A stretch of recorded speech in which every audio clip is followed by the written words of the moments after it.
with a corpulent, dark-skinned body, short limbs, a tiny tail trailing behind, and half of its tongue protruding from its mouth. Liu Yifei stood by the riverbank in astonishment. Hadn't he merely smashed his computer out of anger? How could that computer suddenly explode, whisking him away to this unknown realm? And to add insult to injury, fate had transformed him into a large, dark-skinned frog Tahm, the River King. How on earth was he to face others in such a guise? Liu Yifei, an avid fan of League of Legends, found himself in this predicament after a fit of rage over a first-floor Yasuo pick led to the destruction of his computer, resulting in his unwelcome journey into this bizarre location. Now, as a frog, he felt an overwhelming sense of panic. What if a Super Saiyan appeared out of nowhere and obliterated him? His fate would surely be dire. Oh no, oh no, my handsome visage has vanished. Why must the heavens transform me into a frog? As Liu Yifei rolled on the ground with his hefty frame, one couldn't help but find the scene rather comical. However, before long, he felt an irresistible force pulling him into a vortex. In the next instant, a puff of white smoke enveloped him, causing him to cough violently. Cough, cough, who dares to sneak attack me? As the smoke finally dissipated, Liu Yifei, ready to assume a fearsome posture as Tahm, heard a sweet, soft voice belonging to a little girl, instantly softening his demeanor.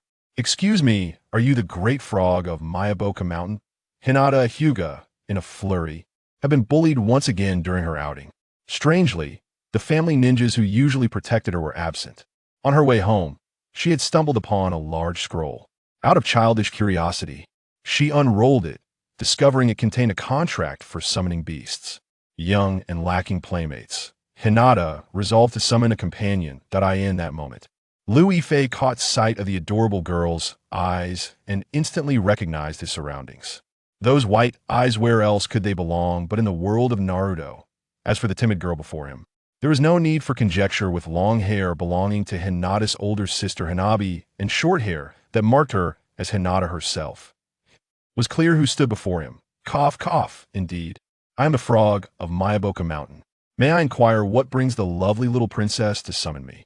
Liu Yifei exaggeratedly performed a gentlemanly bow, causing Hinata's face to light up with delight. Gazing at the charming Hinata, Liu Yifei felt his heart swell with a sense of adoration. "What is your name, great frog?" Naively innocent Hinata, though often bullied by older children, remained unguarded. With just a playful act, Liu Yifei bridged the gap between them. "My name is Liu Yifei, but you may call me Frog Fia, traveling frog who has come forth from Mayaboka Mountain." Liu Yifei awkwardly maneuvered his portly frame, gently lifting Hinata and placing her atop his large head, disregarding her soft gasp. With eyes as pure as snow, "I believe you must be the Hyuga family's princess, Hinata Hyuga." "Greetings, princess." Liu Yifei ambled towards the Hyuga residence. "Your knight?" Liu Yifei, reporting for duty, he endeavored to speak to Hinata in a gentle tone. Despite his 2-meter-tall, frog-like physique, Hinata exhibited no signs of fear. It seemed that his earlier words had significantly bridged the gap between him and the little princess of the Hyuga clan. Thud! A stone struck Liu Yifei, prompting him to turn his gaze. A figure clad in a tattered orange tracksuit, sporting goggles, and a head of golden, spiky hair that resembled a low-quality Super Saiyan, stood before him. The cerulean eyes and 6 whiskers on his face unmistakably revealed his identity. Naruto Uzumaki, the destined child of the Hokage. "Fat frog, put down the villager on your head." Liu Yifei blinked in surprise. Was this Hinata's first encounter with Naruto? Had he not appeared today, would Naruto have been pummeled by a group of children? I seem to have inadvertently disrupted the protagonist's fateful meeting. Liu Yifei pondered. It appeared that, due to his presence, Naruto had somehow earned Hinata's disdain.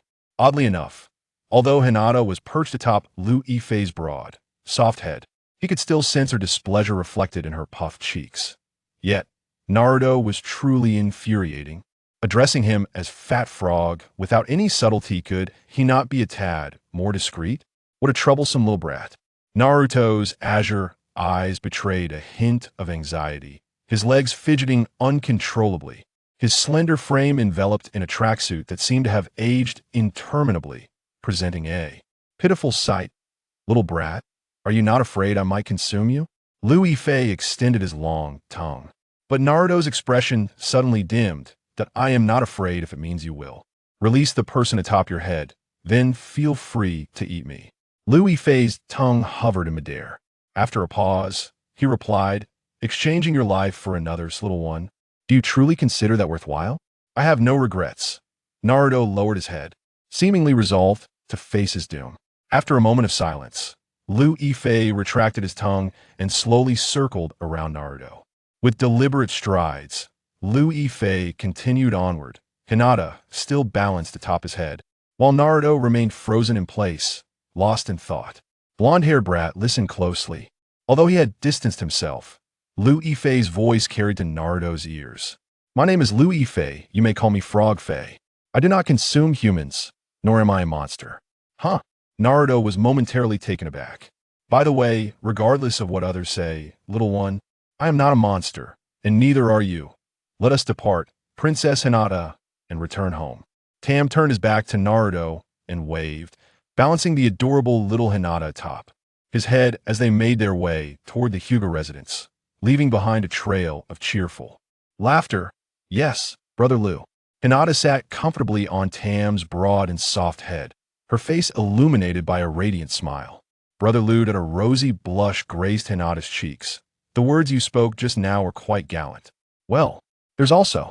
Liu Yifei halted, preparing to listen with patience. He had never anticipated that someone would compliment his appearance in this current form. Brother Liu, you've passed my home. The entrance is behind us. My apologies. Liu Yifei swiftly changed direction and quickened his pace, realizing that sometimes excessive bravado could lead to unforeseen delays. By the way, Hinata. Yes, Brother Liu? Liu Yifei addressed Hinata by her first name, a privilege typically reserved for those of close kinship in Japanese culture.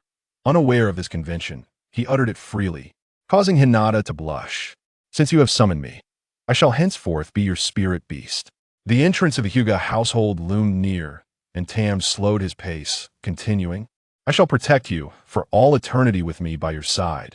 No crisis shall encroach upon you. Liu Yifei made a sincere promise to the little girl upon his head, and Hinata's presence instilled in him a sense of brotherly responsibility. Yes, that lovely crescent formed at the corners of Hinata's mouth. I look forward to your guidance, Brother Liu. Brother Liu, though you are but a frog, you are more dependable and gentle than those of my clan. Hinata adjusted her position, lying against Liu Yifei's back as the entrance to the Hyuga family awaited just ahead. On that fateful day, the esteemed and stoic head of the Hyuga clan, Hayashi Hyuga, found his heart in turmoil. News arrived from outside the door that Hinata had successfully signed a contract with the Toads of Mount Myaboku, one of the 3 great sanctuaries. Initially, Hayashi felt a surge of joy. After all, only the 4th Hokage and the legendary Sannin Jiraiya had managed to forge such a pact. He had even begun to contemplate how the Hyuga clan could flourish through this connection, bringing honor and glory to their lineage. However, upon encountering Liu Yifei, his perspective shifted dramatically. The other Toads, with their long limbs and mastery of ninjutsu, contrasted sharply with the one before him, who was akin to a disparity between a buyer-s showcase and a seller-s display on an online marketplace. Are you truly a wandering toad? Signing a contract with you does not equate to an alliance with the Toads of Myaboku, correct? Hayashi's expression turned dark as he pondered the futility of binding himself to merely this single toad. And as for your claims of being able to leap, do you believe that I could not reduce you to a mere flying toad with a single strike of my 8 trigrams air palm? Indeed. However, I am formidable in my own right, as I too am one of the Toads of Mount Myaboku, Liu Yifei retorted, scratching his head with his diminutive limbs. Beside him, Hinata stood shyly, giving off a vibe reminiscent of an older man in the company of a young girl. Moreover, you do not intend to continue your wandering after signing the contract, and you wish to reside in the same estate as my daughter? If it were not for the white cloth wrapped around his head, one could assume that veins might burst from Hayashi's forehead. He had never encountered such audacity in a summoning beast. Binding a person to a contract with the expectation of indulging in the Hyuga household and even demanding to cohabitate with his daughter. It was utterly shameless. Indeed. Esteemed clan leader, do you have any further inquiries? Liu Yifei boldly matched Hayashi's irritation with his own brazen demeanor, fully aware that the contract was already sealed. leaving Hayashi powerless against him. And no more questions. Henceforth, I trust you will look after my daughter, Hayashi responded, barely containing his fury. Despite his displeasure, he recognized the validity of Lu Yifei's position. The summoning contract was binding, and he could do little against this portly toad. Nevertheless, he hoped for Lu Yifei to engage in sparring with the ninjas of his clan, allowing him to assess whether this creature had the capacity to protect his daughter. Very well, I have no objections. Having acquiesced, Lu Yifei resigned himself to the situation, accepting that he would have to endure whatever came next. However, if he could indeed acquire a powerful ally, Hayashi would not mind the arrangement. Thus, he proposed a sparring match to Lu Yifei, who had no choice but to comply. Though uncertain of his current abilities, he mused that he should not be too weak. Upon hearing Lu Yifei's agreement, Hayashi's face broke into a cunning smile, and he gestured for an inconspicuous member of the Hyuga clan to step forward. Hyuga, please offer your guidance. Beside them, Hinata sensed an unusual tension in the atmosphere. With tears glistening in her eyes, she grasped Lu Yifei's hand, her pure and innocent gaze filled with concern for him. Do not fret, Princess Hinata. I am not as feeble as you might imagine, Lu Yifei said, his froggy face adorned with a confident smile. His plump hand gently caressed Hinata's little head, and only when her cheeks flushed with embarrassment did he retract his hand.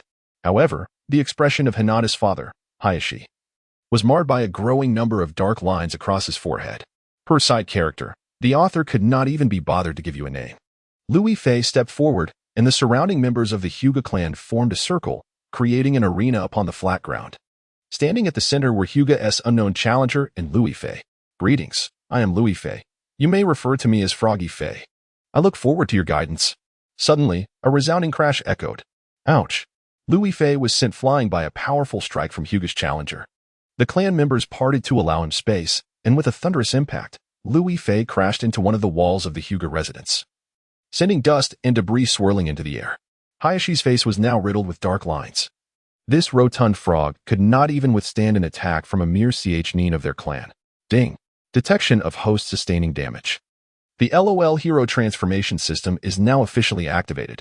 Entering combat mode. Data mode has commenced, and the host will no longer experience pain. Entering combat mode. Data comparison between host and enemy is now accessible. Entering combat mode. Passive skill X1, active skills X4 are now activated. Entering combat mode. Health and mana consumption tracking is now enabled. Entering combat mode. Minimap overview is now available. Lu Yifei felt a momentary blurring of his vision, followed by an unveiling of extraordinary perceptions invisible to the ordinary eye. Goodness, it seems one must endure a beating to become so formidable. Now in combat mode and devoid of any sensation of pain, he swiftly rose from the dusty ground.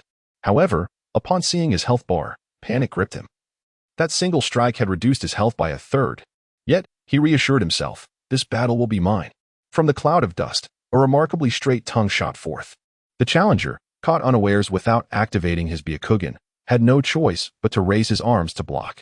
A sharp crack resonated through the air as Lu Yifei's Q skill, the giant tongue whip, shattered the contender's arms with brutal force. Look at that. I came in strong right from the start. You all saw it. He struck first. Do not blame me. As the dust settled, Lu Yifei emerged from the rubble, and the surrounding members of the Hyuga clan exchanged glances, only for Hayashi to burst into hearty laughter. Froggy Fei, the one you just struck down was an elite CHNine. You have passed the test of strength. Applause began to ripple through the Hyuga arena, and Lu Yifei approached Hinata once more, lifting her onto his head with great affection. As the sun began to set, Hinata's gentle voice broke the silence. Naruto, you should take the toad back now. Hyuga Hizashi waved his hand dismissively and instructed his clan members. Arrange for a place for the toad to stay, preferably close to Hinata. With that, he turned and departed, for as the head of the clan, there were numerous matters awaiting his attention. The farcical episode concluded rather satisfactorily, especially considering that the toad possessed the strength to injure elite ninjas. A far cry from the inept protectors he had previously dispatched for Hinata's safety. Hizashi was confident that the toad would safeguard her without difficulty. On the cobblestone path of the Hyuga estate, a little girl perched atop the head of a toad. Hinata gazed at Lu Yifei with concern and softly inquired, Brother Lu, doesn't it hurt? I can hardly bear the pain from Niji's strike. Rest assured, little Hinata, my body is far sturdier than that of an ordinary toad. Does he think he can hurt me? Lu Yifei chuckled, and Hinata seemed to be uplifted by his laughter, her sorrow somewhat alleviated. After a brief silence, Hinata spoke again. I'm sorry, Brother Liu. There's no need for apologies. Back in Mayaboka Mountain, the Toad Sage was far harsher in his teachings, Liu Yifei recounted, fabricating tales of his past to ease Hinata's worries. Her laughter echoed through the air, dispelling the gloom that had settled in her heart. As they walked, exchanging stories, Hinata eventually remarked, Brother Liu. What is it, little Hinata? Was my story not entertaining enough? Not at all, Brother Liu. You just walked too far ahead. Ha ha, I didn't mean to. The beautiful cherry blossoms danced in the breeze, carpeting the ground, while the clear pond shimmered with colorful koi. Although the courtyard was not overly large, the elegant architecture, with its tiered terraces and slightly curved eaves, perfectly complemented the surroundings. It was a mansion unlike anything Liu Yifei had seen in his previous life. Beneath the toad's stout legs lay exquisite mahogany flooring, every detail meticulously crafted. Little Hinata. Is this your place alone? Liu Yifei exclaimed, his mouth agape in astonishment, his tongue dangling. Yes, Brother Liu, is there a problem? Hinata replied, her tone matter-of-fact, illustrating how the environment could indeed shape one's character. Lord Toad, please follow me. Your accommodations are in the adjacent room. A ninja from the Hyuga clan appeared respectfully beside Liu Yifei, eliciting memories of his own past job-seeking experiences. Very well, let us proceed, Liu Yifei smiled, following the clan ninja, and waved to Hinata, signaling that he would return after inspecting the room. After returning from the room, Liu Yifei spent some time playing with Hinata, who soon succumbed to her drowsiness and fell asleep. Following her slumber, Liu Yifei retreated to his own quarters. As night enveloped the world, he lay upon the desolate tatami, pondering the origins of this League of Legends hero transformation system. According to the system's description, it possesses but two functions, transformation and equipment purchase. The significance of this transformation is noteworthy. The system claims that the River Lord Tahm is merely the initial hero for Liu Yifei's metamorphosis. By vanquishing creatures of lower ninja rank, one can earn gold and experience. This gold may be employed to procure heroes for permanent transformation, adhering to the same gold-to-hero ratio as in League of Legends, ranging from 450 to 6,300 gold. Heroes that have been unlocked can be switched between freely. However, it is regrettable that each hero must be leveled from 6 to 18, meaning that levels are not transferable among heroes, necessitating an arduous training period for each newly unlocked champion. The second function, equipment purchase, reveals its own challenges. Although Liu Yifei, at level 6 as the River Lord, can easily defeat elite Chunin without any equipment, he soon realizes the importance of gear when confronted with the fact that an elite Chunin can deplete a third of his health with a single strike. Thus, the significance of equipment becomes clear. Yet, the system presents a frustrating limitation. Equipment is not transferable among heroes. Any gear purchased is exclusive to the respective hero. On a brighter note, due to the arduous nature of accumulating gold, the exchange rate for purchasing equipment is quite favorable, at 10 to 1. Therefore, a Doran's blade, costing 450 gold, can be acquired for merely 45, and a powerful item worth 3,000 gold can be obtained for just 300 gold. This can indeed be seen as a form of preferential treatment by the system. Regrettably, while others boast of extravagant systems with impressive beginner packages, Liu Yifei finds himself with a rather lackluster system. He scratches his belly while lying on the tatami, contemplating whether the minimum requirement for acquiring gold and experience is to defeat creatures of lower ninja rank. It doesn't seem too daunting. The Forest of Death in Kanahagakure is an excellent choice. Perhaps he should invite Hinata to explore the Forest of Death tomorrow. However, he muses, if Hinata's father, Hayashi, were to discover this plan, he might very well end his life. Moreover, the system has facilitated the digitization of Liu Yifei's body.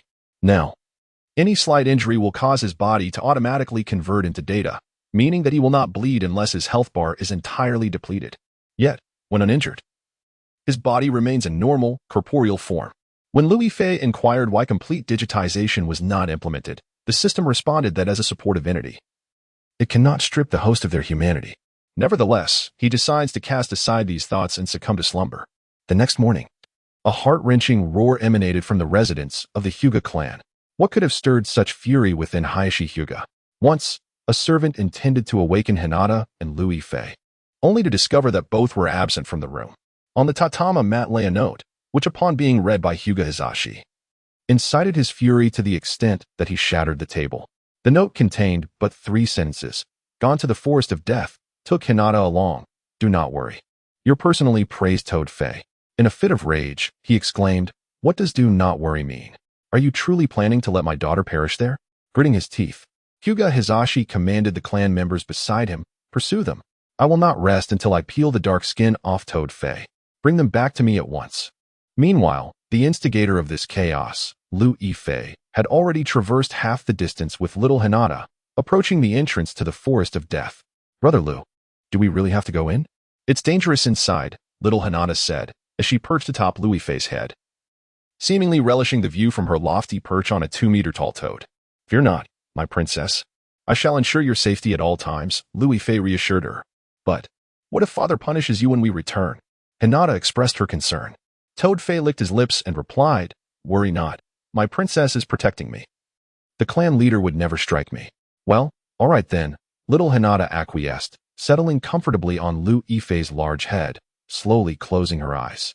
For some reason, she felt that the top of Lu Yifei's head was the perfect place for slumber. "Oh, the adorable princess," Toad Fei mused, using the small hat on his head as a blanket to cover Hinata's delicate form. "Is this truly the Forest of Death? Yet, I see no ferocious beasts. How peculiar." Lu Yifei recalled the ominous descriptions of the Forest of Death from Naruto. Those below the Chunin rank, with the slightest misstep, may meet their demise here. Even elite Chunin dare not venture alone into this forest. Currently, he possessed no gold coins and was eager to shed the hideous visage of a toad. Lu Yifei pondered seizing this seemingly safe moment to alter his heroic transformation before strategizing about acquiring equipment. After all, little Hinata was merely 7 years old, and he had 5 years at his disposal. Even if he earned a single gold coin each day, within a year and a half, he could afford the most basic hero.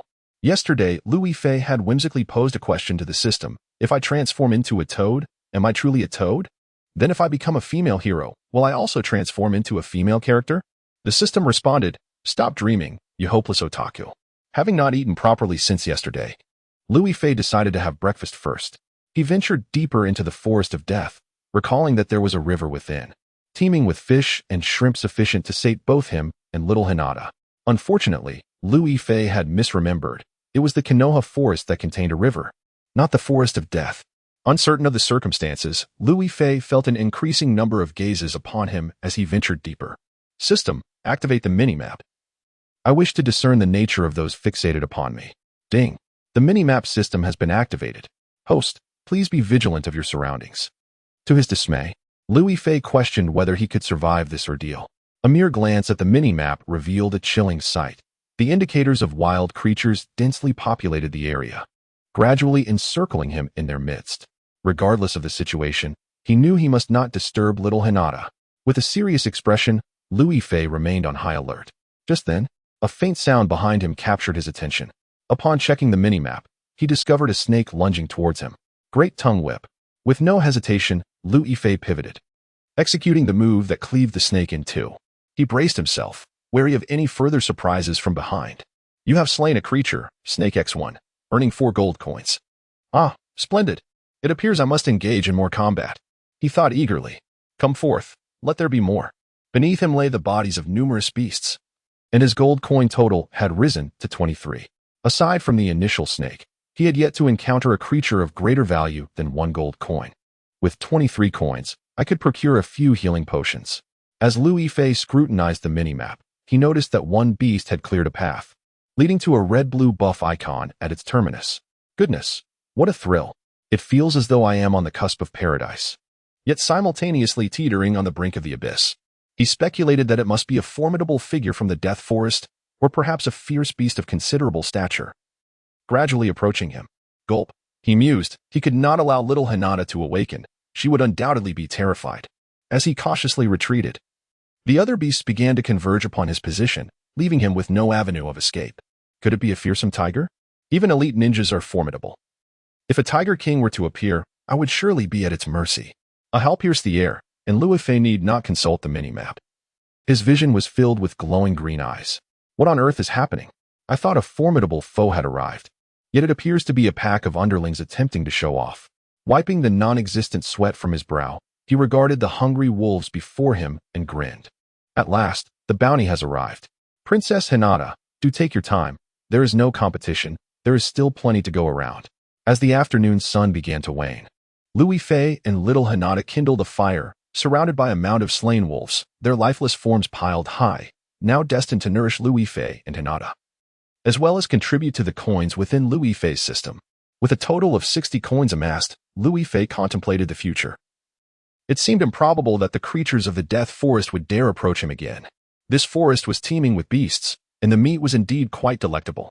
With a wide-open mouth, Lu Yifei tore into a wolf's leg, savoring its flavor. Witnessing this, little Hinata began to doubt her elder brother's words, yet upon reflection, she realized there was no one competing with her for the meat. The only contender was a frog. Host, warning, warning, 2 highly skilled individuals are approaching you. What?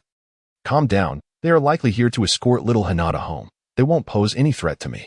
Princess Hinata, have you finished eating? Lu Yifei stuffed another piece of roasted wolf into his mouth, appreciating the convenience of eating with Tahm's mouth. We should head back. If we linger too long, your father will blame me. Upon hearing this, little Hinata hastily consumed several more pieces of roasted wolf meat. Her cheeks puffed out. Let us go back, brother Lu. It is indeed getting late. Swish, swish. With 2 soft sounds, 2 special jonin from the Hyuga clan appeared before Lu Yifei, their expressions stern, as if he bore a deep-seated grudge against them. That was quick. Just in time, as I was about to return home with little Hinata. Please, lead the way. Lu Yifei reached out to place Hinata on his head once more, but the 2 Hyuga ninjas swiftly deflected his hand with their 8 trigrams empty palm technique. Ding. Entering combat mode, all systems activated. Lu Yifei's expression darkened. How dare they push his hand away? He considered showing these 2 a taste of his power. But wait. A glance at his health bar revealed it was only half full. This was quite an embarrassing predicament. Perhaps he should concede and allow them to escort him home. Cough, cough. With a decision to adopt a submissive approach, Lu Yifei prepared to address the 2 Hyuga brothers, attempting to convey peace, when suddenly, he found himself unable to move, let alone speak. Upon closer inspection, he discovered a state of dizziness had manifested above his health bar. How could this happen? How did they manage such a feat? Lu Yifei felt indignant. Yet the 2 Hyuga ninjas had each hoisted him up and commenced their journey home.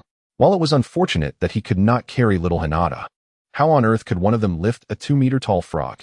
Host, members of the Hyuga clan are highly skilled in acupoint techniques, meaning their moves often induce control states.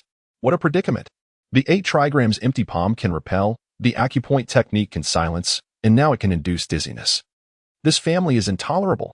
On a night a month later, Lu Yifei lay on the tatami mat, reflecting upon the tumultuous events of the past month that had driven him to the brink of madness. Each day, precisely at 2 in the afternoon, 2 burly men would arrive punctually to confront him, rendering him dizzy before carrying him off alongside little Hinata. By the latter half of the month, Lu Yifei had grown accustomed to this routine. Whenever those 2 hefty fellows appeared, he would voluntarily recline, sparing them the effort of having to subdue him. He chuckled to himself. After a continuous month of being captured alongside little Hinata, he had finally amassed 450 gold coins. Which hero should he choose? Lu Yifei was aware that there were not many heroes available for 450 gold coins, yet each one was a remarkable bargain, capable of wreaking havoc when wielded effectively. The roster included champions such as Wheel Master, Snowman, Angel, Sword Saint, Bald Mage, Frost Archer, Star Mother, Time Elder, and Poppy. Among these 9, the true powerhouses were undoubtedly the Angel, Bald Mage, and Time Elder. However, Lu Yifei was in pursuit of a suave appearance rather than the formidable yet unappealing might they offered. After careful consideration, he concluded that the Sword Saint was his optimal choice. The Sword Saint, an illustrious hero whose ultimate ability rendered him unparalleled, was contingent upon skillful play. Should one falter, however, that statement would be rendered moot. System, exchange for Master E, the Wuju Sword Saint, he declared, eager to flaunt his newfound charm. In the blink of an eye, the system deprived Lu Yifei of the 450 gold coins from his account, and the Wuju Sword Saint icon illuminated his hero selection bar, signifying his readiness for transformation. Now that Tahm had reached level 7.5, it was time to switch to Mastery. An amusing idea struck Lu Yifei, prompting him to stealthily enter little Hinata's bedroom. He gently lifted her and placed her atop his ample belly, while the quilt remained draped over her petite form, leaving only a corner of Lu Yifei's belly exposed. In her slumber, little Hinata felt a gentle rocking sensation, akin to being adrift on a boat, yet far more stable. Gradually, she discerned that her resting place swayed with a rhythmic consistency. Could it be that she was nestled within a cradle? as little Hinata gradually opened her eyes. She was met with the familiar ceiling above. It seemed the sensation was merely a figment of her dreams. She decided to drift back to sleep. However, the gentle rocking persisted. Suddenly alert, little Hinata tilted her head to investigate and discovered her elder brother Lu beneath her. No matter how she twisted or turned, Lu Yifei remained blissfully asleep. Lu brother, wake up. If you sleep any longer, the sun will shine on your bottom, she exclaimed, playfully pounding her tiny fists against his chest, though her efforts were futile against his robust frame. Eventually, Lu Yifei stirred from his slumber. Oh, how peculiar. Why is there no sunlight streaming in today? Lu Yifei gradually opened his eyes, and what greeted him was the pouting face of little Hinata. Oh my, waking up even earlier than I did. How rare, dear Princess Hinata. Brother Lu. When little Hinata was angry, her cheeks puffed up adorably. Why are you in my room? Now, little princess, allow me to explain, he replied. Hey, don't roll your eyes like that. Let's not be violent. We are civilized individuals. In little Hinata's room, a playful chase ensued between a boy and a frog. However, it wasn't long before Lu Yifei pretended to trip, giving little Hinata the opportunity to leap onto his soft belly. Princess Hinata, I actually have a hidden identity that I haven't revealed to you. Lu Yifei's frog-like eyes turned serious, as if about to unveil a monumental secret, causing little Hinata to perk up her ears in anticipation. With a leisurely pace, Lu Yifei uttered a few words. In truth, I am the Frog Prince. If you kiss me now, I can transform into a handsome prince to marry you. Dear Hinata, really, Brother Lu? So you're not a frog? Little Hinata's cheeks flushed bright red like an apple. She was taken aback by the sudden request for a kiss. Brother Lu was quite mischievous, yet she found herself not at all opposed to such an idea. Of course, how could you, my handsome brother, be merely a frog? Come, Lu Yifei coaxed, a kiss for your brother, and I shall break the enchantment and transform into a splendid prince. Brother Lu could swear to little Hinata that it would truly be. Just then, before Lu Yifei could finish his sentence, little Hinata unexpectedly pressed her lips against his froggy mouth. This action left Lu Yifei momentarily stunned. After all, Hinata had always struck him as shy and introverted, too timid to even speak up. However, he had never considered that his presence had provided little Hinata with a companion. And if she no longer felt lonely, who would choose to be withdrawn? Brother Lu, why haven't you transformed into a prince yet? Are you tricking me? Little Hinata's face was still flushed, her pure and beautiful white eyes wide open, gazing curiously at Lu Yifei, who remained a frog. Ahem. This enchantment takes a bit of time to break. Step back a little, dear princess. I wouldn't want to frighten you when the transformation occurs, Lu Yifei said, gently pushing little Hinata a bit further away. He hadn't tested what the transformation would entail yesterday, and he naturally didn't one or too close when it began. Once little Hinata had retreated to what Lu Yifei deemed a safe distance, he finally silently instructed the system, transform into the limitless sword saint. Ding dong, transformation initiating. Beginning transformation. Lu Yifei executed a transformation reminiscent of a Super Saiyan. Before long, the short, stout legs of a frog, its rotund hands, and its necklace head began to fade away, replaced by a lithe, confident physique clad in lightweight leather armor. A resplendent emerald sword was slung across his back, and a peculiar ornament adorned his helmet, obscuring his eyes while bestowing an aura of mystery and elegance. With the metamorphosis complete, the River Lord, Tahm, had successfully transitioned into Master Yi, the Wuju Sword Saint. How do you find me, my dear Princess Hinata? Isn't your brother handsome? Oh my. Little Hinata's beautiful white eyes sparkled with admiration. Brother Lu, it turns out you truly are a prince. Why didn't you tell me sooner? And pray tell, you're not merely using a transformation technique to fool me, are you? What if I had thought you to be a villain at first? And as for ninjutsu, how could you possibly employ transformation techniques without any chakra within you? Lu Yifei began weaving elaborate fabrications, for deceiving a child proved a simple endeavor. In mere moments, little Hinata was ensnared by his words. So, you are not truly a frog of the Miyaboku clan, are you? Hyuga Hizashi maintained a stern demeanor, pouring himself a glass of wine before extending the bottle toward Lu Yifei, yet making no move to serve him. Hizashi felt perplexed. How could one wield a transformation technique that his own Byakugan could not penetrate? The notion of a summoning beast without chakra was absurd. The figure before him, who dined and drank without removing his helmet, was undoubtedly suspect. While I am not a frog of Miyaboku, I was indeed a frog not long ago. You need only acknowledge that I once was a frog, esteemed clan leader Hyuga. Lu Yifei's evasive responses nearly caused Hizashi's Byakugan to flare with frustration. What did it mean to have been a frog just moments ago? Hizashi was now more convinced than ever that this individual had employed some extraordinary means to obscure the chakra pathways visible to his Byakugan. Anyone capable of such feats could not be an inconsequential figure. Oh dear, esteemed clan leader, please do not maintain such a stern countenance. Just behold my feeble appearance. What harm could I possibly inflict upon you? Enough. Hizashi slammed the table, startling little Hinata beside Lu Yifei. A mere glance from Hizashi was enough to quell her, as he grappled with rising ire. Had all the lessons he'd arranged for Hinata been squandered? How could he allow someone he had known for mere days, or a frog, no less, to receive such affection, even planting a kiss upon her? Do not continue this charade. Confess your true identity at once. Esteemed clan leader, Lu Yifei poured himself another glass of wine, tilting his head back to drain it. I am merely a homeless summoning beast, summoned by little Hinata. It is not unusual for summoning beasts to possess unique abilities, is it? What say you? Esteemed clan leader Hyuga? With a clatter, Lu Yifei poured himself another cup and took a sip, remarking, moreover, if I intended to harm Hinata, why would I not have acted the moment she was summoned? Everything is merely a reflection of your heightened sensitivity. Lu Yifei chuckled, exuding an air of confidence. Since Hyuga Hizashi sought a discussion with him, it indicated two intentions. First, to ascertain his true identity, and second, to evaluate his sincerity and potential for recruitment into his clan for their own advantage. The earlier display of anger, the pounding of the table, and the visible impatience were all mere theatrics from Hyuga Hizashi. As the clan leader, Lu Yifei held little faith that Hizashi's temperament was so limited. Come, let me toast to you, Lu Yifei said, pouring another cup of wine and drinking it in one gulp. At this moment, Hyuga Hizashi's expression softened slightly. Humph. With a cold snort, Hyuga Hizashi took little Hinata by the hand and started to leave, unwilling to linger in the abode prepared for this pretender. Today's clan tournament awaits. If you're interested, come to watch. If not, you may remain here for eternity. With those icy words, he led Hinata toward the arena of the clan's competition. The clan tournament?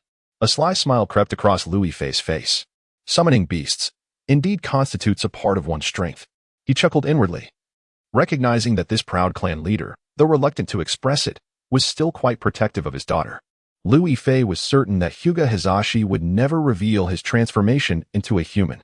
Thus, after reverting back to his toad form, he leisurely followed suit, his short legs moving at a slow pace. Meanwhile, Hyuga Hizashi had already activated his Byakugan, casting a glance at the approaching rotund figure. And a smile crept upon his lips, thinking to himself how truly remarkable this toad was. Now, the clan tournament officially commenced. Hyuga so-and-so, step forward.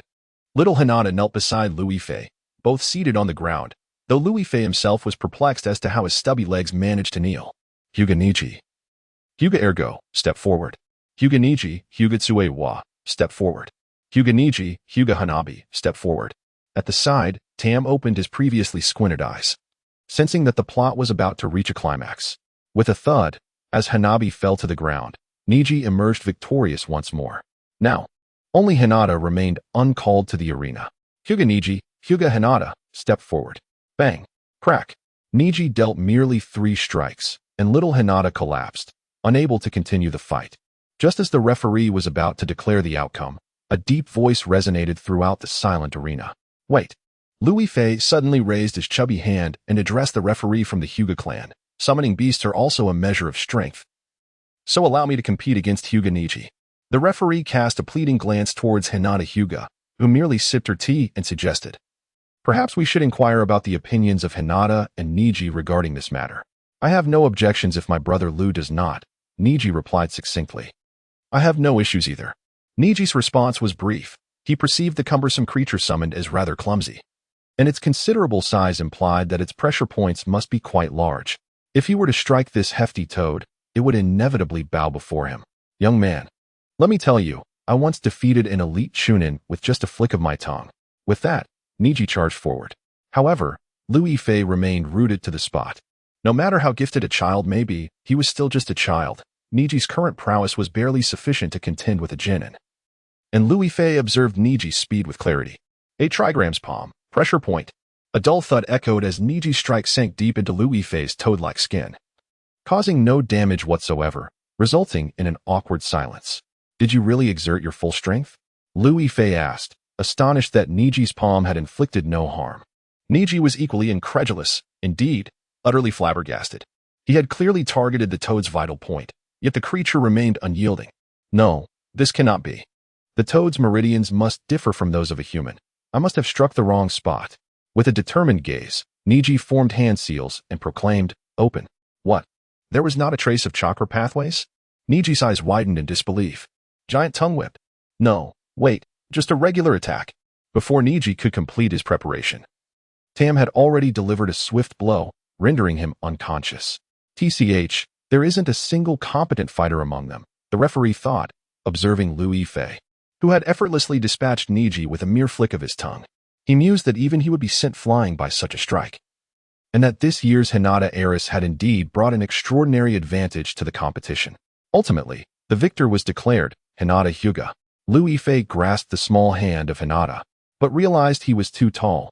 Lifting her arm would require her to leave the ground entirely. After a moment's thought, he simply placed her hand atop his head instead. Wait, clan leader, I believe this matter is inappropriate. At that moment, a member of the branch family raised his hand. Oh? Hinata Hizashi calmly sipped his tea. What do you find inappropriate? A summoning beast is indeed a part of a person's strength. Do you not agree? The branch family member asserted passionately. Clan leader, while it is true that a summoning beast constitutes a portion of one's power, the summoner should battle alongside their beast. Only then can it be said that the summoning beast is a part of the individual's strength. The branch family member's argument was so compelling that Liu Yifei nearly found himself swayed by his twisted reasoning. If Lady Hinata were to engage in battle alongside her summoning beast, the championship would undoubtedly belong to her. However, she merely observed from the sidelines, contributing nothing to the contest. How can this be deemed a victory? Hinata's father is indeed correct. I find his reasoning compelling. As the tension escalated, the branch family members began to voice their opinions, creating an impressive spectacle. Witnessing such a commotion, young Hinata hid her delicate head beneath Liu Yifei's large hat, her slender frame trembling in fear. Silence. You shameless old cur, having lived such a long life, like a dog with a broken spine. How dare you bark in front of the main family? Upon Liu Yifei's utterance, the branch family members fell silent. Even those capable of besting him dared not speak, as they wished to avoid his disdainful tongue, which was notoriously unpleasant. I am Hinata's summoning beast, thus, I possess the right to fight in her stead. Do you have any objections? Liu Yifei, emboldened by the presence of Hyuga Hizashi, pressed on, eager to draw all animosity directed at young Hinata towards himself. The family competition is a matter for the clan members. Summoning beasts are merely livestock and cannot be compared to human contenders. Esteemed clan leader, it is my observation that Lady Hinata is not utilizing her true strength. If she were to indeed defeat Niji with her own fists, we would have little to argue. This silence was broken within mere seconds as another member emerged to dispute, words that pierced Hinata's ears like daggers. Yet, suddenly, Liu Yifei's ears were graced by the system's voice. Subscription, system delay concluded, novice gift pack distributed. Host may choose one hero valued under 6,300. By heavens, system brother, your timing is impeccable. Liu Yifei's heart soared with joy, and he commanded, System, grant me the hero, blind monk Li Sin. Humph. Liu Yifei emitted a soft scoff, laced with the gravity of his authority as the master of rivers. Is it not true that you believe Hinata will never surpass Niji, hence your words? I, Frog Fei, hereby declare that in 3 months' time, I shall train Hinata to a level where she can contend with Niji, or even surpass him. Liu Yifei extended the 3 fingers of his hand, disdainfully surveying the branch family members kneeling before him. Esteemed clan leader, what is your perspective on this matter? Unbeknownst to anyone, Hyuga Hizashi had been savoring a large bowl of tonkatsu ramen, his mouth full as he mumbled, Huh? What was that? Training? Let him do it. Liu Yifei chuckled slyly. Clan leader, you truly are understanding. As you can see, this is not my doing. It was your approval that allowed it. Though it is indeed peculiar where Hinata Hyuga obtained the ramen in her hands, such trivialities are of no concern at this moment. It is essential to first deal with this group of branch family members. Humph. How can you guarantee that within 3 months, you will be evenly matched with Niji? Oh dear, my temper is flaring. Let us make a wager. Upon hearing Liu Yifei mention a bet, a member of the branch family chuckled, eagerly waiting for this plump frog to take the bait. When the time comes for the loser to face humiliation, let us see how you manage to coexist within the Hyuga clan. If little Hinata cannot match Niji within 3 months, I shall discuss with the clan leader the abolishment of the cage bird seal. But if little Hinata truly accomplishes this, what will you do then? Here, SA proposition.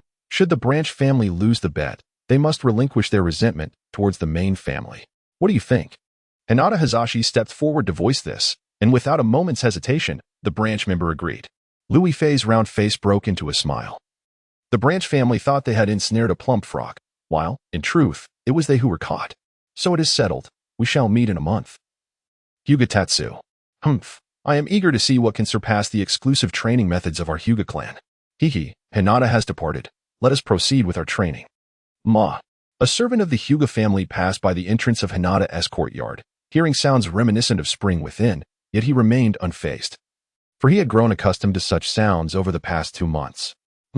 Brother Liu, it has been quite some time. Yet why do I feel that this training in gentle fist is of little benefit? Little Hinata, trust me. Liu Yifei had transformed into a bald figure with a single braid atop his head, his physique chiseled and muscular. This is to help you stretch and strengthen your limbs. Even in gentle fist, if your arms and legs are shorter than your opponent's, it becomes quite difficult to land a hit, does it not? Little Hinata followed Liu Yifei in executing a series of movements. Such days had passed for over 2 months. At the beginning, every forceful stretch would leave her in excruciating pain, almost crying out, but thankfully, Liu Yifei was there to assist her. Otherwise, she would have surely been confined to bed for 3 months. Liu Yifei was not misleading little Hinata. These movements were the most practical and effortless foundational exercises he had discovered within the ancient martial knowledge of the blind monk. Although little Hinata expressed skepticism, she indeed felt that recently, while practicing gentle fist, her limbs were more extended and her strikes faster and sharper than before. Brother Liu, why, are you so skilled at everything? As little Hinata struggled through the movements, enduring the pain, Liu Yifei executed them effortlessly, which only deepened her admiration for him. Because I am your brother Liu, I can do anything. Hiki. Upon hearing Liu Yifei's words, little Hinata's face blossomed with joy. In his previous life, Liu Yifei was a renowned master of online flirtation, effortlessly captivating the hearts of youthful girls with mere words. Now, engaging a pure and innocent girl who knows nothing of such matters would surely be even simpler, a surefire success every time. Enough of this, little princess. Do not linger in laughter and resume your training, for the 3-month deadline looms near. Yes, brother Liu. Listen closely, Hinata. We are now in the final fortnight, and your muscles have been sufficiently stretched. Next, I must assess whether your strength is adequate to face Hyuga Niji. Liu Yifei assumed a stance, signaling Hinata to attack. The ancient martial arts prowess and knowledge he possessed could not be easily countered by mere gentle fists. I am going in. Brother Liu. How can we spar if you are blindfolded? Liu Yifei nearly succumbed to laughter at little Hinata's cuteness. Do not concern yourself with such details, simply attack. It matters not that I am blindfolded. Then I shall truly proceed. Hinata took her stance for the gentle fist technique, once more cautioning Liu Yifei. Brother Liu, be careful. Whoosh. Bang. In an instant, Hinata activated her Byakugan and struck towards Liu Yifei's knee, yet he seemed to anticipate her move. His ears twitching slightly as he raised his leg to block the attack. What a fierce strike. Continue. Thud, crack. Due to her height, Hinata's strikes could only reach his knee and thigh. Any higher would require her to leap. Brother Liu. How do you manage to perceive my moves without seeing? Exhausted, Hinata collapsed onto the tatami mat. The afternoon was a designated rest period granted by Liu Yifei, however. She preferred conversing with him over resting. It is through sound that I perceive your actions. Anyone with even a modicum of martial arts training creates a gust of wind with their strikes. I can discern your direction of attack by the sound produced by that wind. Liu Yifei explained with a smile, as this was no secret. Nothing that could not be shared. If there were a secret, it would likely be the system within him, the only mystery of his life. Brother Liu. If you are so skilled with a blindfold, how much more formidable would you be without it? I regret to inform you, Princess Hinata. Liu Yifei replied with a hint of disappointment. There is no difference between wearing and removing the blindfold, for I am blind. Which is precisely how I have developed such formidable skills. I am sorry, Brother Liu. I did not mean to bring up something sorrowful. Suppressing a laugh, Liu Yifei thought to himself, though he was a blind monk, within his own perspective, he could still see. He merely wished to fully embody the persona of the blind monk. Enough of resting, it is time to continue our battle, my little Princess Hinata. Yes, Brother Liu. Prepare yourself. Gentle fist technique. The fruits of 3 months of training have already granted you an advantage over Hinata Niji, but, Dear Princess Hinata, there remains a vulnerability that you have yet to overcome. At this moment, Lu Yifei has reverted to the form of the River Lord. Brother Lu, you say? I will surely conquer all my weaknesses. Throughout these 3 months, Lu Yifei has devoted himself wholeheartedly, imparting every piece of knowledge he possesses to little Hinata.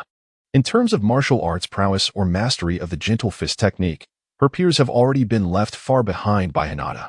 Nevertheless, Lu Yifei harbors some concerns. After all, Hinata possesses a rather fatal flaw, her reluctance to strike. Shy and reserved. She took over 500 episodes to muster the courage to truly engage in combat with her foes. If she does not overcome this, even if she masters the strength to strike down the Sage of Six Paths with a single blow, she will still be unable to defeat Niji. Your greatest weakness now lies in your lack of confidence and your hesitance to truly engage with the enemy. Remember, Hinata, Lu Yifei's magnetic voice resonated within her heart. Do not be afraid to retaliate. He is merely Hinata Niji. I will, Brother Lu, she replied. 3 months have passed, and even the leaves in the courtyard have begun to wither. Lu Yifei led little Hinata to the arena, where she timidly gazed at the fierce Hinata Niji opposite her. A sudden fear gripping her heart. What if Niji charged at her and tousled her hair? Would she no longer be beautiful? Would Brother Lu no longer like her? Unbeknownst to Lu Yifei, the companionship he provided over these months had planted a significant seed of affection within the heart of this beautiful girl.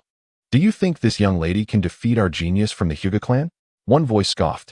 This fat toad is just toying with us, stalling for time to announce defeat. Look, clearly she lacks confidence. She has T-trained enough. Various cacophonies of doubt echoed in Hinata's ears, but she remained oblivious. As if the outside world could not disturb her resolve. She assumed the gentle fist stance before Niji, a newfound determination emerging in her eyes. Hinata Niji, Hinata. Prepare for battle. It was the same arena, the same referee, and the same Hinata Hizashi savoring a gigantic bowl of tonkatsu ramen. Young lady of the Hyuga clan, Hinata. I seek your guidance. Young master of the branch family, Hinata Niji, I seek your guidance. With a swift motion, the two figures sprang into action, colliding with one another. Their palms meeting. Bagua palm. The impact of their hands reverberated, equally matched in strength, sending them both recoiling 3 steps. Yet, while Hinata maintained her balance, Niji stumbled unsteadily, nearly losing his footing. What has happened to Niji's foundation?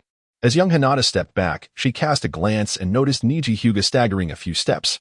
It reminded her of her brother Lu, who had once commented on her unstable footing during their initial sparring match, noting that the symptoms mirrored Niji's current state. Could it be that this was connected to the techniques her brother had taught her? Upon reflection, she realized that her movements had always been somewhat unsteady until the beginning of this month, when her balance began to improve. No, now is not the time for such thoughts. She must seize the moment. With a swift motion, as Niji regained his balance, he felt a gust of wind rush past him, followed by a sharp pain in his chest, sending him flying back over 2 meters. Meanwhile, Hinata stood firmly in the position Niji had just occupied, poised to strike. What? How could this be? Ugh. Splat. Niji tasted blood in his mouth and coughed up a significant amount. Oh no, did I strike too hard? Would Brother Lu scold me? Hinata's face flushed, but she was equally astonished by her own progress. How on earth did that happen? The young lady managed to defeat Niji in just 2 moves. Look, Niji is bleeding. The young lady is surprisingly fierce. The surrounding members of the Hyuga clan began to whisper among themselves, while Hinata felt a surge of pride in her improvement, attributing it all to her brother Lu. Perhaps she should help Niji up. Approaching the injured Niji, Hinata extended her hand to assist him. However, upon seeing her gesture, Niji's expression hardened, and he rose to strike her head with a palm. Oh no! Hizashi Hyuga, in a moment of panic, discarded his bowl of pork bone ramen, forgetting that he could use the caged bird seal to restrain Niji's movements. As Niji prepared to strike Hinata, no one around had the chance to intervene. With a powerful whip of his tongue, Tahm summoned a tremendous force, sending Niji crashing aside and shattering the walls of the arena. This scene evoked memories for both Hizashi and Lu, reminding them of the time when an elite Chunin had sent Lu flying with a single blow. What do you intend to do to Princess Hinata? Lu's expression darkened. To him, Niji was merely a pawn. All he needed to do was consume him with his devour ability, spitting him out afterward, transforming Niji into a lifeless corpse to rest in the earth below. Niji, having suffered severe injuries with at least half of his bones shattered from Lu's strike, was promptly carried away by the servants of the Hyuga clan and rushed to the hospital. If earlier he had merely been an object of admiration, now, at this very moment, Hisashi began to acknowledge Lu's true capabilities. This speed of reaction, this immense strength, and the protective instinct for his daughter were undeniable. Hisashi pondered that the corpulent toad before him bore no visible chakra pathways, yet possessed the formidable ability to severely injure an elite chunin. Such a valuable creature must not fall into the hands of others. Since this plump toad sought to protect his daughter, he would let him do so, conveniently gaining a loyal combatant through Hinata. Judge, please announce the result. Yes. I hereby declare the victor, Hyuga Hinata of the main family. A faint smile finally graced Lu Yifei's toad-like visage. That recent technique, the giant tongue whip, could surely incapacitate Hyuga Niji for at least a quarter, rendering him unfit for the next family tournament. Even if he could participate, it would be from the audience, as a cripple. Cough, cough, Toad Fei, come forth. I wish to have a word with you. Hisashi approached Lu Yifei, while little Hinata tugged at her father's sleeve, her eyes shimmering with tears of concern. The sight made Hisashi feel somewhat embarrassed. Had he truly become the tyrant in his daughter's eyes? Fear not, Hinata. I shall not make things difficult for Lu Yifei. I merely have a matter to discuss with him. With that, Hisashi stepped outside, and Lu Yifei gently patted little Hinata's head, reassuring her, Do not worry, little Hinata. The clan leader will not act against me, for I am your elder brother, after all. Little Hinata's expression of concern faded. But, elder brother, you must be careful. In the past, during training, father would often scold me. His temper is quite fearsome. Rest assured. I promise not a single toad hair shall be harmed, my little princess Hinata. Lu Yifei exited and accompanied Hisashi to his residence. This time, Hisashi personally poured water for Lu Yifei and handed it over. Why, clan leader, why are you personally serving me water today? Enough, Toad Fei, do not divert the topic. I shall ask you one question. Do you genuinely wish to protect Hinata? Lu Yifei downed the entire cup of water in one gulp. After all, for the River Lord, even a cup tenfold in size could be consumed in a single draft. Do you not see my sincerity, esteemed clan leader? Haha, that is good to hear. Do you have any thoughts regarding our Hyuga clan? The two engaged in a subtle game of wits, each understanding the other's intentions. A harmonious family atmosphere belied the fact that the male and female heads of the household resided separately. Lu Yifei poured himself another cup of water and drank it down. So, Toad Fei, how do you believe this large family should be governed? A slight smile crept onto Lu Yifei's toad-like face as he replied. If you wish for my opinion. Creak. The large gate of Hisashi's courtyard slowly swung open, revealing the head of a black-skinned toad. Elder brother, you have finally emerged. Little Hinata lunged forward, and Lu Yifei, showing no hesitation, embraced her before placing her atop his head. Both seemed to have grown accustomed to this rather comical position. Brother Lu, what exactly did father say to you? She inquired. He mentioned that if I truly wished to protect you, I should follow you closely, even into the ladies' restroom, he replied. Ah, Brother Lu, that is naughty. She exclaimed. Oh dear, my little ancestor, please don't hit me. If I lose my balance and let you tumble, what shall we do? As the sun began to set, the shadows of Hinata and Lu Yifei elongated, a scene witnessed by Hinata Hisashi. A couple dozen tea quarrel over property, do they? He chuckled, sensing he knew the direction his family was destined to take. Time passed since the written examination, and Lu Yifei relished his days. He either carried Hinata into the forest to battle monsters or enjoyed the sunny courtyard, sharing laughter while exercising together. Time flew, and Lu Yifei had completely adapted to this life, no longer reminiscing about the real world. One day, he lay comfortably on the cool floor, sleeping soundly. A damp tongue hanging out, creating an odd impression of a creature neither frog nor dog. Outside, a pair of little wooden sandals entered, stepping squarely onto Lu Yifei's tongue, causing the wearer to stumble and fall. Ouch, that hurts, Hinata complained, rubbing her calf as she struggled to rise, shaking the saliva off her shoes. Awakened by the commotion, Lu Yifei lazily opened his eyes to see Hinata bent over, nursing her leg. Instantly alert, he retracted his tongue and rushed over. Did I cause you to fall, little Hinata? Not at all, it was my own clumsiness, she replied, fearful of making him feel guilty and withholding the true reason. Observing her flushed cheeks, Lu Yifei licked his tongue. A taste of earth. You must have slipped because you stepped on my tongue. Unable to resist, he nudged her arm with his dark head. Go on, hit me. I promise I won't sleep with my tongue out again. I wouldn't at you. I'm fine now, Brother Lu, don't worry about it, she giggled, gently patting his head. Under Hinata's tender touch, Lu Yifei beamed with happiness, though upon realizing his froggy form, he quickly stifled his proud smile. He looked up at Hinata. "Little princess, why did you come to find me so early today? Is there something on your mind?" Typically, he would wake first and rouse Hinata to join him in the forest. Initially, she praised his prowess, but as he grew adept at hunting beasts, casually discarding their carcasses, she gradually became accustomed to it. Fortunately, his eyes still brimmed with unwavering admiration, which somewhat soothed his sensitive soul. "Have you forgotten? I mentioned that today marks the commencement of the school year in our village. I am off to school." Hinata beamed, tilting her head with her light-colored eyes sparkling with anticipation. Upon hearing her words, Louis Fei gradually froze in place. As someone well-versed in the trajectory of the Naruto storyline, he was painfully aware of the events that would unfold for Hinata at school. She would encounter Sasuke, and the boy she secretly adored, Naruto. No, he could not allow so many boys to divert Hinata's attention. With this thought, Louis Fei promptly raised his dark, frog-like hand and declared, "I will accompany you to school. I shall escort you every day." "You will take me to school? With this frog body? Will you carry me?" Hinata playfully poked at his claw, her heart fluttering with excitement. Liu Yifei nodded vigorously, fearful that she might refuse. "I wish to go to school with you. I want to carry you daily." "So you want to have to bear the burden?" "Brother Liu, you are so kind to me." Hinata gazed at Liu Yifei's squinting eyes with joy and gratitude, her heart brimming with delight. She adored Brother Liu immensely. If he could indeed escort her to school every day, many would surely know she had such a wonderful summoning beast. Liu Yifei smiled widely, tilting his head back in an attempt to display what he believed to be a charming expression, curling his lips in a grin. "You are my little princess. Who else should I treat well if not you?" Hinata's face gradually flushed, and as she looked at the frog's grinning visage, she felt a twinge of shyness. Brother Liu, her playful exclamation reached the ears of Hyuga Hisashi, who had just arrived.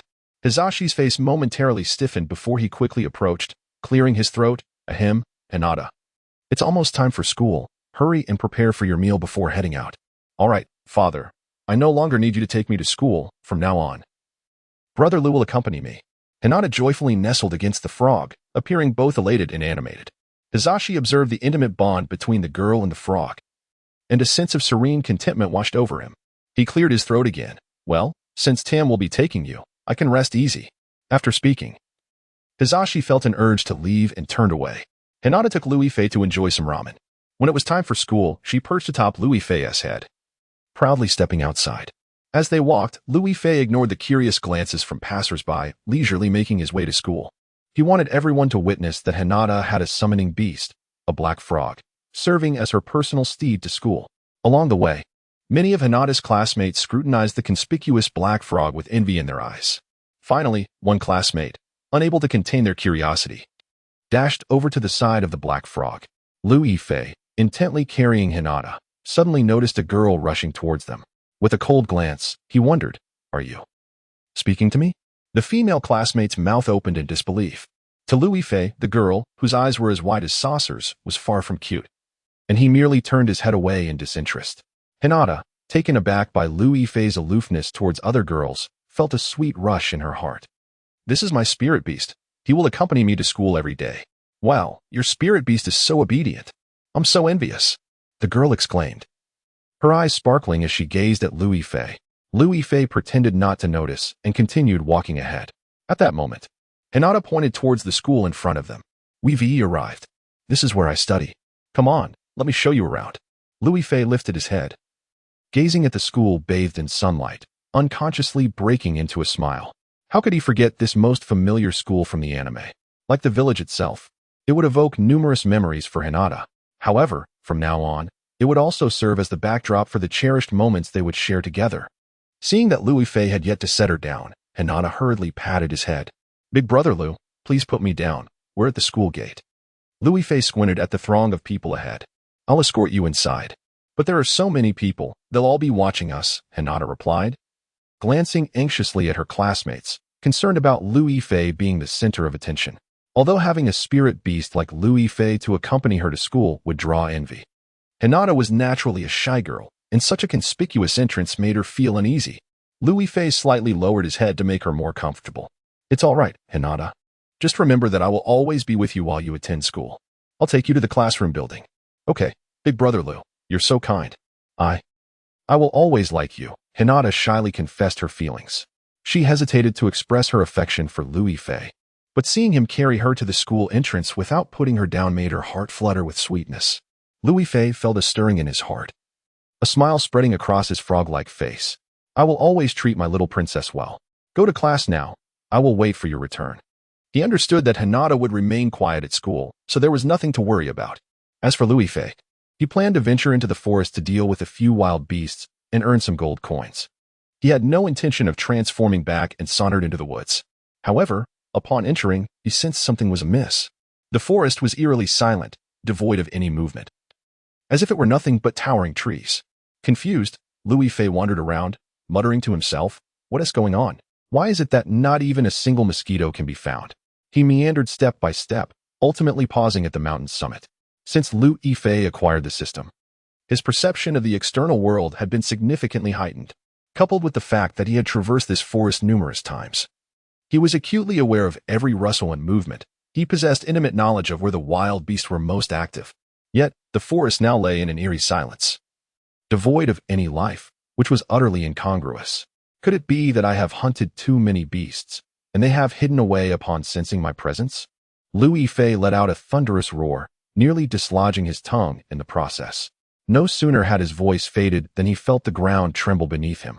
At that moment, a colossal black panther emerged slowly from behind him, its fierce gaze fixed intently on Louis Fei, exhibiting no fear whatsoever. Louis Fei had never before encountered such a massive panther in the forest, and it became clear why the woods were so quiet.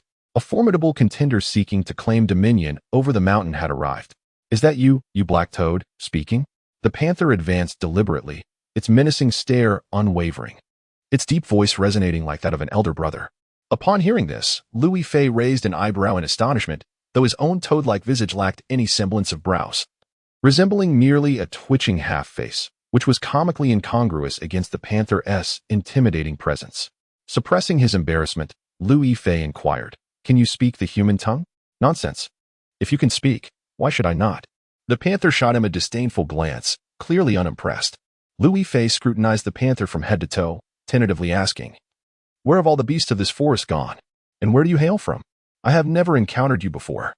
He could discern that this panther was unlike any other beast in terms of its size and abilities. If he could triumph over this creature, it might yield a substantial bounty of gold. This led Louis Fei to a conclusion. This panther was a rare golden leopard, regardless of my origins. This forest now belongs to me. I have gone hungry for far too long and have just devoured the beasts of the mountainside to satiate my hunger. Now that you have arrived, remain here and await your fate as my next meal." The panther declared arrogantly, fixing its gaze on Louis Fei. At such a proclamation, Louis Fei could only chuckle. How could a creature as grotesque and dark as he be considered a delicacy by the panther? Contemplating this, Louis Fei retorted, "Do you not think I would be rather unpalatable? Perhaps you should reconsider consuming me? No, you are destined to be my next feast. If you dare contest this, I could easily end your life right now." The panther instantly rejected his suggestion, exuding an air of dominance. "In my life?" Louis Fei feigned a slippery tongue, licking his lips. "How can you not realize that it is I who could slay you and fashion your hide into a blanket for my slumber? You overestimate your abilities. Prepare to meet your fate." The panther, incensed, raised its claws and lunged forward. Louis Fei's expression hardened, suddenly taking on a serious demeanor. He knew the panther was immensely powerful, and given the innate swiftness of leopards, it would be a formidable opponent to capture and even harder to evade. If he were to make a careless mistake, he could very well sustain an injury. Louis Fei was not concerned about defeating the Black Panther, for he understood that the creature was no match for him. He need not transform. Merely utilizing the form of a large toad, he could easily overpower the panther. However, he feared that the panther might injure him with its swift movements. As school ended, Hinata's worry for him resurfaced. With this thought in mind, Louis Fei concentrated intently, his squinted eyes fixed on the panther's actions. The moment the panther leapt towards him, he crouched low and forcefully thrust his head, redirecting the panther effortlessly aside. The panther, taken aback by the toad's unexpected strength, struggled to regain its footing, a newfound caution evident in its eyes. Louis Fei, feeling triumphant, licked the corner of his mouth and taunted, "What's this? Do you think you can challenge me? Do not be too smug. I have yet to unleash my full power." The Black Panther huffed, now considerably more cautious. It had been observing Louis Fei's physique, while Louis Fei complied, remaining prone on the ground, allowing the panther to strike. After all, he was merely a colossal black toad, with short limbs and a robust form, crowned with a shiny black head. What could possibly warrant such scrutiny? The panther stared at Lu Yifei for a while, seemingly having identified a flaw, or perhaps unable to contain itself any longer. It grinned malevolently and lunged forward, swiftly aiming for Lu Yifei's head. What audacity! You dare to launch a surprise attack on my head. Lu Yifei had not anticipated an assault from above. He barely managed to evade it, rolling aside. The panther seized the opportunity, quickly pivoting to attack him once more. As Lu Yifei dodged, he surmised the panther's intended move and immediately lashed out his sticky tongue, aiming to strike the panther with force. Before the panther's claws could grasp his tongue, a powerful gust of wind surged towards it, rendering its eyes unable to open. In that fleeting moment before the panther could fully execute its attack, Lu Yifei's tongue struck it fiercely, sending the creature crashing to the ground. Feeling a sharp pain in its hind leg, the panther realized its predicament and collapsed, its legs giving way beneath it. Observing the panther's distress, Lu Yifei chuckled. Aha! Have you suffered a fracture? Have you now tasted the might of my tongue? Let us see if you dare to mock a great toad again. You wish to devour me? Dream on. I have yet to concede. The panther, despite its defeat, struggled to rise again, determined to engage Lu Yifei in combat once more. Even in defeat, it would not display a semblance of disgrace. Since arriving on this mountain, it had always been the predator, never having been bested by another beast. This ugly, repulsive toad was an affront to its pride, and it could not rest easy until it had decisively dealt with this creature. With this resolve, the panther, despite the pain in its leg, endeavored to stand tall.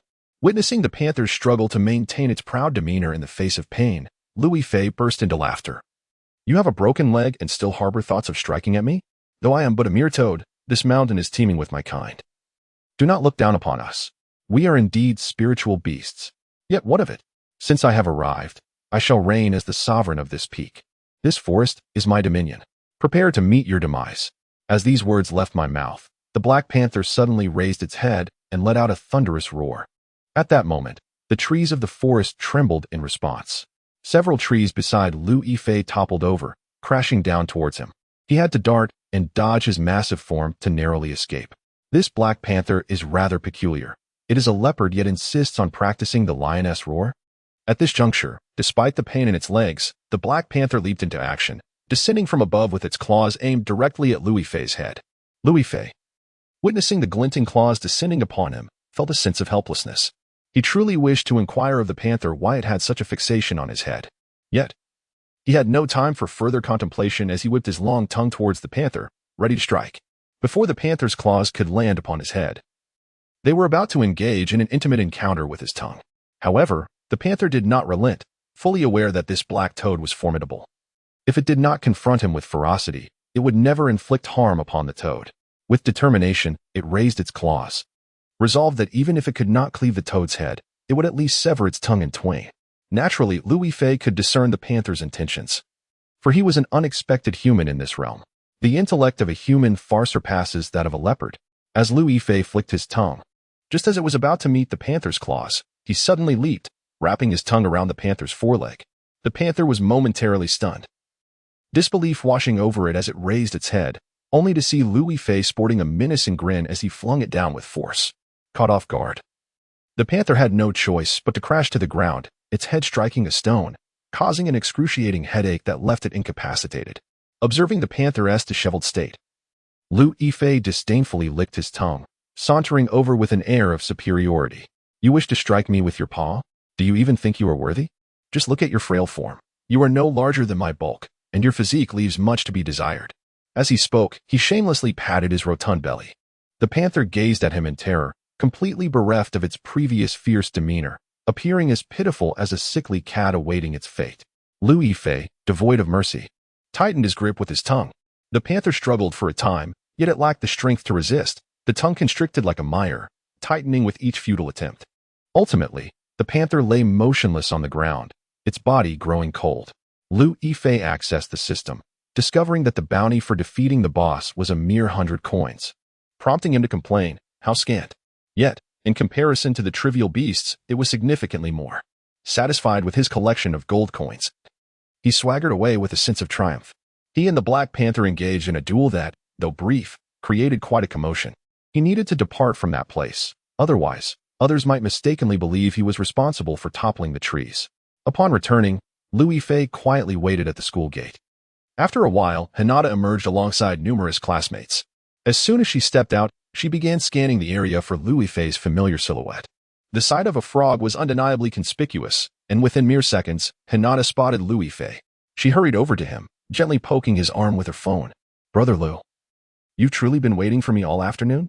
Upon hearing Hinata's uniquely soft voice, Lu Yifei felt a stirring in his heart. "I arrived just in time for your dismissal," he replied. "How was your time with your classmates today?" While asking, he carefully lifted her, placing her atop his head. Knowing it was the first day back from school, he was curious if she had encountered Naruto and the others. Hinata tilted her head and thought before replying cheerfully, "Today, I met many interesting people and teachers. Nothing particularly special happened. I just want to go eat ramen with you now." "Ramen, you say?" Lu Yifei's eyes brightened momentarily before he shook his head. "No, I cannot join you for ramen. I must carry you home. You just enjoy it." Although he had developed a fondness for the ramen here, he did not wish to transform in public. He preferred that Hinata enjoy it alone. Hinata felt even more touched by his words. "All right, I will save some for you to take home. As long as you eat well. I am content just being with you," Lu Yifei said, feeling a sense of ease as he led her back. Despite having just emerged from a fierce battle, being with Hinata allowed him to forget all his troubles. He suddenly felt that he had not come here for any particular reason, but simply to meet Hinata and enjoy their time together. With this thought in mind, Lu Yifei abruptly looked up and asked, "Do you wish to be with me?" "Why are you asking such a sudden question, Brother Lu?" Hinata blushed, seemingly shy about providing an answer. Observing her bashful demeanor, Lu Yifei realized that Hinata must also harbor feelings for him. Otherwise, she would not be so flustered nor hesitant to respond. The mere possibility of this notion filled his heart with joy, causing him to leap and bounce in his froggy gait. Hinata, perched atop his head, was jostled back and forth and playfully poked his head with her finger. "Brother Lu, I'm about to fall off. I'm sorry. I will walk carefully." Lu Yifei apologized, suddenly aware of his exuberance, and steadied himself. Hinata, sitting high above, felt the gentle breeze while surveying the small food stalls along the roadside. Her gaze followed to an inconspicuous little eatery, and she clapped her hands in delight. "Lu Gij, please put me down. I want to eat ramen here." Lu Yifei lazily bent down to let her down, then moved aside to comfortably lie down. Hinata ordered 2 bowls of ramen, her small face flushed from the steam. Seeing her adorable appearance, Lu Yifei was momentarily mesmerized, his eyes turning cross-eyed. Hinata sat down, finishing 1 bowl before carrying the other over to Lu Yifei. "Lu Gij, here. This is for you." "Is this for me?" Lu Yifei was astonished. He thought Hinata had ordered 2 bowls for herself and had been silently wondering how she had developed such an appetite. He never expected one was meant for him. His mood brightened, and he eagerly opened his mouth like a frog, ready for his meal. Hinata gently blew on the noodles before tenderly feeding him. A delightful aroma of ramen filled his mouth, and Lu Yifei savored the bowl, opening his bright eyes to look at Hinata. "Thank you, little Hinata. What is there to thank? If there is something for Hinata to eat, of course, there is a portion for Lu Gij," Hinata replied, her face reddening as she quickly turned to place the bowl and chopsticks on the table. At that moment, Lu Yifei felt something swift pass by him. It didn't go far but stopped beside Hinata. "Is that Hinata? Are you eating ramen?" a bold voice exclaimed. Lu Yifei quickly looked over. The person with the poker face was none other than Yunishino. Hinata turned her head, smiling as she responded, "I'm eating ramen with Lu Gij. The ramen here is really delicious." "Lu Gij? There is no one else here." Yunishino looked around, deliberately ignoring the black frog lying nearby like a building. Lu Yifei gritted his teeth, unwilling to argue with such a person, and raised his head slightly to catch Yunishino's attention. Hinata smiled and pointed at Lu Yifei, saying, "He is Lu Gij." Yunishino followed her finger, but his gaze landed on an old man basking in the sun by the roadside. He is your Lu Gij? "Hinata, he must be as old as your father." Coughing, Lu Yifei choked on his food, his tongue sticking out as he coughed continuously. Was this kid deliberately ignoring him? Unable to endure any longer, Lu Yifei stood up, looking down at Yunishino. "You better pay attention. I am Hinata's Lu Gij, her dedicated spirit beast, who takes her to school." "Wow." Hinata slowly opened her mouth, her eyes sparkling as she gazed at Lu Yifei. Yunishino took 2 steps back, genuinely astonished. What a dark frog, but quite large. Lu Gij is not just a dark frog, he can transform too. After transforming, Lu Gij is super handsome, Hinata hurriedly explained, as if fearing her classmate might misunderstand that Lu Yifei was merely an ugly black frog. The 2 sentences filled Lu Yifei's heart with joy, and he became increasingly pleased with himself. You are Yunjina, right? From now on, please assist Hinata well at school, and I shall not treat you poorly. He was aware that Yunjina shared a class with Hinata and understood that the Yun clan was characterized by their steadiness and composure. With a student like Jina by Hinata's side, he felt quite reassured. I will definitely help Hinata-san, Yunjina said, looking up at him with utmost seriousness. Louis Fei nodded in satisfaction and smiled. That's wonderful. You should head back now. I need to take Hinata home as well. Yunjina nodded. Glancing back and forth between Louis Fei and Hinata a few times before leaving, turning her head 3 times as she walked away, watching her depart. Hinata returned to Louis Fei's side. He is so honest, she remarked. I agree, but this isn't the time to discuss that. Let us hurry home. Come on. Louis Fei was eager to return home and accompany Hinata for a proper rest, hastily lowering his large head. Hinata hopped on and joyfully followed him as they left. Just before reaching home, Louis Fei suddenly remembered the Black Panther carcass he had left in the forest. He had intentionally preserved it to serve as a cushion for Hinata. With a glint in his eye, he chuckled. Little Hinata, let us not rush back. Would you accompany me to a certain place? Where to? You're not suggesting we head back to the forest, are you? Hinata stared at Louis Fei with wide eyes, somewhat displeased. The forest offered little amusement, filled with nothing but beasts, making it impossible for her to enjoy time with Louis Fei. Louis Fei gasped in surprise. How did you know I was going to the forest? Do you have an inkling of my intentions? What else could it be? Are you taking me to hunt monsters? Hinata rested her chin on her hands, utterly uninterested in Louis Fei's proposal, although she found him quite handsome when fighting. The repetitive cycle of slaying beasts in the forest was simply dull. Louis Fei grinned and waved his paw. It's not about hunting monsters. I want to show you something. Wow, that sounds wonderful, Hinata exclaimed, excitedly kicking her little feet as she perched atop Louis Fei's head. The playful kick didn't hurt him. Rather, it felt akin to a tickle, and he thoroughly relished the moments spent with Hinata. Louis Fei carried Hinata into the forest, leisurely setting her down. Look, over there is what I wanted to show you. Hinata jumped down and gazed at several massive trees toppled on the ground. After a moment, she chuckled. So you're not hunting monsters. You've switched to chopping trees? Why was Hinata looking to the left? Louis Fei sauntered over to a stone and patted the Black Panther-esque carcass. Hinata's mouth formed an O shape as she hurried over to inspect the enormous Black Panther, nearly the size of a giant toad. What a massive leopard! Did Brother Lu defeat it? Ah, of course. Who else but me could conquer such a fierce and gigantic Black Panther? Louis Fei immediately felt a swell of pride. How impressive! Brother Lu, how did you defeat the Black Panther? Hinata straightened up, gazing at Louis Fei with eager curiosity, yearning to know the details. Under Hinata's admiring and inquisitive gaze, Louis Fei felt as if he might ascend to the heavens. I hardly had to lift a finger. The Black Panther kept trying to swat my head with its claws, so I simply flicked it onto a rock with my tongue. Who would have thought such a large creature could perish so easily? It swatted at your head. No one should ever touch your head. Hinata shook her head vigorously, her heart aching at the thought as she looked at Louis Fei's shiny black head. This head, which she frequently perched upon, had already endured enough. How could anything else dare to harm her brother's head? Louis Fei chuckled. Little Hinata, are you worried about me? Don't you fret. The very reason I dealt with it so decisively was because it dared to come near my head. Why? Don't you dislike others touching your head? Hinata's voice trembled with anxiety, her fingers twisting nervously. She sat atop Louis Fei's head daily, not only resting but also fidgeting. Did that mean Louis Fei was angry? Sensing Hinata's concern, Louis Fei reassured her. Not at all. I simply dislike anyone or anything touching it except for you. Well, that's wonderful. Hinata's voice trailed off, her cheeks flushed a deep crimson. Observing her shyness return, Louis Fei swiftly shifted the topic back to the Black Panther. Today, I brought you here to find the Black Panther because I wanted to skin it to make you a warm cushion. Ah, Brother Lu, Hinata looked up, touched, her eyes shimmering with unshed tears. Louis Fei, flustered, hurriedly attempted to wipe her tears away. Don't cry. It's only right for Brother Lu to be good to you. Look, I'm making you a cushion, so no tears. With that, Louis Fei deftly stripped the hide. At the sight of such a gruesome scene, Hinata, moved to tears, stifled her emotions. Louis Fei noticed her tears recede and couldn't help but smirk as he tossed the hide onto a branch. It will be fine in a bit. Once it dries, we can wash it and take it home. What shall we do now? Hinata, feeling bored, sat on a rock, staring vacantly at the towering trees in the forest. Louis Fei lay down beside her. Let us chat. What did you learn at school this afternoon? I met the teacher and 2 classmates. The one named Shino whom you just saw is my classmate, And there's another who hasn't spoken to me yet, so I don't know him well. Hinata recounted everything, her cheeks rosy with embarrassment. Liu Yifei understood that Hinata was particularly shy and wouldn't initiate friendships.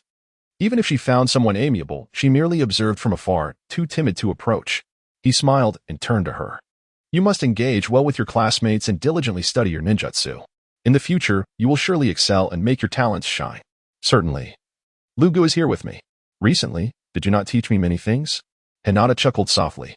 Recalling Liu Yifei's earnest demeanor while instructing her in the art of soft boxing, which filled her heart with joy, Liu Yifei gazed at the landscape before him, earnestly assuring her, rest assured, I shall accompany you as you grow and progress.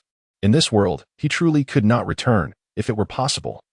He wished to be with Hinata forever, until they knew each other intimately and remained together for eternity. Hinata glanced at the Black Panther hide behind her and remarked, It has already dried. Let us take it back together. Certainly. The sky is darkening, Liu Yifei replied, rising to his feet. He looked up at the stars, faintly shimmering in the twilight, lazily draping the Black Panther hide over his shoulders as he led Hinata away. They ambled through the forest at a leisurely pace. But before they reached the base of the mountain, Liu Yifei sensed an unusual disturbance. He raised his gaze, whispering, I believe there may be something alive surrounding us. Something alive? Hinata exclaimed, quickly scanning her surroundings but seeing nothing in the enveloping darkness, causing her to instinctively lean against Liu Yifei's head in fright. Feeling the warmth of Hinata's soft body, Liu Yifei, aware that something was indeed amiss, almost lost his focus. He paced in place for a moment, yet still detected nothing out of the ordinary. Could it be merely a figment of his imagination?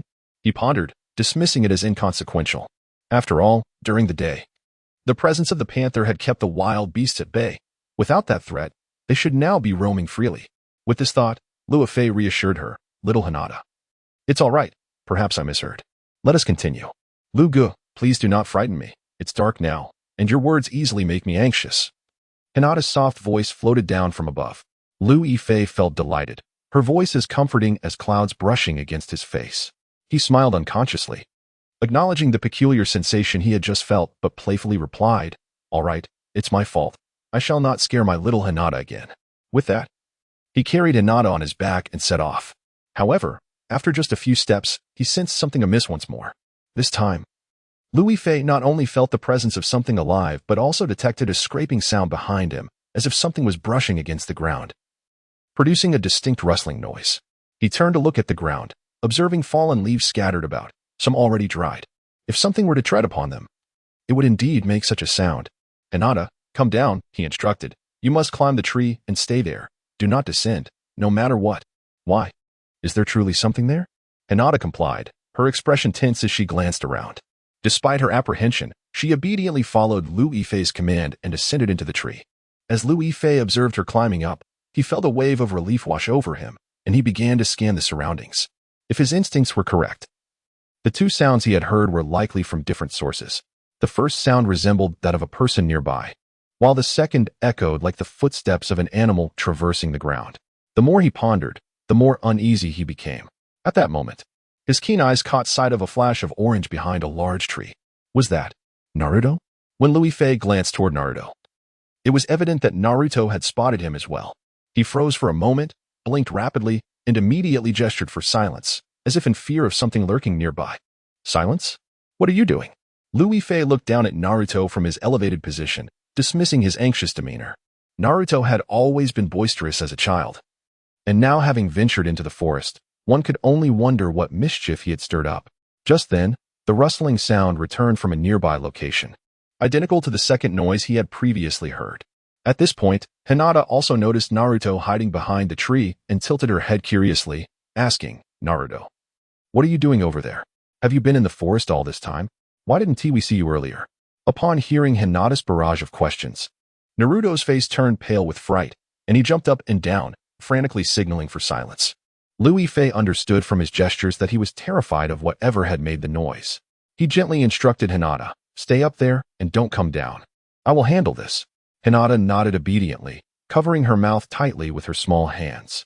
Finally reassured, Liu Yifei ignored Naruto's desperate attempts to signal him not to act recklessly and boldly stepped forward, calling out, Who is there?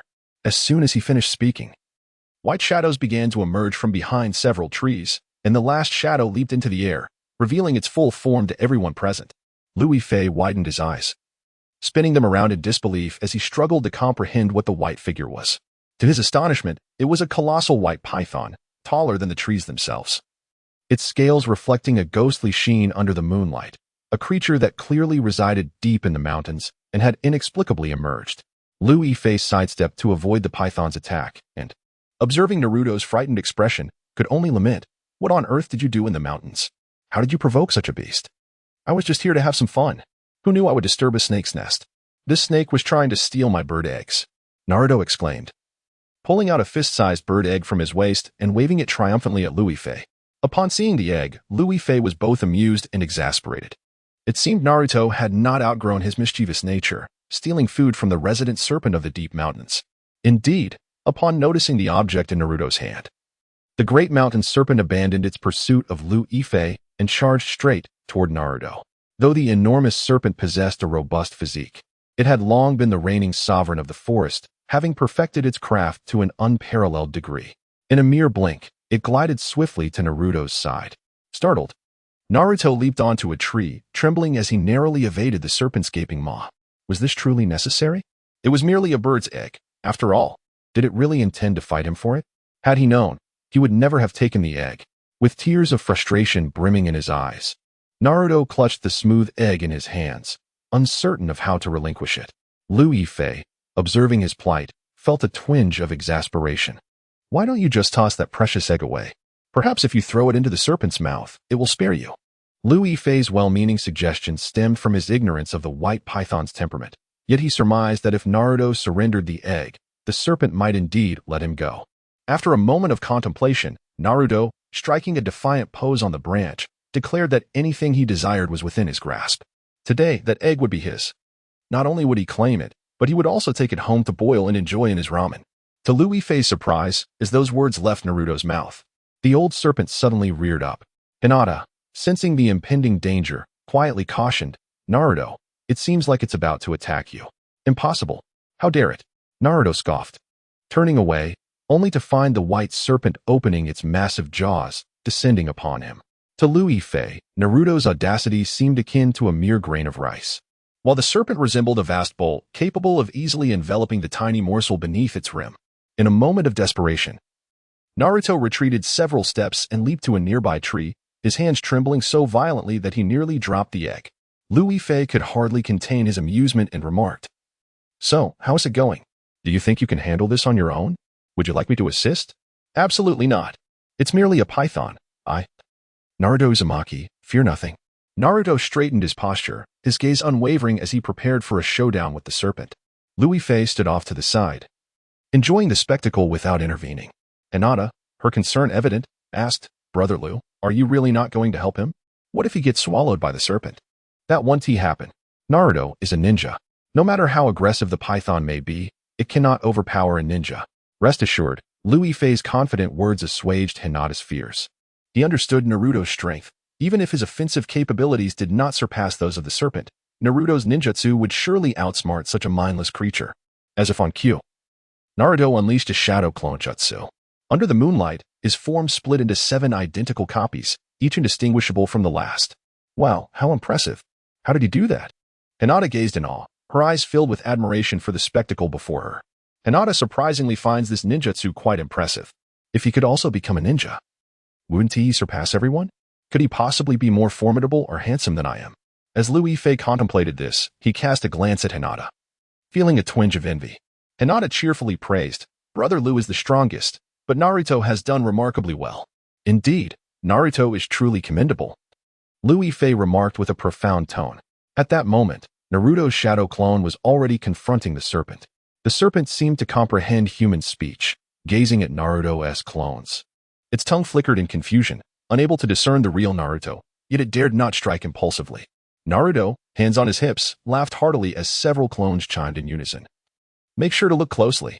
If you can't tell which one is me and recklessly swallow one of my clones, your belly will be set ablaze."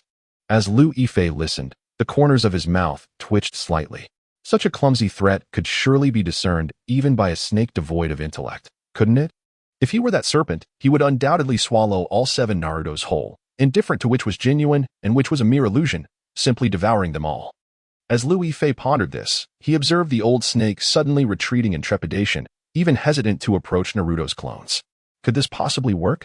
Liu Yifei's eyes widened in astonishment, captivated by the old serpent's somewhat submissive demeanor, nearly popping out of their sockets. This old snake truly lacked wit, as it was genuinely intimidated by Naruto. No wonder it had spent so many years in these deep mountains, surviving solely on bird eggs. Such a large creature wasted on such meager sustenance. Naruto, reveling in his triumph, laughed heartily, tossing the bird eggs in his hands. Since the serpent was afraid, it was time to leave. Otherwise, I shall not be gracious. Naruto, Liu Yifei exclaimed, startled. At that moment, if he were not still in the form of a frog, he would have slapped his forehead. Naruto, in his hubris, had forgotten he was still within a clone. Thus, recklessly mimicking actions dissimilar to those of his clone was something the old snake would undoubtedly notice. Sure enough, the serpent's slitted eyes narrowed as it focused on the true Naruto among the 7, charging directly at him. Naruto, taken aback, realized what he had just done. And in a panic, he leaped about, evading the serpent's onslaught. To the left. Go right. Liu Yifei anxiously called out, wishing to transform and assist him.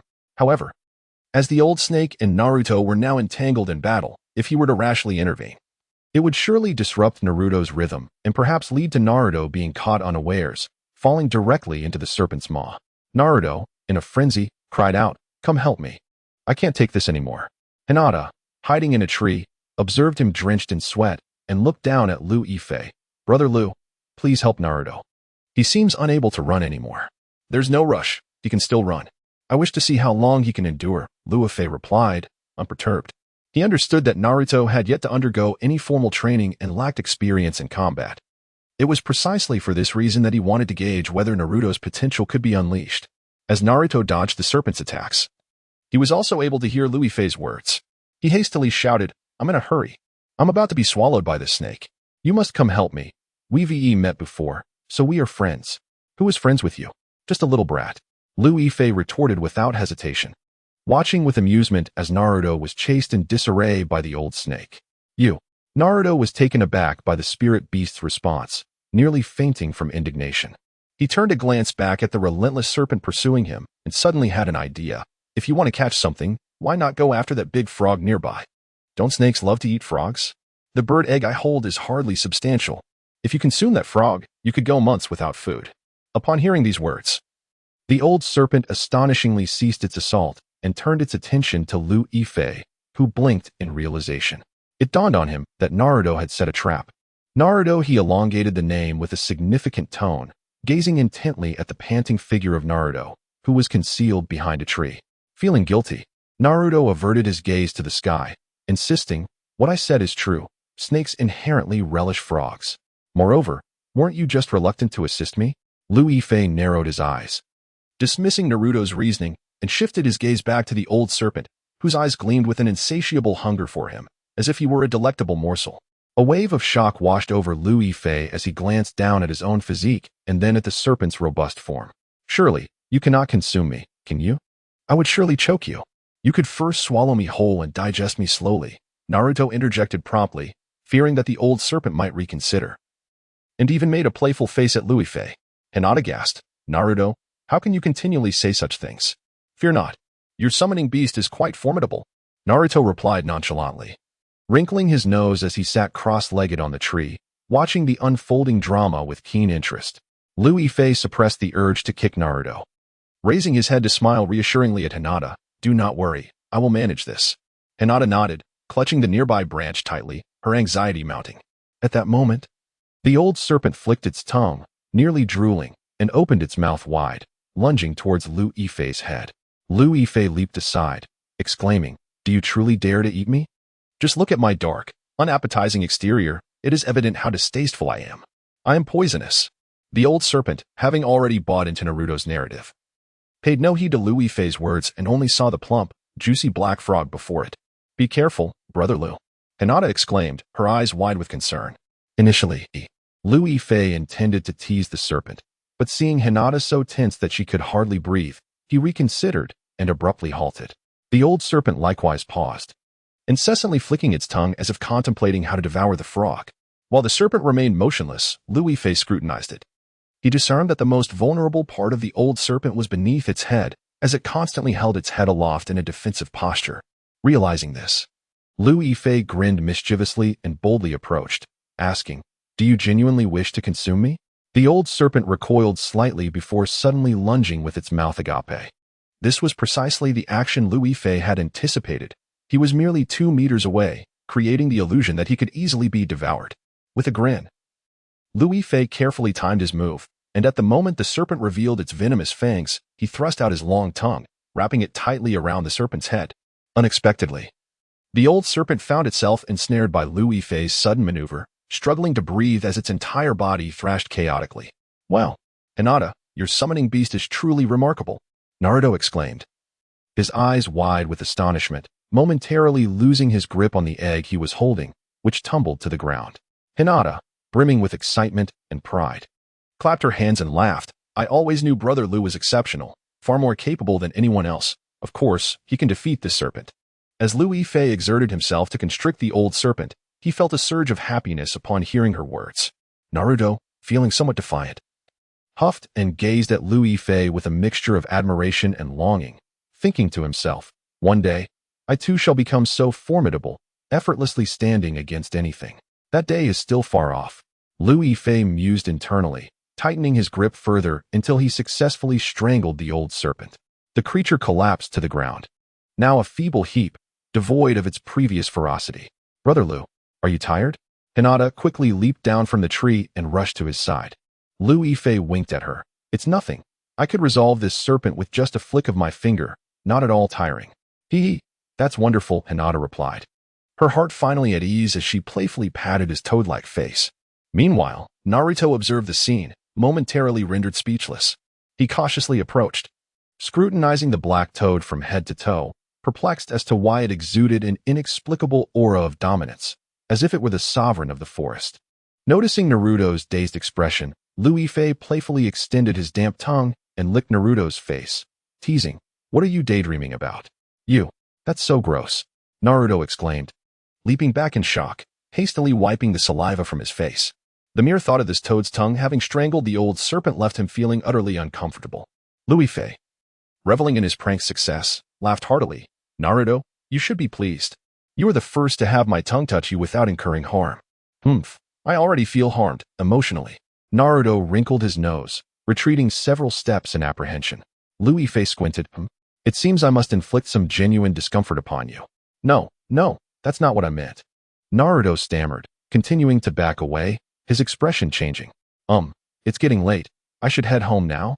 You all enjoy yourselves here." With that, he dashed away in a hurry. Lu Yifei clicked his tongue and called out playfully, "Don't let me catch you. Brother Lu, you will indeed encounter him again." The teacher mentioned that during our training sessions, we will occasionally clash with students from the neighboring class. Sometimes, we will even compete to enhance our abilities. "Which means you'll have plenty of opportunities to meet Naruto," Hinata chimed in, walking over with a smile, playfully poking Lu Yifei's toad-like face. Lu Yifei shrugged nonchalantly. "I know. I was merely teasing him. We should be heading back. But what about the great serpent?" Hinata turned around and pointed at the dead snake on the ground. Lu Yifei remained silent, closing his eyes to summon the system. The system's voice echoed in his mind. "Master, what is your command? Having slain a formidable serpent, surely I deserve a greater reward in gold coins, and please dispose of the serpent's remains as well." Lu Yifei articulated with a tone of negotiation. The system fell silent for a moment, then explained in its eternally monotonous tone. "The beasts of the forest possess their own predetermined drop rates of gold coins. It is futile for you to discuss this with me. However, I can assist in handling the corpse. Is it so difficult to grant me a few more coins?" Lu Yifei retorted bitterly. After a short while, the system responded with a beep. "Insulting the system, you wretched creature. You can handle the serpent's remains yourself." With that, the system fell silent once more. Lu Yifei was utterly astonished. Had he truly heard that correctly? This system had audacity beyond measure. "Lugage, are you asleep?" Hinata looked at Lu Yifei, who had his eyes closed and remained silent, and a hint of fear crept into her heart. Lu Yifei opened his eyes, gritted his teeth, and forced a smile. "It's nothing. Can you manipulate fire? Let us incinerate this old serpent." Hinata nodded obediently, extending 2 fingers. "Fire manipulation. she exclaimed, and flames erupted from her fingertips. The fire swiftly engulfed the lifeless serpent, reducing it to ashes in an instant. At that moment, the system lazily and coldly chimed in. The white serpent lived in the forest for over 100 years, absorbing the essence of heaven and earth, yielding 99 gold coins upon its demise. 99. That is far too little. Lu Yifei frowned in disdain, yet the system's pricing was immutable, leaving him with no choice but to accept his fate. Little princess, shall we return now? Fortunately, the leopard skin is still intact. We can use it to make you a blanket. Lu Yifei shifted his focus, nudging the leopard skin with his head. Seeing Lu Yifei with the leopard skin on his head, Hinata turned away, stifling a giggle. What is so funny? Lu Yifei asked in surprise. With that leopard skin on your head, it's impossible to tell there's anything there. You look just as dark as the black leopard. Hinata tilted her head, her cheeks flushed with laughter. Lu Yifei found her adorable and chuckled lightly. Come, sit on my back, whether it's my dark head or the black leopard's fur. I'll gladly share it with you. Lugage, you're so kind. Hinata leaned down, embracing the leopard's fur, her face gradually turning red. Lu Yifei, oblivious to Hinata's blush, was in high spirits as he carried her home. Although he was dissatisfied with the gold coin drop from the serpent's demise, it mattered little. As long as he steadily accumulated wealth, he would soon be able to purchase the heroes he desired. A frog and a girl departed under the moonlight, traversing the forest back to their clan. Hinata assumed everyone was asleep, quietly entering with Lu Yifei, but before they reached the house, they spotted Hinata Hizashi practicing ninjutsu in the courtyard. Hinata Hizashi was momentarily taken aback upon seeing them. You returned so late? What have you been doing? Observing the expression on Hizashi's face, Lu Yifei had to muster all his strength to refrain from bursting into a croaking laugh. He imagined Hizashi as someone who had just witnessed a pig that had sullied Hinata, heartbrokenly speculating about their late-night escapades. Father, why do you appear so strange? Hinata cautiously inquired, instinctively inching closer to Lu Yifei. Hizashi gasped upon seeing her move. What on earth happened to you? We went to play in the forest. Brother Lu defeated a black panther and gifted me its pelt, Hinata exclaimed, standing up to reveal the black panther skin draped over Lu Yifei's head. Hizashi was taken aback by the sight of such a large pelt. A black panther of that size? Indeed. Brother Lu easily vanquished it. Hinata nodded eagerly like a little chick, brimming with pride for having such a brother. Hizashi's expression fluctuated dramatically, and after a lengthy pause, he managed a strained smile. Then, you should go inside and get some rest. All right, you should also retire early, Hinata replied cheerfully, nodding as she entered the room with Lu Yifei. He tossed the black panther skin to the ground, saying, You keep it, make sure to snuggle under it and stay warm while you sleep. I must return now. Good night. Brother Lu. Hinata gazed at him with sparkling eyes, her mood evidently bright. Just as Lu Yifei was about to leave, he was called back by Hinata. Brother Lu, tomorrow is the physical fitness test, and I'm quite scared to do it alone. Could you accompany me? Hinata looked at him with hopeful eyes. Lu Yifei had refrained from attending school, primarily to avoid revealing his true form and the trouble it might invite, and also to prevent any distress to Hinata. However, given her earnest request, he felt compelled to oblige. Lu Yifei nodded and replied, I will accompany you, but my true form might cause some issues. If you don't mind my froggy appearance, I shall attend school with you tomorrow. That's perfectly fine, as long as Brother Lu promises to be with me. Hinata beamed, nodding happily. After agreeing, Lu Yifei reluctantly waved goodbye to Hinata and departed. Through their daily interactions, Lu Yifei came to understand the essence of tranquil times. Yet, he also recognized the importance of ensuring that Hinata did not become overly reliant on his affection. From that moment forth, he vowed to progress alongside Hinata, aiding her in becoming the most formidable ninja of the Hyuga clan. The following day, Lu Yifei rose early and accompanied Hinata to school. As they arrived, they immediately drew the attention of everyone, including Naruto, who they had encountered in the forest the previous day. Naruto, casually munching on a reed, felt a twinge of guilt upon spotting the large frog and Hinata perched upon it, and instinctively sought to evade them. Lu Yifei had already noticed Naruto, and, seeing him attempt to flee, called out, Naruto, stop. Lu Yifei's body resembled that of a frog, evoking curiosity among many classmates. Upon hearing him speak in human language, they paused and directed their gazes toward him. Hinata had never experienced such collective attention before, her face flushed as she lowered her head, unable to meet the eyes of her peers. Naruto skidded to a halt, turned his head, and grinned. Hey there, Hinata's summoning beast. We've met a couple of times. Why are you running away? Have you done something wrong that makes you feel guilty? Lu Yifei narrowed his eyes, scrutinizing from his elevated position. Naruto approached, patting his side in explanation. Frog bro, how could I have done anything wrong? I just didn't see you and Hinata earlier. Why are you at school today? Not only am I here today, but I shall continue to come in the future. And please, do not call me Frog bro. Simply refer to me as Brother Lu. Lu Yifei replied with a disdainful pout, finding the term frog bro unappealing, laden with an unsophisticated connotation. Naruto scratched his head sheepishly, chuckling. All right, Brother Lu. I must thank you for your help last night. I'll take my leave now. With that, he hurriedly departed. Observing his retreating figure, Hinata fidgeted with her fingers, contemplating. It seems Naruto is a bit afraid of you. He is not afraid of me. Rather, he feels guilty about what happened last night. Let us disregard him and head to class, Lu Yifei stated, eager to avoid any further distractions, and led Hinata upstairs. Upon entering the classroom, they encountered a teacher and two male classmates. Teacher Yi Kurenai turned around, momentarily stunned by the sight of the large frog before her. Before managing to muster a stiff smile, did you mistakenly come to the wrong place? Not at all, this is clearly class 8. Hinata chimed in from atop Lu Yifei's head. Kurenai, having her gaze fixed on Lu Yifei, mistakenly attributed the voice to the frog, her expression shifting to one of astonishment. Hinata, how have you transformed into a frog? Teacher, I'm right here. Hinata straightened up and waved at Kurenai, jumping down from the frog. Kurenai sighed in relief. You truly startled me. I thought your real form was that of a frog. Hilariously, Inuzuka Kiba could not contain his laughter. Hinata, undeterred, gracefully stepped forward and introduced. This is Brother Lu, my summoning beast. He is exceptionally powerful and can protect me in many ways. So, this is your summoning beast. Quite a formidable size, Kurenai remarked. Approaching Lu Yifei for a closer examination. Sensing the teacher's commendable abilities, Lu Yifei spoke up. Teacher, may I stay by Hinata's side to learn? I wish to accompany her on her journey of improvement. You wish to remain at Hinata's side? Yet, you are rather large, Kurenai observed, sizing him up from head to toe, appearing somewhat perplexed.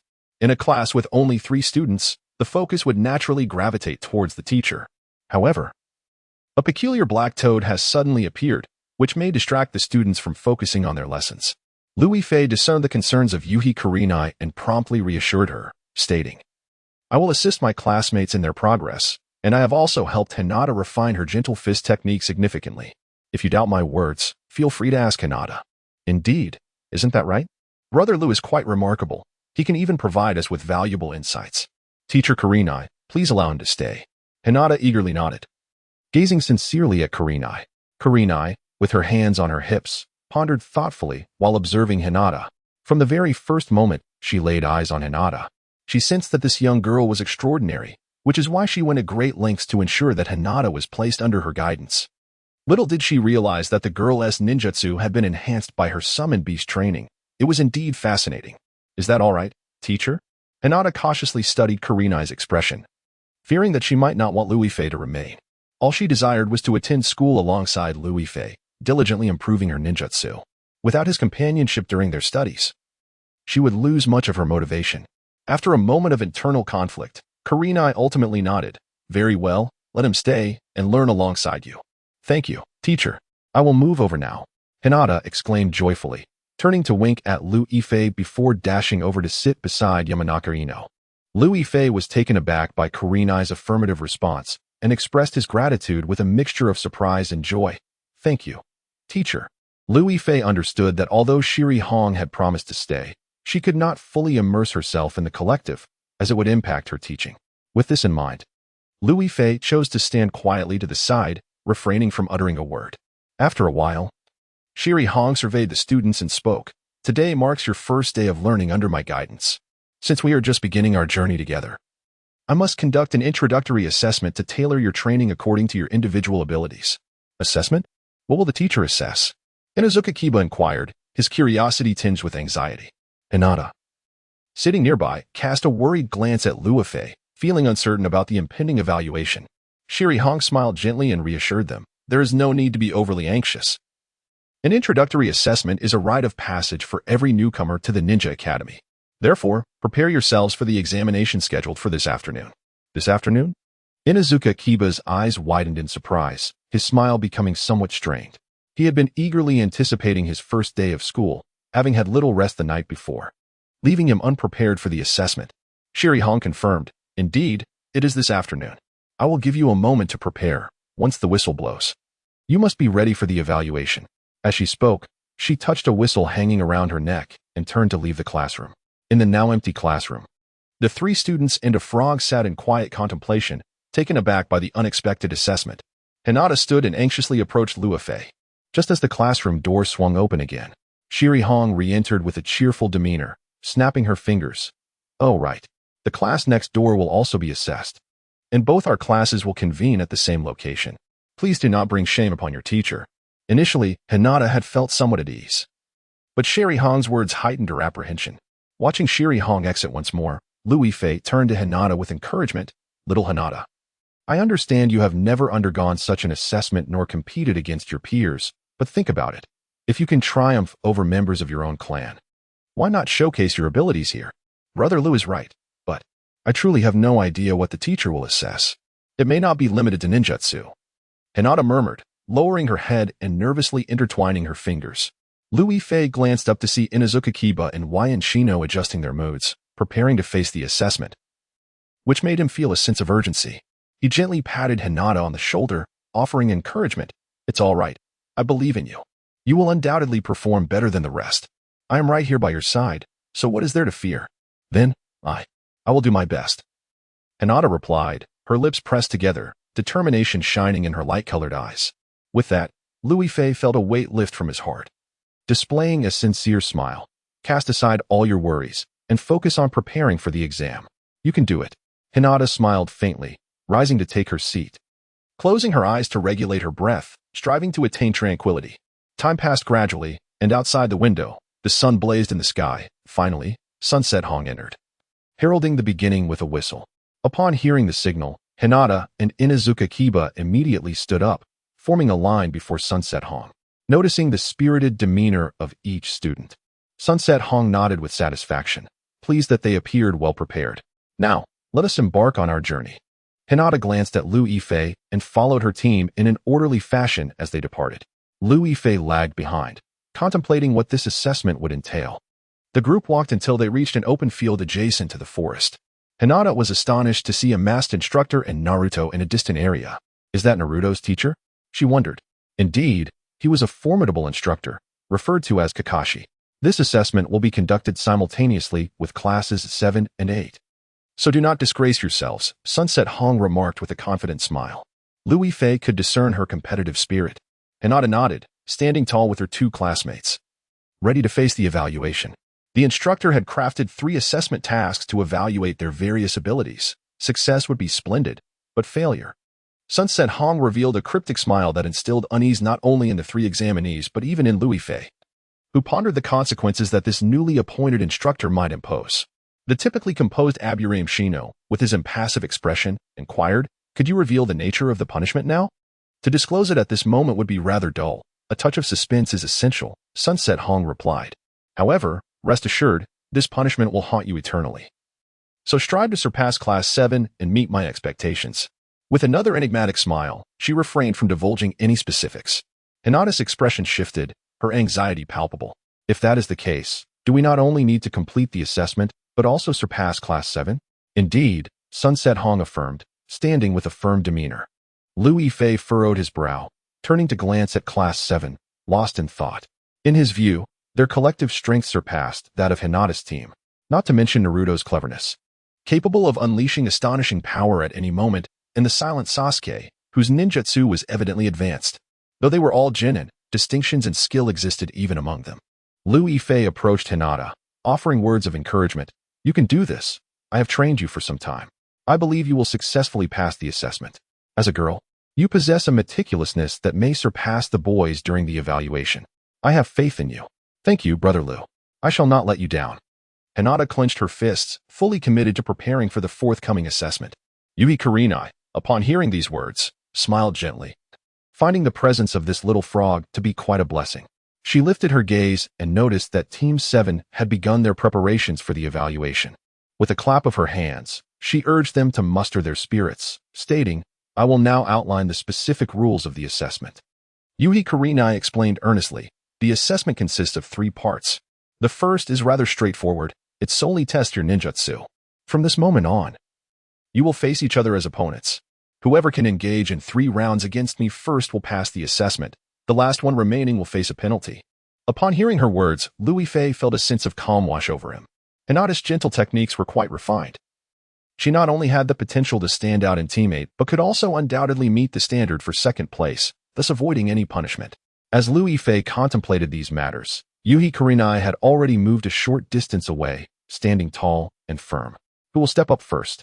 Hinata immediately turned to Lu Yifei, hesitating as she wondered whether she should be the first to volunteer. Lu Yifei shook his head, disapproving of Hinata taking the initiative. He was still unaware of the techniques Yuhi Kurenai planned to employ against them. Rushing in without understanding her strategy would surely lead to disadvantage. I will go first. Inazuka Kiba, feeling somewhat anxious, mustered his courage and stepped forward. Lu Yifei recognized his competitive spirit and smiled slightly. Kiba's abilities were indeed commendable, and his personality inclined him to charge ahead, so Hinata could take the second turn. With this thought, Lu Yifei approached Hinata and discreetly blinked twice at her. It was quite a challenge for Hinata. Even with Lu Yifei's small, frog-like eyes, she could discern the message he was trying to convey. Yuhi Kurenai sized up Inazuka Kiba, beckoning him with her finger. Come forth. As my first student for this assessment, I assure you, I will not go easy on you. Kiba's eyes widened. Unable to suppress a gulp, yet he advanced a step, standing opposite Yuhi Kurenai. He took several deep breaths, assuming an offensive stance, and charged directly at her. Yuhi Kurenai clearly did not anticipate Kiba's headlong rush. After a moment of surprise, she swiftly extended a finger, hooking it onto the collar of Kiba's shirt. Before anyone could react, she leaped, rapidly positioning herself behind him, grasping his shoulder with her other hand, and sent him crashing to the ground. With a resounding thud, dust billowed into the air, causing Hinata and Yamanaka Ino nearby to cough from the cloud. Lu Yifei squinted, observing intently as the settling dust revealed Kiba pinned beneath Yuhi Kurenai, his face turning crimson as he struggled in vain. What is happening? Yamanaka Ino gasped in astonishment, instinctively taking a step back. They all understood that Inazuka Kiba had been so thoroughly defeated before even confronting Yuhi Kurenai. It was undoubtedly a consequence of failing the assessment. Yuhi Kurenai observed the astonished expressions of the other two, and at last, she released Kiba, lifting him from the ground. Do you see the folly of your overconfidence? This is not merely a contest between a genin and myself. Your feeble tricks hardly qualify as ninjutsu. What? Aburame Shino gasped, his confidence severely shaken by her words. Yuhi Kurenai's expression turned icy. The assessment is serious to me as well. I will show no mercy. Nor will I allow you children to delude yourselves into thinking you can buy time with petty tactics. Reveal your true capabilities, though I doubt you possess any worth mentioning. Who will step up next? Upon hearing this, Lu Yifei turned his gaze towards Hinata. He recognized that this was a prime opportunity for her to shine, as her gentle fist techniques could undoubtedly impress Yuhi Kurenai. Hinata, noticing Lu Yifei's encouraging look and glancing at the anxious expression on Shino's face, took a deep breath and stepped forward. I'll take this one. Very well, Hinata, your courage is commendable. Yuhi Kurenai said with a smile that could not mask her admiration. Lu Yifei was not surprised. He understood that Yuhi Kurenai's words were meant to instill a sense of intimidation in the participants. Yet, Hinata exhibited no fear and willingly volunteered. Her bravery as a girl was indeed praiseworthy. Hinata nodded, inhaled deeply, and slowly approached Yuhi Kurenai. She closed her eyes, meticulously recalling the techniques taught to her by Lu Yifei when he transformed into a muscular, bald figure. After a moment, she opened her eyes, meeting Yuhi Kurenai's intrigued gaze, and declared, I am Hyuga Hinata, and I humbly request your guidance. Please, make your move first, Yuhi Kurenai replied, waving her hand dismissively while narrowing her eyes toward Team 7 in the distance. Indeed, one of the boys from Team 7 shows promise, but as for my students. Hinata felt a stirring in her heart upon witnessing Kurenai's dismissive demeanor, realizing it was time to act. She charged forward, throwing a punch. Yuhi Kurenai raised an eyebrow, effortlessly catching Hinata's small fist. Your courage is commendable, but your cunning leaves much to be desired. Did you not see the fate that befell Inazuka Kiba when he relied solely on brute strength? Lu Yifei furrowed his brow, sharing the sentiment that Hinata's approach was rather reckless. Hinata was not typically careless. She had witnessed Kiba's impulsive attack just moments ago. No. He surmised that Hinata was not simply rushing in without strategy. Indeed, after receiving criticism from Yuhi Kurenai, Hinata did not exhibit any signs of defeat. Instead, she extended her other hand, aiming a strike at Kurenai. With a smirk, Yuhi Kurenai blocked her effortlessly. At that moment, Hinata seized the opportunity, swiftly extending her leg to kick Kurenai's calf. Yuhi Kurenai was taken aback by the unexpected pain from Hinata's strike, promptly pushing her away. Hinata stumbled back a few steps and fell to the ground, yet her eyes sparkled with an unusual brightness. Because she realized her success in cleverly utilizing what seemed like a foolish tactic to deceive Yuhi Kurenai, she managed to execute a stealthy strike. Well done, Hinata. You are truly remarkable. Louis Fei hurriedly stepped forward, nudging Hinata with his head to help her up from the ground. He had not anticipated that Hinata would actually succeed. It is important to note that Yuhi Kurenai, as a J-nin instructor at the Ninja Academy, could effortlessly overpower Hinata without giving her any chance to retaliate. Louis Fei speculated that Hinata's successful ambush was due to Inuzuka Kiba's earlier lackluster performance, which Kurenai dismissed as inconsequential, thus underestimating Hinata as merely a second-rate opponent. When Kurenai observed Hinata's reckless attack, she treated her as she did Kiba, failing to be on guard and becoming overly complacent. Hinata rose to her feet, brushing off the dust, and smiled at Kurenai. Teacher? Hinata, you did quite well, Kurenai responded, her praise for Hinata unreserved.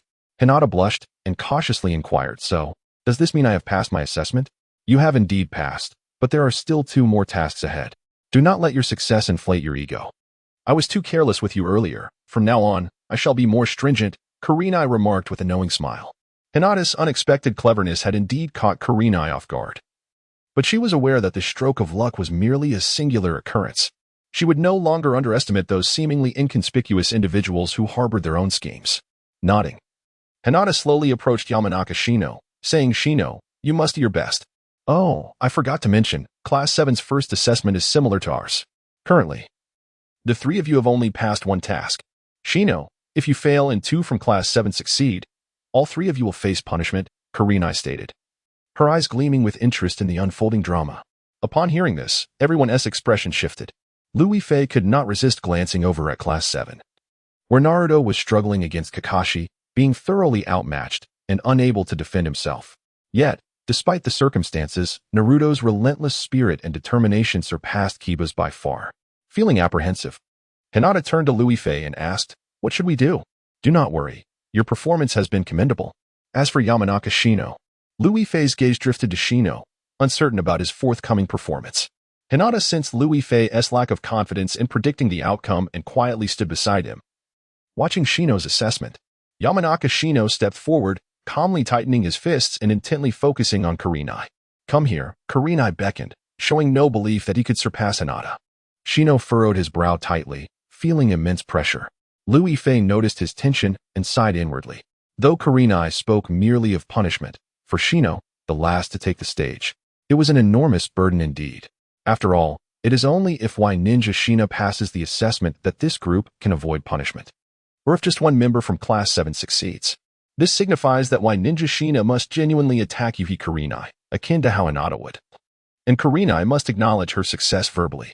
Ninja Shina, give it your all, Louis Fei urged with concern, not wishing for Shina to fail.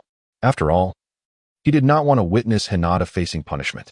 Ninja Shina nodded, took a deep breath, and gradually approached Yuhi Kurenai. Kurenai had already resolved not to allow any of the 3 trainees to pass the assessment. Upon seeing Shina's earnest demeanor, she merely smiled lightly. Come on. Let me see how you can surpass them. Ninja Shina fixed his gaze on Yuhi Kurenai, slightly bending forward to adopt an attacking stance. Suddenly, he leaped into the air with vigor, his left hand clenched tightly as he swung it towards Kurenai. Insect technique. Insect technique? Louis Fei and Hinata simultaneously looked up, their eyes fixed on Shina's left hand. From it, a few fluffy yellow insects suddenly burst forth, rapidly darting towards Kurenai. What on earth are those? Louis Fei's mouth twitched in disbelief. He never expected Ninja Shina's tactic to be this. If Shina wished to successfully pass the assessment, he needed to astonish Kurenai at an unexpected moment, yet attacking openly with flying insects seemed rather too obvious. Moreover, these insects were flying so slowly that even if Kurenai were severely nearsighted, she would undoubtedly see them coming, right? Shina, be careful. Hinata, sensing the oddity, anxiously warned Shina to remain cautious. Kurenai mockingly scoffed. Hiding insects in your sleeves? That is indeed a specialty of your Y Ninja clan, but you are far too overconfident. Little one. With that, Kurenai drew her dual-headed spinning blade from her waist and hurled it at the nearest insect. The insect was sliced in half by the sharp blade. Yet the spinning knife did not cease. It made a miraculous turn and flew towards the other insects. In an instant, all the insects fell to the ground, lifeless.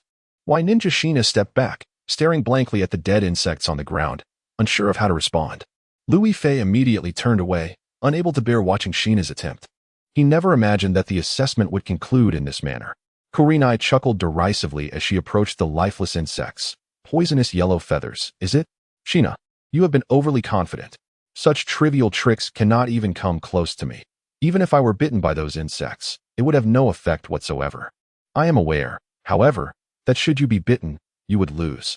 Y Ninja Sheena lowered his head in disappointment, gazing at the insects on the ground, feeling utterly disheartened. His primary intention was to command the insects to overwhelm his opponent with numbers, for he understood that mindless attacks could not lead to success in the assessment. And it was evident that he had already failed. As the setting sun cast a warm glow, Yuhi Kurenai smiled gently, her gaze laden with meaning as she looked at the three individuals before her. I hereby declare that only Hinata has barely passed the assessment, while Inuzuka Kiba and Yamanaka Shino must face punishment.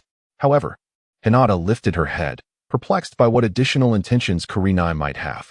Kurenai directed her attention towards the training grounds of Team 7. I shall first inquire about the results over there, regardless of how many of them passed. If Kakashi-sensei declares that their performance surpassed yours, you all shall accept punishment. With that, Kurenai strode away without hesitation, watching her retreating figure. Hinata's expression shifted dramatically as she lamented. What are we to do? I can't shake the feeling that Kurenai-sensei is determined to see us punished. You are correct in your suspicion, but the course of action remains uncertain. Do not fret. Perhaps the punishment will not be as dire as we fear, Inuzuka Kiba suggested. Attempting to reassure himself, though his tone lacked conviction, Louis Fei sighed, casting a sympathetic glance at Hinata. Little princess, if my intuition serves me right, Kurenai-sensei's true aim is not merely to test your abilities, but rather to ensure that you all face punishment, come what may. Though he wished to shield Hinata from worry, he felt compelled to reveal Kurenai's true intentions. What shall we do then? Must we inevitably accept punishment? Hinata's anxiety surged as she hurried to his side. Observing her rush towards him, Louis Fei felt a flicker of joy. It seemed that in moments of fear, she instinctively sought his support. He stifled a chuckle and reassured her. Do not worry, Kurenai-sensei will not be excessively harsh on you. Hinata's unease deepened upon witnessing Louis Fei's struggle to suppress laughter. Brother Liu, please do not frighten me. Will the punishment truly be severe? Her question caught the attention of Yamanaka Shino and Inuzuka Kiba, who also turned their anxious gazes towards Louis Fei. Noticing their trepidation, he took a step back, waving his hands in a placating manner. Rest assured, it is your first day undergoing assessments. Kurenai-sensei will not be unduly severe. That may not be the case, Yamanaka Shino countered, stroking his chin in contemplation. Such a child. Trying to be mysterious. Louis Fei inwardly scoffed at Shino's precocious demeanor. At that moment, Kurenai returned from the vicinity of Team 7, swaying her hips as she approached. Ahem. Do any of you have questions for me? She surveyed the group, noting their anxious expressions, which only heightened her excitement. Team 7 must have performed better than us, right? Louis Fei ventured hesitantly. Indeed, the little frog was correct. Team 7's performance was indeed superior. Kurenai snapped her fingers, relishing the spectacle of their reactions. Cold sweat trickled down Inuzuka Kiba's brow as he clenched his fists defiantly. That should be impossible.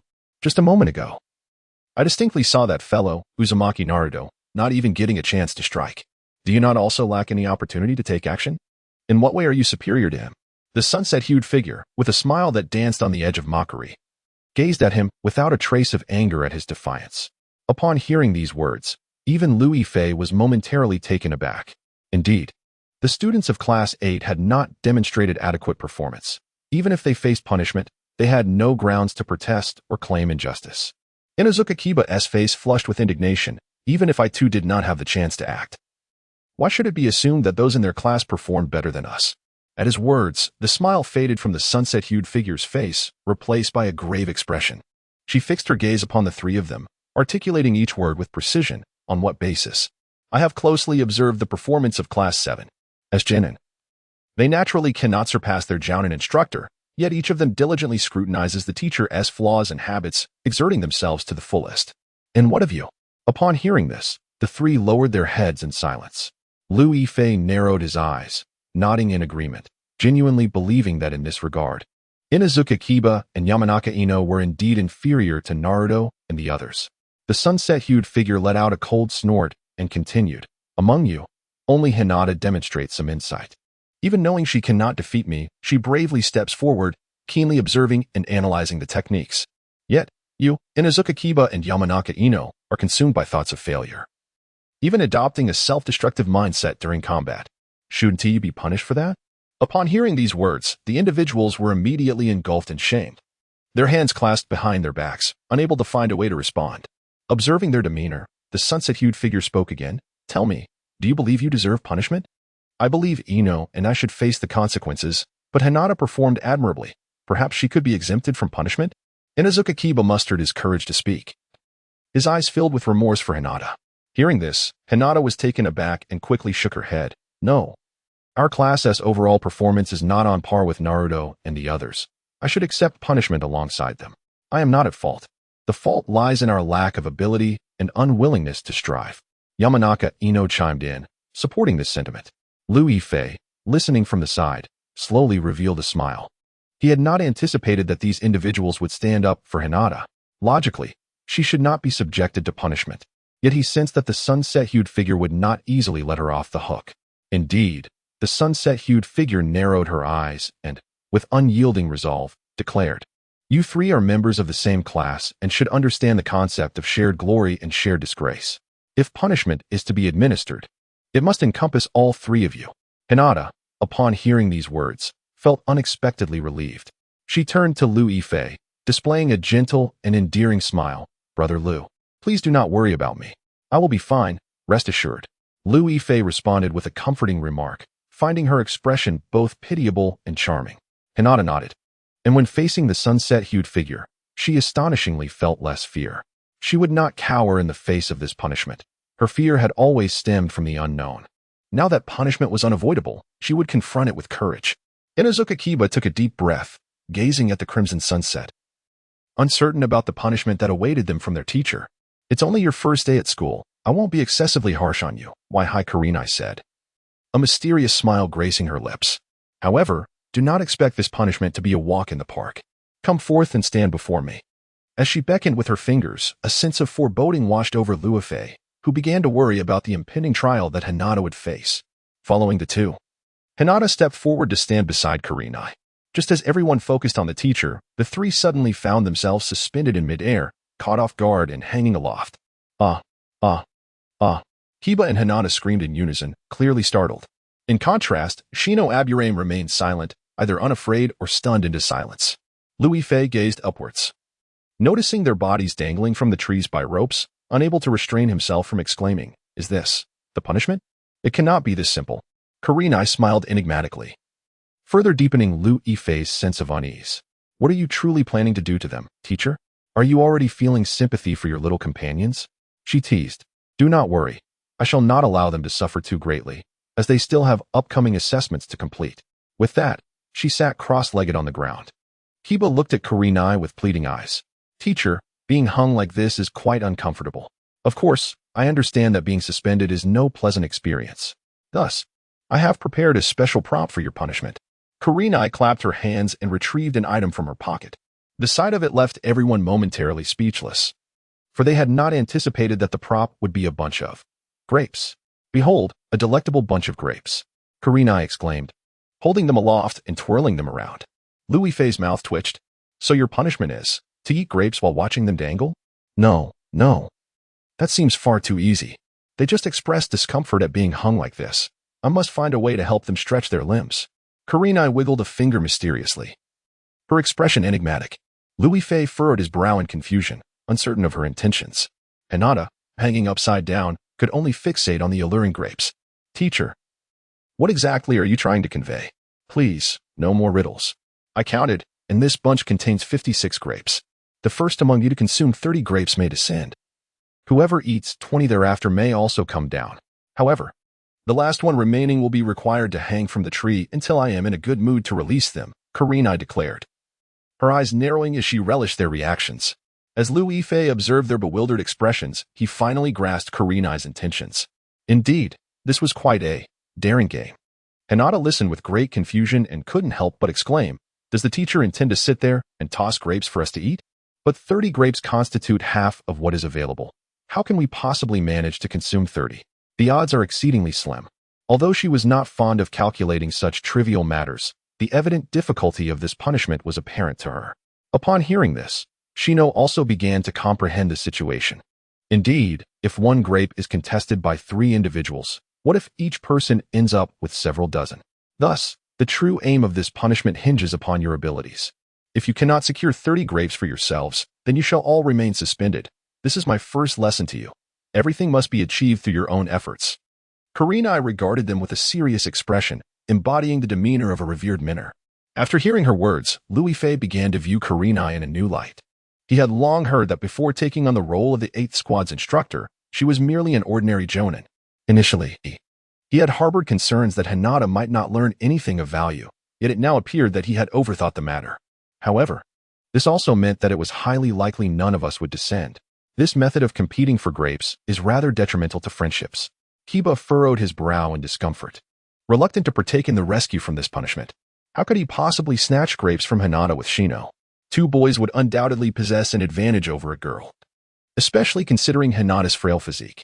Kurenai shrugged and chuckled lightly. Then there is no other solution. This punishment is inherently a personal assessment. You must rely on your individual capabilities to succeed. If not, the 3 of you may remain up there until dusk. What? Kiba's eyes widened as he gazed at Kurenai's beaming countenance, feeling a surge of anger within. Shino echoed the protest. Isn't this just toying with us? It is utterly impossible for the first person to claim 30 grapes. Even if successful, the remaining 2 will likely remain suspended. If this continues, all 3 will be left hanging. Ultimately, it is still a punishment, where only one may escape by luck. Upon hearing this, Kurenai remained silent.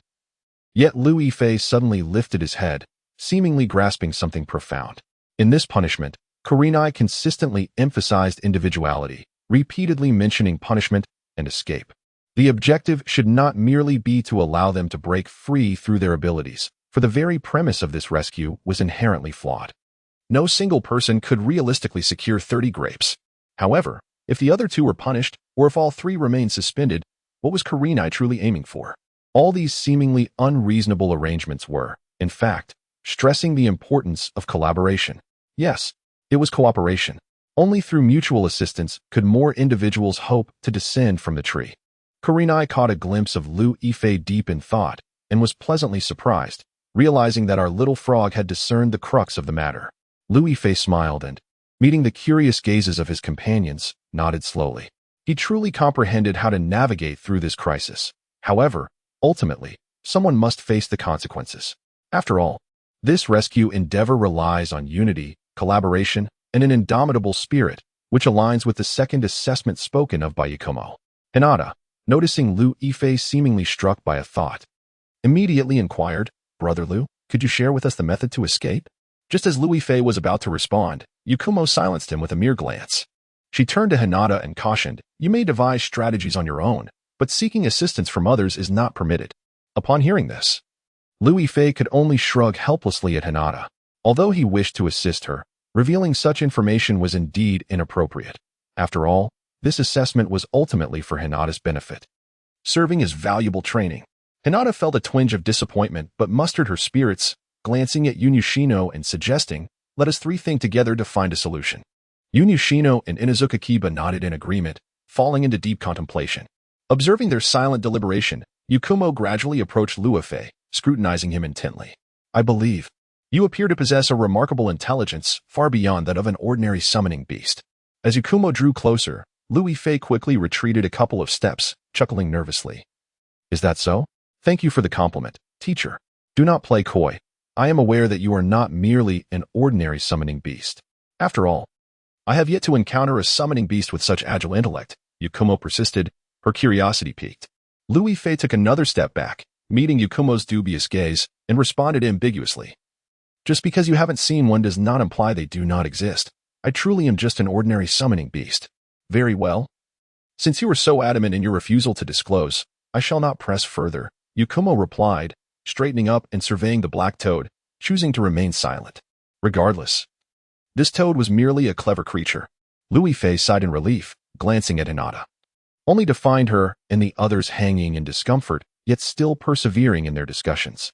At that moment, Yakumo, growing impatient, interjected, I say, it's been a quarter of an hour. Do you still have no solutions?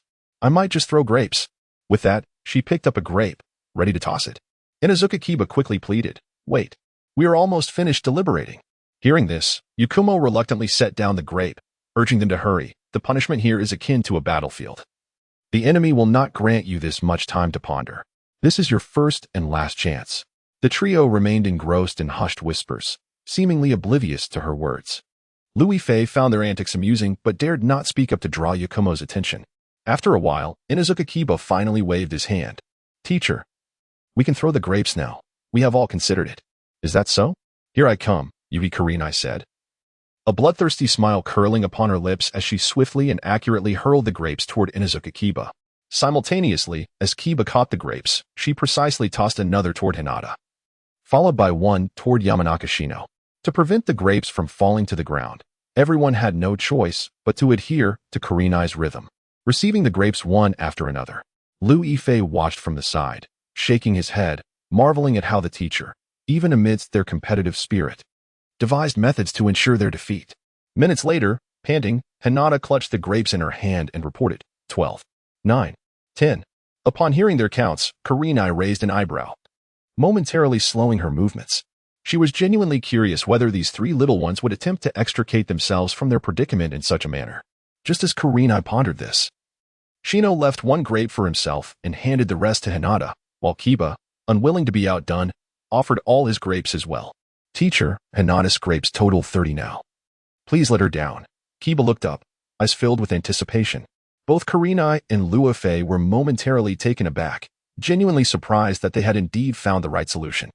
Regaining her composure, Kurenai regarded Kiba and Shino with a knowing smile. It seems the experience of being suspended is rather uncomfortable, isn't it? If you truly wish to relinquish the grapes, your next predicament may not be so easy. That's all right. Hinata is a girl. Let her down first. Besides, she performed the best in this assessment. She shouldn't have to suffer with us, Shino asserted without hesitation.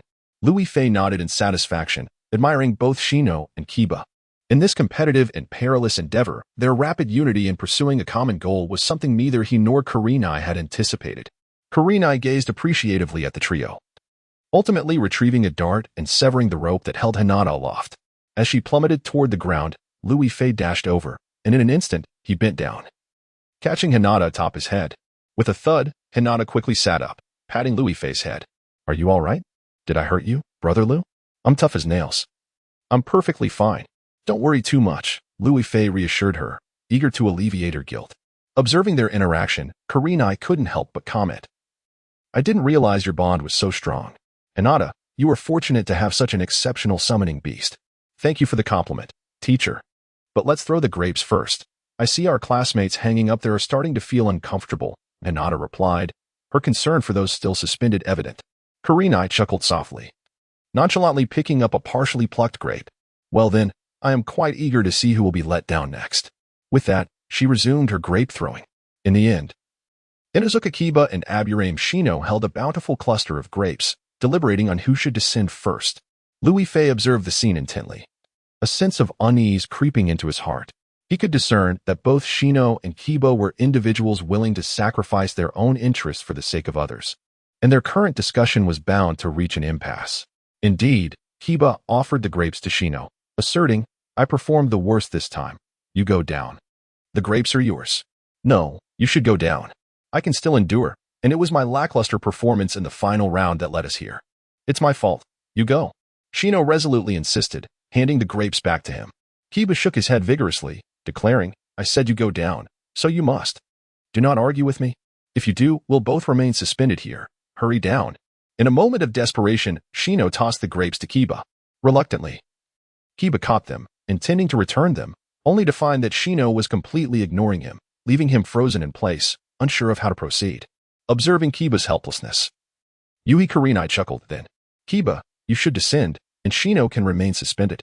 No, I want to stay up here with him, Kiba suddenly exclaimed, throwing all the grapes to the ground in frustration. Lu Yifei sensed the small body atop his head stiffen, realizing Hinata must be astounded at this moment. Shino turned, bewildered, staring at the scattered grapes. What are you doing? You could have gone down. I refuse to descend. I want to stay up here with you.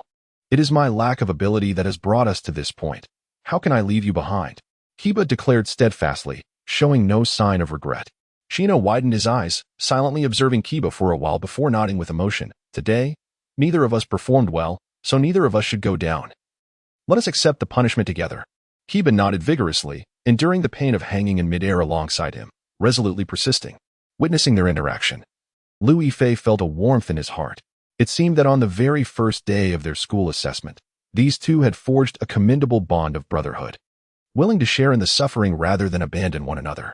Kurenai gazed at them intently, asking, "Why are you both so unwilling to come down? You must understand that this is not the time for such disputes. With one less person up here, there is one less person suffering. I understand, but I do not wish to descend. I did not perform well today. I should accept the punishment," Shino replied earnestly. Beside him, Kiba echoed, "I too. I performed the worst. I am the one who deserves punishment. I cannot let Shino remain here alone." Upon hearing their words, Kurenai nodded in satisfaction. She swiftly produced 2 shurikens, severing the ropes binding them. Unprepared, Shino and Kiba fell to the ground, rubbing their sore backs and grimacing in pain. Shino Wyan struggled to rise from the ground, puzzled, and inquired, "Sensei, why have you released us?" "Because you have successfully passed the second assessment."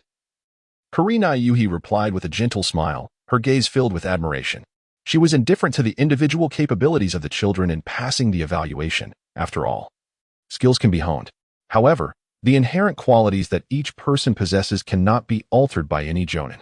The children of Team 7 displayed remarkable unity, readily assisting one another in times of peril, willingly placing the burden of consequences upon themselves. Such camaraderie is truly rare. This was also the intent behind her second assessment, to foster unity and collaboration. Inuzuka Kiba scratched his head, a bemused smile forming as he remarked, "So, when fighting alongside teammates, one must learn to prioritize the team's welfare over their own." Indeed, Kiba's insight is commendable, Kurenai nodded appreciatively. Well, Hinata's voice of admiration echoed, effortlessly capturing Lu Yifei's attention. He looked up, questioning, "What's the matter? Did you also not expect to pass this assessment?" "Yes, and I think Sensei Kurenai is incredible for devising such a method to test us," Hinata exclaimed, cupping her face with her hands, her eyes sparkling with admiration for Kurenai. Noticing Hinata's gaze, Kurenai turned and winked at her, pleased with her performance. "Keep up the good work in the final assessment. Team 7's last evaluation is about to commence." At this, Lu Yifei, intrigued, turned to see how Naruto was faring. He glanced towards another assessment area, only to find Naruto, at some point, had been knocked down by Kakashi-sensei and was struggling to rise. This kid. Lu Yifei shook his head, bemused by the scenario. Hinata, not focusing on her classmates from Team 7, quickly inquired, "What is the third assessment?" She was eager to join her friends in passing the evaluation. "Let us proceed with the assessment together with Team 7, Kurenai declared, snapping her fingers and heading directly toward Kakashi's location. The others, momentarily taken aback, quickly followed suit. Lu Yifei sauntered over to the assessment arena of Team 7, effortlessly becoming the center of attention. Who is this frog?" Kakashi mused, unable to suppress his curiosity. Hinata promptly stepped forward, shyly explaining, "This is my summoning beast, accompanying me for the assessment. Please don't judge him solely by his appearance. Though the frog may be unattractive, he is very kind and possesses great abilities." Lu Yifei was utterly astounded that Hinata, usually shy and hesitant to speak with strangers, managed to express such praise. Elated, he stepped forward to greet everyone, saying hello. "Hi there. What is your name? I've never seen such a large summoning beast before." A girl's melodious voice chimed in. Lu Yifei looked down to see a girl with long pink hair, instantly recognizing her as Sakura Haruno. He cleared his throat lightly, observing the curious expression on Haruno Sakura's face, and proceeded to explain, "I am Lu Yifei. You may call me however you wish, as long as you remember that I am Hinata's summoning beast." Upon hearing this, Hinata's cheeks flushed even more. "I am Sakura. It is a pleasure to meet you. And this is my classmate Sasuke." Haruno Sakura beamed as she introduced herself, not forgetting to mention her beloved Sasuke. Liu Yifei paused, noting Sasuke's typically silent and aloof demeanor, which did not surprise him in the least. Sasuke had always been that way, cold and reticent. He offered a slight nod, acknowledging Liu Yifei. Liu Yifei reciprocated with a nod and turned his gaze to Naruto. I saw how Kakashi-sensei effortlessly defeated you earlier. You must put in more effort for the final assessment. I understand. I will. Naruto responded, momentarily taken aback, but quickly nodded, appearing somewhat flattered. A complex feeling stirred within Liu Yifei, after all. He was but a child, yearning for recognition and praise. Just then, Yuhi Kurenai clapped her hands. All right, let us not waste any more time. This assessment is time-sensitive. Now, let us have Kakashi-sensei announce the details. Kakashi rested his chin on his hand, surveying the 6 group members before stating, this assessment is quite simple. It revolves around a single word, endurance. Endurance? What is that? Inazuka Kiba questioned, perplexed. Liu Yifei glanced at the others, who mirrored his confusion, except for Sasuke and Hinata, who seemed unfazed. Noticing that Hinata appeared to have some insight, Liu Yifei found it intriguing and gently inquired, Little Hinata, do you know what the teacher intends to assess? Yes, it must be related to testing physical strength and endurance. Fortunately, I had a hearty meal today, and I even snacked on some grapes mint for the assessment. So I am full of energy now, Hinata replied cheerfully, patting her belly adorably. Seeing her like that made Liu Yifei wish to lean in and give her a kiss. Yet he restrained himself. What you say is quite likely. Keep it up. I will be right here supporting you. Hinata nodded, placing her small hand on Liu Yifei's arm. At that moment, Kakashi continued, do you think this is merely a test of endurance? No, you are mistaken. This assessment will be divided into several smaller challenges that you must complete one by one. But teacher, you clearly said there was only one final assessment left. You are not being honest.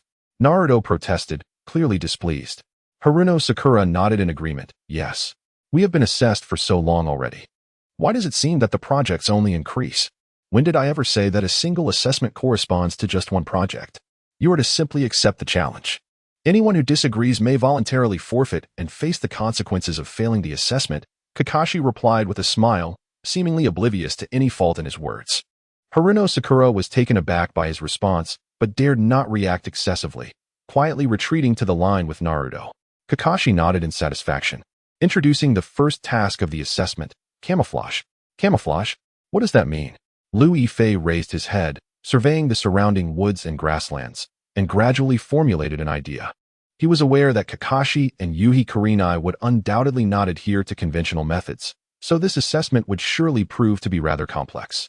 Hinata, you must complete the task with utmost caution. As Kakashi's words echoed, the others exchanged puzzled glances, unsure of what the task of camouflage entailed. Remember, your competitors are not only the other 5, but also yourselves. The task is quite straightforward. You must conceal yourselves within the woods without being discovered. Kurenai and I will seek you out. The evaluation will be based on the duration of your concealment, and only 4 of you may pass the assessment. Kakashi elaborated on the task at hand. Hinata furrowed her brow, hesitating, but what if we are found immediately? Unfortunately, the first 2 to be discovered will face immediate consequences. The remaining participants must not reveal themselves. Otherwise, they too will be punished, Kurenai explained with a smile. After listening to the 2 instructors, the students exchanged glances. Naruto, unfazed, rolled up his sleeves and stepped forward. All right, let me show you what a true master of camouflage looks like. Liu Yifei rolled his eyes and leaned closer to Hinata, encouraging her, don't worry. Your petite frame gives you an advantage in hiding. Just remain calm. I will stay by your side. As dusk approached, Hinata looked up at the sky, her heart racing. Brother Liu, please stay close to me. I'm scared alone. She was not afraid of punishment or of failing to endure, but the thought of being alone in the dark, silent woods unnerved her. Liu Yifei, understanding her apprehension, replied gently, rest assured, I won't leave you to hide alone. I will remain nearby. With that reassurance, Hinata felt a sense of relief and stepped back into the group. Kakashi observed the scene, noting that everyone was prepared, and declared, you may begin your camouflage now. We will not disclose the specific time we will start searching for you. Upon hearing this, all the students obediently dispersed. Liu Yifei had his own methods to locate Hinata. However, for the sake of fairness in the assessment, he remained with the 2 instructors. Kurenai crossed her arms and scrutinized Liu Yifei's composed demeanor. Little frog, I have been observing you throughout this assessment. And you are quite perceptive, aren't you? Surely you can discern the purpose of our evaluation now? I merely happen to be observant. There's no need to read too much into it, Liu Yifei responded, taking a few steps back, feeling somewhat uncomfortable under their scrutinizing gaze. These two instructors were elite jonin, holding significant status within the school and the village.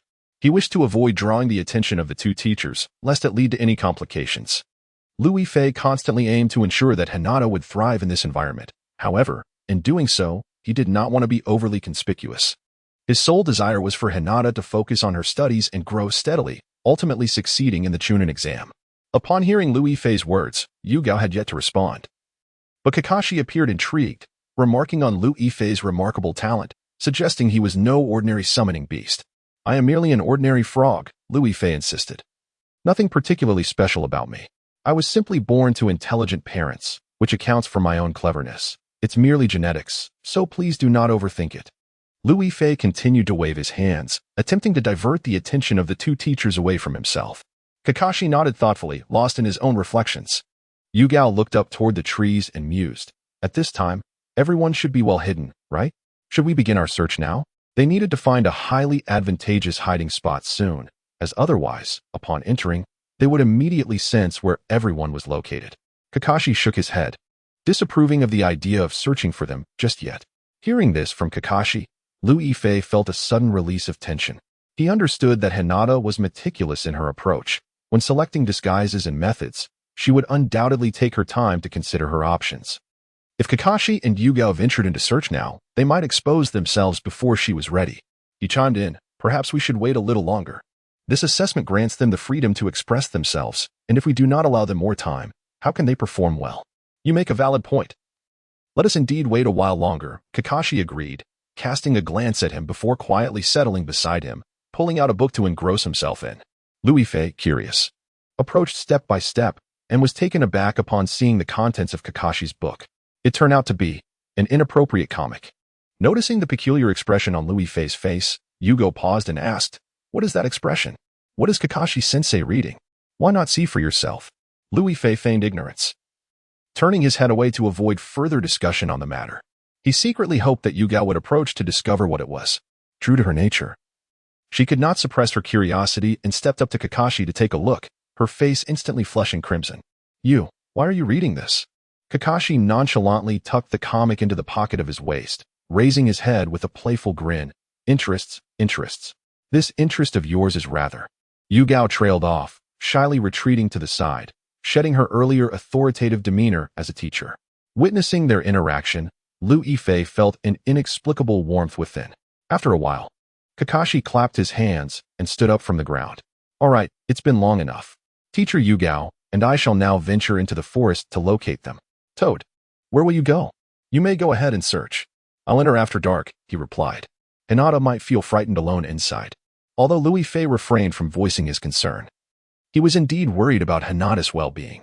If he accompanied the two teachers in their search, the commotion would be too great. They would alert the team members before getting close, causing them to hide more cautiously. However, if he waited a little longer to enter, he could stealthily find Hinata without being detected, which would be ideal. Upon hearing Liu Yifei's words, Kakashi and Hyuga expressed no objections and proceeded separately into the forest to begin their search for the team members. Meanwhile, the team members were scattered in a corner somewhere. Liu Yifei remained quietly in place, resting for a while before growing bored and edging closer to the forest. The woods were filled with dense underbrush, large boulders, and trees thicker than two people combined. These would provide ample cover for anyone seeking to conceal themselves. Yet, he was unsure how his classmates would cleverly utilize such a vast space for hiding. As Liu Yifei aimlessly wandered through the forest, he suddenly heard an unusual sound. Though currently in the form of a toad, his hearing remained remarkably acute. He detected a breathing sound akin to the rustling of the wind.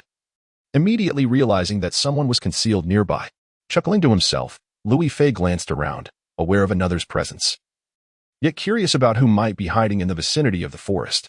After he spoke, silence enveloped the woods, as if he were the only one engaged in conversation. However, upon listening more closely, he discerned the unmistakable sound of hurried breaths, indicating that someone was indeed feeling anxious. Suppressing a laugh, he inquired, feeling tense, are we? Who might be hiding here? Do you not realize this is a necessary path for the teachers? Have you mistaken the most dangerous place for the safest one? How naive. As soon as he uttered this, he heard a dismissive and defiant snort, a sound reminiscent of a girl's voice. Louis Fei understood instantly that the individual must be either Haruno Sakura or Hinata. However, he doubted Hinata would produce such a sound. Rubbing his chin thoughtfully, he decided it best not to unearth this person, as doing so would equate to failing the assessment and compromising its integrity. Resolving this, Louis Fei cleared his throat and said, "Well, since you prefer to stay hidden, I shan't force you. Regardless, I have found you. When the next teacher arrives, they will undoubtedly discover you immediately. Just a friendly warning, I shall take my leave." After speaking, Louis Fei was about to swagger away from the scene. At that moment, a sudden rustling sound erupted behind him, and a figure emerged. Turning his head in curiosity, Louis Fei was taken aback to find that the person was neither Haruno Sakura nor Hinata, but rather Sasuke. With an impassive expression, Sasuke regarded Louis Fei and coldly inquired, "How did you discover my presence? Are you seeking my guidance or questioning me?" Observing Sasuke's frigid and proud demeanor, Louis Fei was disinclined to engage in conversation. He understood that Sasuke had always been this way. Even when plagued by doubts, he would not communicate openly. Sasuke caught on to this and sought to soften his tone. After a brief pause, he responded, "I wish to inquire how you detected my presence." "That's quite simple," Louis Fei replied nonchalantly.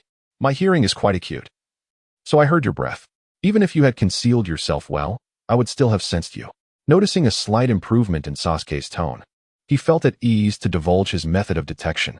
Sasuke nodded in understanding, pressing his lips together and lowering his gaze, as if contemplating how to hide more effectively. Louis Fei, intrigued by Sasuke's bold stance, approached him, saying, "Hey, why did you just step out? Although I discovered you, it doesn't mean that Kakashi-sensei and Yuhi Kurenai-sensei have noticed you. You still have a chance to pass the assessment. Standing out like this means you've automatically failed. The assessment cannot be deemed a failure. I believe I've concealed myself long enough. At least 2 others have emerged," Sasuke replied confidently, standing tall with an air of pride.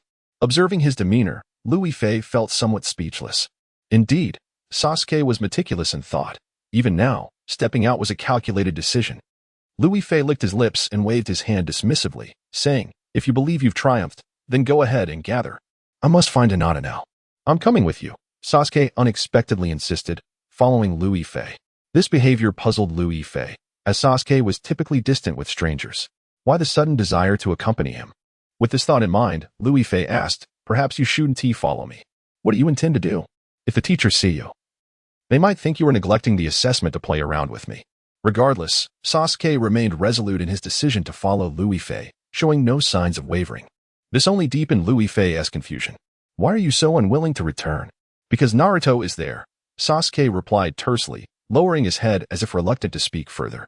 Upon hearing this, Louis Fei couldn't help but feel amused and exasperated. He finally grasped the reason behind Sasuke's reluctance to return in Sasuke's mind. He had always believed Naruto would be the one to perform the worst, the first to be called out by the teachers. The reason Sasuke is reluctant to return is that he does not wish to be in the company of Naruto. After a moment of contemplation, he remarked, "In truth, Naruto's performance is not the worst. He possesses immense potential that remains untapped. You must truly cherish your bond with him as a brother, for in time, you will come to understand." This statement, laden with implications, was not expected to be comprehended by Sasuke.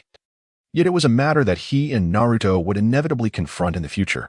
Sasuke, uninterested in listening to Louis Fei's idle chatter, retorted brusquely, "Let's go." Louis Fei was aware that Sasuke would not take the time to heed the words of a mere frog, so he merely smirked and confidently led him away. He understood that taking Sasuke to find Hinata would inevitably reveal her location. Thus, Louis Fei feigned a search for Hinata, wandering through the forest, prolonging their search as long as possible while awaiting the moment when the 2 instructors would locate their respective students before seeking out Hinata. Just as they were aimlessly traversing the path, a gentle voice suddenly broke the silence. "Lugu, why are you here with Sasuke?" Upon recognizing Hinata's voice, Louis Fei quickly scanned the surroundings, yet he could not discern her whereabouts. At that moment, Hinata's laughter echoed once more. "Hee, Lugu, you can't find me, can you? Do you not know where I am?" Louis Fei surveyed his surroundings, and indeed, he found no trace of Hinata. A smile spread across his face as he once again admired Hinata's remarkable ability. Although Sasuke was adept at concealment, his aura and commanding presence rendered him easily detectable. Yet, Hinata, lacking Sasuke's prowess, managed to hide so effectively that even Louis Fei could not perceive her presence as he approached. Hinata, where have you hidden yourself? Please, reveal yourself. Louis Fei called out cheerfully, scanning the area but still failing to spot her.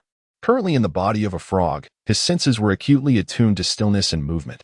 It was evident that Hinata was immobile, skillfully concealed. Her endurance and stealth must be extraordinary, or her hiding spot exceptionally well chosen. Hinata remained silent, seemingly resolute in her intent to elude Louis Fei. At that moment, Sasuke interjected, "How is she able to hide so effectively? Can you not sense her presence?" "I can sense it," Louis Fei replied, furrowing his brow, "but Hinata is just a little girl.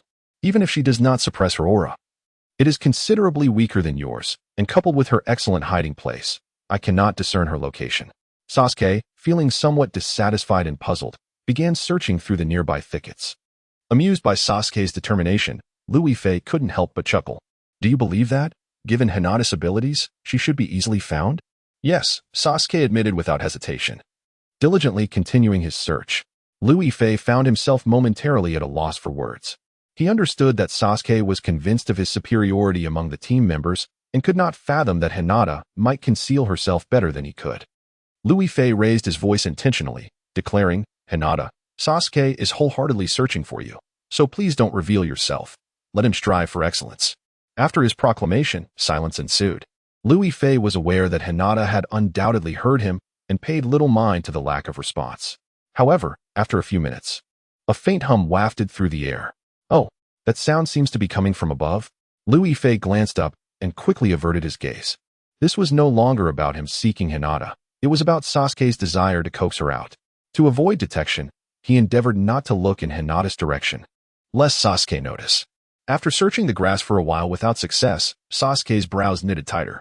Where could she possibly be? "Ah, please stop searching," Louis Fei urged, suppressing a laugh. "Our Hinata is exceptionally skilled at hiding, whether you acknowledge it or not. Perhaps it is best to give up." Upon hearing this, Sasuke resumed his search, inspecting the bushes and behind the trees. Observing Sasuke's futile efforts, Louis Fei sighed. "Why waste time here? You will not find her. I cannot fathom how well she has concealed herself." Sasuke raised his head to gaze at the sky, his eyes widening in disbelief. Following his line of sight, Louis Fei realized that it was already dark, and Hinata had managed to hide for such an extended period. The thought tugged at his heartstrings. "Hinata, perhaps you should just come out, as I suspect the teachers have already located everyone else." Hinata remained silent, merely emitting a soft hum to indicate her unwillingness to descend. Louis Fei paused momentarily, shaking his head in a blend of affection and exasperation. "Very well, if you are reluctant to emerge, I shall stay here with you until you choose to come out or until the teachers arrive to find you." With that, Louis Fei leisurely settled beneath a tree. Narrowing his eyes to take a brief nap, Sasuke straightened up, observing Louis Fei's impending slumber, momentarily at a loss for words, uncertain whether to continue searching. Just as he grappled with his indecision, a cacophony of hurried footsteps resonated from a distance. "How have they hidden so effectively? We still haven't found anyone. And I am on the verge of starving.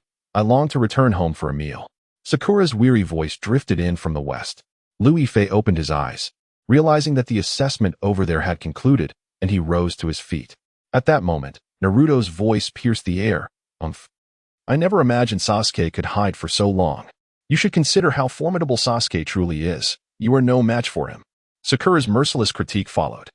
Naruto inhaled deeply in frustration, yet before he could speak, Inuzuka Kiba cautiously interjected, "Please, let us not quarrel. Not only Sasuke, but our classmate Hinata is equally impressive. She is yet to be discovered." Kiba's words resonated with Louis Fei's sentiments. Undoubtedly, Hinata had excelled in this assessment, truly deserving of the title of his little princess. Ahem. Kakashi suddenly cleared his throat, indicating that there was movement ahead, likely leading to the discovery of their target. Quiet. Upon hearing this, Louis Fei stood up without hesitation and hollered at the top of his lungs. "Come here quickly. We are over here." Upon hearing the call, Kakashi and Yuhi Kurenai exchanged glances, swiftly approaching with an unspoken understanding. Seeing Sasuke and Louis Fei standing in place surprised Kakashi. "You too."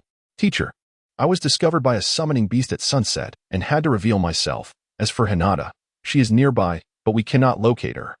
Sasuke reported their findings before Louis Fei could speak. Naruto burst into laughter, clearly believing that Sasuke was not faring much better. Shut up.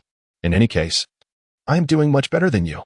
Sakura quickly retorted, unwilling to hear Naruto's remarks.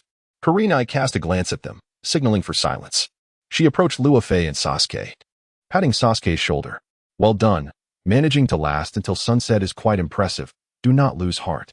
I am particularly intrigued by Hinata, who unexpectedly claimed first place. First place? What you mean is?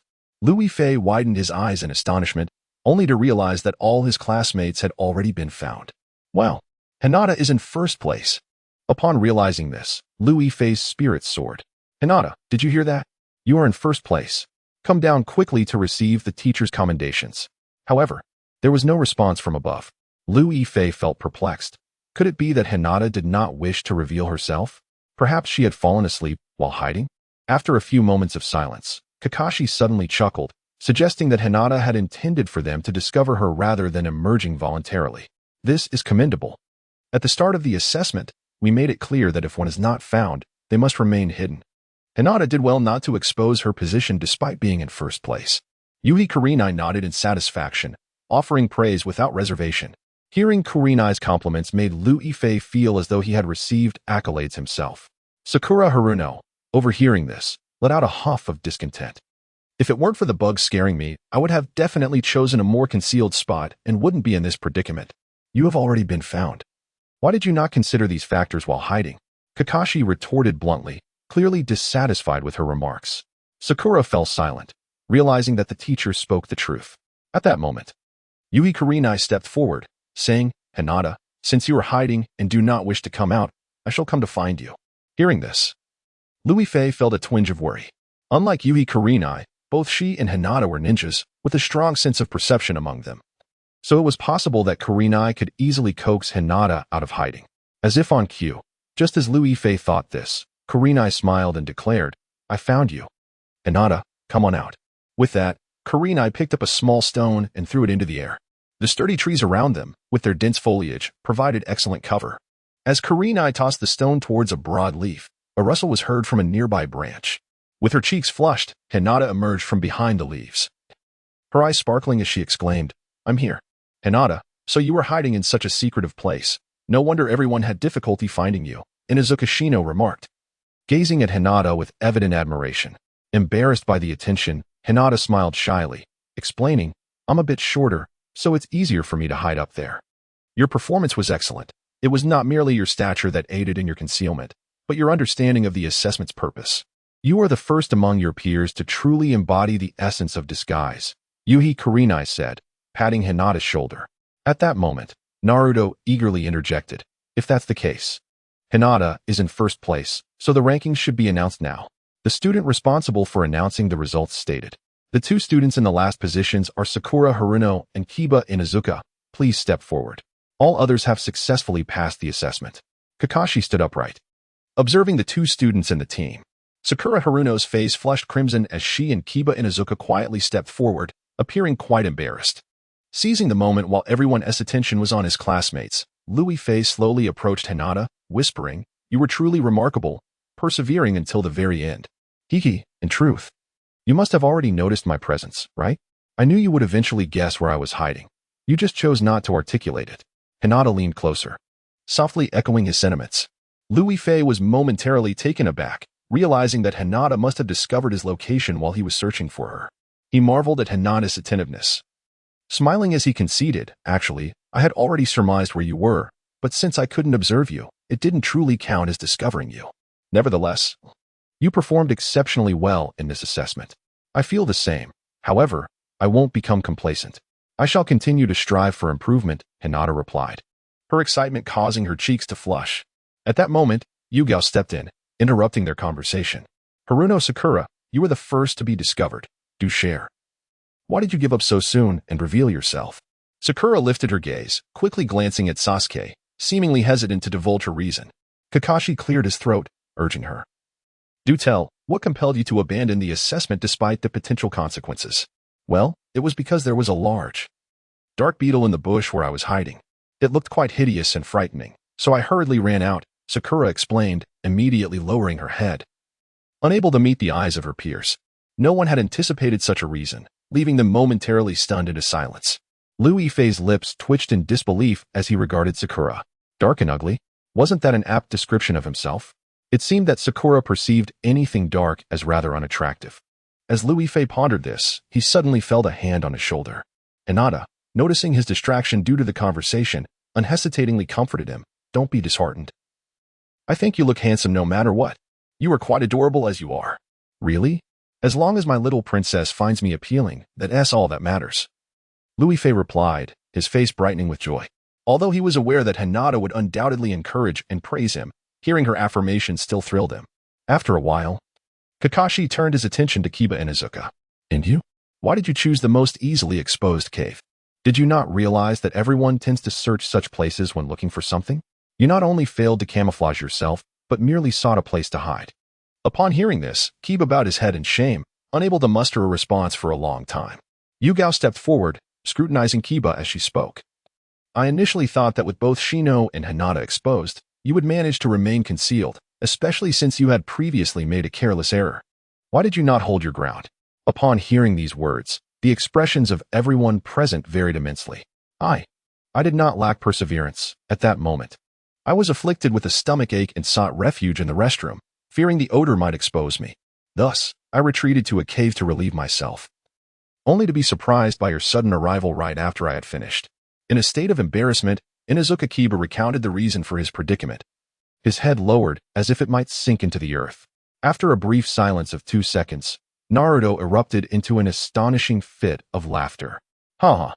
It was a stomach ache that caused the exposure. Ha ha. The sound of his laughter caused the corners of everyone's mouths to twitch involuntarily, nearly prompting them to join in the merriment. Kakashi shot a stern glare at Naruto, clearing his throat awkwardly. Inuzuka Kiba, perhaps you should return to the group. As Kiba made his way back, Yuhi Kurenai stepped forward, observing each student's demeanor, pondering their thoughts. Hinata felt a twinge of anxiety, quickly glancing at Kurenai and noticing her somewhat somber expression. Kurenai approached Haruno Sakura and inquired, Are you afraid of insects? Very, very afraid. I've been terrified of beetles since childhood, Sakura replied, nodding vigorously in acknowledgement of her fear. Ever since she was bitten by a beetle in her youth. She had lost the courage to confront them. Had it not been for the presence of beetles this time, she could have concealed herself for an extended period. Kurenai nodded thoughtfully and continued, So, fearing beetles, you chose to abandon this assessment, leaping out in a panic without regard for the consequences, correct? I did not intend to. I am genuinely terrified, Sakura responded, nearly on the verge of tears under such questioning. She did not wish to forfeit the assessment, for the repercussions from the two instructors would undoubtedly be severe. However, her fear of beetles outweighed the dread of punishment. Kurenai scoffed, unreservedly stating, You treated this assessment as a trivial endeavor, which is why you immediately abandoned it upon encountering an insect. But let me ask you this. If this were not an assessment, and an enemy were pursuing you, would you still leap out to meet your demise? Sakura bit her lip, at a loss for words. At the back of the group, Liu Yifei nodded in agreement, having no objections to Kurenai's assertions. A truly exceptional individual should regard every assessment as genuine combat. If one surrenders at the sight of a mere insect, what would happen in the face of real danger? When it comes to life, who determines its value, the insect or the individual? With a scoff, Kurenai then walked over to Inuzuka Kiba. Everyone has their moments of urgency. Since you chose to disguise yourself, you must not reveal yourself regardless of the circumstances. How can you know when your enemy might catch up to you? Whether this incident was mere coincidence or something more, you are well aware in your heart. I'm sorry, teacher, it was my failure, Kiba admitted, feeling utterly humiliated. His gaze cast downward in shame. Observing that both students appeared remorseful, Kurenai refrained from further admonishment. She stood at the forefront and stated clearly, Since you all acknowledge your mistakes, then accept your punishment with dignity. What punishment? Please, let it not be too harsh on Sakura. Naruto immediately inquired. His eyes filled with curiosity about his relationship with Sakura. Taking a deep breath, Sakura turned and fiercely stepped on Naruto's foot, exclaiming, Shut up. If I haven't passed, I must accept the punishment, so stop talking. Naruto, feeling the pain, puffed out his cheeks, nearly crying out. Liu Yifei silently nodded, appreciating Sakura's attitude. She was courageous enough to acknowledge her mistakes and willing to accept the consequences. Very well, since you are willing to accept punishment, step forward alongside Inuzuka Kiba. Yuhi Kurenai announced, clapping her hands to clear the way for them. As Sakura and Kiba stepped forward, Hinata cautiously approached Luifei, asking, "What do you think their punishment will be? It shouldn't be too severe, right? The sky is already dark, and everyone is tired from the day. The teachers shouldn't be too strict, should they?" Luifei's voice faltered at the end, uncertain. He speculated that, given the personalities of the two teachers, the punishment wouldn't be overly lenient, but if it were too harsh, Sakura and Kiba might struggle to cope. Hinata furrowed her brow with concern, feeling that Sakura and Kiba had it tough, but she hoped they would reconsider their views on assessments after this experience. "Indeed. I hope they can learn from this and face each assessment with the same diligence as you do," Luifei remarked, admiring Hinata and generously praising her. If every student could be as earnest and meticulous as Hinata, they would surely excel in all assessments, which would, in turn, lighten the teacher's spirits. Yet, he found it unlikely that much growth would occur by the second day of school. At that moment, Kakashi stepped forward and announced, "Since you are willing to admit your mistakes and accept punishment, I will declare the nature of your consequence. Starvation." "What? No way.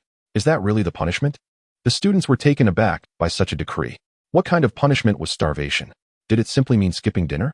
Yuhi Kurenai cleared her throat and observed the varied reactions among the students before continuing. "Do you think the punishment is that simple? It is not. Starvation means not only skipping tonight's meal but also enduring hunger during tomorrow's assessment." Upon hearing this, Sakura felt a wave of darkness wash over her, nearly fainting. Each assessment tested their physical stamina and abilities, and if she had to face the challenge on an empty stomach, her chances of success would diminish significantly. Yes, you heard correctly. Do not forget what the teachers said. This assessment consists of several smaller tasks, and this is merely the first. Given the time constraints, you must participate in tomorrow's assessment as well. Do you understand? Kurenai, hands clasped behind her back, seemed quite pleased with Sakura and Kiba's reactions. Luifei furrowed his brow, puzzled by their approach. If Sakura and Kiba truly had to endure hunger, their condition would likely deteriorate by tomorrow, making it exceedingly difficult for them to complete the assessment. Hinata, feeling a pang of sympathy, stepped forward and softly said, "Teacher, perhaps we could consider a different form of punishment. Allowing them to go hungry will leave them without the strength to complete tomorrow's assessment, and ultimately, it is they who will suffer. This seems unjust for both them and us. Indeed, let us propose an alternative punishment. This one could severely impact tomorrow's assessment, which I believe is unreasonable." Naruto quickly joined in, eager to alleviate Sakura's suffering. Yuhi Kurenai furrowed her brow, taken aback by their protest. She surveyed the group, asserting, "Do not forget. This assessment is merely a routine exercise, which is why you all have taken it so lightly. My decision regarding this punishment is entirely justified. Consider this. If it were a real combat scenario, would the consequences merely be a matter of hunger?" At this point, Luifei had grasped Kurenai's intention. She was determined that everyone should remember this assessment well. Kurenai wanted them to understand that whether addressing an assessment or a trial, each encounter must be treated as a serious battle, otherwise, it would not be taken earnestly. After a moment of contemplation, Inuzuka Kiba stepped forth and declared, "Very well. I willingly accept the punishment without any dissent." "Good, and what about you?" Kakashi nodded in satisfaction, turning his gaze towards Sakura. Sakura lowered her head, remaining silent for a considerable time before finally nodding. "All right. I too am willing to accept the punishment and will participate in tomorrow's assessment on an empty stomach." Upon hearing Sakura agree to the punishment, Hinata felt a surge of concern. Sakura had not eaten since this afternoon. How could she possibly endure until tomorrow on an empty stomach?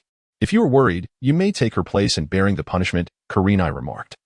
Casting a half-smile at Hinata, Luifei quickly stepped forward, positioning himself in front of Hinata. "She is merely concerned for her classmate, nothing more. Please do not hold it against her, teacher." Kurenai huffed, choosing not to engage with them further. At that moment, Kakashi clapped his hands together, stating, "It is quite late now. Everyone should return to rest. Assemble here early tomorrow morning." With that, he and Kurenai departed, leaving 6 students and a toad to exchange glances. Once Naruto noticed that both teachers had walked away, he hurried to Sakura's side. "Sakura, you should sneak a bite to eat tonight so that you have the strength for the assessment tomorrow. Don't worry, none of us will tell." "Is this truly a punishment?" Sasuke interjected disdainfully, casting a condescending glance at Naruto, disapproving of his suggestion. Sakura paused, gently pushing Naruto aside. "It's fine. Since I have accepted the punishment, I will not eat. Please refrain from suggesting otherwise." Naruto bit his lip, ultimately nodding in silence.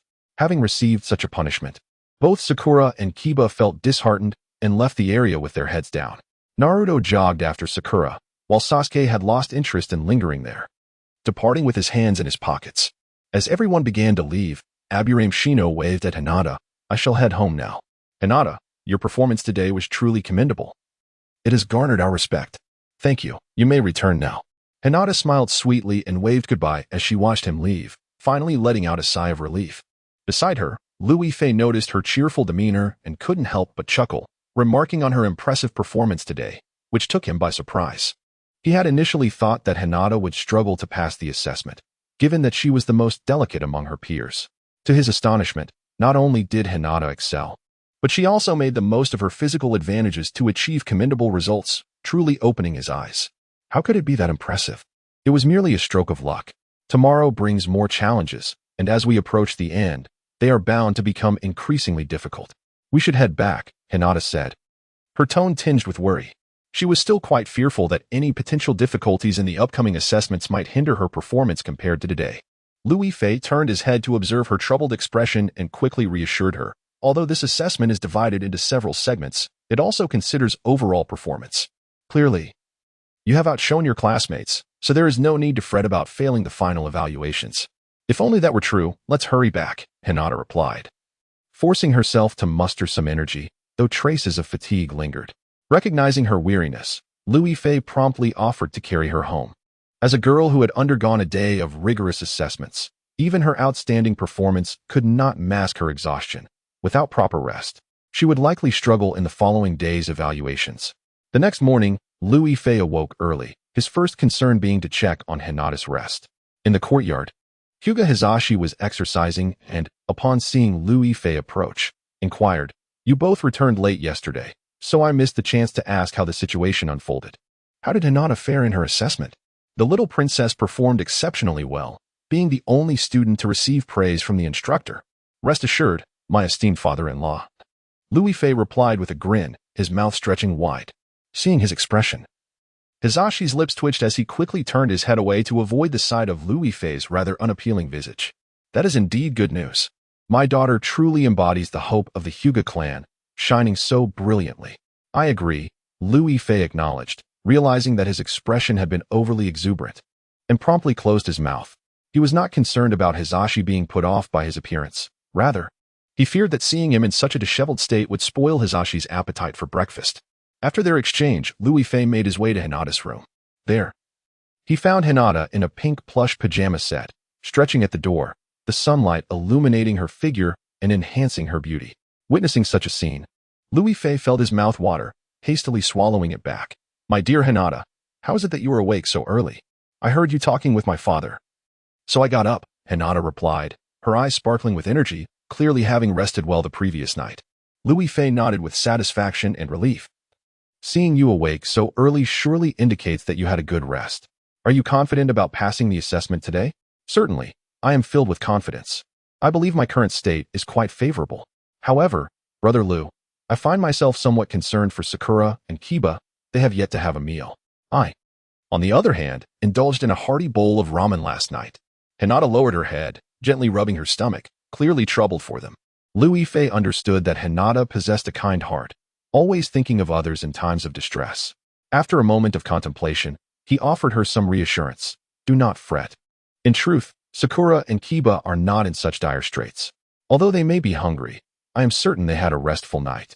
And there is no stipulation from the teachers that prohibits them from drinking water during this punishment. Ah, you are right. Even if they are famished, they can quench their hunger with water. How could I have overlooked such a detail? Hinata's eyes sparkled with renewed hope, her worries dissipating. Observing her uplifted spirits, Lu Yifei nodded and smiled, saying, Thus, Hinata, your concerns are unwarranted. Now, hurry and change into your clothes for dinner. We must arrive at the examination early.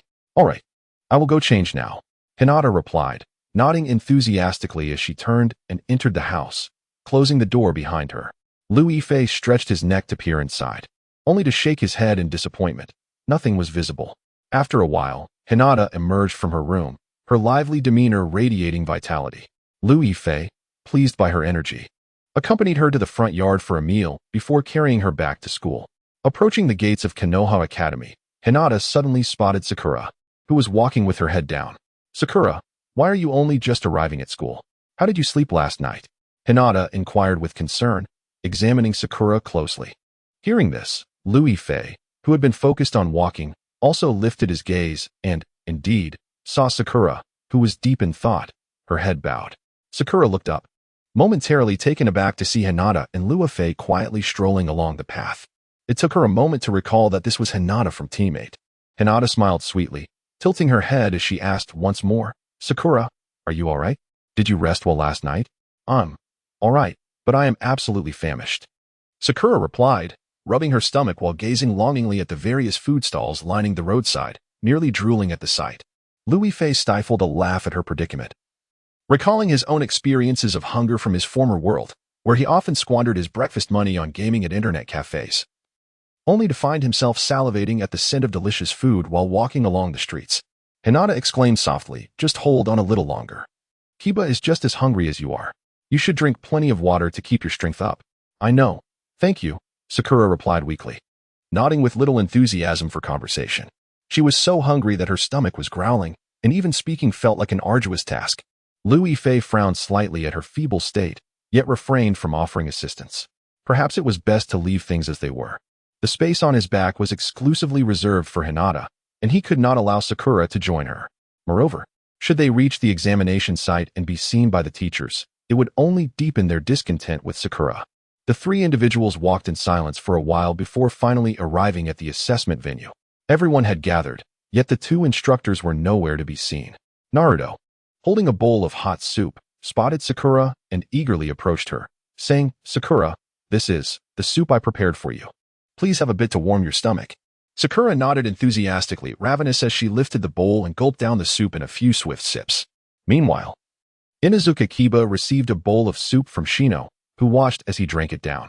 Liu Yifei, curious, couldn't help but ask, "Where did you get the hot soup?" "We bought it from the roadside. The teachers never explicitly said we couldn't drink soup or water, so we went ahead and bought some," Shino answered, a bit shyly. Liu Yifei nodded, feeling a warmth in his heart. He was pleasantly surprised that these classmates, whom he had only recently met, had learned to help one another. It seemed that everyone in Konoha was genuinely kind-hearted. At that moment, Sasuke suddenly scoffed, lifting his head to gaze ahead with an expressionless face. "Doesn't this count as cheating?" His words momentarily stunned everyone. Sakura pouted in grievance, while Kiba awkwardly fell silent. Hinata, sensing the discomfort among them, quickly interjected, "This isn't cheating. The teachers never clearly stated that we couldn't drink water or soup. We are all classmates, and it's only sensible to consider our health." Sasuke frowned at her words, but refrained from further arguing. Liu Yifei cast a look of admiration towards Hinata, thinking how impressive she was, not only in ability but also in her thoughtful manner of speaking. Kiba looked up and offered Hinata a grateful smile. But before he could say anything, two figures appeared in the distance. Kakashi yawned as he and Yuhi Kurenai strolled slowly towards the group. Noticing that the two seemed like they had just risen from slumber, Sakura twitched her mouth. You didn't just wake up, did you?" "No, not at all.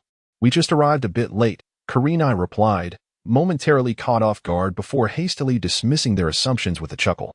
Naruto eyed Kakashi skeptically. "Kakashi-sensei, you just woke up, didn't you?" "No, I came here with Kurenai-sensei, so we were just slower to arrive." Kakashi quickly shook his head, refusing to admit he had just woken up. Liu Yifei squinted, clearly noticing a speck of sleep in the corner of Kakashi's eye glinting in the sunlight. Uffed. Did Kakashi forget to wash his face? Or has a long-hidden speck suddenly made an appearance? Naruto broke into a cold sweat, staring intently at Kakashi. "Sensei, you have something in the corner of your eye. Maybe it's time to stop making excuses?" "Something in my eye." Kakashi widened his eyes and swiftly wiped the corner of his eye, flicking the speck to the ground. "You must be mistaken."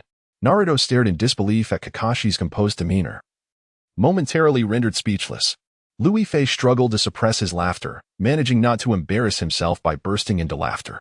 Indeed, Kakashi is an unconventional individual, and the matters he orchestrates are distinctly extraordinary. Beside him, Yuhi Kurenai appeared somewhat awkward. She clapped her hands and declared, "All right, everyone, today is the examination day. Let us not dwell on unrelated matters and instead focus our spirits." Upon hearing her words, all present straightened their posture, attentively gazing at their instructors, fully prepared to embrace the assessment. Kurenai scanned the group and inquired, "Those two students who were punished yesterday, please step forward." Haruno Sakura and Inazuka Kiba exchanged glances, slowly making their way to the front. Noticing their silence and lowered heads, Kurenai approached them, gently placing her hand on Sakura's abdomen and then on Kiba's, suddenly bursting into laughter. Uncertain of the situation, Louis Fei overheard Kurenai, still giggling, remark, "Well, you two did not eat, but you certainly drank plenty of water. Teacher, is it forbidden to drink water as well?" Kiba cautiously asked. Observing their pitiable expressions, Kurenai decided that the punishment could conclude there, dismissing it with, "Forget it. You've already consumed it, and discussing it further is futile. Your punishment ends here, and you may join your classmates for the assessment."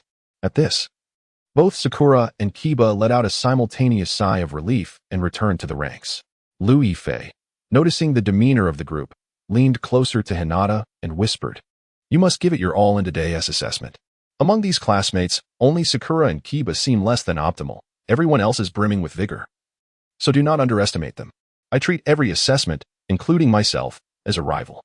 Rest assured, I shall not falter, Hinata declared, her small fist clenched, radiating determination that was both resolute and endearing. Louis Fei could not help but smile, feeling reassured by Hinata's fighting spirit.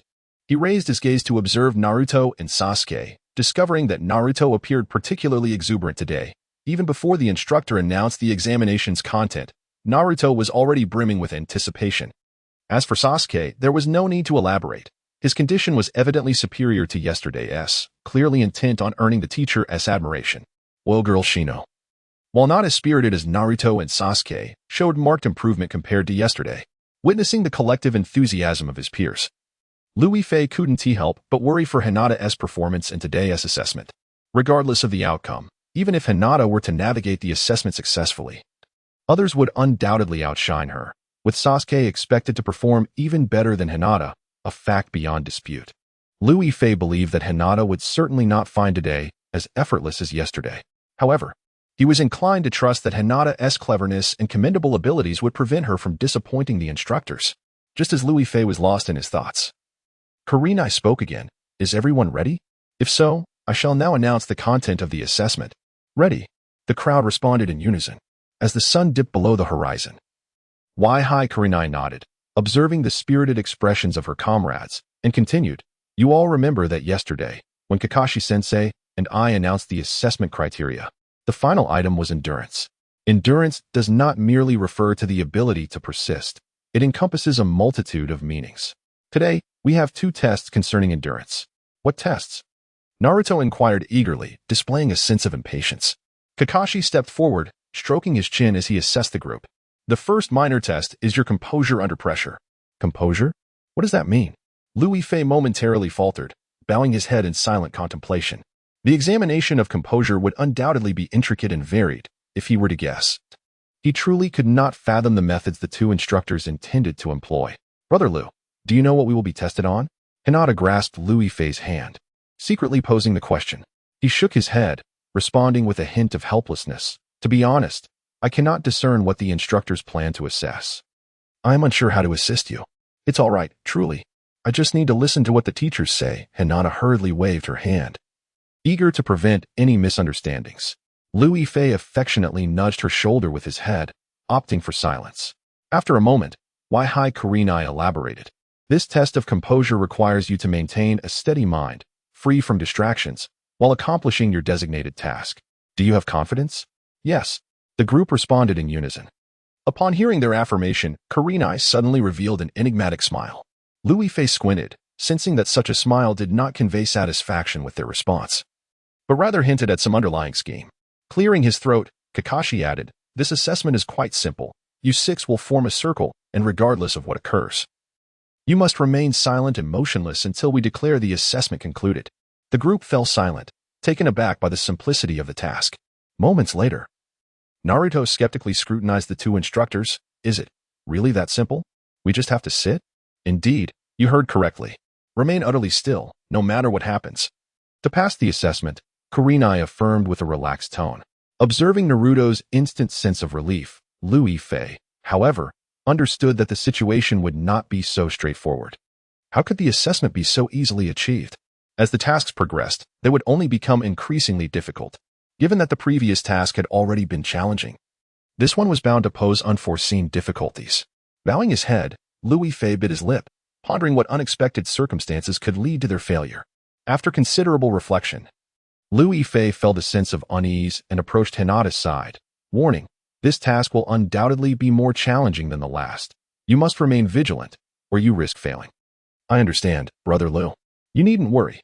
Regardless of what happens, I will remain still," Hinata assured him, nodding as she too began to take the situation seriously. Seeing Hinata genuinely taking this task to heart, Liu Yifei finally felt at ease, preparing himself for the teacher's announcement to commence the assessment. Regardless of the outcome, it was impossible to predict who would successfully complete the tasks at hand. Liu Yifei did not wish for Hinata to exert herself excessively or strain to achieve high marks. He merely hoped she would perform adequately, securing a position in the middle of the rankings. Observing the animated discussions among the others, Yuhi Kurenai clapped her hands, signaling for silence. "All right, everyone, it's time to begin the assessment. Please form a circle and take your seats." Without hesitation, Sasuke was the first to stride confidently to the center of the evaluation area and sat cross-legged. Sakura promptly followed, taking her place beside him, followed by Naruto and Inuzuka Kiba, and then Shino Abure. Hinata lingered at the back, glancing at Liu Yifei before hesitantly making her way over to sit down. "Don't worry. I believe in you," Liu Yifei mouthed encouragingly, not wanting Hinata to feel insecure. She nodded in response, saying nothing further, taking a deep breath as she settled onto the ground. Once everyone had taken their positions, Kakashi nodded and declared the assessment officially underway. "Everyone, remain seated. No one is permitted to leave their position without my command." All present nodded in agreement, sitting quietly in their spots. Time seemed to stand still as the students remained motionless. Some were lost in thought, others stared at the ants on the ground, while a few communicated through silent glances. The only sound that could be heard was the whisper of the wind. Liu Yifei stood a short distance away, glancing between Yuhi Kurenai and Kakashi, perplexed by their intentions. After a while, he could no longer contain his curiosity and turned to ask, "Ahem, esteemed teachers, you cannot possibly intend for them to sit here indefinitely, can you? Surely there must be some form of assessment involved." "Patience, patience. They are still intrigued," Kakashi replied, hands clasped behind his back, as if he had his own plans in mind. Liu Yifei was taken aback, pondering Kakashi's words, unable to decipher their meaning. The 6 students continued to sit obediently, but soon began exchanging glances, unable to suppress their urge to speak. However, recognizing the nature of the assessment, they stifled their words. Hinata glanced towards Liu Yifei, her eyes silently questioning whether there was more to the assessment than what was currently unfolding. Liu Yifei shook his head in resignation, indicating that he too was bewildered by the situation. A moment later, Yuhi Kurenai stepped forward a couple of paces, noticing the growing restlessness among the students. She turned to Kakashi and nodded. "I believe the time has come. We can proceed with our plan. Who should we target first?" "I truly have no idea who might lack resolve," Kakashi mused, studying the expressions of the students, momentarily unsure of how to begin. After overhearing their exchange, Liu Yifei felt a surge of concern. He still could not fathom the teacher's intentions, leaving him feeling uncertain. Liu Yifei understood that at this moment, he could neither remind nor assist. He could only stand quietly by, hoping that Hinata would successfully pass the test. He did not wish for Hinata to achieve remarkable results. He merely hoped she could pass the assessment without incurring any punishment. After a while, Kakashi seemed to have chosen his target and approached Haruno Sakura directly. Although Sakura remained seated and motionless, she could still sense Kakashi's presence behind her. Feeling a surge of anxiety, she swallowed hard and asked, "Teacher, what are you going to do?" Kakashi replied with a light chuckle, "How could I divulge that in advance? Remember, no matter what happens, you must not move. Otherwise, it would mean forfeiting the assessment." Upon hearing this, Sakura appeared even more anxious, with tears welling in her eyes. She implored, "Kakashi-sensei, why am I the first one?" "Because your performance has been the weakest. I want to see if you can improve," Kakashi candidly stated, showing no mercy. Sakura was momentarily taken aback, casting a quick glance at Sasuke, her face flushing with embarrassment as she lowered her gaze. She indeed had performed the least admirably. Liu Yifei, observing from the side, clicked his tongue in disapproval, feeling that Kakashi's words were rather harsh. After all, Sakura was a girl. Such criticism seemed excessively severe. Sensing Liu Yifei's thoughts, the nearby Yuhi Kurenai turned her head and remarked seriously, "In our teacher's eyes, there is no distinction between male and female among these students. Only strength and weakness matter. Realizing this, Liu Yifei nodded in understanding, but felt that selecting the weakest for assessment was somewhat disheartening. Just as he contemplated this, Kakashi suddenly raised his hand, gesturing in the air a few times before placing his hand atop Sakura's head. The surrounding students gazed in bewilderment at this scene, terrified to utter a word, unsure of what would transpire next. How intriguing, truly fascinating, Liu Yifei mused as he grasped Kakashi's intentions. Abruptly, the perpetually anxious Sakura closed her eyes and began to mumble, her words indecipherable. Hinata widened her eyes, staring in astonishment at Sakura's peculiar behavior, perplexed by what was happening and apprehensive about her own upcoming assessment. After a while, Sakura, still mumbling, suddenly lifted her head, staring blankly ahead. Her face contorted with fear and dread. What is happening? What is wrong with her? Observing Sakura's entranced reaction, Liu Yifei suddenly felt that his initial conjecture might have been incorrect. He had assumed that Kakashi would employ some trick to test Sakura's composure, making her feel extremely itchy or painful. However, Sakura's response evidently had nothing to do with physical sensations.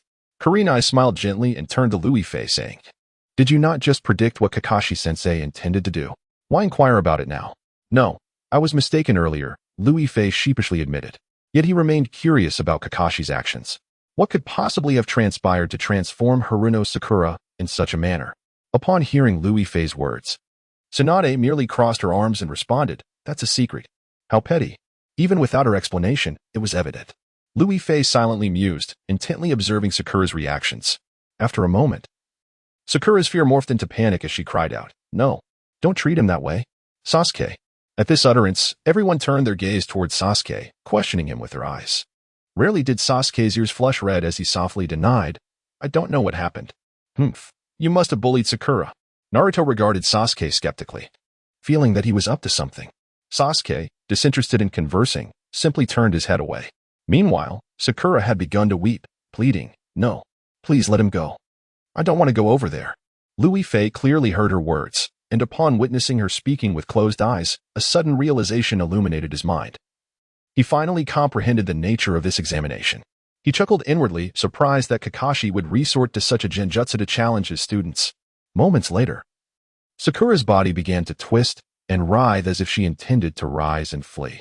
Noticing her struggle, Hinata quickly called out, "Hang in there, just a little longer, and you'll succeed." Unfortunately, Sakura could not hear Hinata's encouraging words as she continued to fight against her restraints. Liu Yifei furrowed his brow and let out a soft sigh. He understood that Sakura's current state signified her failure in the assessment. As expected, Sakura suddenly sprang to her feet, crying as she stumbled forward 2 steps before collapsing to the ground. This fall jolted her awake, and she gazed around in bewilderment. Kakashi narrowed his eyes. Before anyone could react, his hands landed upon Naruto and Inuzuka Kiba's heads. Instantly, they bowed their heads and closed their eyes, mirroring Sakura's initial state. Hinata lifted her gaze, and, seeing Sakura gasping for breath while seated on the ground, quickly inquired, "Are you all right?" "Sakura, how do you feel now?" "I'm fine. I failed the assessment," Sakura replied dejectedly, lifting her head to glance at Sasuke. Observing her expression, Liu Yifei couldn't help but approach her, asking, "What did you see in the genjutsu?" "Wait, you know this is a genjutsu?" Kakashi interjected, interrupting Sakura just as she was about to speak. Liu Yifei nodded, shrugging. "Is there anything surprising about it? It's merely a genjutsu." Even Naruto managed to grasp it intuitively. Initially, he had not perceived it as a genjutsu. But after witnessing Sakura's shifting emotions from anger to fear, he deduced that only a genjutsu could so profoundly influence one's feelings. No wonder Sakura had become so distressed. Hinata turned to look at Sakura, her eyes filled with concern and sympathy. Liu Yifei inhaled sharply. His little princess was about to undergo her assessment, yet she still found the time to worry about others. As Liu Yifei pondered this, his curiosity got the better of him, and he cleared his throat to inquire, "What exactly did you witness within the illusion? After enduring for so long, why did you flee in the end?" I saw Sasuke being tormented, and when he was on the brink of death, that person demanded I approach. Only by doing so could I save him." Haruno Sakura clutched her chest, sobbing softly, clearly shaken. Upon hearing this, Liu Yifei let out an exclamation and turned to gaze at Sasuke, surprised that he had sacrificed this examination for Sasuke. "Sasuke, do you have anything to say?" Sakura, upon hearing this, felt her cheeks flush. Meanwhile, Sasuke simply turned his head, stating coolly, "Making such a choice in the face of an examination is hardly worthy of admiration." Liu Yifei looked up, observing Sasuke's bravado despite his flushed ears, and offered a gentle smile.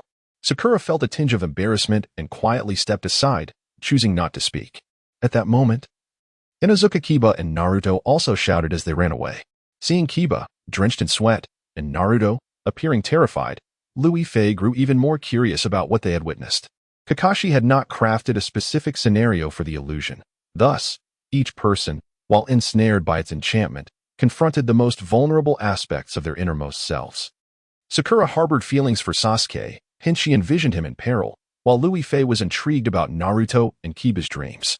Naruto plopped down on the ground, wiping the sweat from his brow, gradually regaining his composure. It was terrifying, truly terrifying, he repeated, evidently still entrapped within the false imagery. Observing his state, Liu Yifei leaned closer. "Come on, share with us what you saw in that illusion." His curiosity was piqued. What could possibly frighten someone like Naruto so profoundly? Naruto wiped the sweat from his forehead again and replied, "Just now, I saw that I failed every one of my exams, always placing last, with Sasuke forever ahead of me." Upon hearing this, Liu Yifei couldn't contain his laughter. Utterly surprised that Naruto's deepest fear was of being outperformed by Sasuke, how intertwined their fates were. "Well, isn't that the truth? You were never my equal," Sasuke retorted, crossing his arms and delivering a blunt jab. Naruto, incensed, sprang to his feet with bravado, declaring, "Just you wait, I will surpass you." The outcome is still uncertain. As their argument was about to escalate, Yuhi Kurenai swiftly intervened. "All right, enough. Neither of you completed the final examination, thus you have both failed. Next, it will be Sasuke, Hinata, and Shino." Hearing his name called by the teacher, Liu Yifei quickly glanced at Hinata, noticing her taking a deep breath, visibly anxious. He found himself intrigued by what she feared the most at this moment. Given Hinata's tender age, it seemed unlikely she harbored any particularly grave fears, which only heightened Liu Yifei's anticipation for her examination. Kakashi approached the three individuals from behind, casting illusions upon them in succession. Liu Yifei cautiously moved behind Hinata, quietly awaiting any intense reaction from her. After a while, beads of sweat began to form on Hinata's forehead. She bit her lip tightly, tears streaming down her cheeks. Liu Yifei was taken aback, wishing to grasp Hinata's hand, yet his own froggy form deterred him from such an action. Moments later, Hinata suddenly started to weep softly, flailing her limbs restlessly, on the verge of rising from her original position. Liu Yifei was perplexed by the nature of the illusion that plagued Hinata. Aware that she could not hear him, yet he felt compelled to offer her words of encouragement. He leaned closer to her ear and whispered, "Hinata, you are my most wonderful little princess. You must hold on. I know you can do it." Hinata remained oblivious to his words, lost in her own world, entangled in the fabric of the illusion. Observing her escalating distress, Liu Yifei grew increasingly anxious. "Hinata, dear Hinata, you will be all right. Do not be afraid." "Frog, she cannot hear your voice," Yuhi Kurenai kindly interjected as she approached them. Liu Yifei looked up, bewildered, and asked, "What will happen to her? Can the illusion harm her?" "It is merely a false vision. What harm could it possibly inflict? Do not worry excessively," Kurenai reassured him with a smile, finding his concerns unwarranted. Liu Yifei nodded, albeit skeptically, and turned his gaze back to Hinata's transformation. As time ticked away, while they all waited in silence, Sasuke and Yamanaka Ino both awoke, drenched in sweat, retreating a few steps. Simultaneously, Hinata burst into tears, collapsing to the ground, panting with exhaustion. Witnessing Hinata in such a state of fatigue, Liu Yifei gently nudged her with his head, inquiring, "Are you all right? How do you feel?" Hinata gazed blankly at the sky, slowly turning her head to see a froggy face, and immediately cried out, throwing herself into Liu Yifei's embrace, trembling with sobs. Their attention drawn by Hinata's cries, everyone turned to witness her distress, filled with concern. Kakashi clicked his tongue in surprise, exclaiming, "Who would have thought?" "What did you see?" Kurenai asked curiously, aware that the caster of the illusion could also perceive what the victim experienced. Kakashi merely smiled faintly, replying, "You will find out if you continue to watch." Kurenai, puzzled, turned back to see Hinata beginning to recount her experience, softly weeping. "I had a dream, a very terrifying dream." "What kind of terrifying dream?" Liu Yifei pressed, his worry evident. He had never seen Hinata so vulnerable. Surely the dream must have been something profoundly frightening. Hinata wiped her tears as she recounted. I dreamed that Brother Lu fought against the bad guys to protect me, and in the end, he had to leave me for another world. Upon hearing these words, Lu Yifei felt a sudden jolt in his heart. He had not anticipated that Hinata's dream would revolve around him, nor could he fathom that she had envisioned another world. Could it be that Hinata, through her illusions, was able to glimpse the 21st century before his arrival here? Just as Lu Yifei was lost in contemplation, Hinata once again embraced his arm, asking, "Brother Lu, you will never leave me, will you?" "Indeed, I shall forever protect my little princess, living and dying for you," Lu Yifei replied, regaining his composure and solemnly making his vow.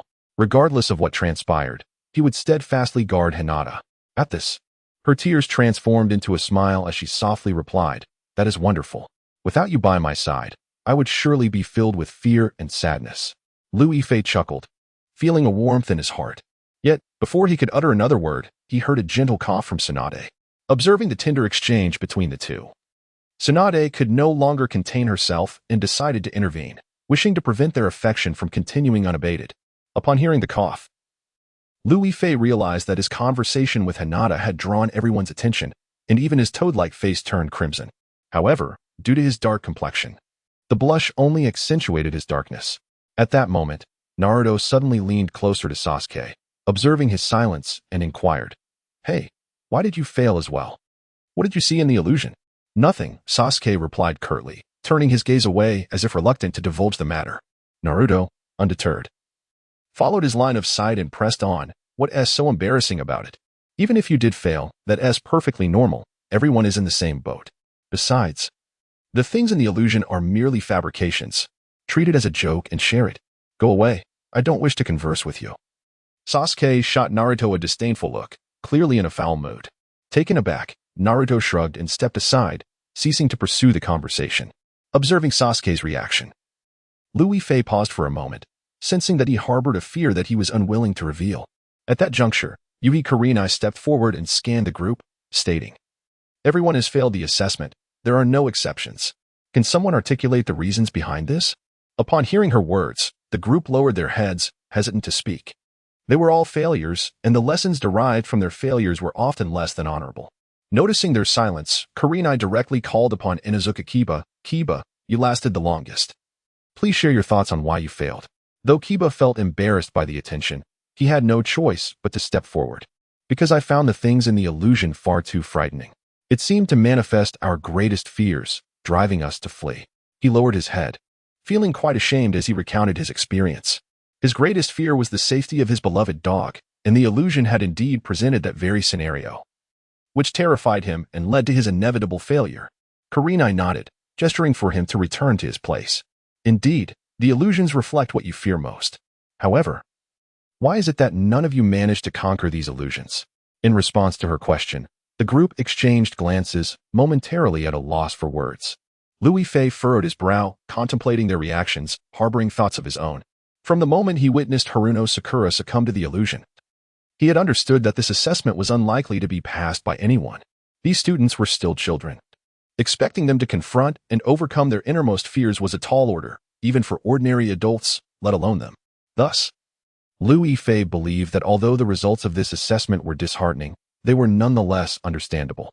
At that moment, Naruto suddenly raised his head, looking at Kurenai as he declared, "I believe the illusions reveal everyone's deepest fears.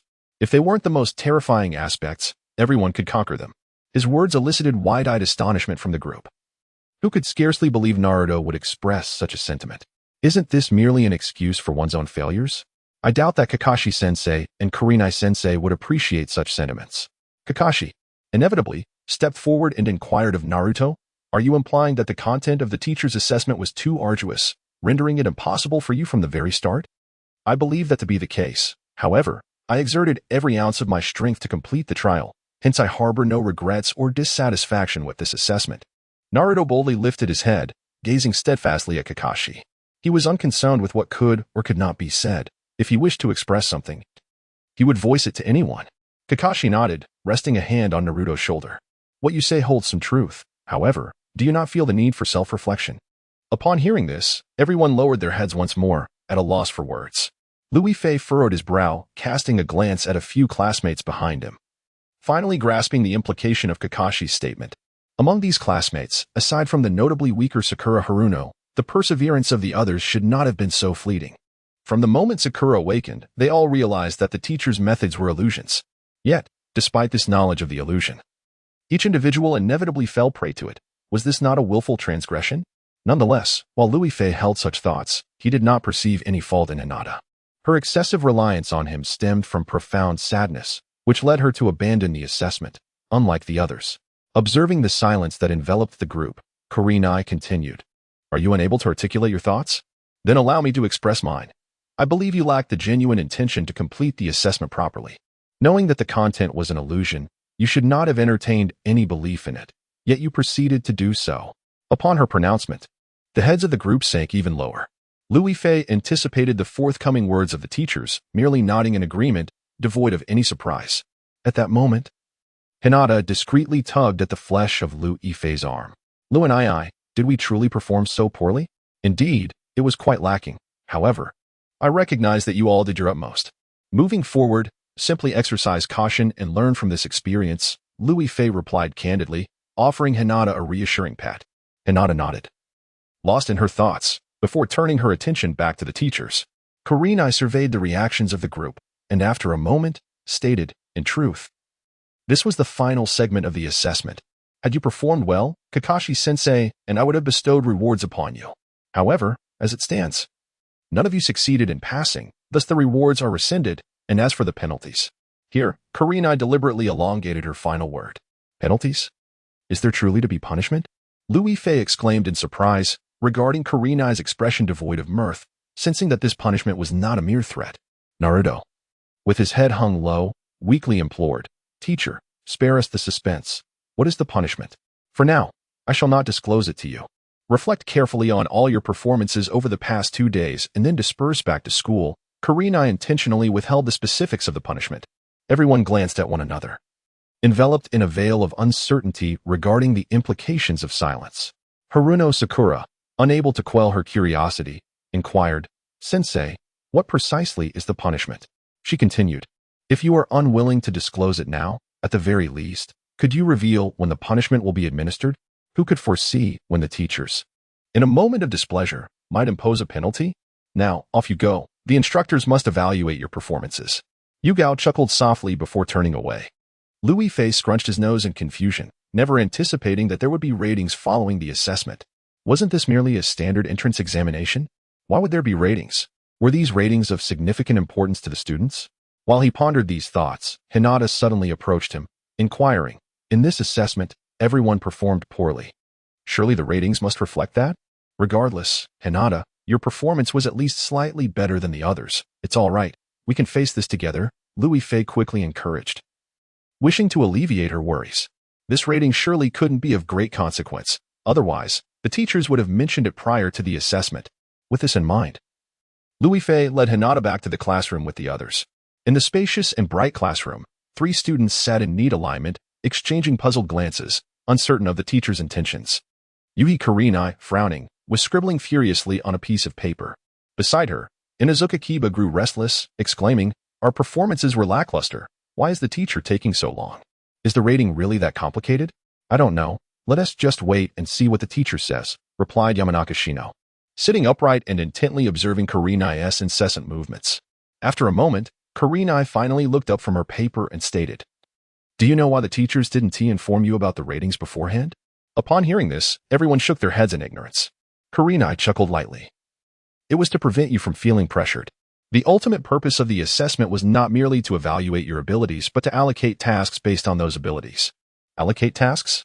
Kiba exclaimed in surprise, unable to comprehend what tasks were to be distributed. Louis Fei furrowed his brow, observing Kurenai's smiling demeanor, sensing that the forthcoming tasks were likely not as simple as they seemed. As expected, Kurenai continued, based on your ratings, I will assign tasks of varying difficulties. Those who performed better will undertake more challenging tasks, while those who did not will be given simpler ones. Upon hearing this, Louis Fei felt an even deeper sense of concern. He could easily deduce that, considering the performances in recent assessments, Hinata was undoubtedly the most outstanding among them. If the tasks were indeed to be determined by ability and performance, then Hinata would undoubtedly receive the most difficult task. Hinata. Louis Fei glanced anxiously at her. only to find that she did not seem particularly frightened. Instead, she turned to him with a sweet smile. Oh. It appeared that Hinata had yet to grasp the gravity of the upcoming tasks. Teacher, the best performer in our class is Hinata. Are you really going to make her complete the difficult tasks alone? Kiba couldn't help but interject. Kurenai glanced at Hinata and then back at her paper. Nodding as she confirmed, indeed, Hinata has been assigned the most challenging task. Teacher, I would like to know what these tasks entail and what we will be up against. Is there any danger to our lives? Louis Fei quickly interjected with concern. He understood that the instructors were unlikely to adhere to conventional methods. Thus, the current task arrangement would undoubtedly prove to be quite challenging, perhaps even more so than the assessments themselves. Shi Rihong smiled once more and nodded, stating, since this is a task, it will certainly differ from an assessment. However, rest assured that although there are risks involved, the assignments are tailored to your abilities. Even in the event of mutual defeat, I have faith that you will not be vanquished. Upon hearing this, a sense of unease enveloped everyone. For they all recognized that despite the instructor's reassurances, the reality was bound to be far more perilous. Observing their reactions, Shi Rihong felt a sense of satisfaction. It was precisely this fear and anxiety that would compel them to devote themselves fully to the tasks ahead. Now, please come forth to collect your respective task cards. After speaking, Shi Rihong tore the paper in her hands into 3 pieces. It turned out that her incessant scribbling was indeed for the purpose of task allocation. Louis Fei gazed contemplatively at Hinata as she approached to receive her task, his heart heavy with concern over the nature of the challenge she might face. Hinata took the task content handed to her by Shi Rihong and walked directly to Louis Fei, her voice trembling as she said, Brother Liu, could you please help me understand what it is? I'm too anxious to look at it myself. Little Hinata, I am even more anxious than you. Louis Fei replied with a resigned shake of his head, yet he hesitantly accepted the paper. He was the one who feared for Hinata's safety the most. And witnessing her nervous demeanor only heightened his own trepidation about the contents of the paper. Hinata quickly reassured him, it's all right, I can handle any task. But I want you to assess whether I am capable of completing this one. Very well. Louis Fei, moved by Hinata's frightened expression, swiftly skimmed the paper. After reading its contents, his eyes widened in disbelief, prompting him to glance at it once more. Hinata, observing his reaction, felt her anxiety intensify further. Brother Liu, what kind of task is it? I think I've gone blind. Please, rub my eyes for me. Louis Fei, still in disbelief at what he read, suspected that he must have misinterpreted the text. Seeing his incredulous expression, Hinata found herself lacking the courage to look at the paper. Instead, obediently leaning closer to Louis Fei and gently rubbing his eyes with her delicate hands. Louis Fei opened his eyes wide again, staring intently for a moment before turning to Shi Rihong and asking, Teacher, is the task content truly just this? Of course. Do you have any objections? Shi Rihong nodded, regarding him with a puzzled look. Louis Fei quickly shook his head, handing the paper back to Hinata. Little princess, you should look for yourself. The task is rather peculiar. Peculiar? Hinata cautiously accepted the paper, glanced at its contents, and her eyes too widened in astonishment. The disbelief etched on her face mirrored that of Louis Fei, prompting Shi Rihong to stifle a laugh. Hinata swallowed hard, uncertainly reciting the task, to find an apple tree near the small stream to the south of the village and procure a large, red, sweet apple. Teacher, is this truly the task? She questioned, unable to fathom that the assignment could be so simple. It seemed rather peculiar. If it were merely about picking apples, she could easily accompany Louis Fei, rendering it hardly a task at all. It is indeed a task. There must be a reason for assigning you such a duty.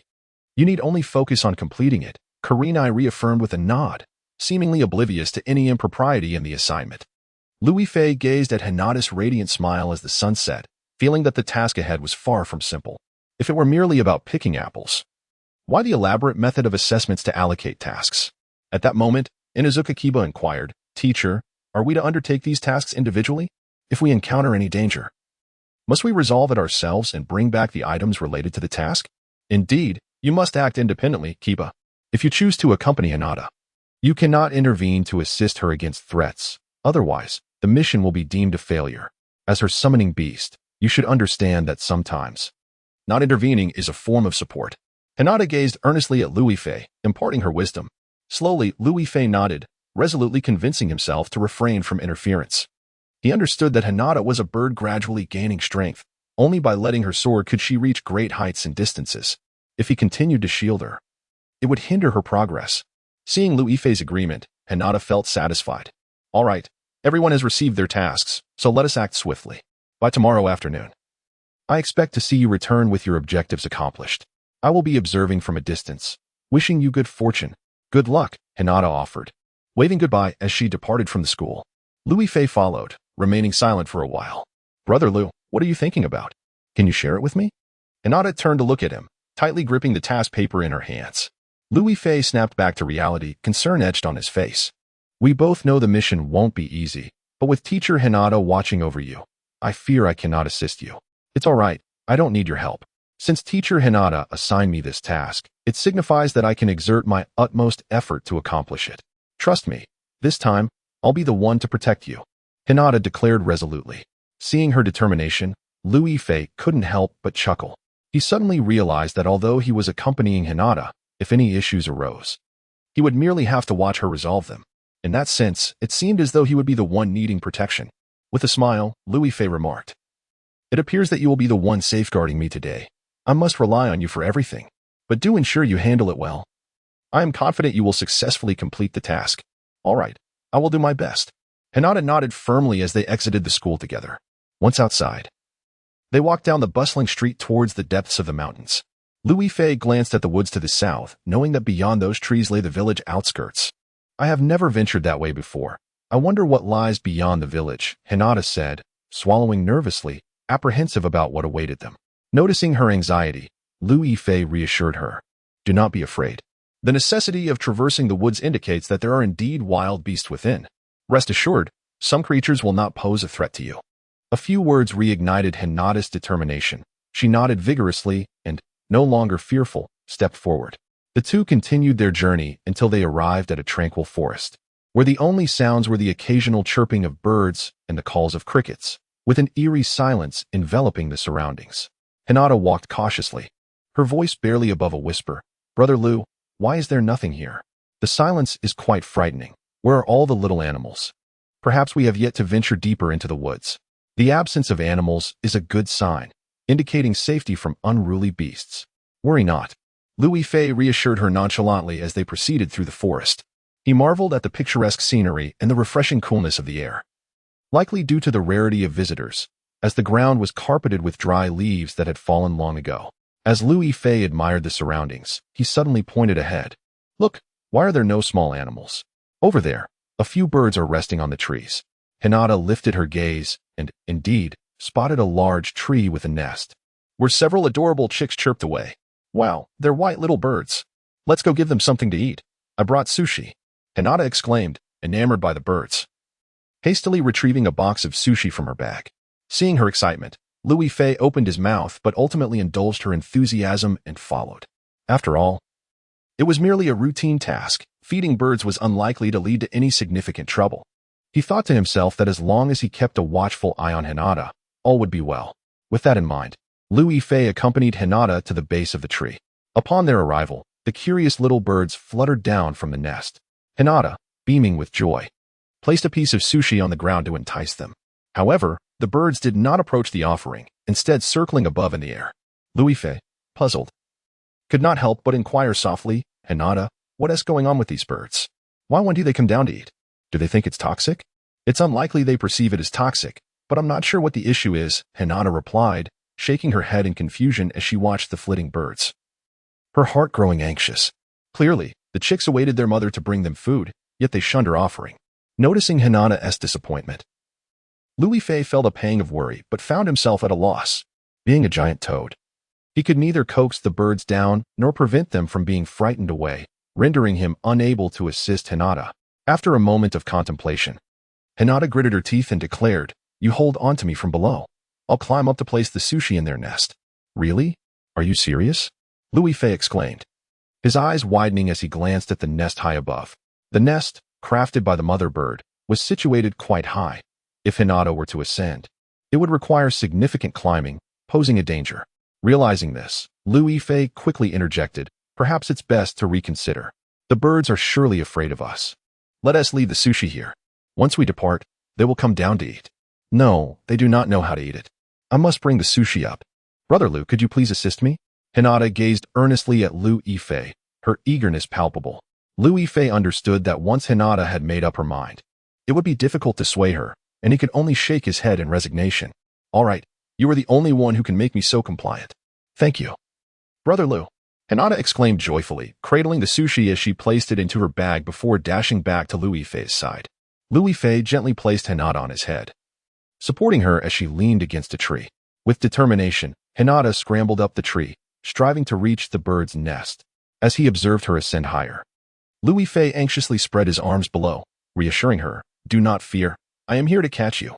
Hinata, too focused to speak, nodded and continued her ascent. Breathless, she finally reached the nest, depositing the sushi from her pocket before descending with satisfaction. Now, when the birds return, they shall feast upon delicious sushi. Hinata clapped her hands, gazing joyfully at the nest above. Captivated by her innocent beauty, Lu Yifei found himself entranced. "Hinata, how can you be so wonderful?" "Because I am doing what I can," she replied. "Moreover, Brother Lu, you are also very kind. You have helped the birds find sustenance, making you one of the best people in this world." Hinata bounded over to his side, her tone playful yet sincere. Lu Yifei felt his heart soften at her words, nodding repeatedly. "That is because I have a lovely little Hinata by my side. Now, you should feel at ease. We must continue our journey. Let us go." "All right," Hinata responded cheerfully, shouldering her backpack as they walked onward. However, after a few steps, they were startled by the sharp cries of birds behind them. A sudden sense of dread enveloped Hinata, and she quickly turned around, frozen in shock. Witnessing her expression, Lu Yifei followed her gaze and was met with a distressing sight that kindled a fiery rage within him. "Who did this? Show yourself," he bellowed. On the ground lay several small birds, twitching weakly, their bodies battered and bloodied, on the brink of death. Lu Yifei, nearly beside himself with fury, could scarcely comprehend who could be so cruel as to harm such innocent creatures. "These little birds are living beings." Hinata trembled, clutching Lu Yifei's arm. "Brother Lu, I am afraid." She had never anticipated such a turn of events. Mere moments ago, the birds had been chirping merrily, and now they lay lifeless. Who could possess such malice, targeting these fragile lives? "Do not be afraid. I am here to protect you," Lu Yifei reassured her, patting her shoulder, though his anger simmered beneath the surface. He was determined to uncover the perpetrator lurking unseen. With resolve, Lu Yifei approached the lifeless birds, scanning the surroundings. "Come out. If you have the audacity to hide and commit such acts, then show yourself. I shall teach you a lesson for your heartlessness. To harm even the birds, has this person lost their mind?" Lu Yifei thought, his vision clouded with rage, eager to confront the villain responsible. Just then, rustling sounds emerged from the nearby bushes, capturing both Hinata's and Lu Yifei's attention. "Who is there?" Hinata stepped forward, her voice soft yet tinged with anger, though it lacked the force she intended. After a while, the rustling in the grass persisted, yet no one emerged. Lu Yifei narrowed his eyes and threatened, "I advise you to come out immediately, or I shall not be so courteous." Upon hearing this, the grass remained silent, as if the earlier sounds were mere figments of Lu Yifei and Hinata's imagination. Turning his head, he cast a puzzled glance at Hinata, then redirected his threat. "So, you choose not to show yourself? Very well, I shall find you right away and make you lose your way home."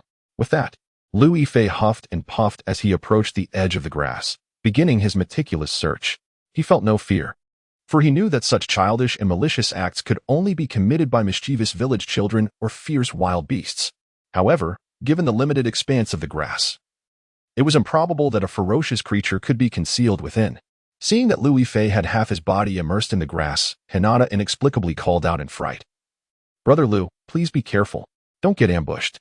"I know, don't worry," Lu Yifei replied, carelessly parting the grass in search of the elusive culprit.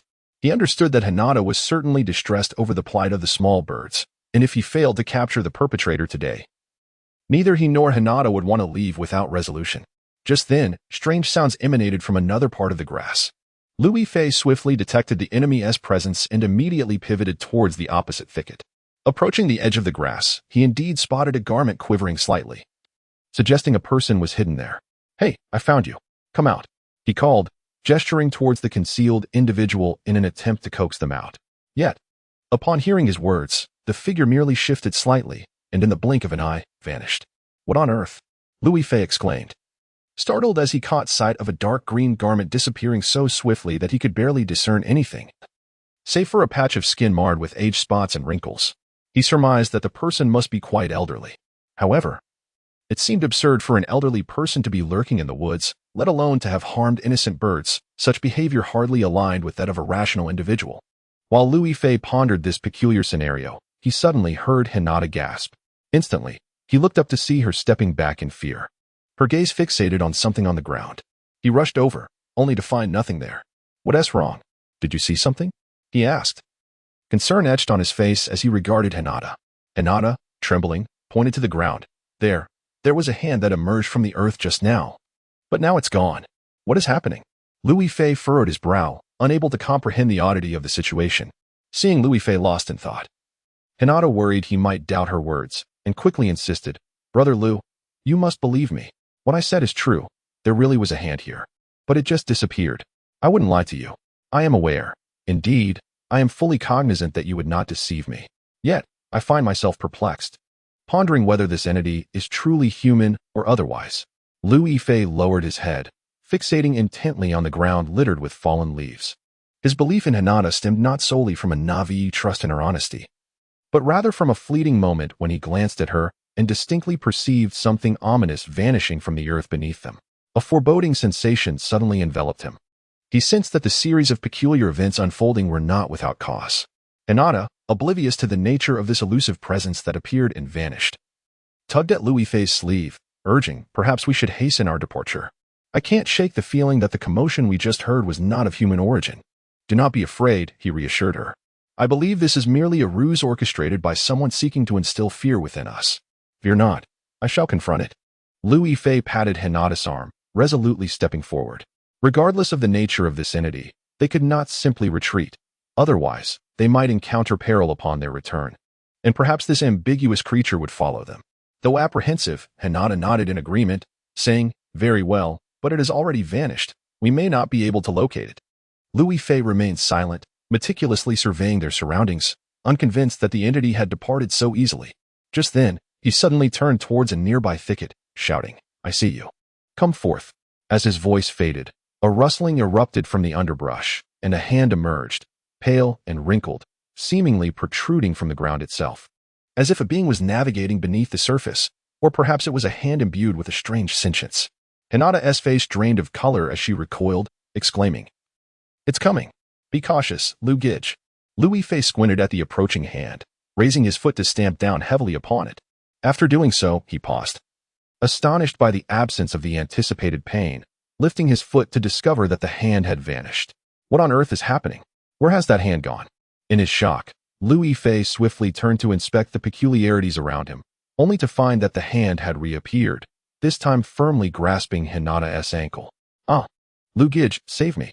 Hinata cried out in terror, clutching Lu Yifei tightly, desperately thrashing her legs to free herself from the hand's grip.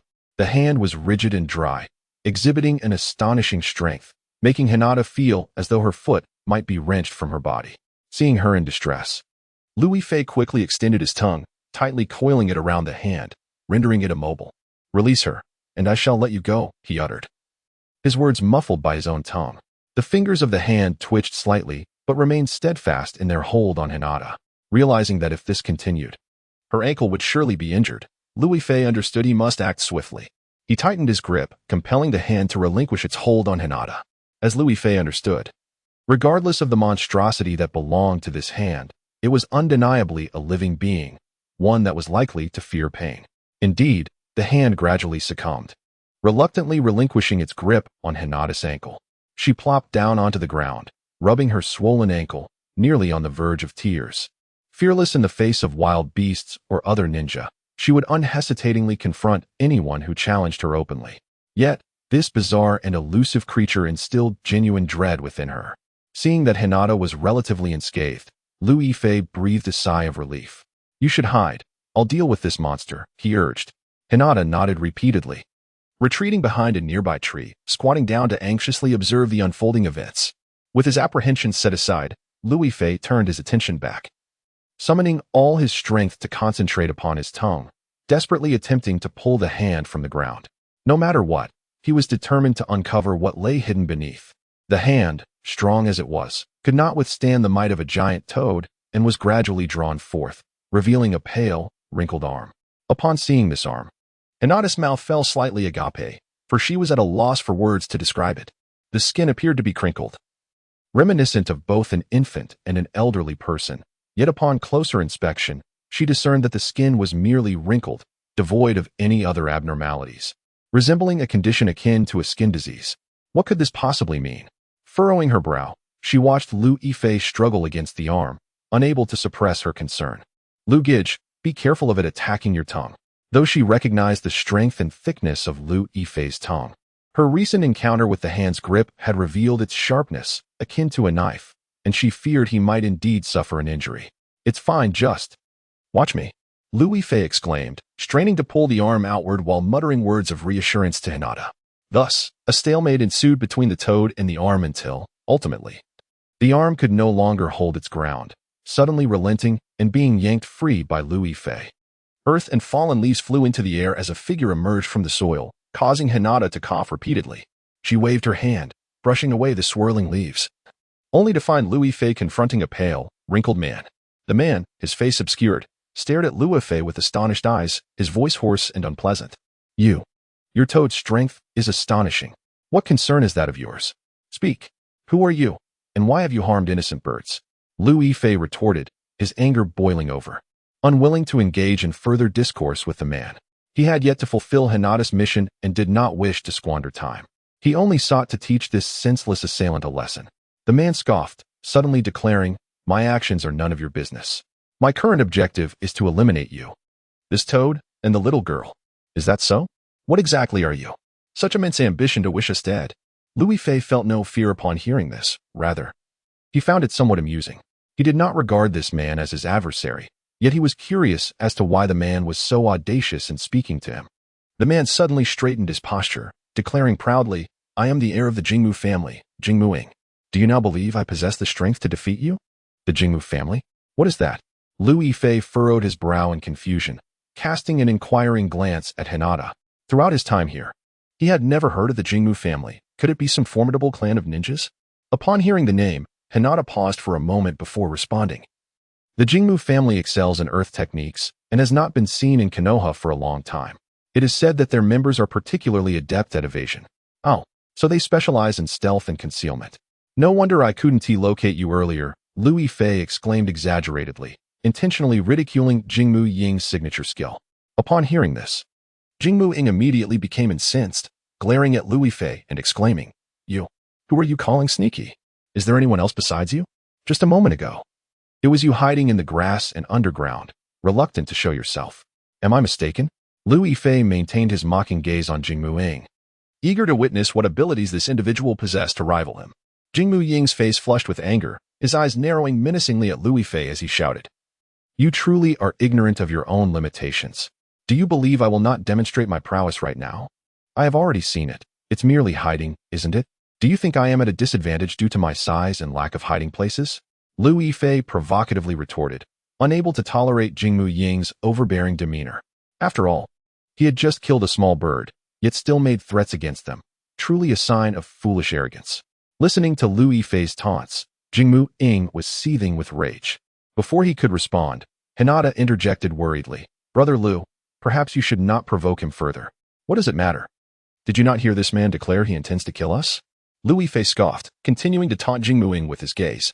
Driven to a frenzy, Jingmu Ying let out a roar that echoed throughout the forest. "Ah, I will kill you." With that, he suddenly crouched down and burrowed into the ground. Lu Yifei narrowed his eyes, becoming somewhat alert at the sight of the empty ground. He knew Jingmu Ying was far from ordinary. If trouble were to arise, he might have to contend with this individual for a while. Hinata, gazing at the vacant ground in fear, asked, "Has he vanished again? Where is he now?" Hinata, "Step back. I will handle this." Lu Yifei gestured for her to retreat. She nodded and quickly moved away a few paces. Just then, a voice drifted down from the sky, that of Sunset Red. "Frogs, you haven't forgotten what I said, have you? Regardless of the circumstances, Hinata must resolve the matter on her own. Allowing you to accompany her is already a significant concession. Teacher, our lives are in jeopardy. And you still expect Hinata to confront this alone?" Lu Yifei's eyes widened in disbelief, as if struggling to comprehend that such words had come from Kurenai Yui. If he refrained from assisting, Hinata would undoubtedly be no match for Jingu Mayu. Knowing she was outmatched, was he to merely stand idly by? Kurenai chuckled softly, then replied with a calm demeanor. This is the mandate of the mission. Should you defy it, I will revoke Hinata's eligibility to study at the academy. You cannot do this. This individual's appearance is not part of the mission, so why can't I lend a hand? Lu Yifei, filled with frustration and urgency, raised his voice significantly. He could not bear the thought of Hinata facing Jingu Mayu alone, for even in sheer strength, Jingu Mayu far surpassed her. Kurenai paid no heed to his protests, maintaining that all dangers encountered during the mission must be resolved by the students themselves. Intervention was strictly prohibited. After stating this, Kurenai fell silent. Lu Yifei glanced at Hinata, who appeared lost in thought, then raised his voice in protest. This is unacceptable. Such an arrangement will endanger Hinata. As soon as he finished speaking, silence enveloped them. Kurenai was evidently no longer inclined to intervene. Shaking his head, Lu Yifei approached Hinata, reassuring her, "Do not fear. I will ensure your safety this time." Hinata, still in a daze, instinctively shook her head upon hearing his words. "No, I cannot allow you to assist me, otherwise I will lose my eligibility to attend school and my family will mock me. I refuse to become a laughingstock. I must defeat Jingu Mayu on my own." Clenching her fists, Hinata bravely stepped forward. Lu Yifei surveyed the surroundings, realizing that Jingu Mayu had disappeared, undoubtedly lying in wait for an opportunity. He spoke nervously. "You cannot possibly defeat Jingu Mayu alone. He seeks our lives, and you will be in grave danger. I am not afraid. Let him come. Brother Lu need not worry. I believe I can conquer Jingu Mayu, for teacher Kurenai would never stand by and watch me perish." Hinata shook her head, resolutely rejecting Lu Yifei's offer of assistance. Her small face displayed a determined expression as she fixed her gaze on the ground ahead, striving to locate Jingu Mayu. Observing her stubbornness, Lu Yifei opened his mouth, yet found himself at a loss for words to dissuade her. Indeed, on one side lay Jingu Mayu, and on the other, the opportunity to attend school. Hinata would surely not wish to forfeit her education. With a sigh, Lu Yifei retreated to the side. "Very well. I shall not impede you further, but should your life be in peril, do not blame Brother Lu for taking matters into his own hands. I trust one will not be driven to that extent." Hinata turned her head back, offering a gentle smile, seeing the tender yet resolute glimmer in her eyes. Lu Yifei felt an overwhelming sense of heartache, yet at this moment, he could only allow Hinata to proceed with her course of action. Hinata stepped forward into the clearing and called out, "Come out. Do not hide in the shadows. If you reveal yourself, I shall engage you in a fair fight, and no one shall label you a coward." Upon hearing her words, Lu Yifei felt a sense of relief wash over him. He understood that if Hinata's declaration could indeed coax Jingmuing out of hiding, it would be far preferable to a surprise ambush.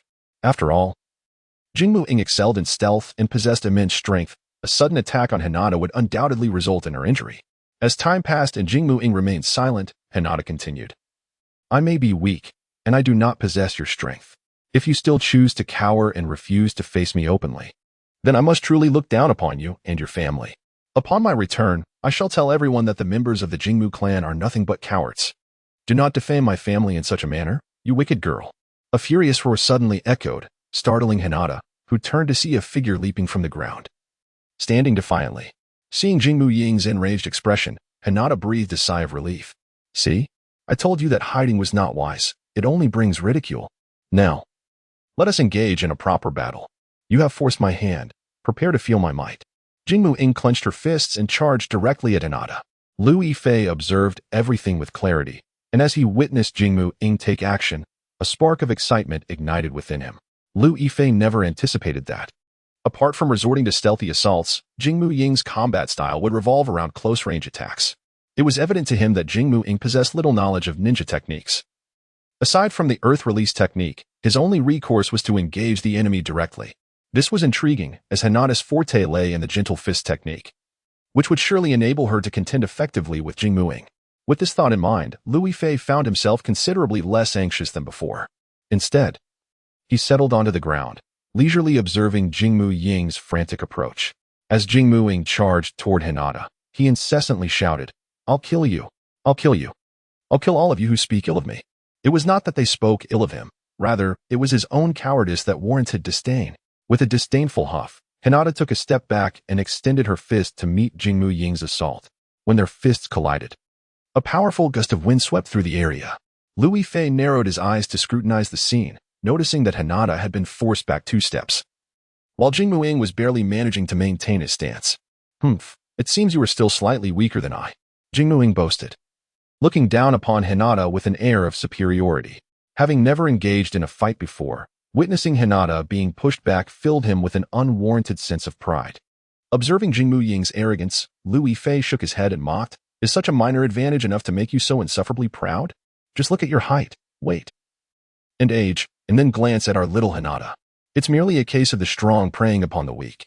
It is only natural that her strength pales in comparison to yours. How utterly embarrassing for you. What did you say? Dare to repeat that?"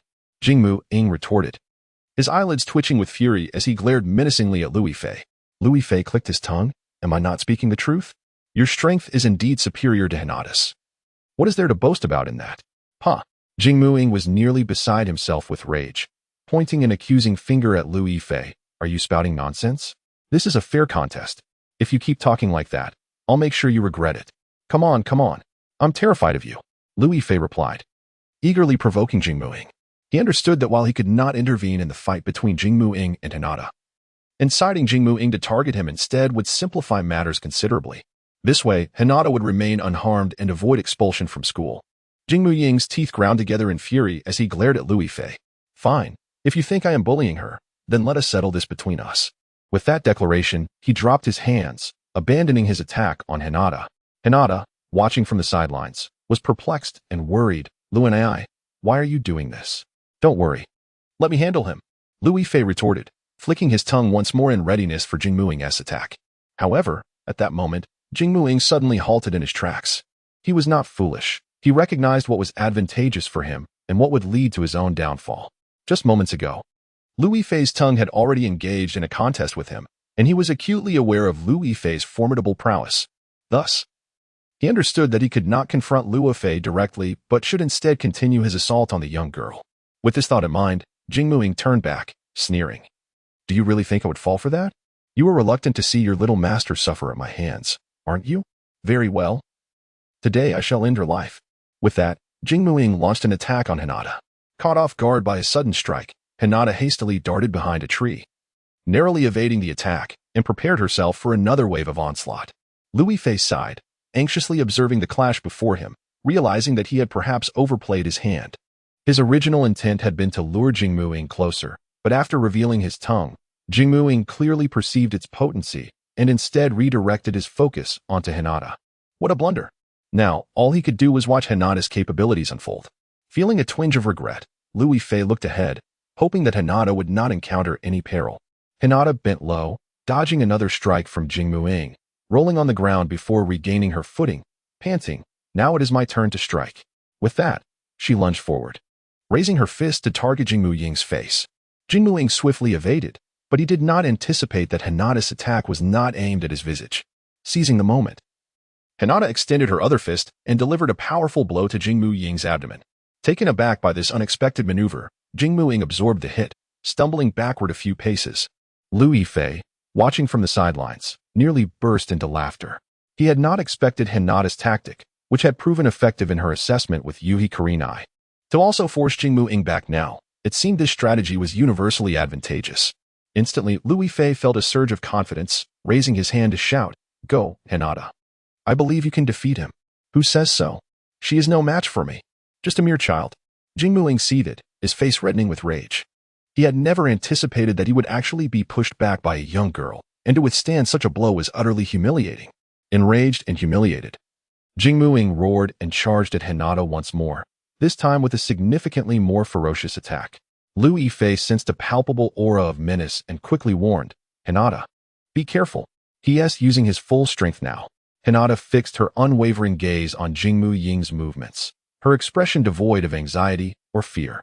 As he approached, she steadied herself, grounding her breath, and extended her hands to meet Jingmu Ying's assault.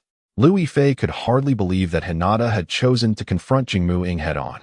He was left speechless, overwhelmed with worry and tension. "Please, Hinata, do not get hurt.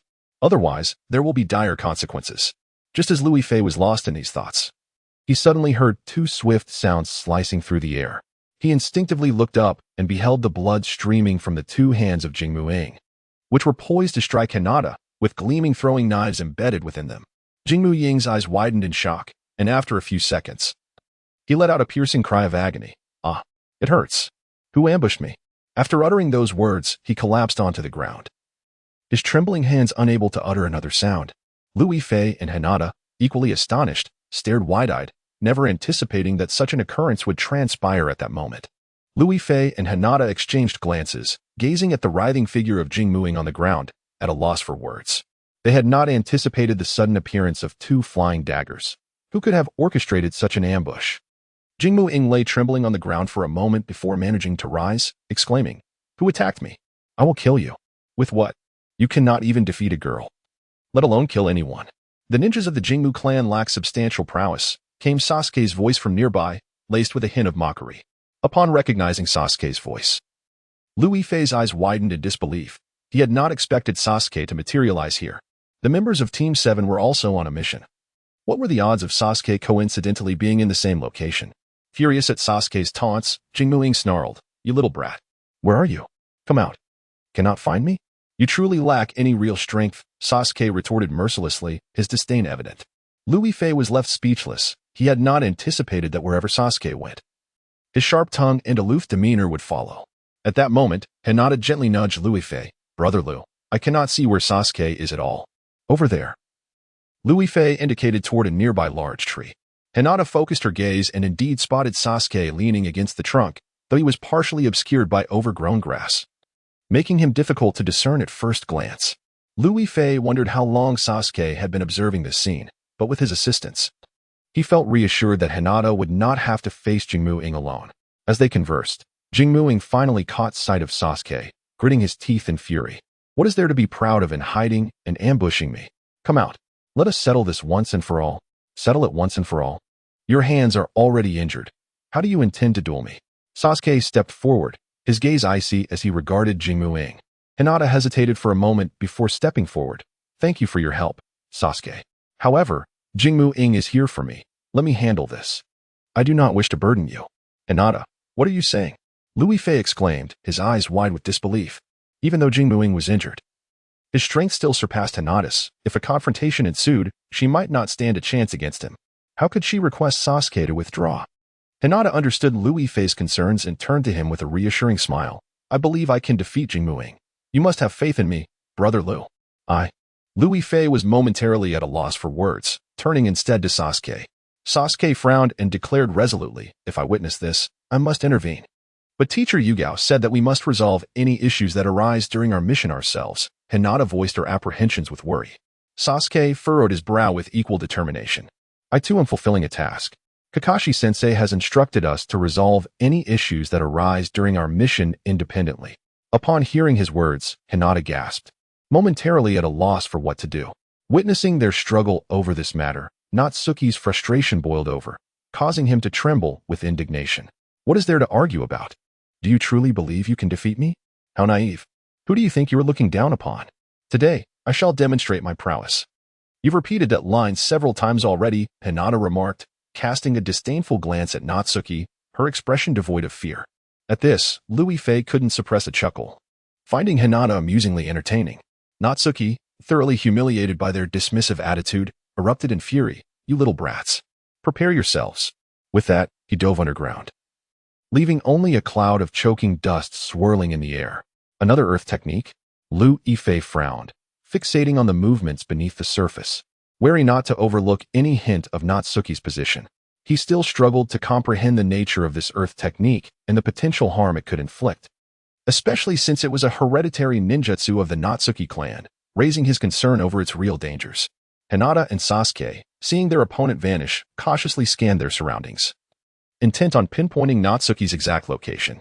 "Since you wish to avoid this situation spiraling out of control, let us act in unison.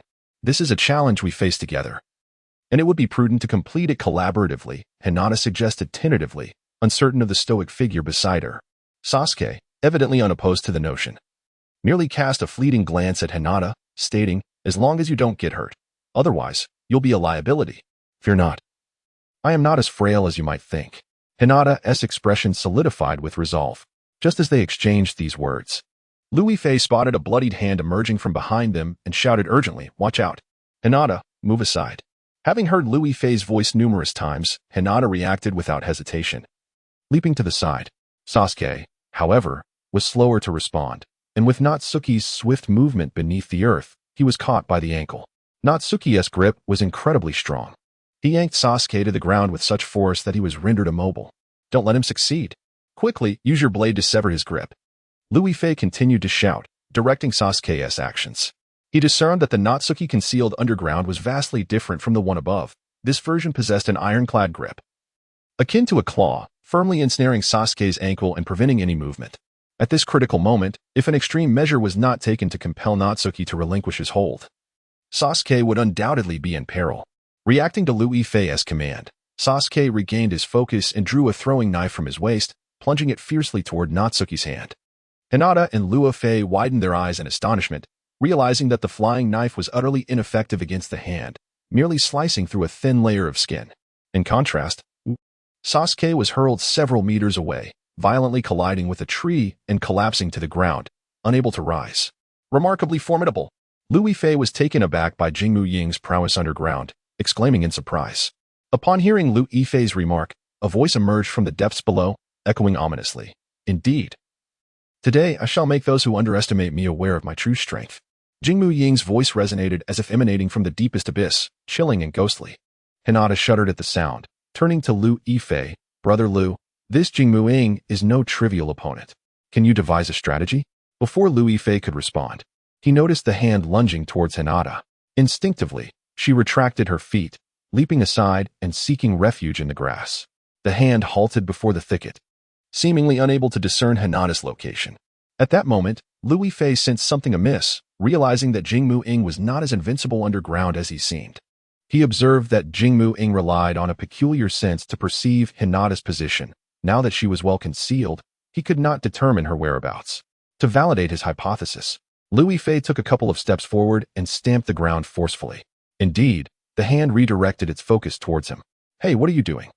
I'm not your target. If you come any closer, I might just drag you out myself. Lu Yifei shouted, threatening Jingmu Ying to deter him from approaching. It became clear to him that Jingmu Ying could only discern positions based on vibrations from the surface. What a peculiar ninjutsu. Jingmu Ying, evidently wary of Lu Yifei's formidable tongue technique, hesitated to advance, left aimlessly wandering without a target. Meanwhile, Hinata, concealed in the grass, discerned Jingmu Ying's weakness. Cautiously, she rose and gestured to Sasuke, urging him to climb the tree. Sasuke understood immediately, leaping up the tree with agility. As Jingmu Ying sensed Sasuke's presence, he rushed over, only to find that sensation vanish once more. In a fit of frustration, he cried out, "Where are you? Don't be a coward. Come out. Isn't that you? Hiding underground like a turtle?" Sasuke mocked, perched atop the tree, gazing down at the hand. Jingmu Ying, realizing that Sasuke was speaking from above, gritted his teeth in anger. You actually climbed a tree. Despicable. His earth-style technique was effective only against those on the ground, now that Sasuke was aloft. Jingmu Ying found himself powerless against him. Why is it despicable for me to hide in the trees when you can conceal yourself underground? Sasuke retorted mercilessly. Hearing this, Lu Yifei couldn't help but feel a mix of amusement and exasperation. In his recollection, Sasuke had always exuded an air of aloofness. Why then was he so loquacious today? Perhaps his prolonged company with Naruto had led him to engage in more dialogue during battle. As Lu Yifei pondered this, Jingmu Ying suddenly chuckled. Well, what if you hide and refuse to emerge? That little girl is still on the ground, isn't she? Where are you? I hope I do not find you. Jingmu Ying's hand gradually shifted towards a few towering trees, adopting a menacing stance, intent on preventing Hinata from joining Sasuke on the path. Lu Yifei noticed that hand lurking by the grass. The moment Hinata made a move, Jingmu Ying would be alerted. He hissed, realizing the dire consequences if Hinata were to be captured by that hand, and urgently warned, Hinata, you must stay hidden. Do not come out. Do not let Jingmu Ying find you. Hinata nodded silently, refraining from uttering a sound. Quiet.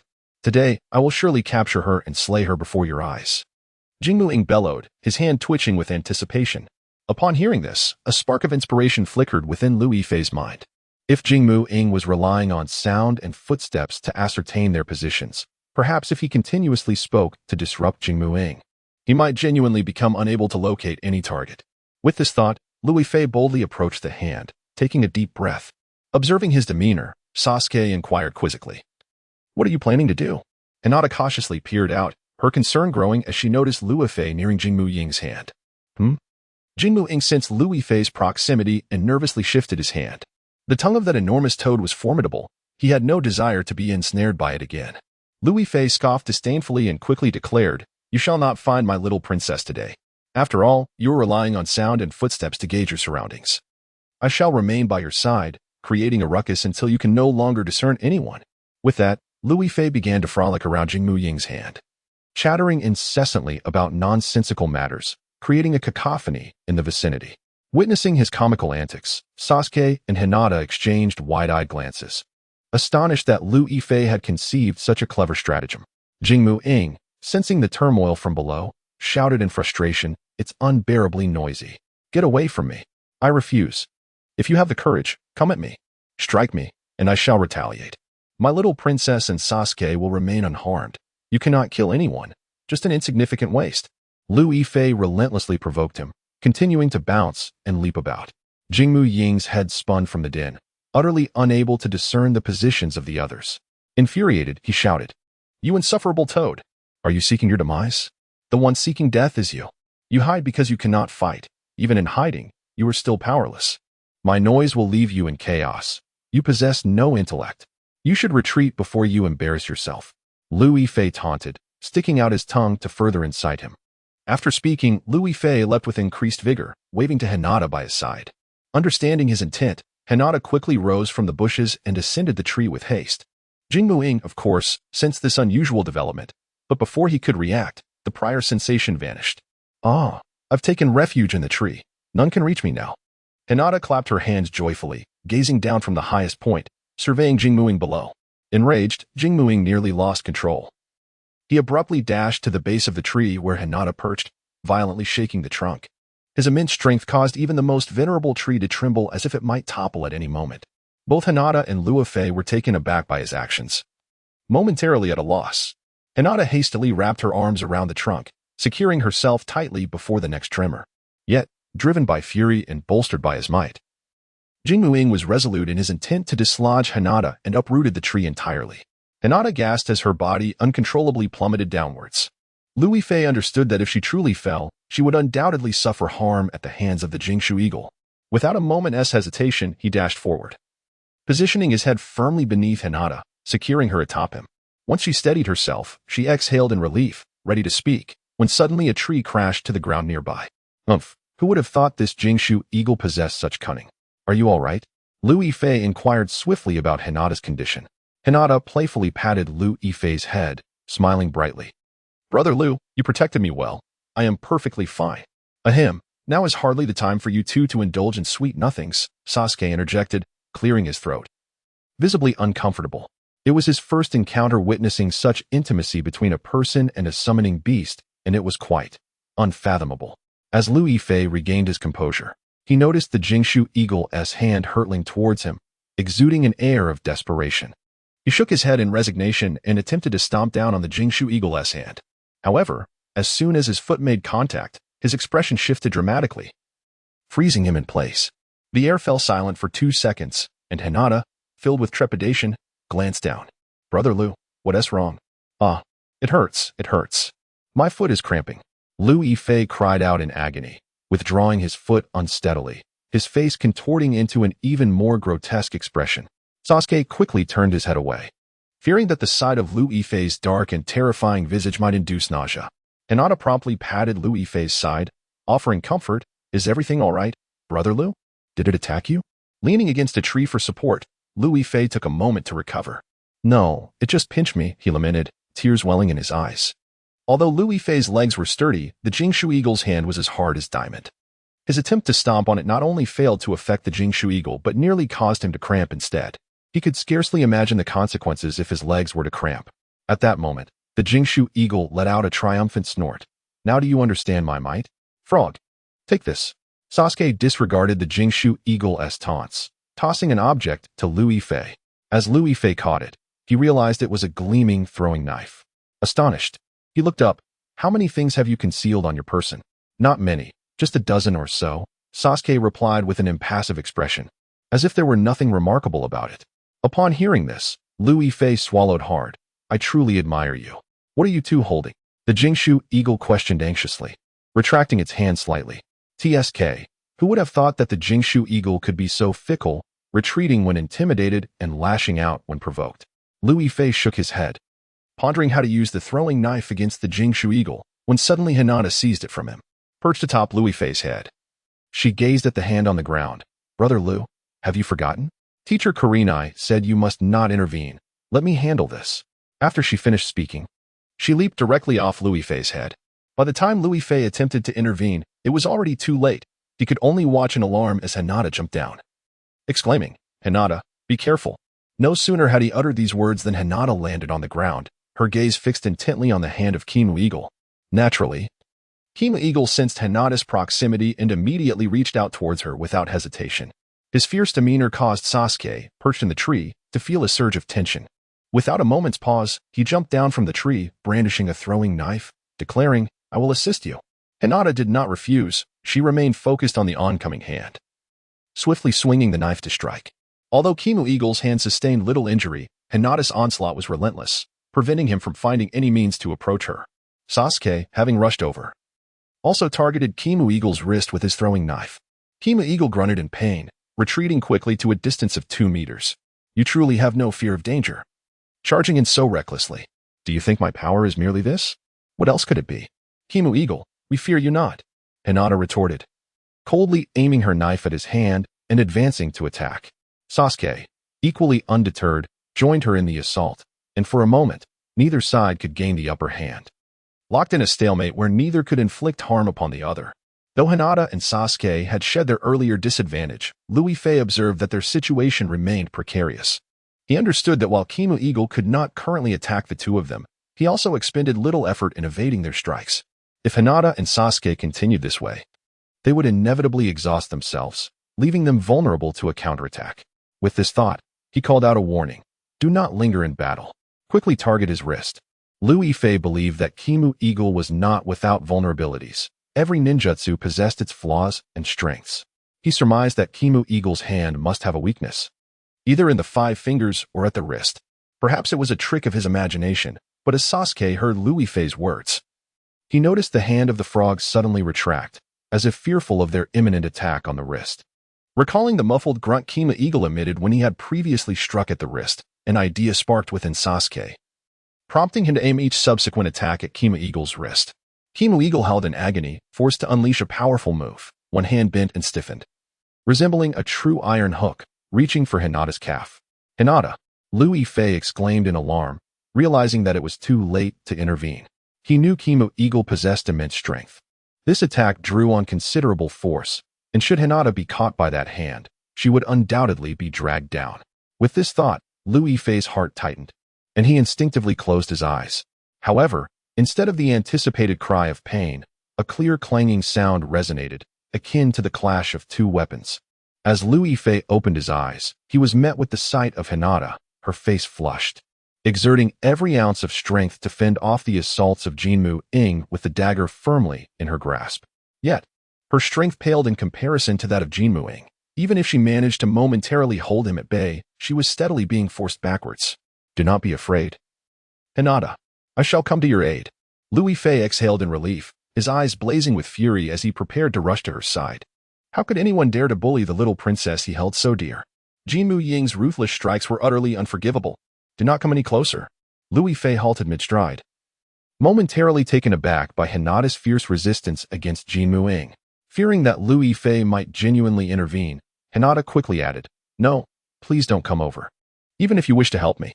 This left Lu Yifei in a quandary, his brow furrowed in distress as he slowly retracted his outstretched foot. Indeed, Yuhi Kurenai had clearly warned them against his assistance. Should he choose to aid Hinata, the repercussions would be dire.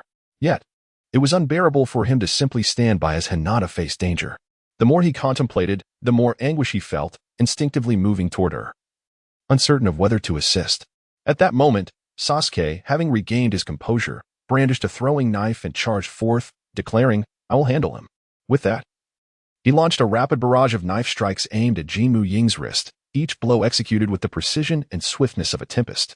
Jinmu Ying, finally succumbing to the relentless onslaught, emitted a cry of defeat and relinquished his assault on Tangua, his once impervious hand now bending as if drained of strength. It was then that Lu Yifei grasped that even Jin Muing had his limits. Regardless of the prowess of his ninjutsu, at the end of the day, he was merely a ninja. The prolonged evasion underground must have exhausted him. He was not invincible. Realizing this, Lu Yifei urgently commanded, "Do not cease your attack. He is on the verge of collapse. We must force him out." Prompted by his words, Hinata and Sasuke summoned their strength once more to press against Jin Muing. As Lu Yifei held his breath and intently observed, he noted their renewed assault on Jin Muing's wrist. Each strike from the two throwing knives sent Jin Muing retreating until, with a howl, he burst forth from the earth, his once formidable hand now limp and lifeless at his side. Hinata gasped in shock, staring at the severed hand on the ground, stammering, His hand was severed by us? No, Sasuke replied, his expression grim as he cast a wary glance at the fallen Jin Muing. Hinata followed his gaze and was startled to see that, despite Jin Muing's agonized position on the ground, both of his hands remained intact upon his arms, completely unscathed. Her eyes widened in disbelief as she stuttered, How does he still have a hand? Not only were Hinata and Sasuke bewildered, but Lu Yifei too found himself in a state of confusion. He gazed at Jin Muing, who lay on the ground clutching his hand, blinking in disbelief, yet he distinctly observed that Jin Muing possessed two perfectly intact hands. What on earth was happening? Lu Yifei's feelings could no longer be described merely as astonishment. He had never before realized that a ninja could possess three hands. Hinata was equally perplexed. Lowering her gaze to the hand on the ground, she suddenly discerned something amiss. Lu and I, come quickly and take a look. Lu Yifei hurried over to join them in their examination, and soon they discovered that the hand was indeed quite peculiar. Upon closer inspection, it became evident that it was not a human hand at all, but rather a rigid prosthetic crafted from some special material. What on earth is this? Lu Yifei kicked it in disgust, unable to comprehend how this object had been fitted onto Jin Muing's arm so convincingly. At that moment, Jin Muing struggled to rise, using his other hand to fling several hexagonal shurikens towards Hinata and Sasuke. Hearing the whistling wind behind him, Lu Yifei's heart raced, without a second thought. He lunged forward to shield Hinata and Sasuke, shouting, "Get back!" Hinata and Sasuke, taken by surprise, were pushed aside by Lu Yifei's imposing figure. He felt a sharp pain in his abdomen and looked down to see a shuriken embedded in his stomach. Truly, he was using lethal force. Lu Yifei stifled a groan, collapsing onto the ground. Since arriving here, he had never been harmed by such hidden weapons. Suddenly struck today, he was acutely aware of the pain. Though the wound was small, it caused him to break out in a cold sweat, making his frog skin glisten even more. Lu and I. Frog. Hinata and Sasuke exclaimed in unison, rushing to support Lu Yifei. He waved his hand dismissively, smiling as he reassured them, "I'm fine, don't worry. I'm tough. A mere knife wound won't be my end." "What do you mean, won't die?" "You can't die." Hinata burst into tears, wiping her eyes as she pulled the shuriken from his body. Lu Yifei stifled a muffled sound, fearing to alarm Hinata further, yet he managed a grin, touched by her tear-streaked face. To witness Hinata's concern for him, even in his moment of injury, was a worthy experience indeed. "No more talk of vengeance," she declared suddenly, her expression resolute as she turned to confront Jin Muing. Lu Yifei gasped in alarm, quickly interjecting, Hey, Hinata, don't be reckless." Just as he spoke, Sasuke followed Hinata's lead, leaving him behind. Lu Yifei stood agape, watching them charge forward, momentarily at a loss for what to do. Meanwhile, Hinata paid no heed to Lu Yifei's words, her mind solely focused on avenging him. Her Lu and I was so kind. He had never been hurt before, and now, in his effort to protect her and Sasuke, he had been ambushed by Jin Muing. She felt compelled to seek retribution. Jin Muing, having already been incensed by the loss of his weapon, was further flustered upon seeing that both Hinata and Sasuke remained unharmed. As two individuals approached with an air of menace, Jin Muing, overwhelmed by fear, instinctively retreated, mustering a semblance of calm as he stammered, "What do you want?" "It was you who severed my weapon first. Should I not retaliate?" "Enough of your prattle. Today we shall determine who prevails," Sasuke declared, clenching his fists and adopting an offensive stance. Beside him, Hinata readied her own fist, prepared to employ her gentle technique. Recognizing his inferiority against the two, Jin Muing swallowed hard, contemplating escape. However, upon noticing his retreat, Sasuke swiftly lunged forward, delivering a kick to Jin Muing's knee. "Ah!" Jin Muing cried out in pain, collapsing to the ground. Hinata quickly followed suit, landing a punch on Jin Mu-ing while muttering, "This is for Brother Lu. Vengeance." Lu Yifei, relieved, realized that Jin Mu-ying's ultimate technique was merely a basic earth release, and without his weapon resembling a hand, he stood no chance against Hinata and Sasuke. Jin Mu-ing, battered and bloodied, spat a mouthful of crimson, his spirit utterly diminished. Observing the blood, Hinata instinctively stepped back to avoid being splattered. Seizing the moment, Jin Mu-ing grasped a handful of sand and flung it towards the eyes of Hinata and Sasuke. Lu Yifei's expression hardened as he witnessed both Hinata and Sasuke shield their eyes and retreat.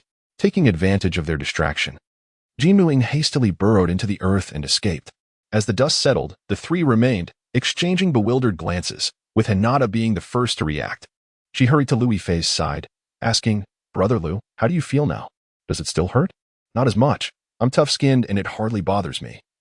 Lu Yifei replied, swaying slightly on his frog-like form, waving his hand with an air of nonchalance. In truth, he was in considerable pain. But the knife wound was not insurmountable, and he wished to spare Hinata further worry.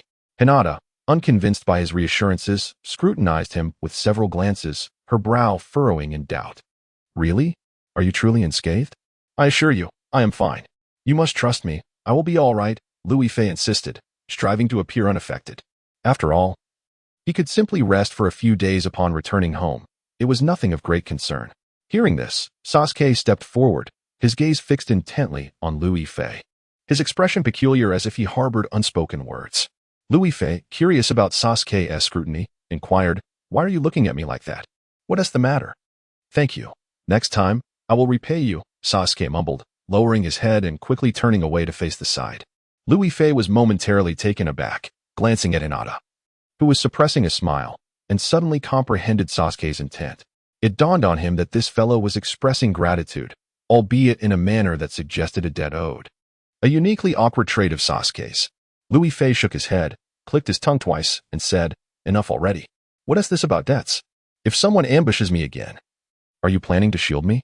You are not endowed with the same protective qualities as I am. With your fragile physique, a single wound could spell disaster for you."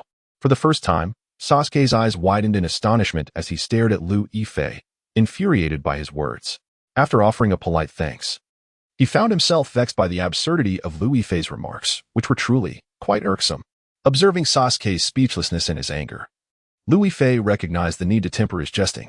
He stuck out his tongue and said, "All right, let us not dwell on this. We've lingered here far too long without resolving the matter of the Purewood Eagle. I suppose I should join Hinata to complete the mission. What is your task?" Lu Yifei inquired curiously, eager to learn the nature of Sasuke's assignment. After all, they were at the outskirts of the village. Could it be that Sasuke's mission lay nearby? Sasuke hesitated to respond, instead countering with a question, "What is your mission?" "Our mission? It's simply to pick apples outside the village," Lu Yifei replied nonchalantly, unbothered by revealing this to Sasuke. As Sasuke turned away, he paused at Lu Yifei's statement and turned back, incredulous. "You're also going to pick apples? Really?" Lu Yifei was taken aback, struggling to believe such a coincidence. Hinata, equally astonished, frowned and remarked, "I find that hard to believe. Teacher Yuhi Kurenai and Kakashi-sensei wouldn't assign us the same task, would they?" Sasuke remained silent, instead producing a slip of paper from his pocket and handing it to Hinata and Lu Yifei. Leaning closer to examine the note, Lu Yifei discovered that it indeed detailed the same location for apple picking. How can this be? If our assignments are identical, does that mean we can collaborate? Did the teachers mistakenly assign us the same task? Hinata returned the note to Sasuke, voicing her speculation. Lu Yifei nodded in agreement, sensing that the situation was more complex than it appeared.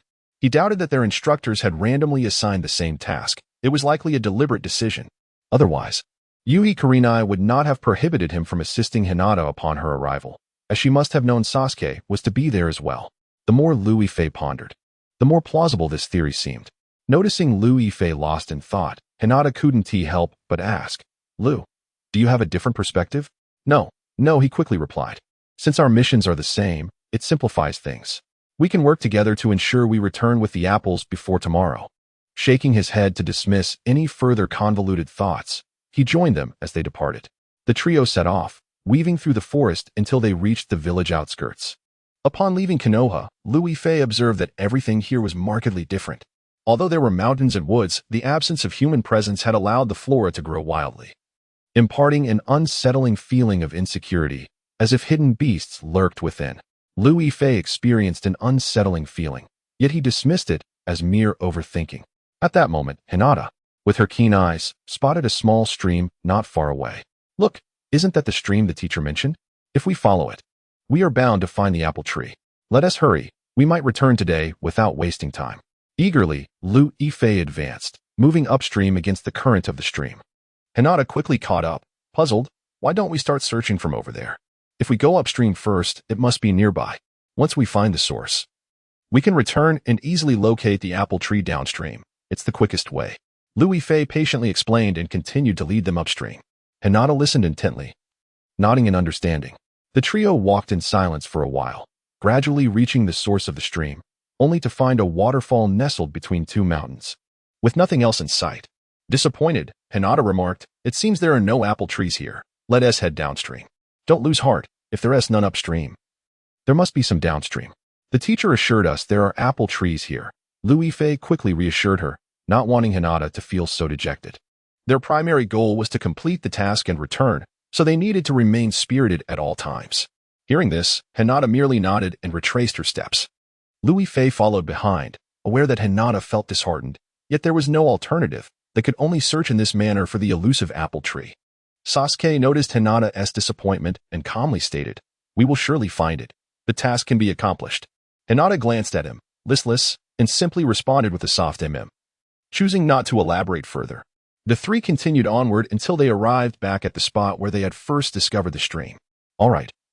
There must be an apple tree ahead. I guarantee it. Liu Yifei sighed in relief, sensing that they would successfully complete this task. Hearing this, Hinata perked up and pushed forward. After a while, Hinata's keen eyes spotted an apple tree in the distance. "I see it. The apple tree is over there," she exclaimed joyfully. Liu Yifei followed her pointing finger and indeed identified the apple tree. "Let us go quickly. Once we pick the apples, we can head home." Liu Yifei felt a wave of happiness, keeping pace behind her. After being out for so long, he longed for a good night's sleep. And now that they had found the apple tree, he felt reassured. Hinata and Sasuke hurried to the apple tree, but something seemed amiss. "Sasuke, do you see any apples?" Hinata looked up, bewildered by the surrounding leaves, unable to comprehend the situation. How can such a large and sturdy apple tree bear no fruit? Sasuke, equally perplexed, furrowed his brow. "I'm not sure what is going on. What is wrong? Where are the apples?" Liu Yifei, panting and catching up, approached and also found the situation curious. Such a flourishing apple tree should undoubtedly bear a multitude of apples. However, it stands bare, devoid of any fruit, save for its leaves, let alone the vibrant red apples that our teacher requested. Hinata furrowed her brow in contemplation and murmured, "I knew the task assigned by our teacher would not be simple. With no apples on this tree, both Sasuke and I will be unable to fulfill our assignment. Perhaps this apple tree is not the one our teacher referred to? Should we explore other locations?" Liu Yifei stepped back a few paces, raising his gaze to scrutinize the tree, sensing something amiss. This tree appeared to be one that should be laden with apples, yet it bore none. It must have been stripped by the teachers prior or feasted upon by birds and other creatures. Perhaps seeking out another apple tree could yield the fruit we require. Upon hearing this, Hinata nodded in agreement. "That makes sense. Let us hasten to find the apple tree, for this one has clearly been tampered with. There won't be any other apple trees. This is the only one," Sasuke interjected, crossing his arms with an air of certainty. Liu Yifei, intrigued by his unwavering confidence, inquired, "What makes you so sure? How do you know there is only this one apple tree?" "Because there is a mark on it," Sasuke replied, raising his hand to point at the trunk. Liu Yifei and Hinata leaned closer, discovering the emblem of the Leaf Academy etched into the bark, indicating that this tree had been designated for students to complete their tasks. This cannot be true, can it? There is clearly nothing on the apple tree." Liu Yifei exclaimed, his eyes widening in disbelief. He saw nothing, not even the remnants of an apple core. Liu Yifei suspected that this was a deliberate challenge posed by Kurenai, Yuhi, and Kakashi, designed to thwart Hinata and Sasuke's efforts to complete their task. Hinata nodded anxiously. "The deadline for our assignment is tomorrow. She must know that there are no apple trees here. She must have given us ample time to devise a plan. So we must resolve this matter swiftly." She was uncertain where to locate another apple tree, let alone how to conjure a few apples from thin air. "Do not fret.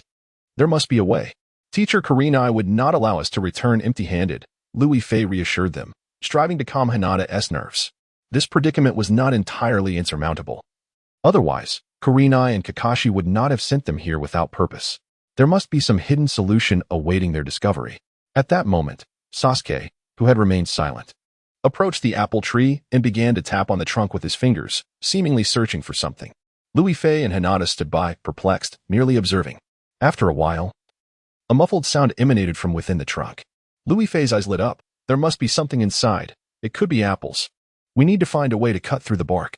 Sasuke nodded, drawing a dagger from his waist to slice open the bark. As Louis Fei watched intently, he suddenly caught a glimmer of light reflecting from the gap in the severed bark. He was instantly taken aback, gripping Sasuke's shoulder. Do not move. It is not an apple inside. What is it then? Hinata observed his solemn expression and felt a surge of anxiety, instinctively retreating 2 steps. Louis Fei took a deep breath and gestured to Sasuke. Step aside. Allow me to handle this. No, the teacher strictly instructed that no one should interfere. Sasuke promptly objected, refusing to budge an inch. Louis Fei was momentarily taken aback, then sighed softly. He had been so engrossed in the matter at hand that he had overlooked the teacher's instructions. Even aware of the danger, he had no choice but to let Sasuke proceed. After pondering briefly, Louis Fei suggested, perhaps we should refrain from cutting it open. It certainly is not an apple. I cannot rest easy without knowing what lies within. What if it leads us to the apple's clues? Sasuke retorted, resolutely intent on peeling away the bark. Louis Fei opened his mouth, realizing he lacked sufficient grounds for persuasion, and thus silently shielded Hinata, stepping aside. Sasuke then took a step forward, diligently using a throwing knife to slice through the bark. As the fissure widened, Louis Fei discerned the contents within. His eyes widened in astonishment, and after a few seconds of stunned silence, he exclaimed, "It's several needles. Do not cut any further." By the time Louis Fei shouted, Sasuke had already removed the entire piece of bark. Reacting swiftly to Louis Fei's warning, Sasuke instinctively dodged to the side. Simultaneously, several needles shot out, whizzing past Sasuke's shoulder. Wow, this must be a trap set by the teachers, intentionally designed to mislead and cause harm, Louis Fei remarked, impressed that Sasuke had evaded the silver needle's ambush. He had not anticipated that the teachers would leave no room for error, directly setting a trap. While these needles might not inflict severe harm on Sasuke, they would undoubtedly impede his movements. He could only wonder what their intentions were. Taking a deep breath, Sasuke's face flushed slightly, seemingly shaken. I am fine. Let us continue searching. With that, he moved to the other side of the tree, resuming his probing. Louis Fei felt that this situation was untenable. Both Zairong and Kakashi would undoubtedly not set just one trap on a single tree. There must be other hidden dangers lurking nearby. With this thought in mind, Louis Fei cautioned, Sasuke, be vigilant. There might be unexpected traps. Sasuke nodded slightly, crouching down to continue his probing. Near the tree's roots, a muffled thud echoed. Was there something inside? Hinata hurriedly leaned in, her eyes wide with surprise as she gazed at the tree's roots. The bark at the base exhibited a distinct circle of seams, clearly cut and then replaced. Louis Fei surmised that what lay within was either an apple or a trap, promptly pulling Hinata aside. Stay back, it's dangerous. This time, Sasuke was not caught off guard as before. He shielded his face with his arm and cautiously used a throwing knife to pry open the seams. Louis Fei's eyes widened as he caught sight of something behind the tree, a pair of piercing eyes, as tiny as grains of rice. Was it a snake? Quick, cover the bark. Louis Fei swallowed hard, urgently directing Sasuke to cease his actions. Although Sasuke was unaware of what Louis Fei had seen, he noticed the tension etched on his face and complied, abandoning the task of peeling back the bark. Hinata, equally in the dark about the contents, inquired with curiosity. Brother Liu, what has you so frightened? What did you see? I saw a venomous snake, Louis Fei admitted, nodding. A sense of unease settling in his heart. He could not identify the serpent, but its icy, venomous gaze struck fear into him. Hinata bit her lip. Noticing the beads of sweat forming on her brow, her voice tinged with anxiety. Fortunately, the snake hasn't been released. Otherwise, Sasuke would surely be attacked. Well, I've thoroughly checked. There are no other hidden dangers in the tree, Sasuke declared as he stood up, seemingly unfazed by the snake, instead voicing his concerns.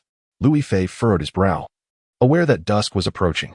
If they continued to search here, they might end up spending the night. Once night fell, navigating through the forest would become perilous, especially in unfamiliar territory, leading to potential disorientation. Yet, staying here could also expose them to unknown dangers. After much contemplation, Lu Yifei concluded that their best course of action was to quickly locate the apple and leave. With this resolve, Lu Yifei began to circle the tree trunk, observing intently. He looked up and noticed that the branches of the apple tree were all oriented upward, clustered together like an umbrella, concealing the view of the top. After a moment's thought, he suddenly asked, "Have you ever seen an apple tree before? Do other apple trees also grow with their branches reaching skyward?" "There are few apple trees here. I've seen one before, but I don't recall much about it," Hinata replied with an embarrassed smile, somewhat frustrated by her poor memory. Sasuke added from the side, "I've never seen an apple tree." Lu Yifei nodded absently, his gaze fixated on the tree's summit, sensing that something was amiss. He turned around and walked a short distance to observe another tree, discovering that it did not grow upwards like the apple tree, but instead thrived openly towards the sunlight. Lu Yifei sensed that something was amiss. After all, an apple tree is just an ordinary tree, so how could it possibly all incline upwards in such a uniform manner? He approached to scrutinize the apex of the apple tree, and a bold idea began to form in his mind. Noticing Lu Yifei's restless movements, Hinata could not help but approach him. "Lu Gu, have you made a new discovery? Please share it with us. Look at the top of this tree. Doesn't it appear quite different from the others? An apple tree shouldn't grow upwards like this, right?" Lu Yifei finally articulated his confusion, pointing at the tree's crown. Upon hearing this, Hinata and Sasuke turned their gazes in unison, both recognizing this peculiar phenomenon. Although they had rarely seen apple trees, they understood that no tree could grow in such an odd manner, as if it were deliberately reaching upwards, anticipating their search for apples. Deliberately growing? Hinata pondered this and suddenly had an idea. Could it be that the apples are at the top of the tree? The branches seem to be growing upwards as if to obscure something. Yes, that's precisely what I think too. Hinata, we are truly on the same wavelength. Lu Yifei eagerly nodded, delighted that Hinata had arrived at the same conclusion. Sasuke lifted his gaze and observed for a moment before stating, "I'll go up and take a look." With that, he swiftly leaped onto a nearby tree, gaining a view of the apple tree's crown. "Well, are there any apples up there?" Lu Yifei asked impatiently. After searching for so long, if the top of the tree bore no fruit, their efforts today would be in vain. Sasuke nodded and reached out, retrieving 2 large, red apples. "Found them. Excellent. You've accomplished your task. We can finally head home." Lu Yifei exclaimed, his excitement palpable as he breathed a sigh of relief. Thankfully, they had found the apples, and there was no need to linger any longer. At such a time, securing the apples and departing was of utmost importance. Sasuke jumped down from the tree and handed an apple to Hinata. "Here, take this. Our task is complete. It's all thanks to our mutual assistance, Sasuke. I truly appreciate your help along the way." Hinata smiled as she accepted the apple, remembering to express her gratitude. Sasuke glanced at Lu Yifei awkwardly, lowering his voice as he replied, "I feel the same." "What do you mean by that?" Lu Yifei feigned ignorance, pressing further. He knew Sasuke was typically aloof and awkward, even struggling to express gratitude, yet he was keen to witness Sasuke's earnest acknowledgement. Sasuke paused, taken aback that Lu Yifei would pursue this topic. After a long moment, he finally said, "I also appreciate your assistance. There's no need for that. This was a shared task, and completing it together is no great matter." Lu Yifei replied with a satisfied smile. He was unaware of the circumstances, yet witnessing Sasuke's awkward attempt to express gratitude brought him an unexpected sense of joy. At that moment, Hinata discerned that Lu Yifei had been intentionally teasing Sasuke. She gently cleared her throat and suggested, "Let us hasten to gather the apples and continue our journey. We must traverse this forest before darkness envelopes us." She remained apprehensive about the potential emergence of chaotic ninjas and wild beasts within the woods, as their safety would be jeopardized.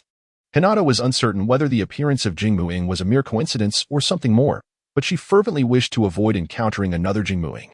Lu Yifei was acutely aware that lingering here was unwise. He promptly suggested, "Let us hasten back along the original path and refrain from tarrying in the woods. Who knows what we might encounter?" He found the current task rather simplistic, although peril and traps lurked at every turn that could be evaded with due caution, which seemed uncharacteristic of the two instructors.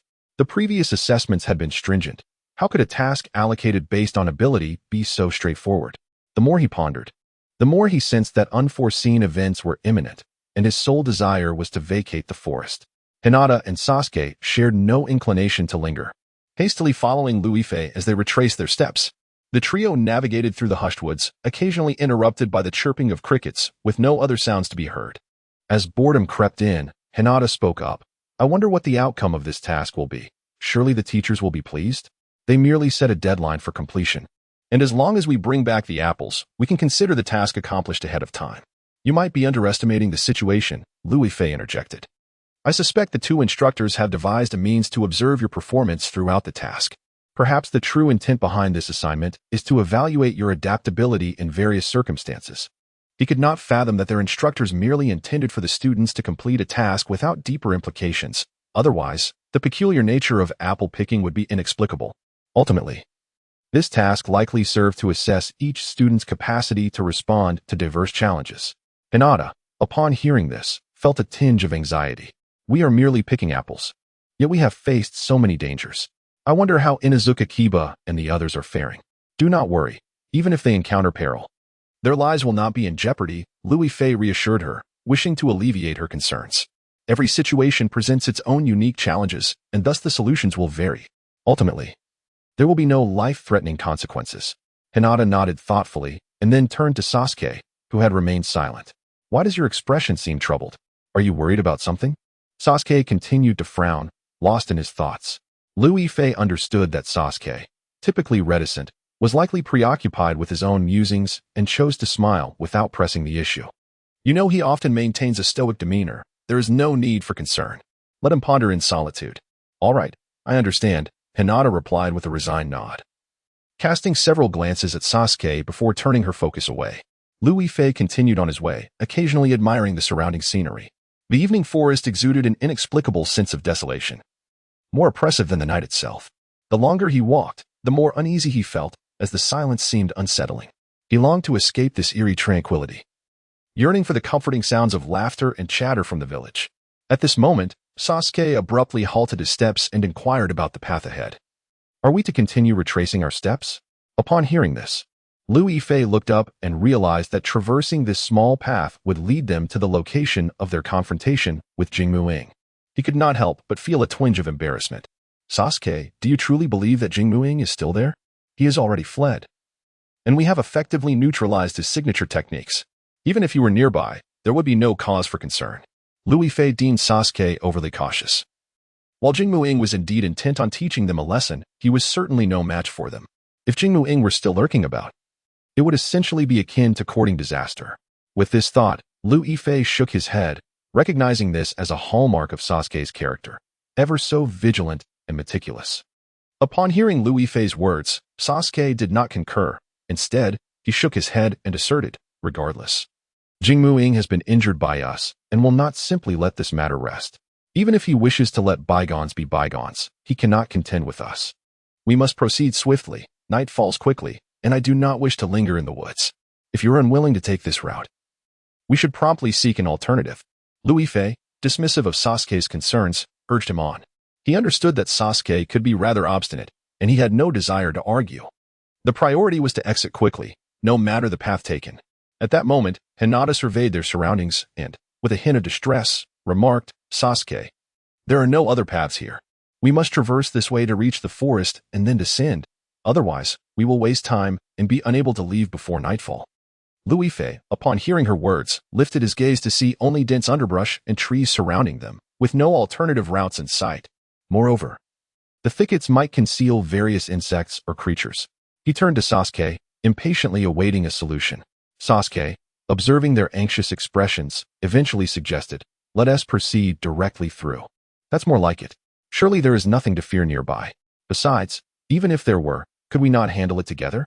Louis Fei immediately stepped onto the path, speaking as he moved forward. They had completed their mission. Their primary concern should be whether their instructors had set any traps, not the defeated Jingmuing. Hinata nodded, a smile breaking on her face. Lugu is right. Together, the three of us can certainly overcome several Jingmuings, so you need not worry. No, you're mistaken.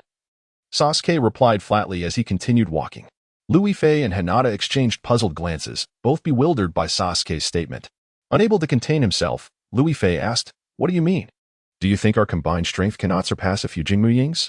At this point, Louis Fei felt a hint of indignation. His mastery of the toad technique was indeed profound, and given his inherent abilities, he was confident that in an actual confrontation, Jingmuing would hardly stand a chance against him. Upon hearing this, Sasuke shook his head. I am not referring to strength, but to you. You are not human. Hinata should have said that two individuals make one toad. You. Liu Yifei's eyes widened in disbelief as he gazed at Sasuke. What kind of statement is this? Is this something Sasuke should utter? Isn't he supposed to be aloof? When did he become so sharp-tongued? A multitude of questions rendered Liu Yifei speechless, leaving him to merely stare at Sasuke's impassive expression, racking his brain for an opportunity to mock Sasuke thoroughly next time. Seeing Liu Yifei's vexed demeanor, Hinata couldn't help but chuckle, realizing that Liu Gige was clearly affected by Sasuke's words. No, I am not. I merely find Sasuke's comments excessive. He is not suited to be my friend, Liu Yifei quickly denied, casting a light glare at Sasuke. He would not let Sasuke's words trouble him. Even if he currently resembled a toad, he could transform into other heroic forms. Furthermore, his true essence was that of a fine young man from the 21st century. Hinata smiled gently again. All right, if Liu Gige feels that way, then so be it. However, Sasuke means no harm. He is unaware of how handsome you truly are. Upon hearing this, Sasuke, who had been walking ahead, turned to look at Hinata with a serious expression, as if confirming the sincerity of her words. Upon witnessing Sasuke's gaze, Liu Yifei became irate. What kind of look is that? Am I not handsome? Even if I am a toad, I am a dashing toad, charmingly dark and sophisticated. After proclaiming this, Liu Yifei lowered his head to inspect his glossy, dark belly, nodding in affirmation. Could there be another toad in the entirety of Konoha as radiant as he? Ah, so you believe that being unique equates to being handsome. I understand, Sasuke replied, suppressing a laugh with a nonchalant tone. Liu Yifei took a deep breath, forcing himself to restrain his temper in the woods. Otherwise, any unfortunate passerby might think this place was haunted. Liu Gige, I think you are the most handsome. Do not heed Sasuke's words. He is merely joking with you. And I admire you most, Hinata quickly reassured him, her smile radiant. Liu Yifei blinked, struggling to keep his drool in check. Hinata, you are truly beautiful. No. You are simply wonderful. You understand me best. Beside them, Sasuke puffed his cheeks, deliberately avoiding Liu Yifei's toad-like face, forcing himself not to feel disgusted. The three continued their conversation, finding the journey neither tedious nor frightening. As they neared the location where the Jingu eagle was expected to appear, Hinata fell silent, nervously surveying their surroundings. Do not be so tense. How could the Jingu eagle possibly wait here? That would be suicidal unless it has brought someone along. Liu Yifei reassured them nonchalantly, sensing their reactions were somewhat exaggerated. There is nothing here, let alone an injured Jingu eagle. Upon hearing these words, Sasuke abruptly halted his steps. Please refrain from speaking. Can you not be so paranoid? There is truly nothing here. Liu Yifei sighed in exasperation, complaining briefly before falling silent. His acute senses had failed to detect any hint of danger, and it was improbable that Sasuke and Hinata could perceive anything amiss more swiftly than he could. Sasuke surveyed his surroundings, his expression gradually darkening. I sense there must be something ahead. What could possibly be there? For heaven's sake, there is no one here. Are you overly anxious? You weren't this fearful when confronting Jinmu, Liu Yifei retorted without hesitation. There is no one lurking here. A slight movement of my ears reveals that there are no other presences around. Sasuke is being overly suspicious. Hinata, influenced by Sasuke's words, felt a twinge of fear and instinctively inched closer to Liu Yifei. It was uncharacteristic for Sasuke to behave in such a manner without reason. He must have sensed something. How could that be? I haven't detected anything, Liu Yifei thought, having difficulty believing that Sasuke possessed such acute perception, yet he continued to observe with keen eyes. He had always held the belief that silence indicated something was amiss, and tranquility often concealed a greater peril. However, the notion that Jinmu was still nearby, preparing to launch a surprise attack, was something Liu Yifei could not accept. Suddenly, Sasuke's expression changed dramatically as he pointed at the base of a tree. Look there. There's nothing left. Liu Yifei followed his gaze and was taken aback. He distinctly remembered that this was the spot where Jinmu Ying's fake hand had been severed. When they departed, that grotesque hand lay quietly here. How could it have vanished upon their return? Hinata's fear intensified as she scanned the area. No. Could it be that Jinmu Ying returned to retrieve it? Or perhaps he never left, waiting for us to depart before picking it up and fleeing? That is a possibility. So we must believe that Jinmu Ying merely took his belongings, for that hand was indeed his weapon of choice. I have not sensed any other presence, indicating that apart from us, there are no other living beings here. Liu Yifei sought to reassure them, not wanting them to become overly anxious. There was truly nothing present. Since the fake hand was gone, it must have been taken by Jinmu Ying. They had already identified Jinmu Ying's vulnerabilities and had inflicted injuries upon him. Even if he harbored thoughts of revenge, it would be foolish to lie in wait here. That would be tantamount to seeking death. Upon hearing this, Sasuke suddenly turned and regarded Liu Yifei intently. The intensity of his gaze startled Liu Yifei, prompting him to curiously inquire, What is with that look? Did I say something wrong? I merely wish to ask you. When Jinmu Ing was concealed underground, could you sense his location? Sasuke articulated his doubts without hesitation. Liu Yifei was left momentarily speechless, unsure of how to respond to such a direct question. Indeed, at that moment, as he observed Jinmu Ing and Hinata confronting their adversary, although filled with urgency, he found himself powerless to assist. Jinmu Ing had employed a technique of earth concealment, rendering himself virtually invisible, save for a solitary hand that remained visible, as though he were entirely absent from their midst. Were Jinmu Ing to be concealed underground, they would naturally be oblivious to his presence. However, he was acutely aware of their positions. Liu Yifei inhaled deeply, surveying his surroundings, and mused, Hinata, Sasuke, I believe it is prudent for you to vacate the trees. It is better to err on the side of caution, should Jinmu Ing indeed be lurking nearby. A surprise attack could undoubtedly result in injury. Do you think Jinmu Ing is close? Hinata asked, her anxiety escalating as she pressed herself tightly against Liu Yifei. Uncertain of what to do. I cannot ascertain whether Jinmu Ing is present. Nonetheless, for safety's sake, you should descend from the trees, Liu Yifei replied, hesitating as he spoke. Given the current circumstances, they needed to exercise utmost caution. If Jinmu Ing were truly in proximity, any action he took could endanger Hinata and Sasuke. Liu Yifei understood that regardless of what transpired, he must ensure the safety of both individuals. Otherwise, they might find themselves unable to escape this forest that very night. Hinata nodded obediently and quickly turned to Sasuke, suggesting, Let us leave the trees. And what about you? Sasuke suddenly turned, his expression devoid of emotion as he regarded Liu Yifei. Liu Yifei met his gaze. Despite the coldness of his features, he sensed an undercurrent of concern. He suddenly broke into a somewhat irreverent smile. Oh, are you worried about me? Cut the chatter. How will you get down? Sasuke asked impatiently, attempting to mask his discomfort. Liu Yifei extended his robust legs. See these 2 legs of mine? I fear neither Jinmu Ying's hands nor the sharpest of blades. Sasuke scrutinized his strong limbs for a moment before silently leaping to the tree branch above.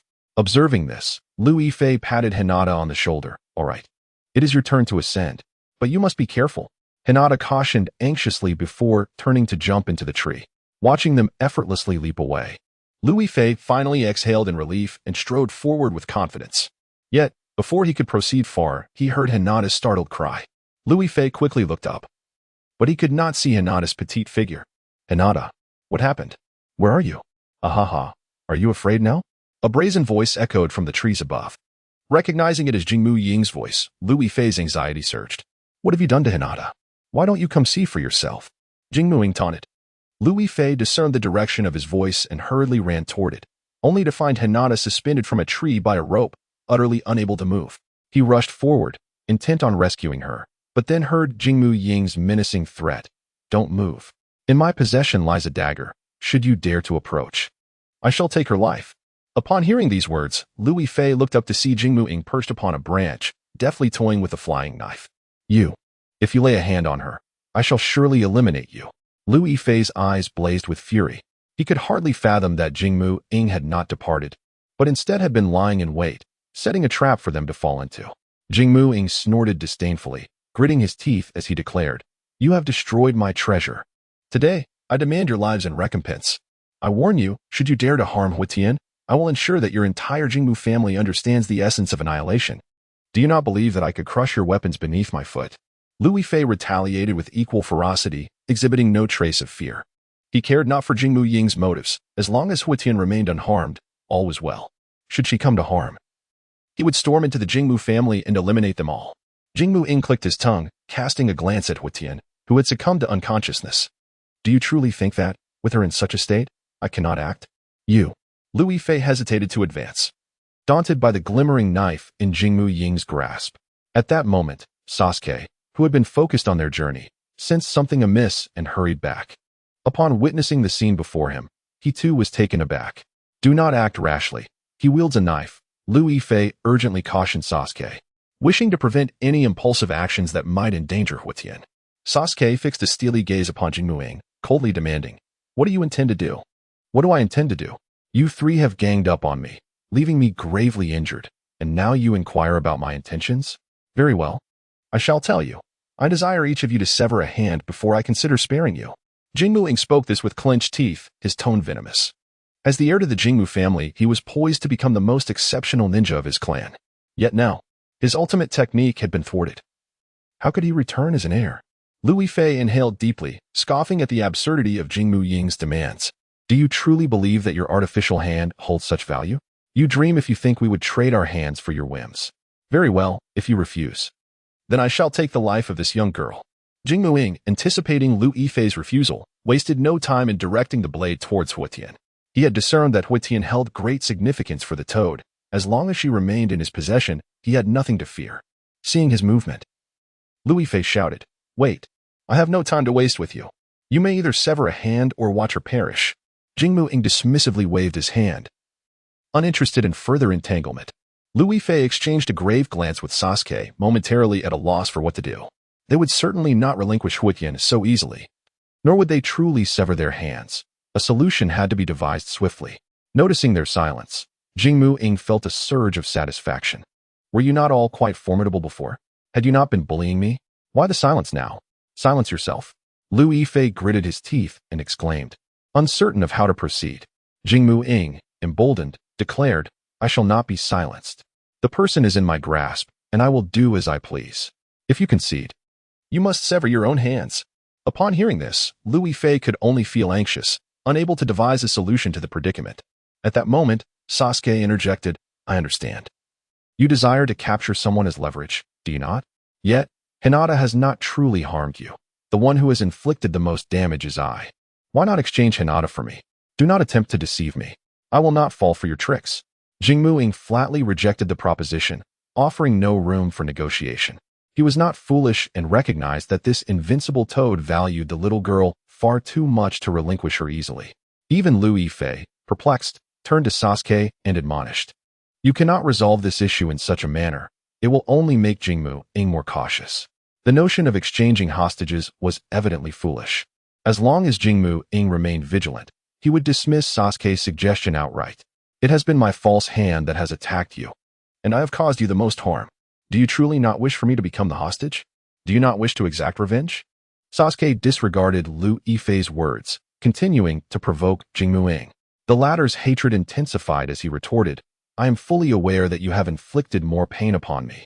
But if I bind you, I will not release this girl. It is an absurdity I refuse to entertain. You will not swap hostages. Hurry and sever your hands. Jingmu Ing remained obstinate, insisting on the severing of hands.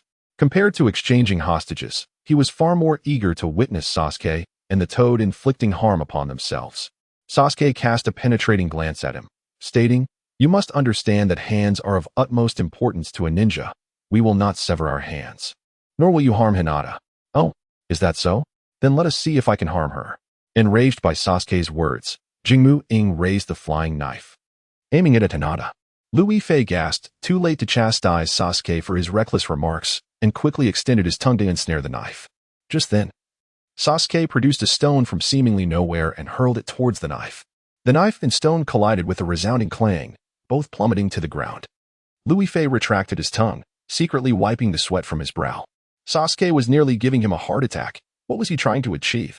Seeing the knife dislodged from Jingmu Ying's grip, Sasuke turned to Lu Yifei, urging, What are you hesitating for? Quickly rescue Hinata. Regaining his composure, Lu Yifei rushed forward, gently lowering Hinata to the ground. You. Jingmu Ing stood dazed atop the tree, clearly bewildered by the turn of events. Sasuke smirked coldly and leaped to confront Jingmu Ing. The two engaged in a fierce struggle, neither revealing who would emerge victorious. On the ground, Lu Yifei disregarded the ongoing conflict and hurriedly crouched down, nudging Hinata's body with his head. Hinata, are you all right? Can you wake up? Brother Lu has been here with you. Please wake up soon. Lu Yifei understood that if Hinata remained unconscious, it would pose a grave problem. If Jingmu Ing were to prevail over Sasuke, he might strike at Hinata without warning. Hinata, upon hearing Lu Yifei's voice, gradually opened her eyes, seemingly adjusting to her surroundings. Upon noticing her awakening, Lu Yifei was filled with overwhelming joy. You're awake. How do you feel? Are you injured? Brother Lu, what happened to me? Hinata blinked drowsily, gazing at the darkening sky, still bewildered. It seemed she had just emerged from a strange dream where, while traversing the treetops, she had inadvertently stepped on a broken branch, followed by a sudden blackout, leaving her in a state of oblivion.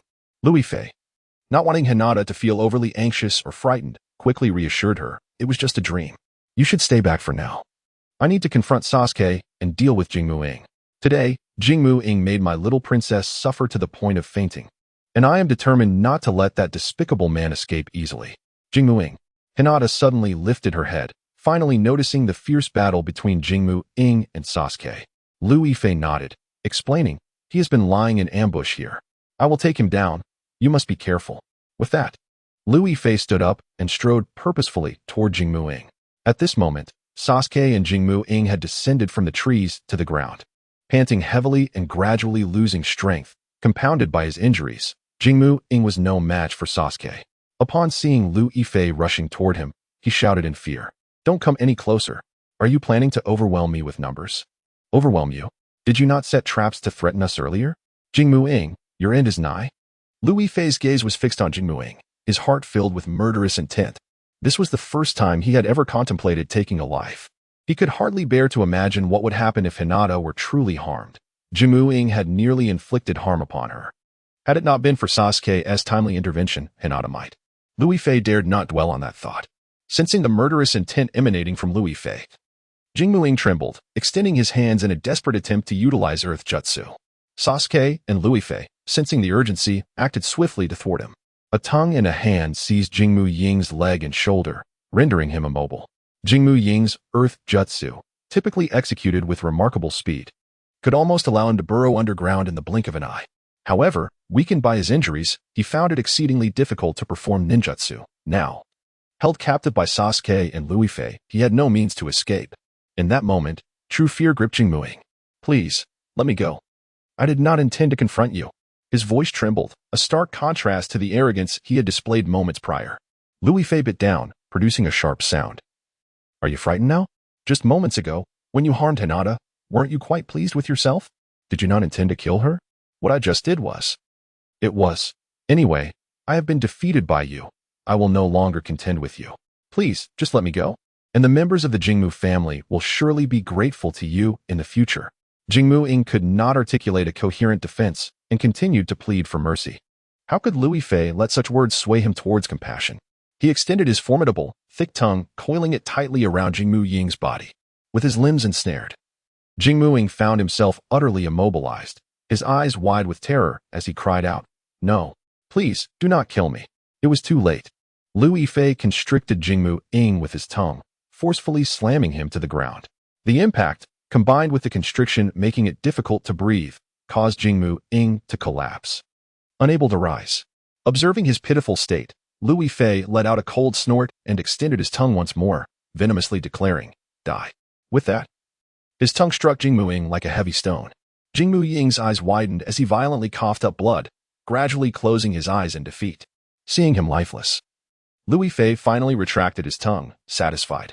This was the fate that befell those who dared to provoke Hinata. He would show no mercy to anyone. Turning to face Sasuke and Hinata, who were stunned by the scene, he quickly reassured them, "Do not be afraid. Jingmu Ing is dead. Let us continue our journey." "I am not afraid of him," Sasuke replied, casting a deep, scrutinizing glance at Louis Fei, his eyes reflecting profound astonishment and wariness. A summoning beast with such formidable power, surpassing even some of the Chunin he had encountered, was unfathomable. He felt compelled to delve deeper into the nature of Louis Fei's being. Louis Fei was oblivious to Sasuke's thoughts, merely assuming he was yet to respond. "Hinata, it's all right now. Let us continue our journey," Louis Fei said, turning around with a cheerful smile as he approached Hinata. She, having momentarily gaped in surprise, stared blankly at him. "Brother Liu, you actually killed Jingmu Ing. I thought you would give him a proper lesson and then let him go. Hinata, do you think I am heartless?" Louis Fei's demeanor shifted to one of disappointment as he cautiously observed her, feeling a twinge of discomfort within. He did not wish to spare Jingmu Ing. It was merely that, despite his injuries, Jingmu Ing was intent on vengeance, clearly aiming to kill them. In the world of ninjas, the law of the jungle prevailed, only the strong survived. If he did not eliminate Jingmu Ing, there would come a day when Jingmu Ing would seek retribution. Moreover, Jingmu Ing had harmed his Hinata. How could he allow such a person to exist? Seeing Lu Yifei's crestfallen expression, Hinata quickly shook her head. No, Brother Lu. You misunderstand. I merely think. I think it is a bit inappropriate to kill Jinmuing, as he is the heir of the Jinmu clan. There is nothing inappropriate about it. I believe the actions taken against him were entirely justified, Sasuke interjected, surprisingly in agreement with Lu Yifei's decision. Lu Yifei was taken aback and turned to look at Sasuke. He surmised that Sasuke supported him because their approaches were aligned. Having witnessed Jinmu Ying's cruelty, Sasuke naturally believed such a person should not be afforded a second chance. Otherwise, he would not have intervened when Jinmu Ying attempted to use Earth Release. Hinata glanced at Sasuke, her brow furrowed in confusion. It seems you both know something I am unaware of. Initially, you did not harbor such animosity towards Jinmu Ying.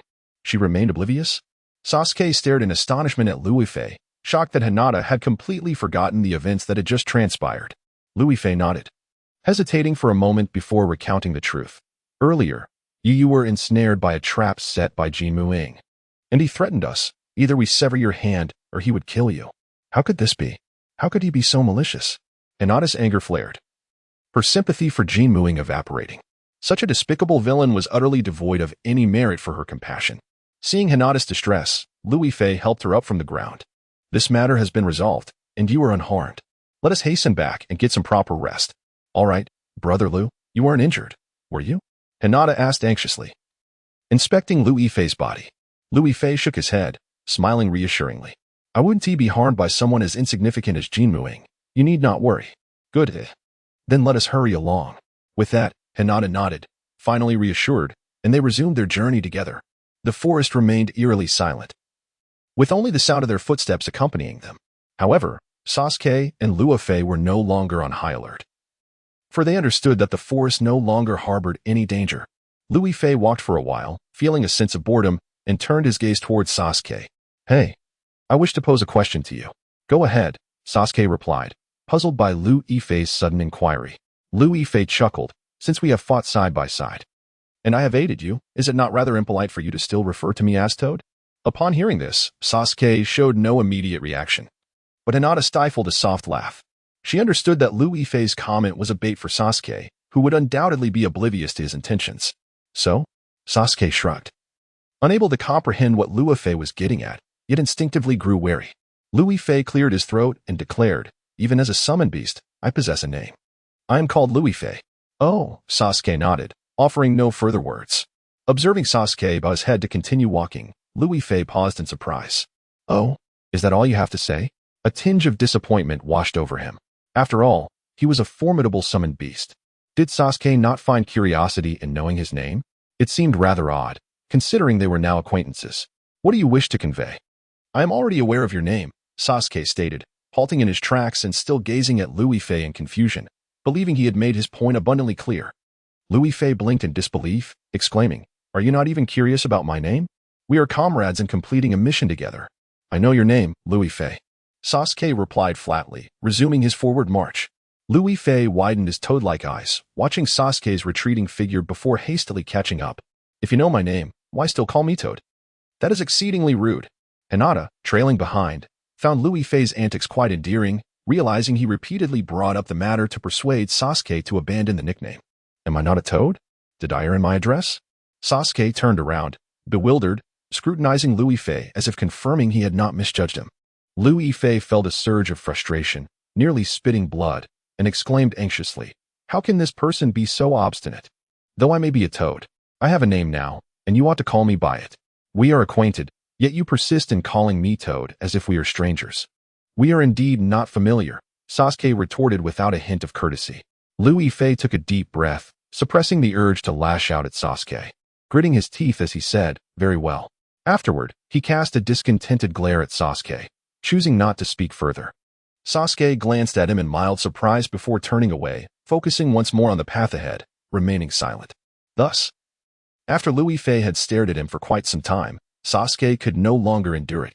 Ignoring Lu Yifei's mournful gaze, he finally asked, How would you like me to address you? Were you not ignoring me? Lu Yifei immediately felt a surge of triumph, relishing the moment Sasuke reluctantly engaged him. Sasuke sighed in exasperation. Just tell me, what would you like me to call you? Is Brother Lu acceptable? Brother Lu is what Hinata calls me. and I believe it would be better to distinguish between the two. Alternatively, you may simply call me elder brother, Lu Yifei suggested with a smile. Upon hearing this, Sasuke merely cast a blank glance at Lu Yifei, offering no further reaction. Noticing Sasuke's silence, Lu Yifei eagerly inquired, "Please choose one. What shall you call me?" Lu Yifei did not necessarily require Sasuke to address him by a specific title. Rather, it was the fact that Sasuke was the most formidable ninja among them that intrigued him. If he could elicit a brotherly call from Sasuke, it would undoubtedly be a source of great pride.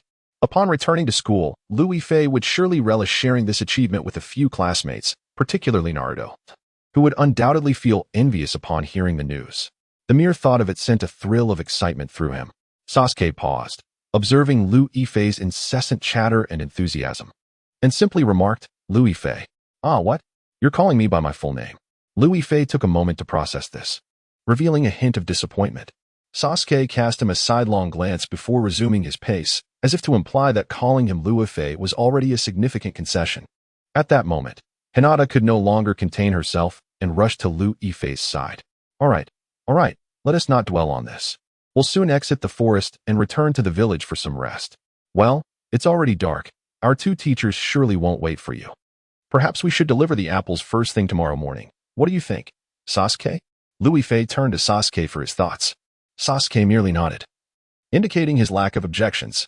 The trio proceeded to leave the woods, parting ways at the village entrance.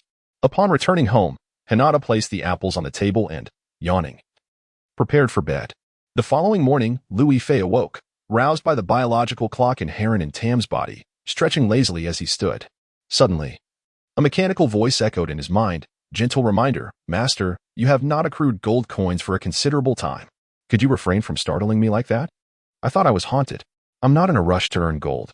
Just leave me be." Lu Yifei was startled, his body jolting as he nearly cried out. If the system continued to interrupt him in such a sudden manner, he might very well lose his sanity. Lu Yifei was no longer concerned with accumulating gold coins. His foremost priority was ensuring that Hinata's school life was on track. Otherwise, he would find no peace in his endeavors. With this thought, he strode confidently to Hinata's courtyard, calling out before even pushing the door, "Little princess? Time to wake up." However, after speaking, he heard no response. Puzzled, he uttered a soft hum, sensing something was amiss. Previously, Hinata would always acknowledge him every morning, so why was there silence now? She was not known to be a heavy sleeper. "Hinata? Little Hinata? The sun is shining brightly. Why aren't you up? You haven't forgotten that you have a task to submit today, have you?" Lu Yifei leaned against the door, calling out a few more times in a tentative manner. To his surprise, there was still no reply. He clicked his tongue in confusion and leaned closer to the door crack. "Hinata, if you're intentionally being silent, I might just come in. I really will." He tested the waters once more, yet the silence persisted. What on earth was happening?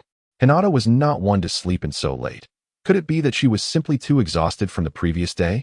Upon this realization, Lu Yifei extended his claw and slowly pushed open the door.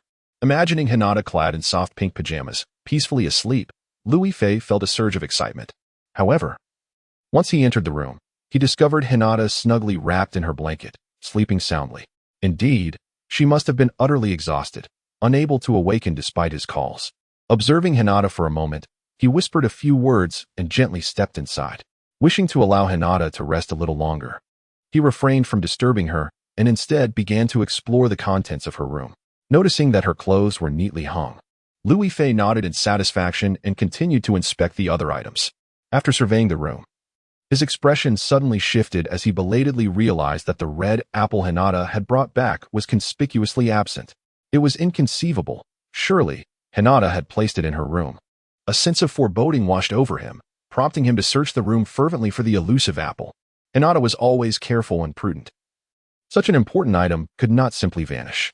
She must have hidden it. With this thought, Lu Yifei grew increasingly anxious as he rummaged through the room. But despite his thorough search, he found nothing. Could it be nestled within Hinata's blankets? He murmured to himself, gradually approaching the slumbering Hinata. As he neared her side, he extended his claw, intending to feel for the apple through the blanket, but he suddenly felt apprehensive. What if Hinata awoke and misconstrued his actions? What to do? Lu Yifei stood frozen for a moment, then hesitantly made his move. Just as his claw was about to touch the blanket, Hinata slowly opened her eyes.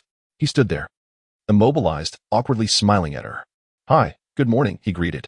Luigi, what are you doing here?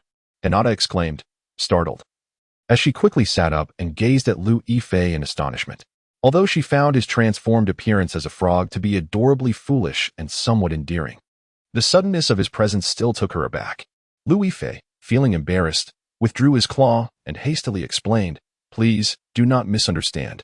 Luigi is not that kind of person. I would never do anything to you, nor would I take advantage of your slumber. Is that so? Hinata regarded him skeptically. Initially, she hadn't thought much of it, but hearing Lu Yifei's flurry of reassurances made her suddenly suspect his intentions.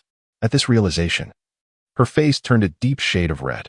Seeing that Hinata still misinterpreted the situation, Lu Yifei waved his claw in a desperate attempt to clear his name. Please, do not overthink this. It's truly a misunderstanding. I merely wanted to see if your red apple was hidden under the blanket. But isn't the apple on the table? I don't have it here, Hinata yawned, rubbing her eyes as she sat up. Lu Yifei, disregarding what pajamas she wore, anxiously replied, What did you say? Where's the apple? It's on the table, isn't it? Wait, where's my apple? Hinata turned her gaze towards the table, only to find it utterly bare. Lu Yifei felt a sinking sensation in his heart and hurriedly exclaimed, There's nothing here. When I arrived, I didn't see any apples, which is why I came to look. Observing Hinata's suddenly pale face, he became anxious. He never anticipated that after completing their task, such an incident would occur. Could it be that the apple had been stolen? Hinata, in a flurry of panic, leapt from her bed and circled the table, exclaiming, But I left it right here last night. How could it possibly be gone? Seeing Hinata on the verge of tears, Lu Yifei quickly turned to lift the blanket, only to discover that it, too, was devoid of anything. He hesitated, saying, Don't fret. Think carefully. Perhaps you accidentally left it somewhere else? It can't just vanish into thin air. I brought the apple straight to my room yesterday. It was only in my room. I didn't place it anywhere else. How could it just disappear? Hinata's brow furrowed tightly, her small face etched with fear. Witnessing her distress, Lu Yifei felt a pang of anxiety in his own heart. The apple had disappeared at such a critical moment. Even if they set out to search now, it would be too late. Moreover, it was inconceivable for the apple to have vanished without reason. Someone must have taken it intentionally. Although Lu Yifei was anxious, he forced himself to remain composed. Hinata, come with me.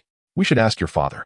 He knew that apart from Hinata, the only other person who could have entered the courtyard was Hyuga Hisashi.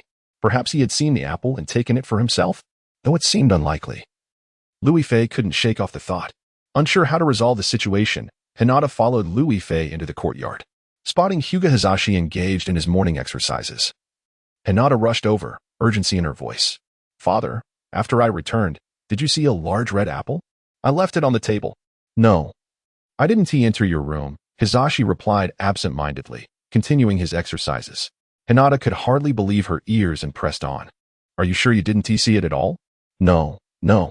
We have plenty of apples at home. If you want one, just take it. Don't disturb my morning practice, Hisashi waved his hand dismissively, not wishing to entertain Hinata's seemingly absurd inquiry. Disheartened, Hinata turned back to Lu Yifei, her eyes reddening. I can't find it. Don't worry, let us ask others if perhaps the kittens or puppies took it, Lu Yifei reassured her, holding on to a flicker of hope as he attempted to grasp her hand to lead her to inquire further. Unexpectedly, Hinata pulled away from his grasp.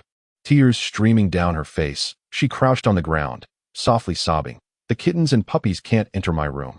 The red apple must have been taken away. I failed my task. Seeing Hinata in such sorrow, Lu Yifei felt a sharp ache of sympathy and crouched down beside her. How could this be? The apple was in your room. Who would take your red apple? Only Hinata and Sasuke require the red apple. Sasuke, having one of his own, would never venture out at midnight to pilfer Hinata's. If it were anyone else, they would not dare to take Hinata's apple, especially not under the cover of darkness.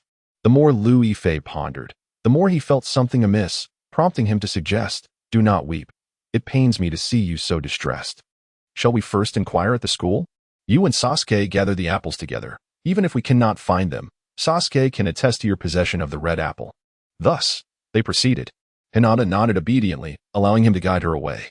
Upon arriving at the school, they indeed found Sasuke sitting on a bench, arms crossed, lost in thought. Noticing their empty hands, he inquired, Why are you here so early? Where are the apples? Sasuke, where's your apple? Hinata quickly asked, her concern evident. She scanned around, realizing that Sasuke bore no red apple either. Sasuke lifted his gaze at them and, after a prolonged silence, uttered, "Do not tell me the red apple is lost." "How do you know?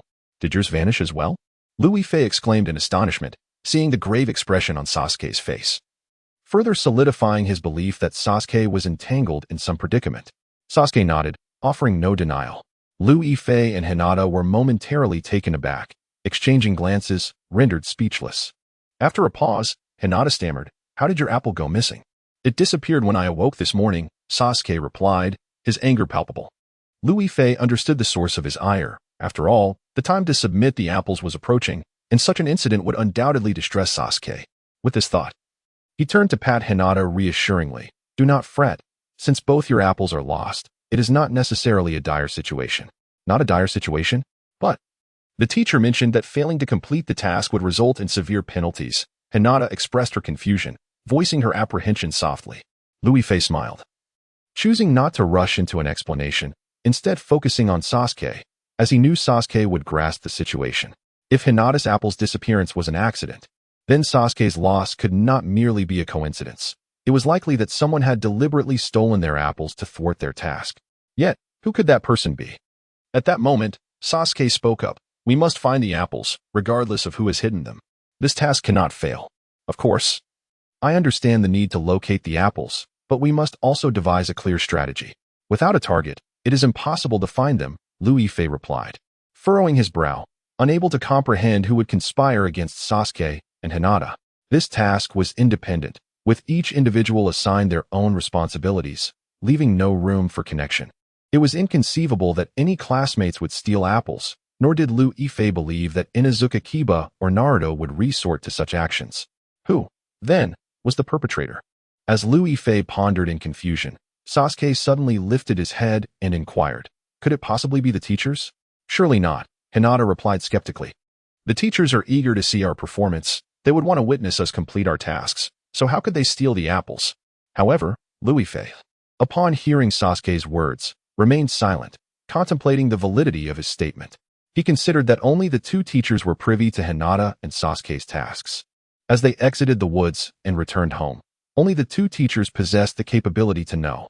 Thus, as the sole individuals aware of Hinata and Sasuke's completion of their tasks, why Hikarinai and Kakashi-sensei could have easily conspired to steal the apples without detection. The more Louis Fei thought about it, the more plausible it seemed. He promptly suggested, "Speculating here will not resolve our dilemma. We should seek out the teachers to inquire about the situation. But the two teachers won't arrive before the designated time. Where should we search?"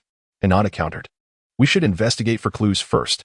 The individuals who could have stolen the apples last night are certainly not limited to the two teachers." Hinata remained unconvinced that the two teachers were involved. Observing her skepticism, Louis Fei felt a pang of frustration. Did he truly wish to believe that the teachers were capable of such actions? Nonetheless, the reality remained that only the two teachers had the means to execute such a theft, which served as compelling evidence. Realizing this, Louis Fei asserted, "Let us not linger here. While Hinata has a point, it is not definitively the two teachers who stole the apples. Let us consult our classmates to see if their tasks were also unfulfilled. Finding the apples in such a short time is an impossibility." He understood that the two teachers would not single out Hinata and himself. Perhaps other clues awaited them, and they could uncover the truth by questioning their peers. Sasuke and Hinata nodded in agreement, following Louis Fei as they departed for the classroom to find their classmates.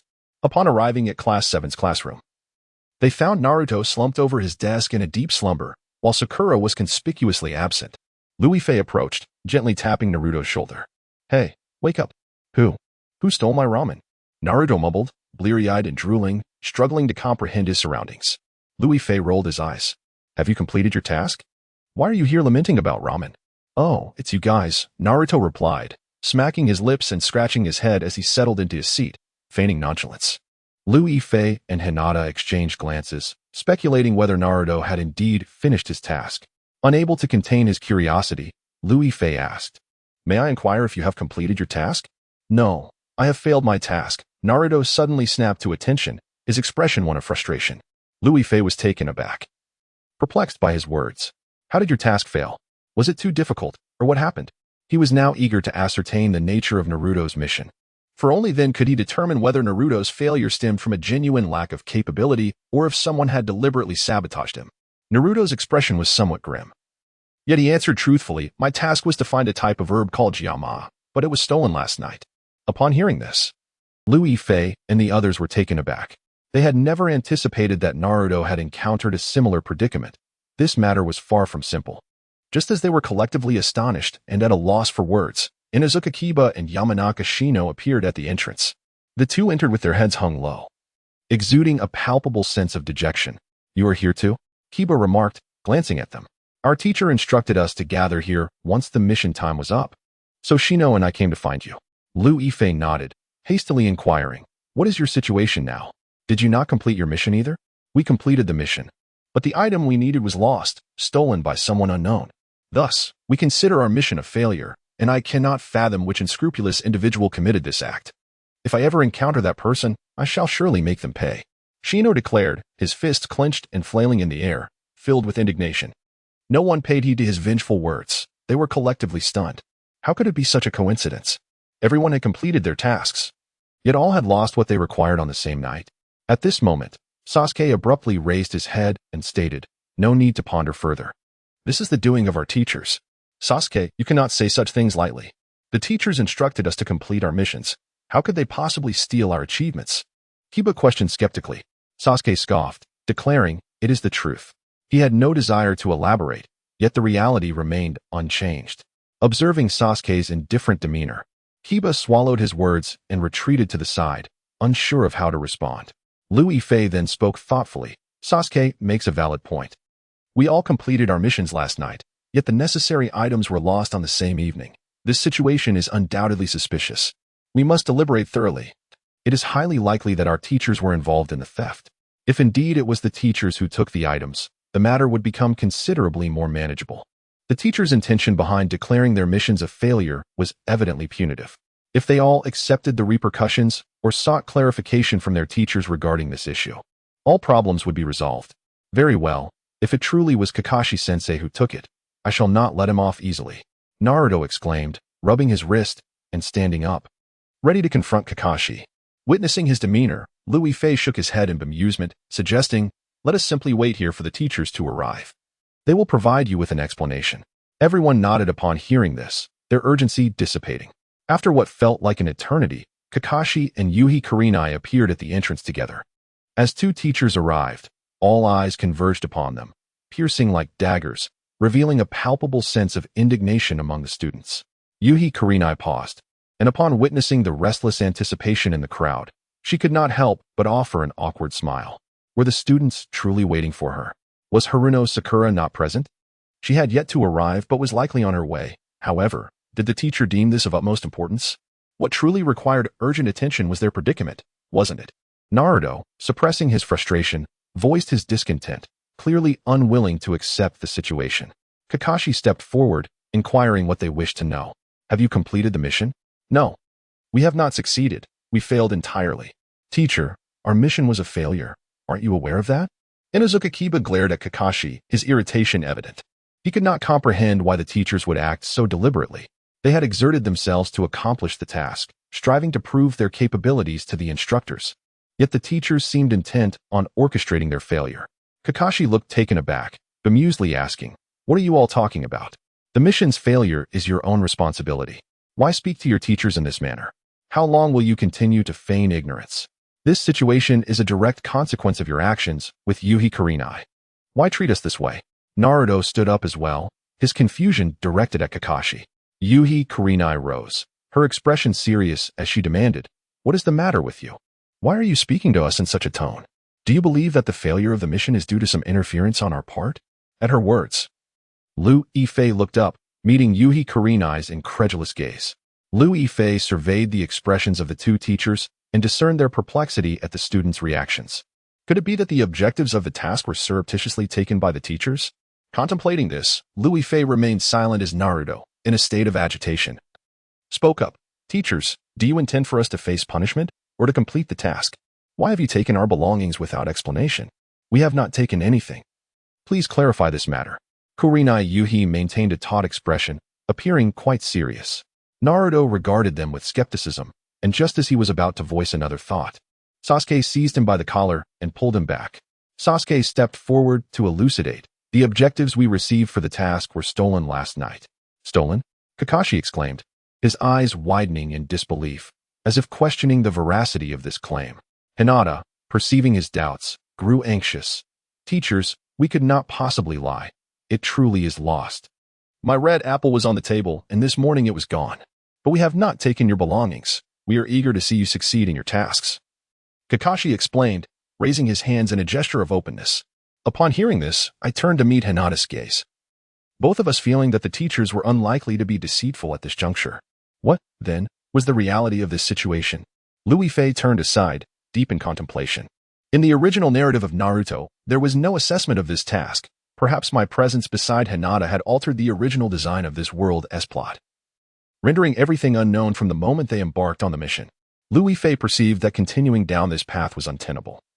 If the overarching storyline was shifting due to these minor interruptions, then everything had become uncontrollable. But who had stolen the task objectives? What significance did they hold for that individual? As Louis Fei pondered these questions, he suddenly heard Kakashi's voice. Why hasn't Haruno Sakura arrived yet? Indeed, it was nearing noon, and the time for task completion was more than half elapsed. Why had she yet to report? Kiba Inuzuka chimed in as well.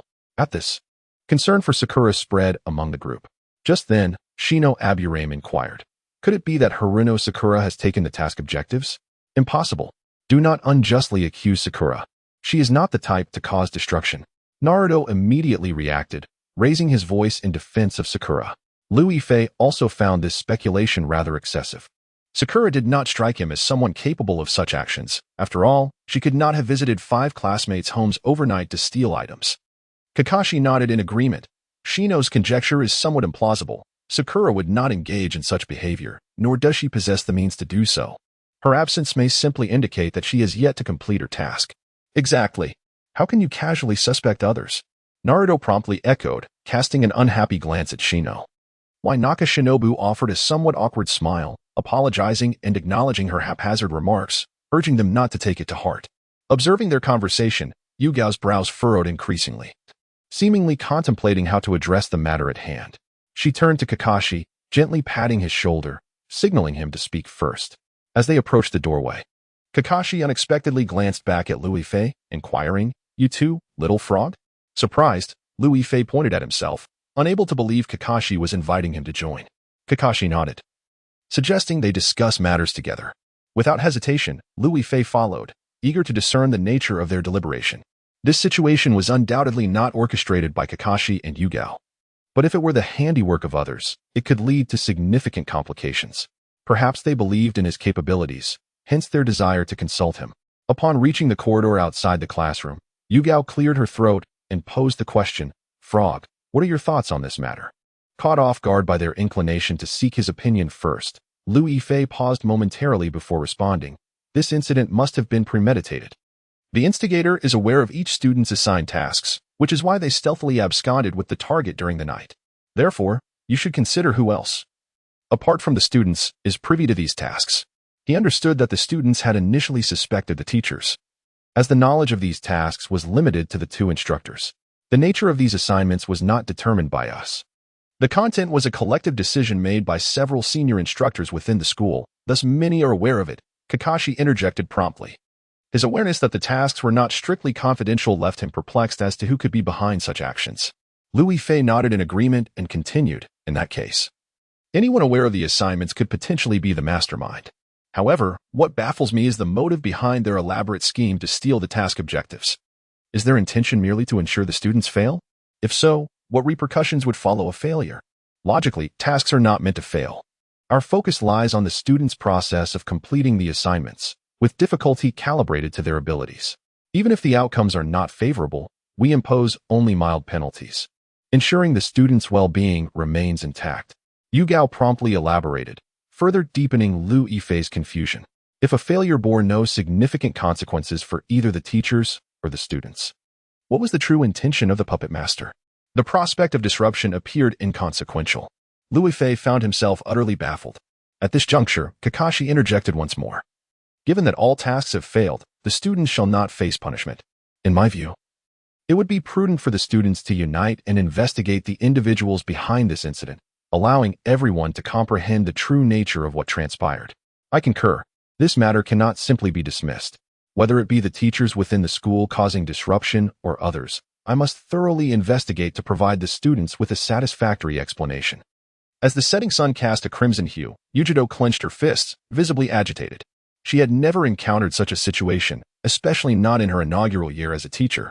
Regardless of the circumstances, she felt compelled to thoroughly investigate the matter at hand.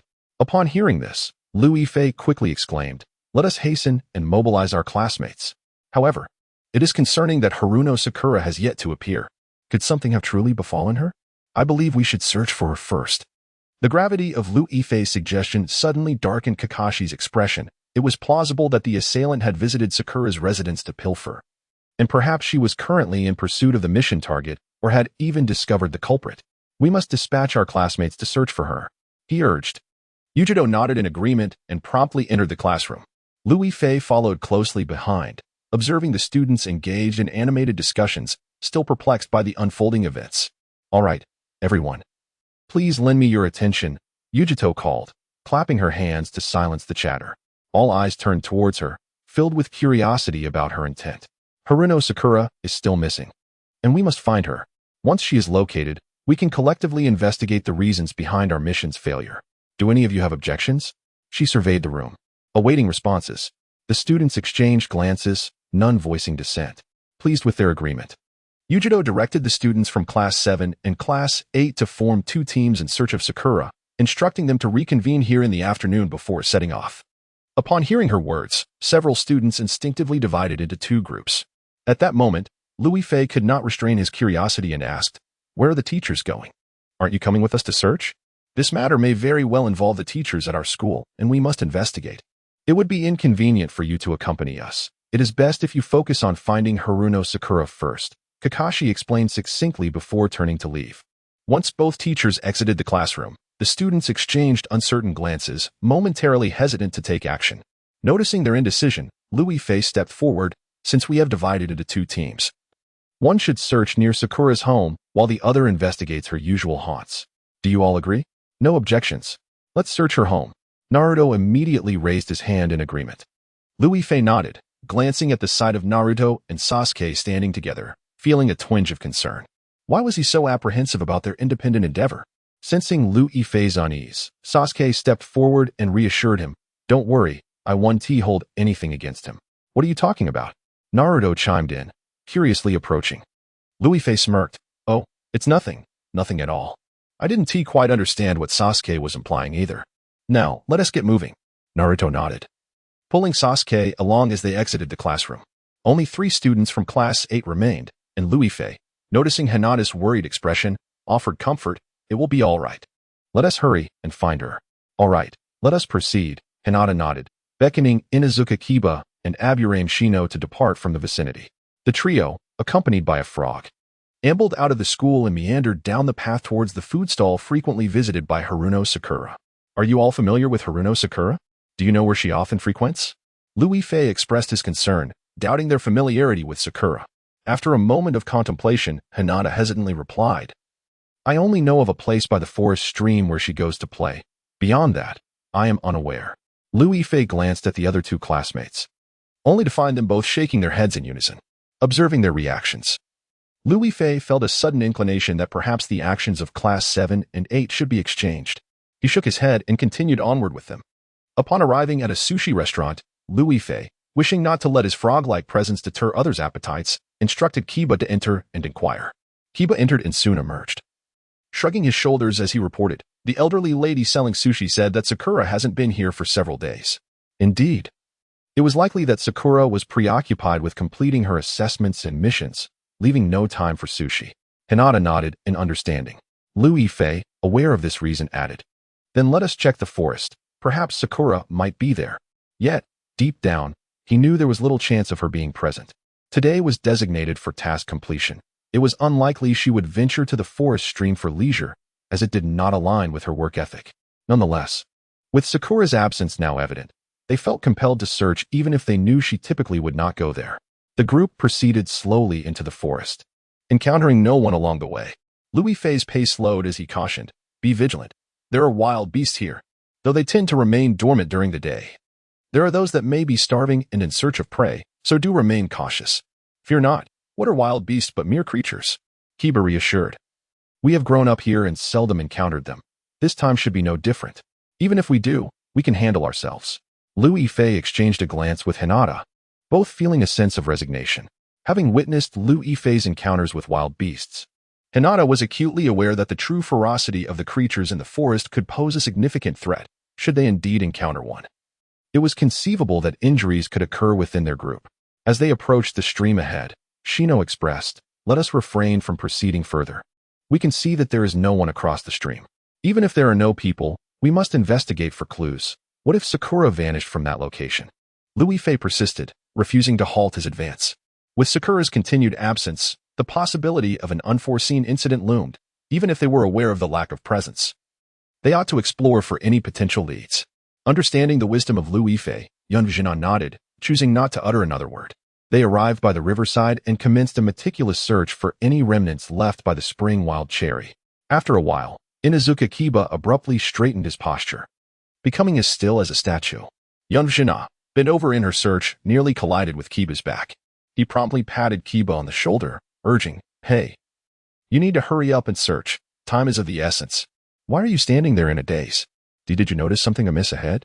Kiba stammered, fear evident in his voice as he pointed towards the woods ahead. Yun Jinan peered forward, her eyes widening in response. Lu Yifei, sensing their unease, hurried over and inquired, "What are you two doing? Have you discovered something?" As he followed their gaze, he too became rigid upon witnessing what lay ahead. Lu Yifei took a deep breath.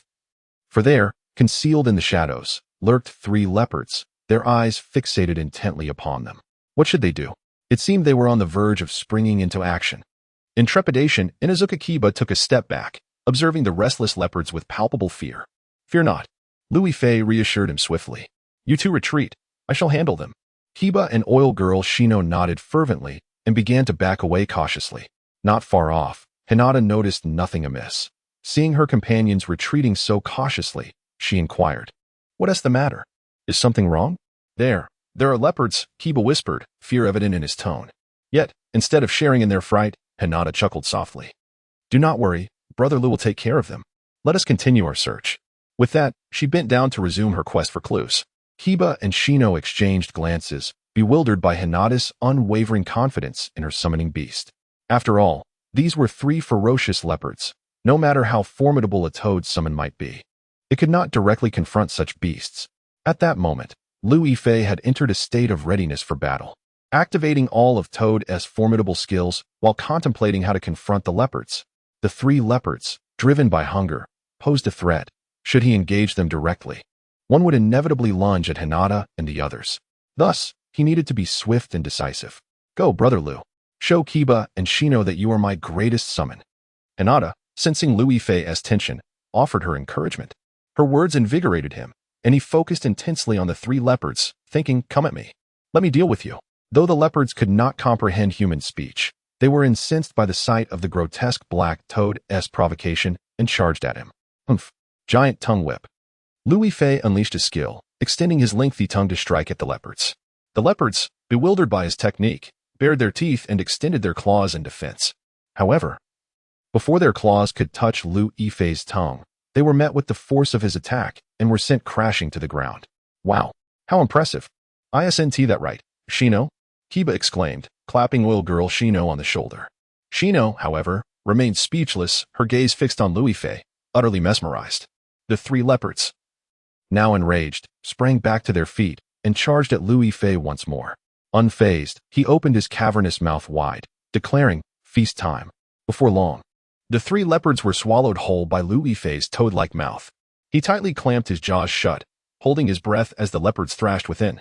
After all, his size allowed for a considerable capacity. Even 5 leopards could fit within, rendering the commotion of 3 utterly inconsequential. He actually swallowed the 3 leopards whole? Kiba gasped, retreating 2 steps in fear. Upon witnessing his demeanor, Yun Shino's eyes widened in disbelief at the remarkable prowess of the summoning beast that had always accompanied Hinata. Lu Yifei disregarded the murmurs of the 2 behind him, and as he felt the 3-headed leopard in his mouth gradually grow silent, he opened his mouth and expelled it with a sudden woe. Observing the leopards lying motionless on the ground, drenched and defeated, Liu Yifei let out a satisfied hum. If it weren't for your intent to prey upon humans, I wouldn't have resorted to my skills. A few basic attacks would have sufficed to bring you down. After stating this, he turned around joyfully, only to find Yun Shino and Inuzuka Kiba gazing at him with starry-eyed admiration, clearly having elevated him to the status of an idol. Striding confidently towards them, he feigned ignorance of their adoring glances. What are you all staring at? Shouldn't you be searching for clues? Oh, right. Kiba snapped back to reality, hesitating as he glanced at Liu Yifei, but refraining from voicing his thoughts. Hinata bounced over to Liu Yifei's side, beaming as she said, Brother Liu, I knew those leopards posed no challenge for you. Why were you so tense earlier? While they may not be my adversaries, there were indeed 3 of them. If even one were to ambush us while I was distracted, it could spell trouble for you. Liu Yifei expressed his earlier concern. Hearing this, Hinata nodded in understanding. At that moment, Yun Shino approached, gazing at Liu Yifei with wide eyes. Why are you so incredible? Because I am the summoning beast of Princess Hinata. She is exceptional, thus I too possess great strength. Rest assured, I shall protect you, Liu Yifei replied nonchalantly. Fabricating an excuse. Yun Shino obediently nodded, exclaiming, Big Brother Toad is amazing. I have never seen such a formidable summoning beast. Ahahaha, really? I'm merely somewhat skilled. Don't idolize me too much, Liu Yifei chuckled with pride, then a thought struck him. Yun Shino's eyes widened in curiosity. But what is it? Since you all deem me remarkable, please refrain from calling me Big Brother Toad. Although I am a summoning beast, I do possess a name. You may call me Brother Liu, he eagerly proclaimed. Having spent considerable time here without truly bonding with his classmates, his greatest desire was for them to address him as brother. In doing so, Liu Yifei would effectively become the elder brother of future Hokage. The thought exhilarated him further, causing him to place his hands on his hips and laugh heartily. Hinata stifled a giggle from the side, knowing Liu Yifei's longing for such recognition motivated his words. Upon hearing this, Kiba enthusiastically replied, Brother Liu, with such an incredible summoning beast by our side, we have nothing to fear. One day, we shall become just as extraordinary. Indeed, you will all become exceptional, Liu Yifei nodded, imparting this profound sentiment. In the future, who among them would not attain greatness? Nevertheless, despite their formidable prowess, Liu Yifei was acutely aware that they still required further growth.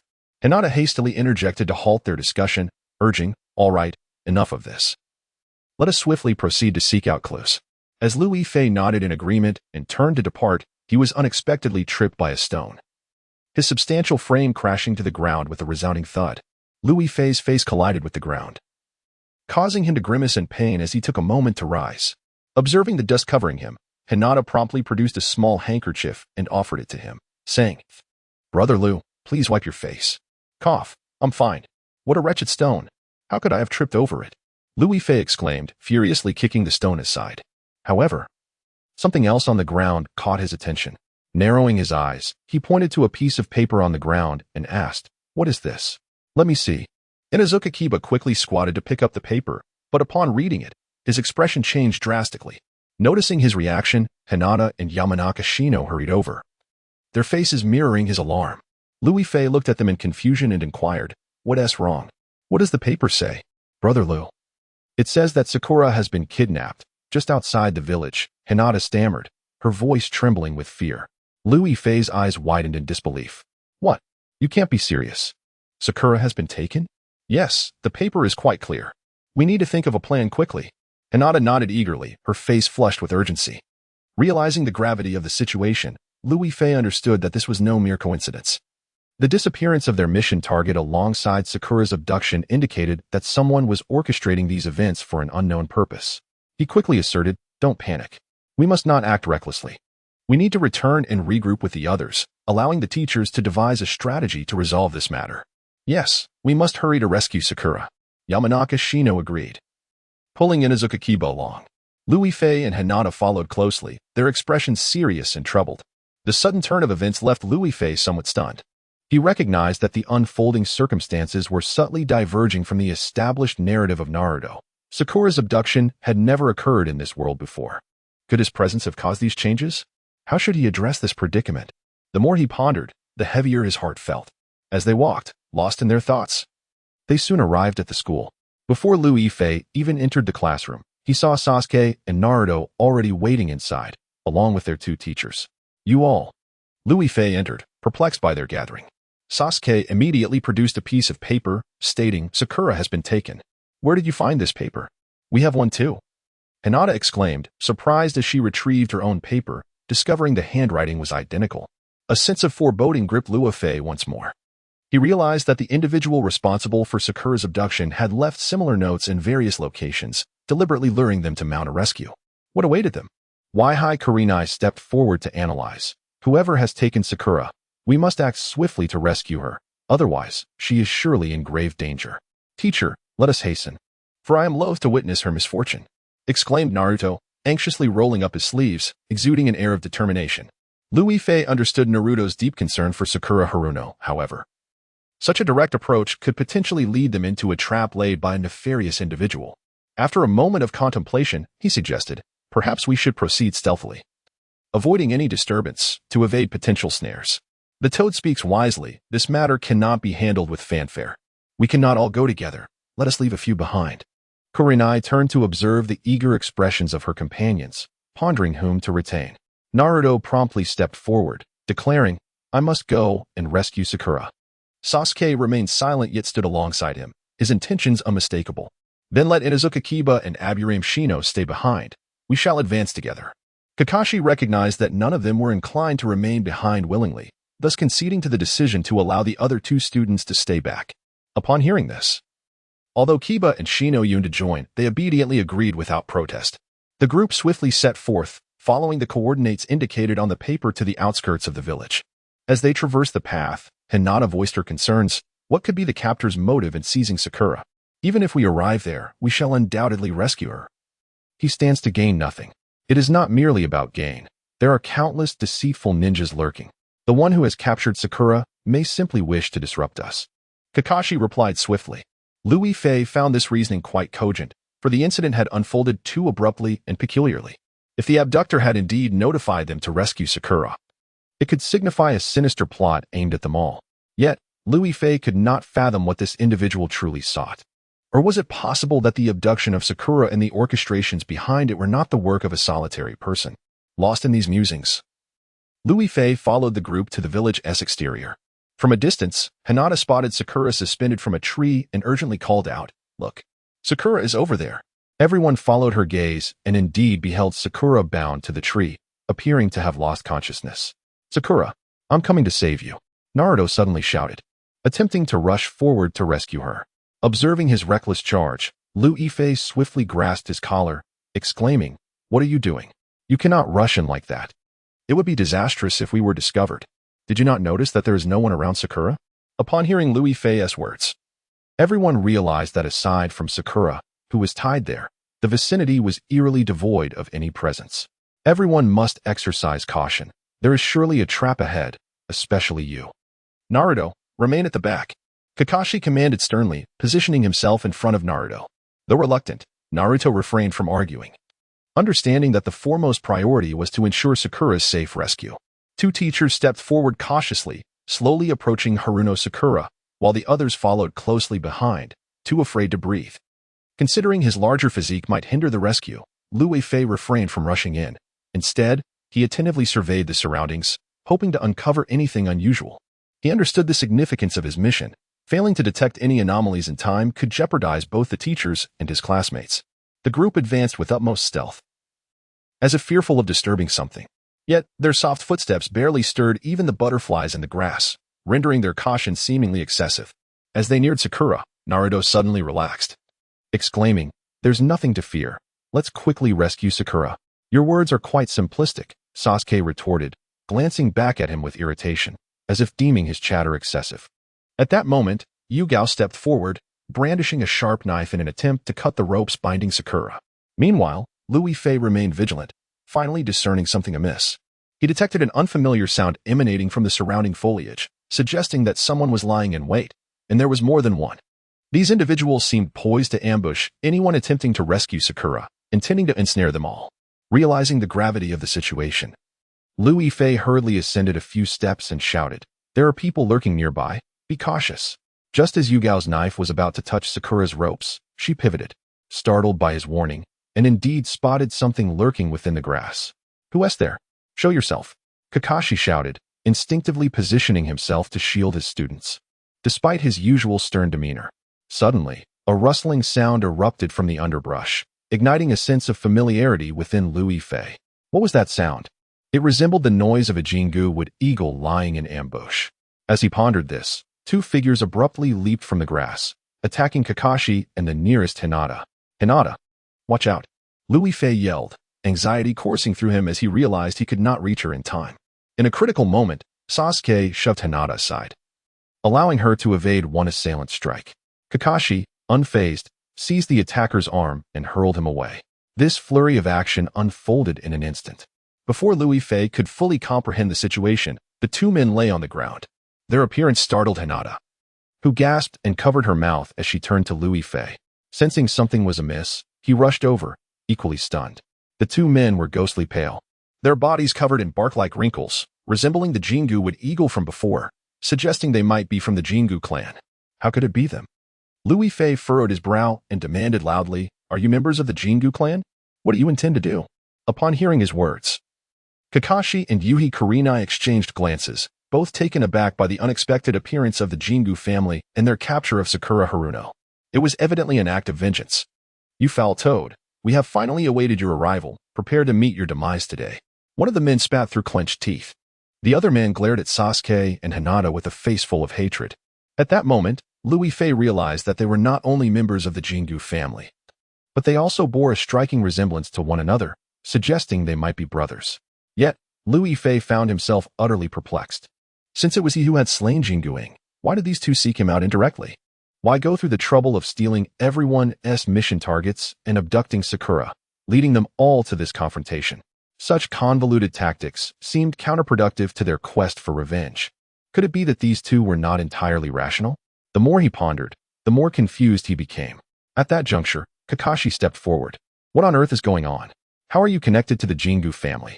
Why do they seek vengeance?" "Well, it's a long story, and I'm uncertain how to convey it clearly." Liu Yifei rubbed his nose, struggling to articulate his thoughts. Observing Liu Yifei's hesitation, Hinata promptly interjected. "While on a mission outside the village, we encountered the heir of the Jingu family. We ended up in a confrontation and damaged his weapon. Later that night, Jinguing lay in ambush intending to kill me, but was ultimately slain by Liu and I. That's how it unfolded. They likely seek revenge for Jinguing. We are avenging Jinguing. He was our brother." One of the men added an explanation. Kakashi nodded in understanding and turned his gaze towards the man. "So you claim that you killed Jinguing?" "Indeed," Liu Yifei affirmed with confidence, feeling no sense of wrongdoing. What if he had killed Jinguing? The latter had intended to harm Hinata. Was it not justifiable to eliminate him? Even had he spared Jinguing, the latter, being petty and vindictive, would surely have sought revenge. Better to eradicate the threat than allow future complications. This had been Liu Yifei's rationale at the time, and he saw nothing amiss in his actions. The man sneered, abruptly pointing at Liu Yifei and shouting, "Then you shall all perish today, accompanying my brother to the grave." Hold on, no need to shout, my ears are pained. I ask you, if you seek vengeance upon me, why gather us all here? Why specifically abduct Sakura Haruno? Liu Yifei inquired as he rubbed his ears, genuinely curious about their motivations behind such an elaborate scheme. Were they not concerned about failing in their revenge and falling victim themselves? The man paused, impatiently waving his hand. "What are you saying? I cannot comprehend your words. Do you still deny it? Were not the two papers found by the river and at Sakura's home placed there by you? Did you not steal our mission target?" Liu Yifei pressed on. "Are the Jingu family not cowards who dare to act, but lack the valor to take responsibility?" Liu Yifei, upon witnessing their refusal to acknowledge the situation, felt a surge of anger. It was entirely justifiable for these two individuals to seek vengeance against him. However, their unwillingness to admit their involvement, which had inevitably caused harm to others, was exceedingly unsportsmanlike. The man, clenching his fists in frustration, bellowed, "What do you mean by daring to act but not owning up to it? We have no idea what you are talking about, nor have we stolen any mission objectives. We merely lost track of you while following, and upon hearing this girl mention your names, we abducted her." "Humph. If you truly have no stolen mission objectives or clues, how did you know to lie in wait for us here?" Liu Yifei remained skeptical, crossing his arms as he continued to interrogate them. He believed that the theft of the mission objectives was unrelated to the two men, as they were clearly oblivious to the specifics of the task and the whereabouts of their classmates. Yet, The abduction of Haruno Sakura and the subsequent note were indeed their doing. The man's face flushed with anger as he continued to explain. We had just knocked this girl unconscious and brought her here when my brother mentioned that someone was approaching from the hill, which is why we hid. What note? What mission objectives? We know nothing. After hearing this, Liu Yifei fell silent. It dawned on him that the man was likely speaking the truth. This incident might not solely be orchestrated by the two brothers. There was undoubtedly someone more knowledgeable about them and their instructors, who, upon learning of the brothers' abduction of Sakura, intentionally left a note to summon them. Realizing this, Liu Yifei turned to meet Kakashi's gaze, inquiring, "What do you think we should do? There may be others lurking, observing us." "I understand," Kakashi replied, his expression darkening. He turned to see that Hyuga had successfully rescued Sakura, which brought him a measure of relief. Kakashi then stepped forward, scrutinizing the two men, and asked, "May I inquire your names?" "Jingmu Tsong, and this is my brother Jingmu Feng." "Jingmu Ing is our elder brother," the talkative man introduced, pointing to his silent companion. Liu Yifei cleared his throat and interjected, "Enough. No one is interested in your identities. Your elder brother committed wrongs and, rather than seeking justice, resorted to harming us. Which is why I ended his life. If you desire revenge directed at me, it has nothing to do with anyone else." With that, Liu Yifei boldly positioned himself in the open, assuming a combative stance. "You are not alone. The other two should step forward as well." Jingmu Tsong glared at Sasuke amidst the crowd, the implication unmistakable. Unaware of the brothers' capabilities, Liu Yifei frowned at their challenge. "I killed Jingmu Ing. What do you want with him? Does he possess 3 lives, to be slain in turn by us?" "Silence. My brother was not merely a victim of your actions. There were 2 others present, and we witnessed everything clearly." Jingmu Tsong bellowed once more, his finger accusingly pointed at Liu Yifei's gleaming, dark forehead. Liu Yifei, taken aback, could scarcely believe that the 2 of them had indeed been present at that moment. How could this be? These 2 had incessantly proclaimed their intention to avenge their elder brother, yet they had merely stood by, witnessing his demise without intervening. Contemplating this, Liu Yifei couldn't help but erupt into laughter, exclaiming, "You are truly amusing. You choose now to seek vengeance? When I dispatched Jingmu Ing, where was your courage then?" He had never before encountered such absurdity, 2 brothers, watching their own sibling perish without even attempting to retaliate. Was this truly brotherhood? When we arrived, you had already slain my brother and fled. All we beheld were your retreating figures. We could only tend to his remains before hastening to this place. Jingmu Tsong hurriedly clarified, anxious not to be misconstrued as a coward. Hearing this, Liu Yifei scoffed disdainfully, "I care not how you arrived. The fact remains that I personally killed Jingmu Ing, and if you seek retribution, you must come for me." "Come for you? Allow me to clarify." "I saw it clearly. It was you who acted in concert." Jingmu Tsong stepped forward, gesturing toward the crowd, yet he could not discern who else was present. Liu Yifei instinctively glanced at Sasuke, silently urging him not to reveal himself. Kakashi, standing nearby, also turned to observe Sasuke, positioning himself protectively in front of him. Liu Yifei understood that now was not the opportune moment for Sasuke to step forward. After all, Sasuke could not possibly contend with Jingmu Ing, let alone confront these 2 together. Though Liu Yifei was aware that with Kakashi and Yuhi Kurenai present, no chaos would ensue, he still desired to vanquish these 2 through his own efforts, without any interference from others, including Sasuke. However, contrary to the group's sentiments, Sasuke slowly emerged, declaring, "It was I, and I too laid hands on Jingmu Ing. Well done, young man. Today shall be the day I bring your demise." Jingmu Tsong retorted, however, "I know there is another girl. Either she was taken by us or she is that little girl standing at the back. Who could she be?" Jingmu Tsong glanced toward the rear, scrutinizing Hinata and the still unconscious Sakura Haruno. Liu Yifei suddenly turned, desperately signaling to Hinata to remain silent. This matter was solely his to resolve. With Sasuke already having stepped forward, if Hinata were to join him, it would surely lead to complications. After all, neither Sasuke nor Hinata possessed sufficient strength, and should they both enter the fray, they risked being inadvertently harmed by the Jingmu brothers. Seeing that no one dared to speak, Jingmu Tsong shouted again, "Step forward. Is it not the girl we just captured? You are the ones who dare to act yet refuse to acknowledge it, are you not? Why shout? That girl is no longer with us. She remained at the school. You may seek vengeance upon me. There's no need to bring up other girls or boys. She has not laid a hand on Jingmu Ing. Rather, it was Jingmu Ing who pursued her." Liu Yifei hastily interjected, fearing that Hinata might be provoked by the words. Upon hearing this, Jingmu Tsong was incredulous. "Are you suggesting this to protect that girl? Or is it merely a ruse?" What a coincidence that she is not here at this moment. Bring her out. Who could it be? Upon hearing this, Hinata instinctively took a step back, uncertain whether she should step forward. She did not wish to be perceived as a coward. The demise of Kimu Eagle was indeed linked to her, and she yearned to step forward and acknowledge the truth. However, Brother Lu advised against her revealing herself, and Hinata felt compelled to heed his counsel.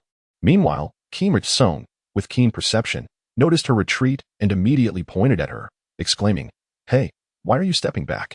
Are you the girl from that night?" Hinata found herself at a loss for words, instinctively glancing at Lu Yifei for guidance. She truly did not know how to respond. Lu Yifei, momentarily taken aback, positioned himself in front of Hinata, saying, "What nonsense are you spouting? Do not frighten this young girl. It was not her. It was someone else that night. Do you really need to speak on her behalf? Hey, that young girl? You tell me, was it you that night? A girl must have the courage to own up to her actions, speak the truth. Did you venture into the woods outside the village last night?" Kim Il-sung, unwilling to entertain further words from Lu Yifei, turned his attention directly to Hinata. At that moment, Kakashi stepped forward, his expression displeased as he glared at Kim Il-sung. "I have already stated it was not her. She is my student. Do not intimidate her." Upon hearing this, Kim Il-sung remained dumbfounded, unable to believe that the girl had not made an appearance today. Beside him, Kim Il-sung gently patted his arm and shook his head.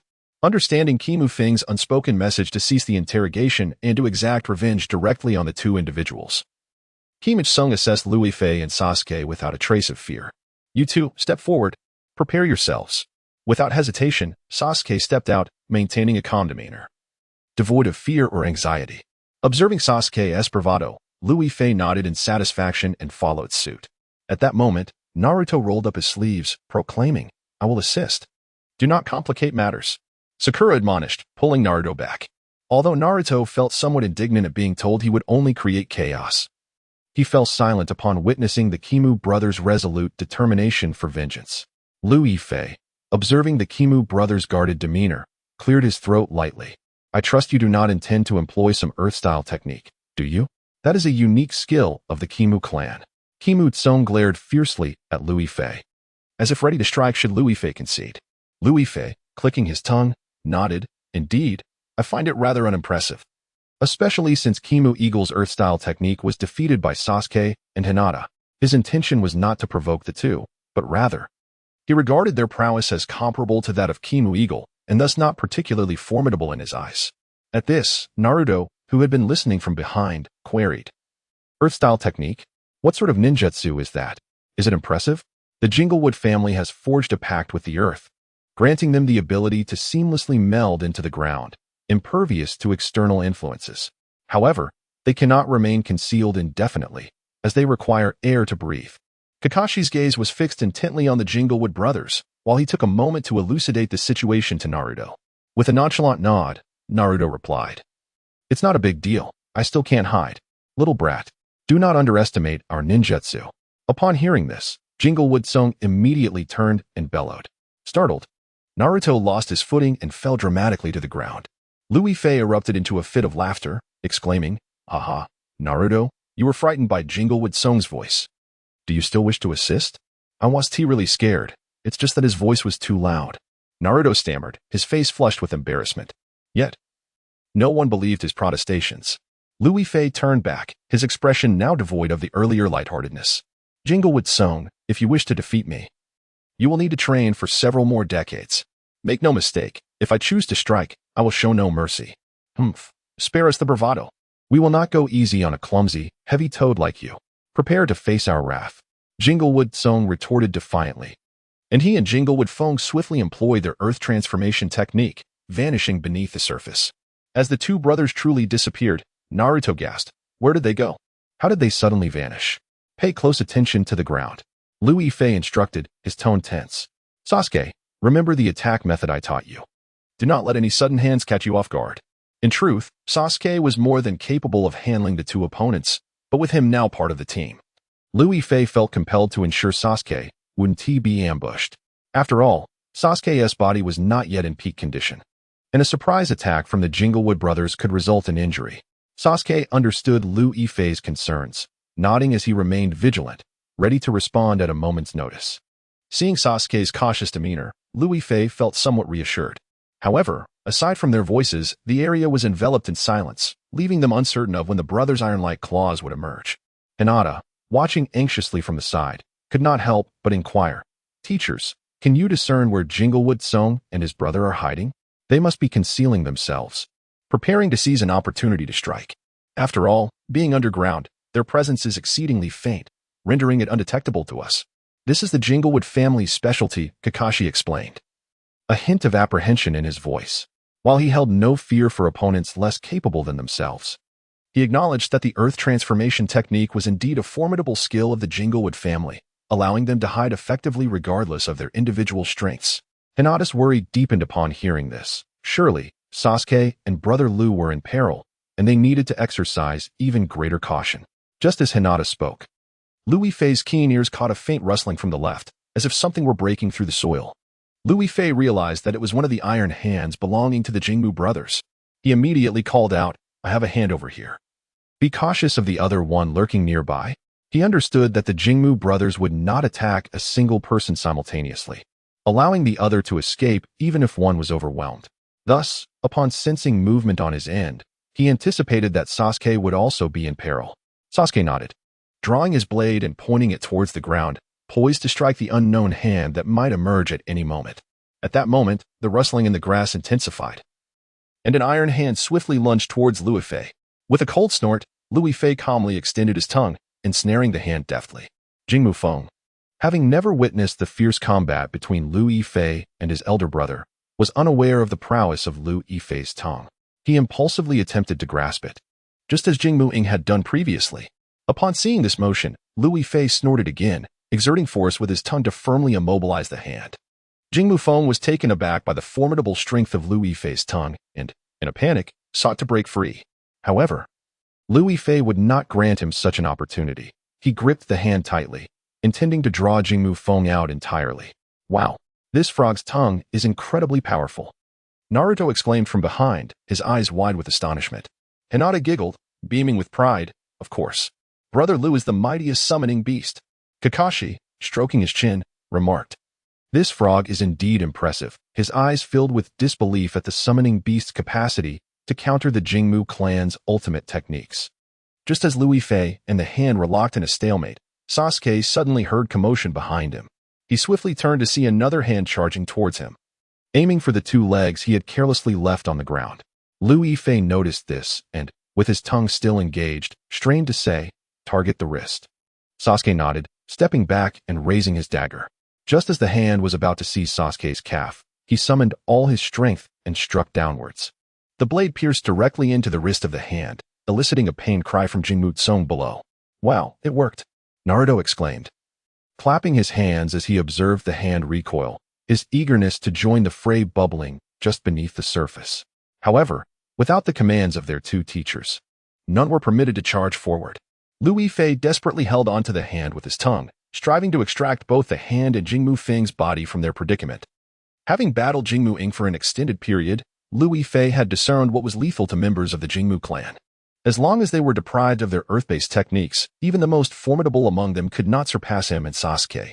With Lu Yifei on the verge of success, Hinata shouted, "Keep going. Hurry and pull Jingmu Feng out." Motivated by her words, Lu Yifei, who had been exerting tremendous effort, gathered his strength to pull Jingmu Feng out with renewed vigor. Observing Lu Yifei's arduous struggle, Sasuke did not remain idle. He continued to assault the approaching hand of Jingmu Feng. Each individual, accompanied by their respective toad, engaged in an unspoken duel against their adversaries. Moments later, panting heavily, Sasuke retreated to the side, casting a glance at the nearly severed iron claw, and solemnly declared, "Come out quickly, otherwise, I shall render your ultimate technique useless." Upon hearing this, even though Jingmu Song was reluctant, he had no choice but to emerge from the earth, clutching his bleeding wrist and glaring hatefully at Sasuke. "Let us engage in a true contest," Sasuke scoffed, beckoning Jingmu Song with a motion of his fingers. Aware of his own inadequacies, Jingmu Song hesitated. Yet in front of so many witnesses, he could not shrink back. Even knowing the peril he faced, he gritted his teeth and charged forward. As he rushed towards him, Sasuke immediately threw a punch, engaging in combat. Meanwhile, Lu Yifei, akin to uprooting a stubborn radish, finally dragged Jingmu Feng from the ground. The latter's body crashed heavily onto the earth, taking a considerable time to regain his footing. Realizing Jingmu Feng's silence, Lu Yifei let out a cold snort, boasting, "How does it feel to witness my prowess?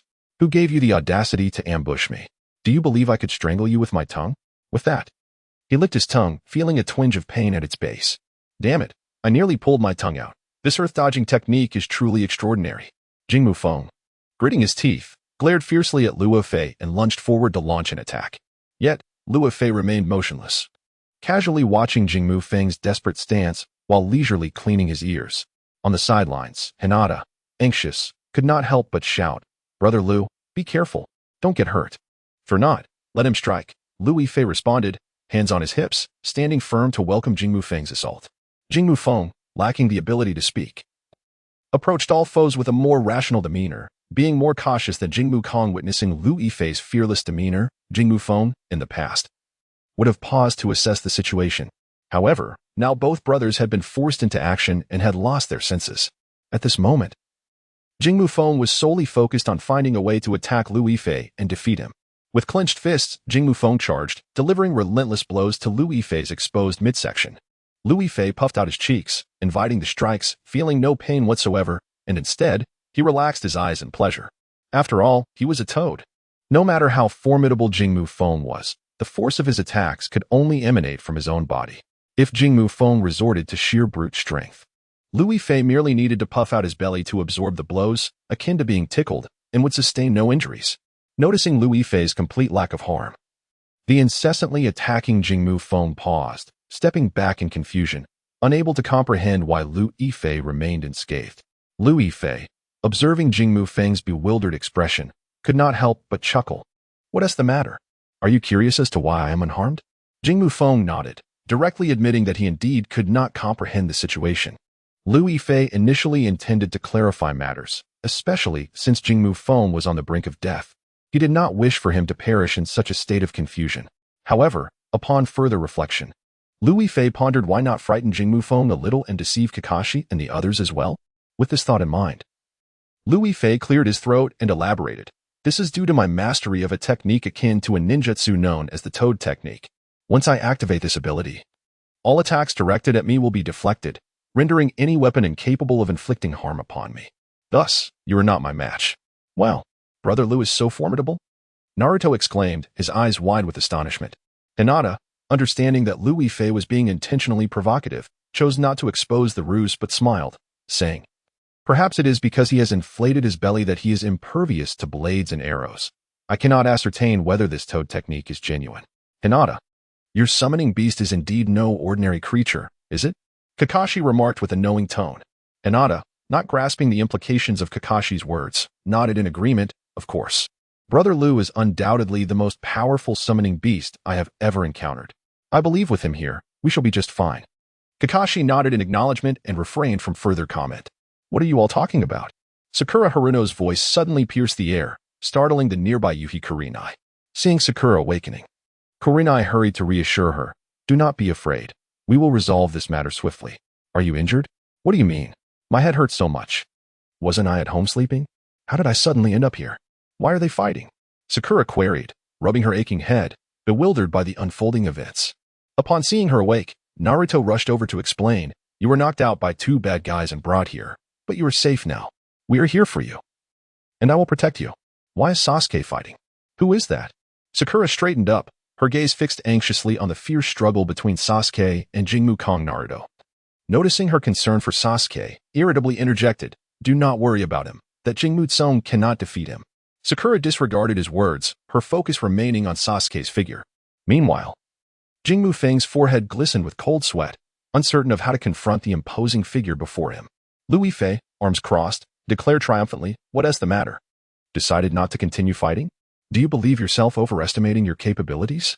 Jingmu Feng clenched his fists tightly, infuriated by Lu Yifei's taunt, and charged at him once more. "Oh, you're genuinely angry?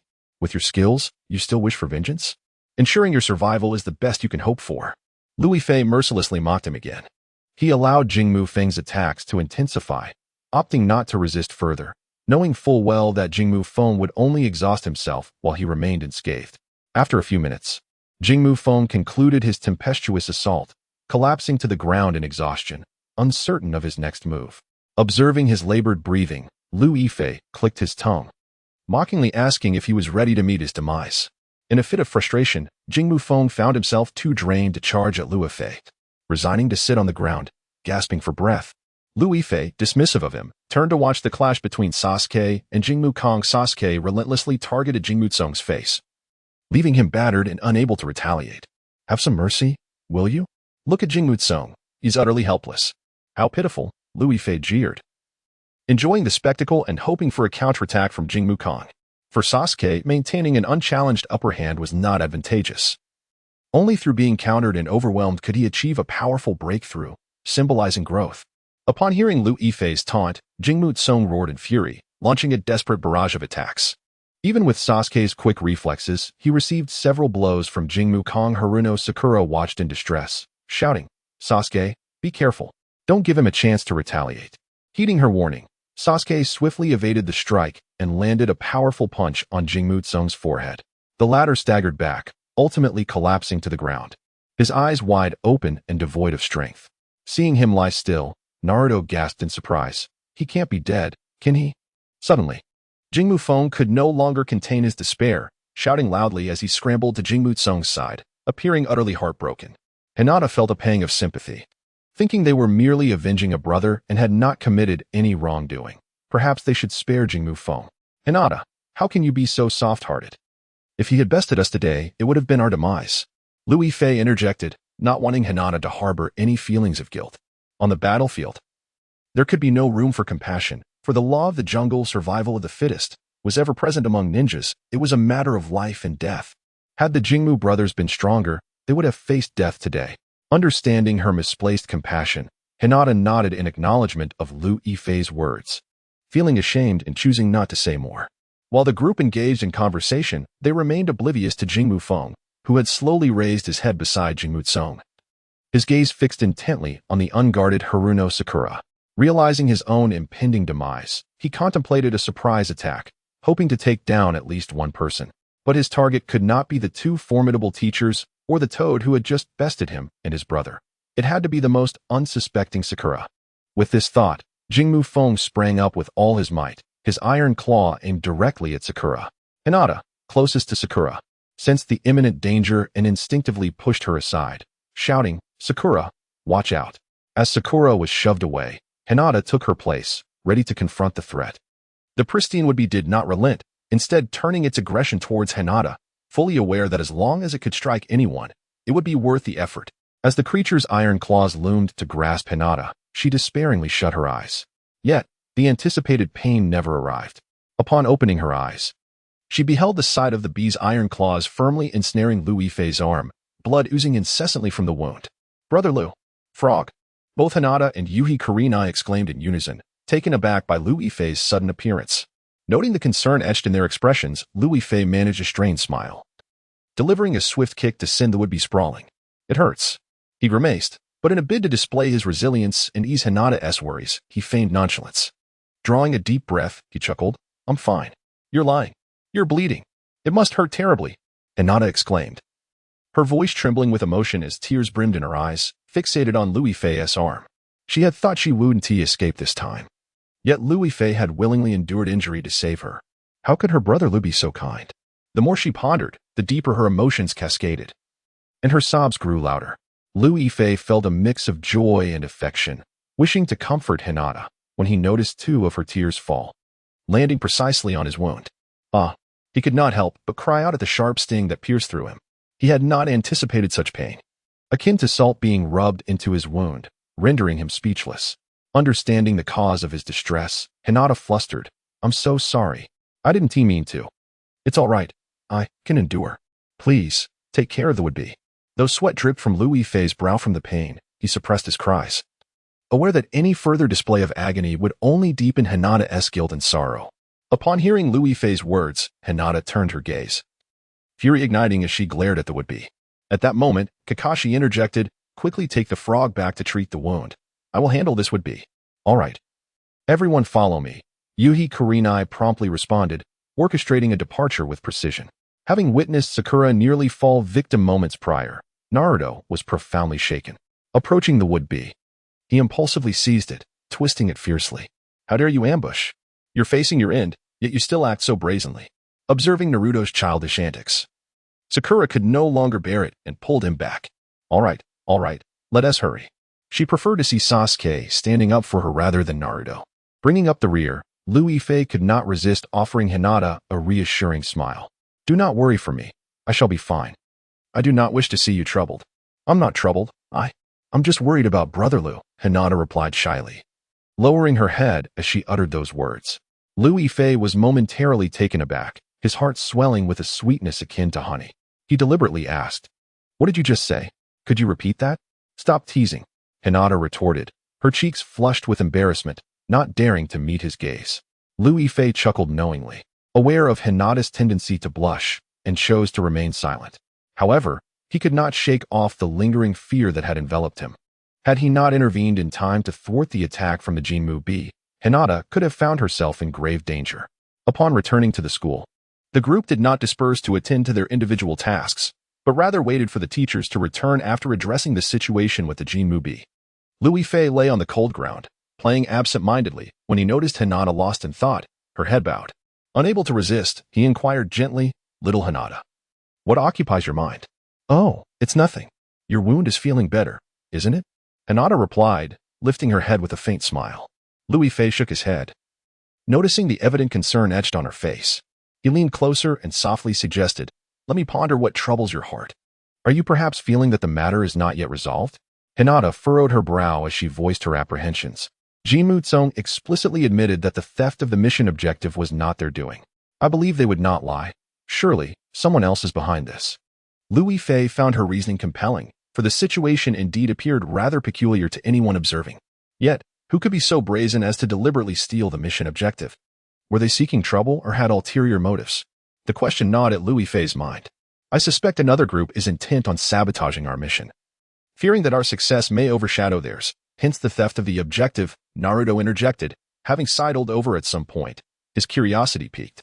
Upon hearing his words, Sasuke scoffed dismissively. No other group possesses the capability to steal the mission objective without my notice. What do you imply?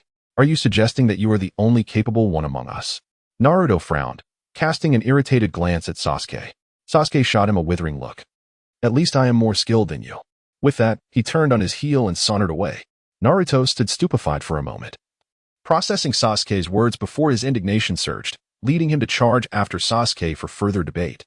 Watching the two adversaries, Liu Yifei shook his head in exasperation and withdrew to a quiet corner, awaiting the teacher's arrival.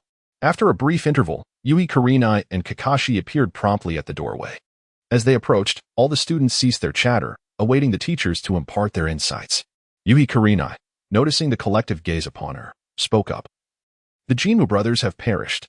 Are you all satisfied with this outcome? The students exchanged glances, nodding in agreement. They had never held the Jinmu brothers in high regard. And upon hearing the news of their demise, they felt a sense of relief, considering the Jinmu clan had indeed harbored intentions of harming their peers. With a satisfied smile, Yui Kurenai continued, the task assigned to you encountered an unexpected complication. As you are aware, it was the result of deliberate sabotage. We have yet to ascertain the identity of the perpetrator or perpetrators, so for now, this is how we shall resolve the matter. How exactly will this be resolved? Do we consider this a successful mission? Naruto eagerly posed the question that weighed heavily on his mind. Kakashi extended his index finger and shook his head. No. Your mission cannot be deemed successful just yet. Although it was indeed sabotaged by someone with ill intent, you have lost sight of the mission objective. Sakura cautiously spoke up, her voice trembling with apprehension at the thought of potential punishment from their teachers. Naruto eagerly nodded in agreement. Yes. Someone deliberately caused the disruption. And we had no idea that the mission objective would be stolen. Kakashi continued, addressing Naruto's protest. Thus, having retrieved the mission objective still counts as fulfilling your task. This incident will not incur rewards or penalties. The responsibility of uncovering the mastermind will fall to me and Asuma. Upon hearing this, Liu Yifei couldn't help but admire the eloquence of the two teachers. They managed to resolve the situation in a manner that left the students feeling satisfied. Everyone exchanged glances, finding no objections to Kakashi's words. After a brief silence, Sasuke suddenly spoke up. So what do we do next? Kakashi replied enthusiastically, from this moment on, You will officially become ninjas of Konoha Academy. Asuma and I will tailor our training to suit your individual circumstances. Are you all prepared? Starting tomorrow, you will be assigned real missions. The students erupted with excitement at this announcement. They animatedly discussed the forthcoming tasks, while Hinata discreetly tugged at Liu Yifei's sleeve. Liu, I've heard that the missions assigned by the teachers are quite challenging. Are you looking forward to it? I am indeed, Liu Yifei responded, momentarily taken aback. Recalling the tasks Kakashi had orchestrated in the original series, nearly bursting into laughter. If he was not mistaken, Kakashi was about to assign those trivial yet maddening missions. Wasn't he? Nevertheless, Liu Yifei felt fortunate. Despite the numerous unexpected events that had unfolded, everything ultimately returned to its rightful course through the collective effort of their group. After a short while, Kakashi suddenly turned to Liu Yifei. Frog, come out with us for a moment. Out again, Liu Yifei exclaimed, examining Kakashi and Asuma with surprise. Unsure of their intentions, for some reason, the way they looked at him felt rather peculiar. Asuma offered him a gentle smile. There's no need to be anxious. Let us go outside. Reluctantly, Liu Yifei nodded and followed them out, casting a curious glance back at Hinata as they exited. Hinata shrugged her shoulders, indicating that she was equally perplexed by the situation. Once outside the classroom, just as Liu Yifei was about to stifle a yawn, he noticed Kakashi and Asuma examining him intently, as if he were some kind of oddity. He forced the yawn back down, offering a sheepish grin. Why are you both staring at me like that? Do you think I'm unattractive? He had always known that his appearance was not particularly striking, but the intensity of their gazes was rather disheartening. Liu Yifei truly wished to convey to them that his true form was not unattractive at all. No, it was merely that they found him rather formidable. Typically, spirit beasts did not possess such extraordinary prowess, and he was the most exceptional among them. Shi Yuhong hastily denied this, not wanting Liu Yifei to misconstrue their intentions. Liu Yifei nodded, curiosity piqued. So, you summoned me to inquire about the source of my abilities? Upon articulating this, Liu Yifei himself found the question rather peculiar. Shi Yuhong shook her head and glanced at Kakashi, urging him to speak. Observing their discreet exchange, Liu Yifei was increasingly bewildered. What were these two truly contemplating? After a brief pause, Kakashi elucidated. We wish for you to engage in your classmates' assignments, as we believe your skills are commendable and that you could offer valuable insights to aid their development. Taken aback by Kakashi's proposal, Liu Yifei had not anticipated that they intended to involve him in their tasks. Could he truly fulfill such a role? He cleared his throat and ventured. You don't intend to merge the two groups, do you? Are you suggesting that all 6 students should operate together? That would be chaotic. The integrity of the groups would be compromised, violating school regulations. We wish for you to alternate between the two groups, observing the students' performances and abilities. Would you be willing? Kakashi elaborated, gazing at Liu Yifei with hopeful anticipation. Faced with Kakashi's earnest demeanor, Liu Yifei found himself at a loss for words to refuse. To be frank, Liu Yifei felt a flicker of delight at this invitation from the teachers, as it signified that his capabilities were acknowledged. Yet, should he acquiesce to this request, he would be unable to accompany Hinata daily. Noticing Liu Yifei's prolonged silence, Shi Yuhong interjected, surely, you would relish the opportunity to witness everyone's growth? After spending so many days with your classmates, you must recognize they are all good-hearted individuals. Would you not wish to assist them with your insights? While I can, Liu Yifei began, hesitating, I believe this matter. Well, I agree. After a moment's deliberation, he resolved to acquiesce to their request. He understood that both teachers acted in the best interests of the students, and if he could genuinely assist Naruto and the others, he would be more than willing to do so. Thus, was he not, in a sense, becoming a mentor? This thought ignited a surge of excitement within him. To Naruto and his friends, he was merely a frog, yet now he was to become their quasi-mentor. How amusing it would be for them, especially for Sasuke. The expression on his face would surely be priceless. The more he pondered, the more exhilarated he became, prompting him to break into an idiotic grin before the teachers.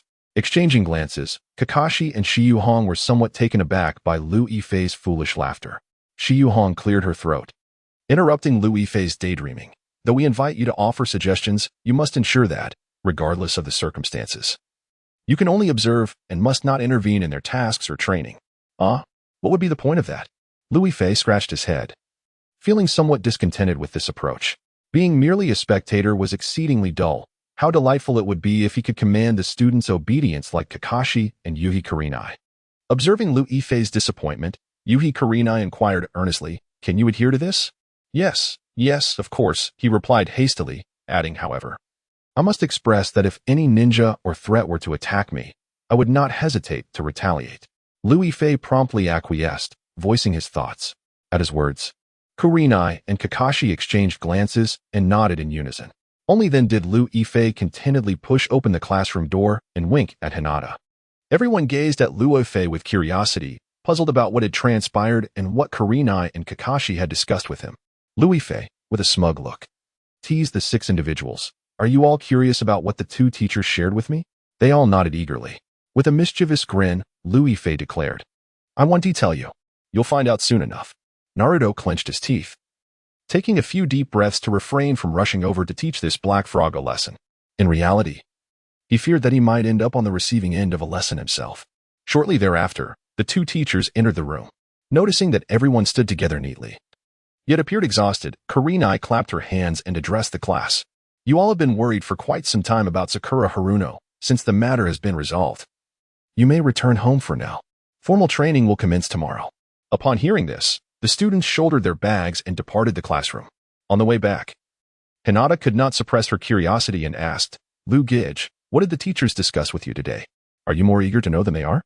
Lu Yifei replied with a gentle smile, regarding Hinata with interest. Hinata nodded shyly, saying, As long as it concerns Lu Gij, I wish to be the first to know. However, if you prefer not to share, I will wait for the outcome with everyone. Regardless of the situation, Lu Gij will undoubtedly be the first to inform you. He conceded. All right, I shall share with you.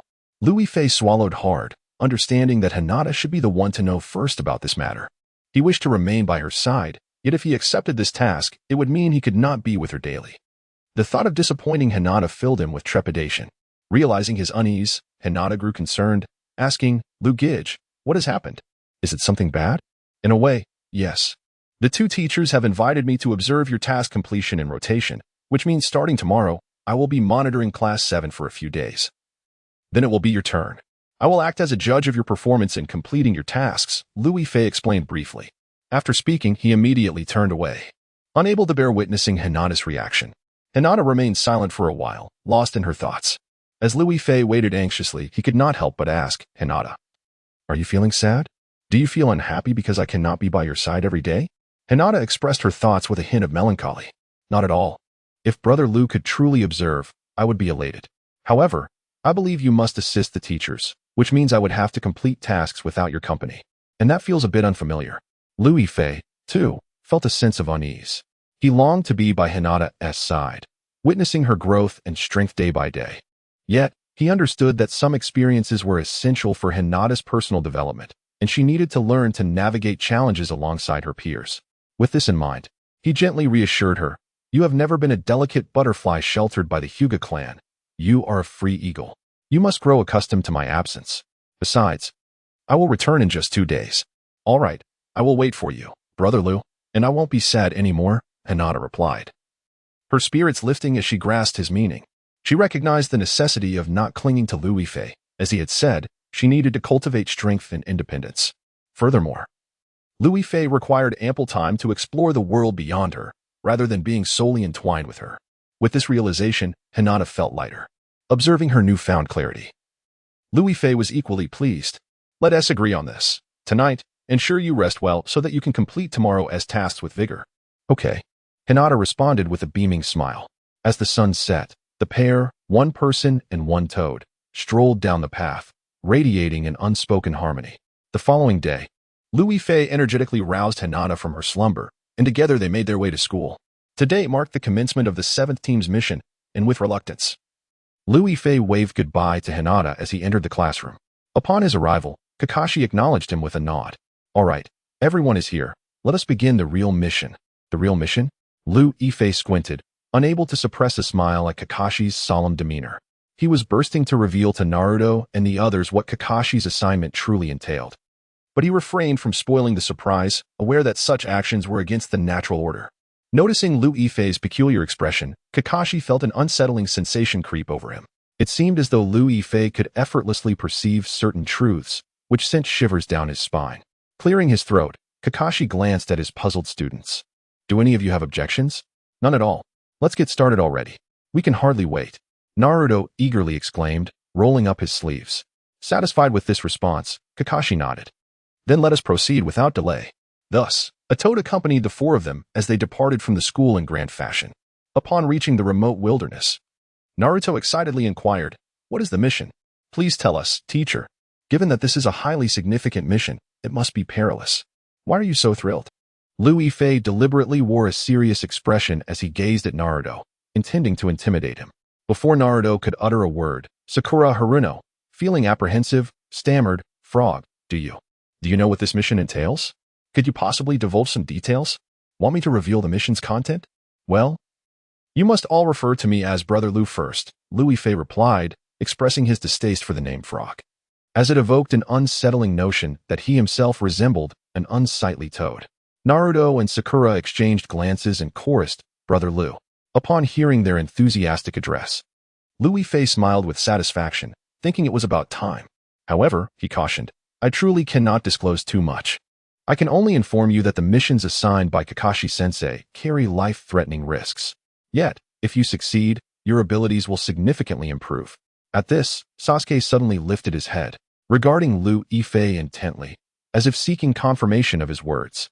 Liu Yifei clicked his tongue and sauntered over to Sasuke, assuring him, "What I say is indeed true. You must not let your guard down." Sakura and Naruto nodded vigorously, clenching their fists in anticipation of Kakashi's mission briefing. Just then, Kakashi approached, observing their eager demeanor with a satisfied smile. "It seems you are all prepared to undertake a new mission. Thus, I announce the commencement of the task." "What mission?" Sakura exclaimed, her eyes widening in surprise as she nervously swallowed. Kakashi, with a mysterious smile, pointed towards the forest behind them. "In that woodland lies a missing target, marked with the special insignia of the Hokage. Find it and bring it back. That will constitute a successful mission." Is it really that simple?" Naruto questioned, scratching his head in disbelief and glancing at Liu Yifei for reassurance. Liu Yifei shrugged, maintaining a serious demeanor, as if to convey that this mission would not be easily accomplished. Understanding this, Naruto nodded at Liu Yifei, recognizing the challenges ahead. Kakashi observed their reactions and displayed a peculiar smile. Sasuke, catching sight of this smile, furrowed his brow in confusion but chose to remain silent. The trio commenced their journey into the forest. As Liu Yifei was assigned to keep watch, he leisurely trailed behind, occasionally admiring the scenery. Feeling as though he could doze off from sheer boredom, he deemed this mission a mere waste of time. With this thought in mind, Liu Yifei turned to Naruto and inquired, "Hey, don't you find this dull?" "Silence. We must maintain our focus in searching for the target," Naruto immediately retorted, turning his head and sternly admonishing Liu Yifei. Taking a deep breath, Liu Yifei regretted his earlier attempt to frighten Naruto and Sakura, which had evidently left them in such a state of tension. Now, even Naruto, typically unrestrained in speech, had fallen silent, rendering the atmosphere exceedingly tedious. Liu Yifei trudged forward for a while when he suddenly noticed Kakashi coming to an abrupt halt. Kakashi turned his head and whispered, "The target is nearby. Stay vigilant." After speaking, the three students stiffened, anxiously surveying their surroundings, fearful of encountering something terrifying. At that moment, Kakashi beckoned to Liu Yifei, signaling him to follow as he departed, leaving the three students to fend for themselves. Liu Yifei had no choice but to obediently follow Kakashi to a nearby tree, where they sat down. "Did you already know that this mission was exceedingly simple, hence your deliberate words to Naruto and the others?" Kakashi leaned against the tree, turning his head with a bemused expression directed at Liu Yifei. Surprised by Kakashi's astuteness in perceiving his thoughts, Liu Yifei could only manage an awkward smile. "Well, yes, but I merely wished for my classmates to approach this task with the utmost seriousness. That borders on deception. Who knows how they might feel if they discovered the true objective of the mission? They might feel an urge to strike you." Kakashi stretched lazily, his demeanor suggesting he was enjoying the unfolding drama. Liu Yifei shrugged. "Could they really overpower me? Besides, they were the ones who approached me, and they chose to trust me. I can't be held entirely accountable for that, can I?" Kakashi shook his head in exasperation, unsure how to deal with Liu Yifei's nonchalance. After a while, Sasuke and the others gradually arrived at the location Kakashi had mentioned. Hearing the noises around them, Naruto felt a surge of anxiety, exclaiming, "Why can't I hear anything?" Upon hearing this, Liu Yifei leaned in with an amused expression, eager to witness how Naruto and the others would resolve the situation. Sakura nodded in agreement, fearfully inquiring, "I can't hear anything either. Where is the target of the mission?" "Silence. I hear footsteps." Sasuke squinted, turning his head to signal them to remain quiet. Naruto and Sakura nodded, quickly hiding behind their respective trees, eager to discern what lay ahead. Moments later, a sudden rustling emerged from the bushes. Naruto pointed excitedly at the foliage, asking, "Shall we move?" Sasuke nodded, and the three of them dashed toward the thicket. Suddenly, amidst the tense silence, a soft meow broke through. Liu Yifei's lips twitched as he glanced at Kakashi, his expression silently conveying, "I knew you would orchestrate such a task." "Ahem, this is also intended to train them," Kakashi replied somewhat awkwardly, yet he remained unconvinced that his mission was flawed. Naruto emerged from the bushes, grappling with the task's objective, gritting his teeth. "This is the mission target assigned by Kakashi-sensei?" "Indeed," Liu Yifei affirmed, "the little cat bears his mark. I had anticipated a formidable adversary, yet it turns out to be this adorable creature."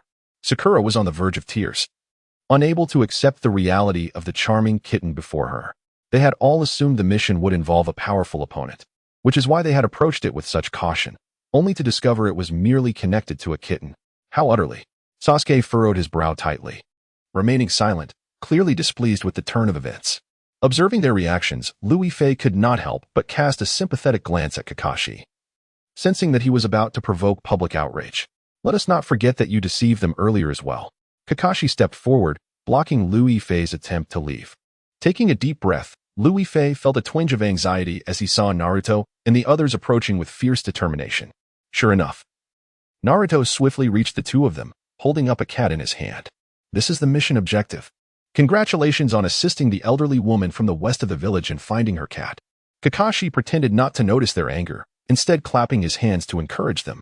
Upon hearing this, Sakura could not contain herself and rushed over, exclaiming, "Teacher, what kind of mission is this? We've toiled all morning, been on edge for so long. Just to find a cat? This is hardly a mission. Indeed, this is not a mission at all. Teacher, are you deliberately teasing us?" Naruto chimed in, clearly dissatisfied. Kakashi was momentarily taken aback, casting an awkward glance at Liu Yifei, seemingly at a loss on how to manage the situation. Noticing Kakashi's discomfort, Liu Yifei stepped in to explain, "Please, do not be overly agitated. This matter, in fact, serves a purpose. It helps you recognize the merit of altruism, does it not? What kind of altruistic mission is this? We all know helping others is commendable, but this should not be part of our training tasks. It is far too simplistic. Did you not previously inform us that this mission would be perilous and challenging? Why did you mislead us?" Naruto immediately retorted, glaring at Liu Yifei with intensity. Feeling somewhat guilty, as it was indeed his earlier words that had heightened everyone's tension, Liu Yifei chuckled awkwardly and clarified, "I truly did not know what the mission entailed. I merely aimed to ensure you approached your tasks with vigilance.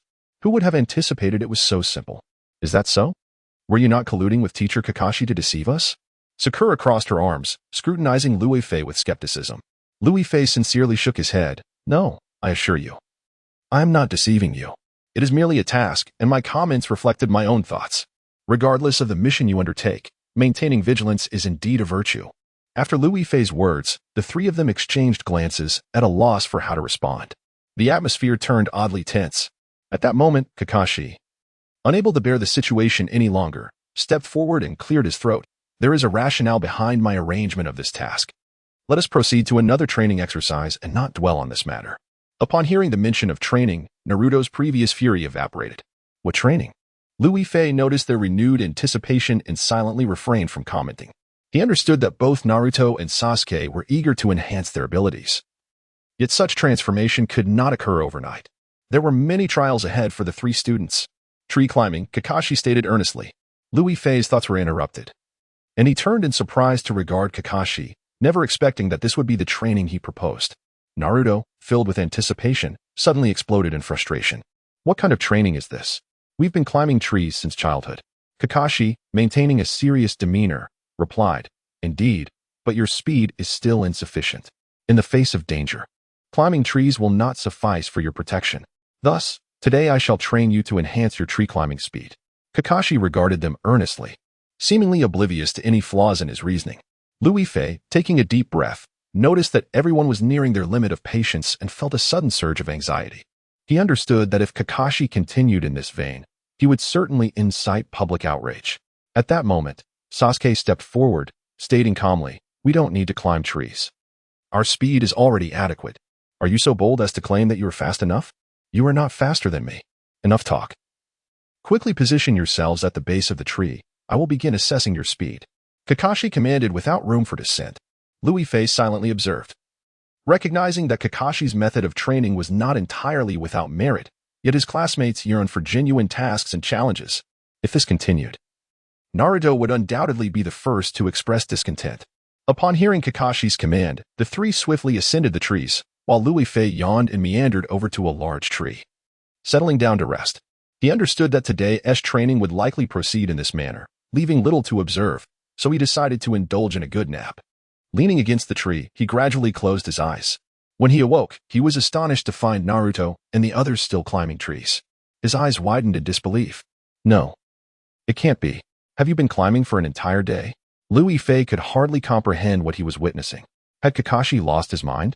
While relentless training could indeed expedite their climbing speed, such unremitting practice would surely become unbearable. The more he pondered, the more puzzled he became. Was Kakashi's approach genuinely effective? Surely, it would only lead to confusion among his peers. Hearing Louis Fei's remarks, Naruto gritted his teeth and ascended the tree, muttering, I wonder what Kakashi-sensei is truly planning. This incessant climbing feels less like training and more like punishment. What did you say? Climb a few more trees. Kakashi, with keen ears, caught Naruto's complaint and promptly issued a minor reprimand. Though Naruto bristled with discontent, he had no choice but to comply, focusing on climbing diligently. Louis Fei, feeling rather listless, shook his head. As dusk approached, he approached Kakashi and stated, I believe the training is nearing completion, and there is little left to observe. Perhaps I should return. Hinata is still waiting for me at school. And how do you evaluate the performance of your classmates today? Kakashi turned, regarding Louis Fei with earnestness. Anticipating such a question, Louis Fei replied directly, I see no significant issues. Although they are dissatisfied, they are diligently fulfilling their tasks and training. Perhaps you could arrange something more challenging for them tomorrow. Not necessarily, Kakashi retorted with a grunt, observing the trio, who seemed lost in thought. Louis Fei shrugged casually, but warned that if things continued this way, Naruto's temper would certainly prevent him from training so obediently. After saying this, he waved his hand and strode away. With thoughts of Hinata, whom he hadn't seen all day, he eagerly made his way to the school.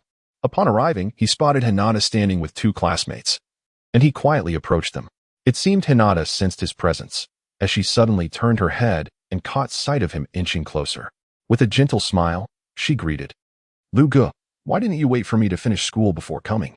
Has Team 7's training concluded? Well, it has, sort of. They were just trivial tasks. So I decided to come find you. What have you learned today? Louis Fei leisurely stood beside her, curious about where Yuhi Kurenai had gone. Before Hinata could respond, Inuzuka Kiba eagerly interjected, Teacher Kurenai has already left. She had to stand still here, imagining ourselves as trees, until sunset. Then you're not the most overworked or bored. Louis Fei remarked, feeling an increased sympathy for Naruto and his team. Standing still was far easier than climbing trees. And he imagined Naruto and the others would be quite exhausted by the end of their training. Hinata's eyes widened with curiosity. Hyuga, since you spent the day with Team 7, you must know what their training entailed. Would you share it with us? Do you really want to hear? Louis Fei smiled at their eager expressions, suddenly feeling like a teacher. He recalled his own days in an internet CAF, often being dragged back by teachers, and how he had detested them. Yet now, experiencing this newfound role was quite delightful. The three nodded in unison, and Hinata chimed in, this should be fine to share. Right? It's not a secret, and it would be nice for us to know about their training tasks. Louis Fei could hardly resist when Hinata spoke in such an endearing tone, and he quickly nodded in agreement. All right, I'll tell you. Yamanaka Ino and Inuzuka Kiba's eyes brightened with anticipation as they looked at Louis Fei, eager to learn about Team 7's activities. He sauntered to stand before them and explained, their tasks weren't particularly easy, yet they were rather dull.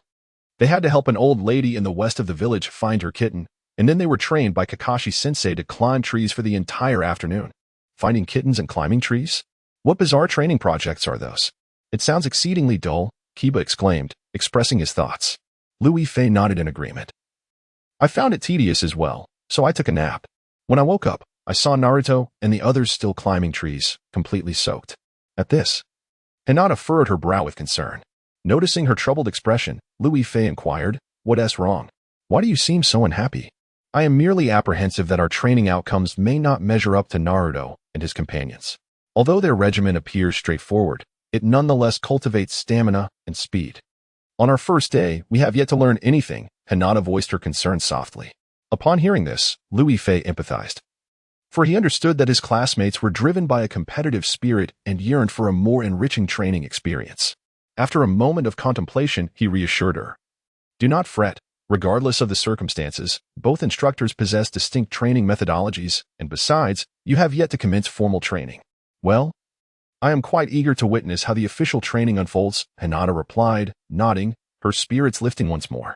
Observing that their worries had diminished, Lu Yifei settled comfortably on the grass, stating, You all focus on completing your tasks. I shall await your return. You must persevere. Although teacher Yui has departed, she surely has her ways of keeping an eye on you. Hang in there. I will. I am not fatigued at all. With you here, Brother Lu. I feel even more invigorated, Hinata declared, standing tall, embodying a resolute determination to fulfill her duties. Lu Yifei, relieved by her steadfastness, responded, That's wonderful. Stay here, and I will watch over you. Hinata nodded, offering him a charming smile. As the sun began its descent, Lu Yifei stifled a yawn. Engaging in casual conversation with the three, making the passage of time more bearable. Eventually, as the sun neared the horizon, Lu Yifei squinted, urging himself to endure for just a little longer. My legs have gone numb, but fortunately, the task is nearly complete, Hinata remarked. Her excitement evident as she gazed toward the setting sun. When the last rays of sunlight dipped below the clouds, Lu Yifei stood, exclaiming, Congratulations on completing the task. At last, we have finally finished all our assignments, Inuzuka Kiba exclaimed, collapsing onto the ground, utterly exhausted. Hinata also seated herself, rubbing her calves and chuckling, Brother Lu. My legs are trembling and feel quite stiff, but we persevered, and I am truly delighted. Allow me to massage them for you. You must be utterly worn out. Lu Yifei offered, promptly kneeling to tend to Hinata's legs. She accepted his help willingly, reclining comfortably on the grass. Observing their interaction, Inuzuka Kiba couldn't help but comment. Hinata, I envy you for having such an impressive and obedient summoning beast. Envy is futile, but I can assist you with a leg massage, if you wish. Lu Yifei replied with a bemused grin, playfully raising his paw in the air. Upon hearing this, Inuzuka Kiba felt an inexplicable sense of trepidation and quickly waved his hands. No, I think I shall pass. Lu Yifei chuckled, continuing to focus on Hinata. In his heart, he never regarded himself as a mere summoning beast. Instead, he willingly embraced that role for Hinata's sake.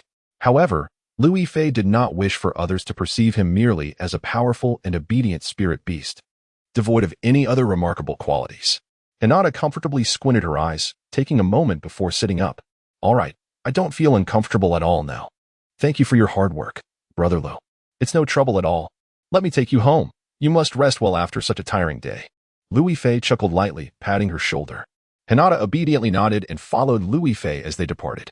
On the grass, Inuzuka Kiba observed Hinata seated atop Lu Yifei's frog-like head. His eyes filled with envy. Their bond truly appeared to be strong. He yearned for a spirit beast of his own someday. Stop daydreaming here. Go home and rest properly, Yamanaka Ino said, giving his shoulder a gentle pat before leisurely leaving the scene. Realizing that Yamanaka Ino was subtly mocking him, Inuzuka Kiba inhaled deeply and silently followed suit. As Hinata accompanied Lu Yifei home, she reflected on the day's events and couldn't help but ask, Brother Lu, are you still planning to observe Naruto and the others on their mission tomorrow? Yes, Kakashi might assign a new task tomorrow. I must see it. However, I suspect it will be something minor, Lu Yifei remarked, recalling Kakashi's peculiar smile, feeling that tomorrow would mirror today. Kakashi was not the type to quickly acclimate his students to real missions. Today's inconsequential training might persist for several days. Hinata felt a twinge of discomfort upon hearing Lu Yifei's words. She wished for him to remain by her side. Since you're going to be busy with missions tomorrow, I suppose my words are unnecessary.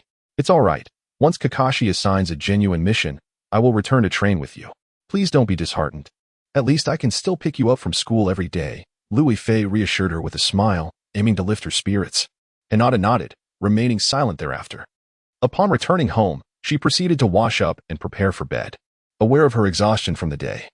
Lu Yifei chose not to disturb her and returned to his own dwelling to rest. The next day, Lu Yifei awoke early, collected Hinata for school, and then went to observe Team 7. Upon arriving at the classroom door, he discovered it eerily quiet, with Naruto and the others seated in silence, not uttering a word.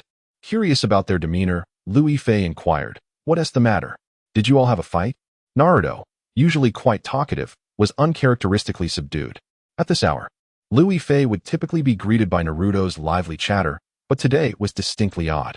Hearing Liu Yifei's question, Naruto wearily turned his head. We didn't argue. Naruto, are you all right? Liu Yifei gazed at Naruto's fatigued expression, struggling to believe that this lifeless version of Naruto was indeed the same vibrant individual he knew. Naruto vaguely nodded before shaking his head. Do you need something? No, I'm just wondering why you all seem like this. After I left yesterday, you haven't been climbing trees the entire time, have you? You must be exhausted now, right? Liu Yifei observed them with astonishment, clearly unaccustomed to their lack of vitality. He could not fathom what Kakashi had made these children do, as they appeared so weary that they could barely muster the energy to speak. At that moment, Kakashi entered the classroom, interrupting Liu Yifei's wild speculations. Upon seeing him, Liu Yifei quickly inquired, "What have you done to these students? Look at their condition. Not much, really. They've simply been practicing tree climbing, and their stamina hasn't quite kept up, resulting in their exhaustion. However, there is a new task today, and despite your fatigue, you must persevere," Kakashi remarked, surveying the three students without a hint of concern for their plight. Liu Yifei gaped in disbelief. Are you serious? They look like this. And you expect them to continue training? They probably lack the strength to do so. Is that so? Do you truly have no energy left? Kakashi's gaze fixed intently on the three, his expression somewhat grave. Observing his seemingly irate demeanor, Liu Yifei was perplexed by Kakashi's intentions and could only stand silently by. At that moment, Sasuke suddenly rose, his expression impassive. I can continue training without any issue. So can I. I want to train alongside Sasuke. Sakura exclaimed, hastily standing as well upon witnessing Sasuke's resolve. She refused to appear incapable, fearing Sasuke's disdain. Noting Sakura's attempt to mask her fatigue, Kakashi could not help but shake his head before glancing at Naruto, who had been stealing glances at Sasuke. Reluctantly, he declared, count me in. I will train too. Even if I'm tired, I can endure. Upon hearing this, Sasuke turned to Naruto with a sidelong glance, merely letting out a soft huff. Observing their spirited determination, Liu Yifei clicked his tongue, then turned his attention back to Sasuke. This is your charm. Your ability to inspire an entire group to commit to their training is truly remarkable. Sasuke paused, caught off guard by Liu Yifei's meaningful gaze, and merely shrugged, saying nothing. Kakashi stepped forward and asked, are you all truly resolved to complete the task at hand? I assure you, the challenges will be even more arduous than yesterday. Wonderful. I am eager for the challenge. Naruto exclaimed, brimming with excitement at the prospect of the task ahead. Sasuke, too, clenched his fists, embodying a readiness to fulfill the mission. Witnessing their fervent enthusiasm, Liu Yifei clicked his tongue again, uncertain whether to pity them or to stifle a laugh. He knew Kakashi was quite serious. The nature of the task would likely remain unchanged, as that was characteristic of Kakashi's methods. Kakashi smiled contentedly and said, very well, students, let us proceed. Upon hearing this, Naruto immediately bounced with excitement, eager to follow. In the forest, Naruto crossed his arms and glanced around occasionally, asking, teacher, are we really beginning our training in this forest? What could be such a challenging task? We aren't going to climb trees again, are we? Indeed.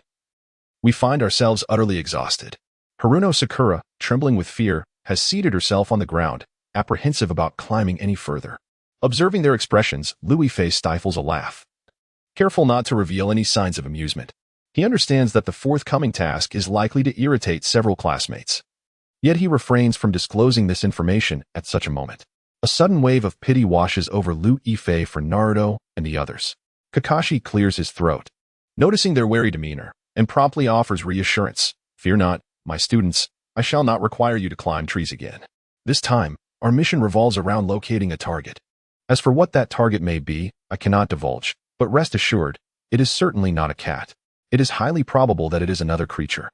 Liu Yifei gazes skyward, jestingly uttering these words, aware that any further ramblings might incite dissatisfaction among Naruto and his companions. Thus, he opts for a benevolent reminder instead, leaving their comprehension to their own devices. Upon hearing this, Sakura dismissively waves her hand, scoffing, no way it could be an animal. We are already on the second day of training. There can't possibly be any animals left. I trust that Kakashi-sensei would not assign such a tedious task. Coughing slightly, Kakashi urges them, so, you should hasten and begin your search. I have already marked the location. He gestures to them, appearing somewhat sheepish. With this encouragement, The group quickly ventures into the depths of the forest, leaving without a hint of suspicion. Watching them depart, Louis Fei shakes his head in disbelief, feeling a momentary pang of sympathy for the three young ones. Noticing Louis Fei's empathetic gaze, Kakashi inquires, "What are you pondering?" "Nothing much," Louis Fei replies. "I merely feel that they have fallen for your trick once more, though it is unlikely to be as easily overlooked as yesterday. Best of luck." He casts a sympathetic glance towards Kakashi. With Naruto's boisterous nature, if they were to successfully seize their target, a commotion with Kakashi would surely ensue. Louis Fei finds himself secretly eager to witness their expressions upon encountering the mission objective. Lost in thought, he rises and strides deeper into the forest. Before he can observe what everyone is engaged in, a sharp bark pierces the air. It turns out to be a dog, following a cat this time. Kakashi truly has a knack for simplicity. Louis Fei nearly bursts into laughter, astonished that Kakashi would assign such an uncomplicated task. Yet, upon reflection, he considers Kakashi's approach to be wise. After all, Naruto and his peers are not yet equipped to tackle significant missions directly. Such gradual challenges will help them hone their skills and foster their growth. Meanwhile, Naruto stands in an open area, gritting his teeth as he stares down a menacing dog. The fierce creature fixates on Naruto, baring its fangs, ready to pounce should he dare approach. Wait, am I supposed to bring this dog back? No way. It's far too large. I fear dogs the most. Sakura hides behind a tree, cautiously peeking out, too frightened to come any closer. Beside them, Sasuke furrowed his brow tightly, clearly uncertain whether the dog was an ordinary creature or a unique summon called forth by Kakashi to train them. At that moment, Naruto, hands on his hips, pointed fiercely at the dog and demanded, "What are you staring at? Turn around and let me see if you're the dog I'm supposed to be working with." Upon hearing this, the dog not only ignored his command but also lunged at Naruto with increased ferocity. Taken aback by the sudden aggression, Naruto scrambled up a tree. Trembling in fear, too frightened to descend. Why is this dog so fierce? It looks utterly terrifying. "Sasuke, do you have any ideas?" he exclaimed, clutching the trunk tightly as he watched the dog bark menacingly below, his legs quaking in terror. From a distance, Louis Fei observed the scene but did not rush over, knowing that with his frog-like physique, his presence would likely scare the dog away. Sasuke cast a disdainful glance at Naruto, remembering how he had boasted about being able to handle the dog moments earlier. I thought it was just a regular dog. Aren't dogs usually obedient? Who knew this one would be so unreasonable? If I hadn't run fast, I might have lost a chunk of flesh." Naruto retorted defiantly, nervously eyeing the dog. He was even afraid that the beast might leap up and take a bite out of him, which would surely spell disaster. Sakura swallowed hard, unable to resist glancing at Sasuke. "We need to think of a plan. Keeping Naruto up in the tree isn't a viable solution. If he exhausts himself and falls, he could indeed become the dog's meal. What else can we do? That dog is too fierce. Anyone who approaches will be bitten," Sasuke replied, crossing his arms and frowning deeply, clearly at a loss. They could engage in combat with formidable ninjas without a second thought. Yet they found themselves at a standstill against a rabid dog that could not discern between friend and foe. Seeing their calm demeanor only increased Naruto's frustration. "I ask you, are you devising a plan to rescue me, or are you merely chatting? I don't have time for your idle talk. I can barely hold on." At this, Louis Fei looked up and indeed saw Naruto slipping down the tree, gripping the trunk with both hands. Soon, he would risk losing a piece of himself to the dog. "Quickly, we need a solution." Sakura muttered repeatedly, yet she was unsure how to confront the aggressive creature, just as everyone seemed to be at an impasse. Louis Fei recognized that action was necessary. He stepped closer to where Sakura and Sasuke could hear him, whispering, "Don't try to tackle the dog with brute force. There are alternative methods to deal with it effectively. Stay calm and think." Upon hearing this, Sakura and Sasuke exchanged puzzled glances. Louis Fei understood his role was to observe and guide indirectly. Direct intervention could jeopardize their mission and hinder their growth as teammates. Thus, he could only offer a gentle nudge in the right direction, encouraging them to devise their own plan. Naruto exerted himself, climbing upwards while shouting, "You all need to think of a solution quickly. I truly cannot hold on much longer." Upon hearing this, Sakura Haruno nervously swallowed and replied, "Do not fret. We will find a way shortly." Just as Sakura was at a loss for ideas, Sasuke suddenly had a moment of inspiration and pointed to her small backpack. "Do you have any food in there?" "Yes." "What do you intend to do?" Sakura nodded hastily, albeit puzzled as to the relevance of food at this moment. Sasuke then gestured towards the dog. Observing Sasuke's actions, Louis Fei smiled in satisfaction, realizing that the issue was on the verge of resolution. Fortunately, Sasuke's quick wit allowed him to grasp the situation promptly, enabling the task to proceed smoothly. Sakura stared blankly at Sasuke's hand for a moment before suddenly comprehending his intent. She quickly retrieved several pieces of sushi from her backpack. The menacing dog, which had been fixated on Naruto, caught a whiff of the enticing aroma and immediately turned, slowly approaching Sakura in pursuit of the scent. Liu Yifei swiftly turned to Sasuke. What shall we do now? Throw the food away to buy Naruto some time to escape. Sasuke commanded calmly, exuding an air of composure. Upon hearing this, Sakura nodded vigorously and tossed a piece of sushi onto the ground not far away. Instantly, the ravenous dog dashed towards the sushi. Meanwhile, Sakura urged Naruto, hurry and flee, climb the tree. Naruto nodded and, coming to his senses, leaped into the tree. At that moment, Sakura tossed another piece of sushi even farther away. The dog, now entirely focused on the food, obediently followed the scent. Once the dog had moved away, both Sakura and Sasuke ascended into the tree, ensuring their temporary safety. The three of them simultaneously exhaled in relief. But a new dilemma arose. How were they to present this ferocious dog to Kakashi-sensei, the task's objective? Panting, Naruto gazed at the dog and said, "We need to devise a method to knock it out or somehow persuade it to follow us obediently. It is impossible to make it follow us obediently. Did you not see how it chased you just now?" Sakura quickly retorted, skeptical of the notion.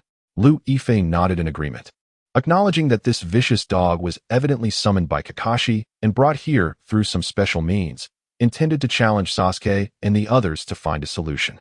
If they could not subdue this dog, they would never complete their mission. At that moment, Sasuke turned to Sakura and asked, "How much food do you have left in your pocket?" "Not much, just 5 pieces of sushi. I didn't bring much, thinking that if the task was unsuccessful today, I could secretly eat some when the teacher punished us," Sakura explained bashfully, pulling out her small cloth bag to show them the remaining food inside. Sasuke nodded in agreement. "You will prepare to toss food from the tree to divert the attention of the ferocious dog, while Naruto and I will stealthily approach to launch a surprise attack." "Indeed. We must find something to strike that beast on the head, rendering it unconscious." Naruto glanced around and fixed his gaze upon a sturdy, broken branch that appeared to have been felled by the wind. With a single blow from that branch, the dog should be incapacitated. Uncharacteristically, Sasuke did not contradict Naruto's suggestion. He broke the branch in two and handed one half to Naruto. The two of them silently descended from the tree and stealthily approached the menacing dog from behind.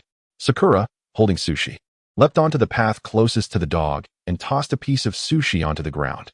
The dog eagerly gobbled it up, oblivious to the approaching figures behind it.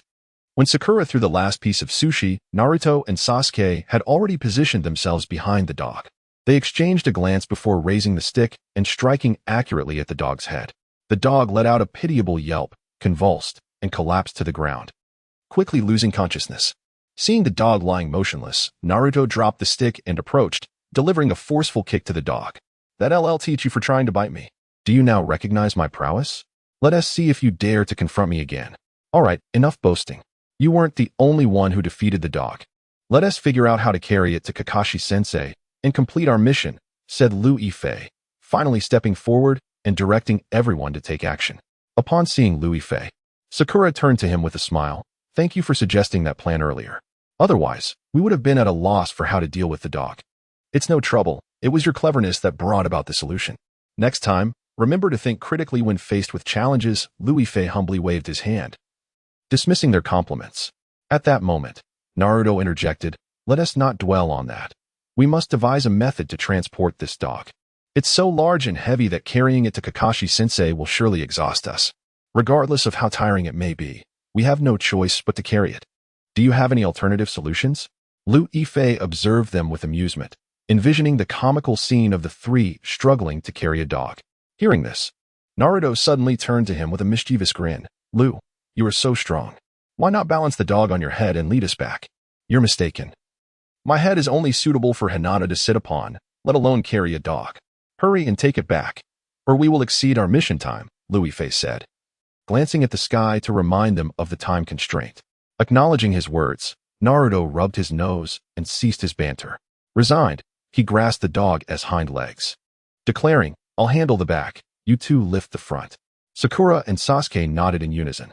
3 individuals ambled away, bearing a dog in their midst. Upon reaching Kakashi, They were panting heavily with exhaustion, while Lu Yifei leisurely trailed behind, presenting a stark contrast to their fatigued demeanor. Kakashi widened his eyes in astonishment, not expecting them to have so swiftly subdued the ferocious dog. He had anticipated a prolonged struggle lasting 3 days and nights. "Teacher, you underestimate us too much," Haruno Sakura remarked, brushing off the dog hair from her hands as she and the others unceremoniously dropped the defeated creature onto the ground. Observing the motionless dog, evidently rendered unconscious, Kakashi nodded in satisfaction. "Well done, you have successfully completed this task. Are there any other assignments for today? Shall we return now?" Sakura inquired. Bewildered by Kakashi's prompt declaration of task completion, Kakashi nodded in affirmation. There were indeed no further tasks.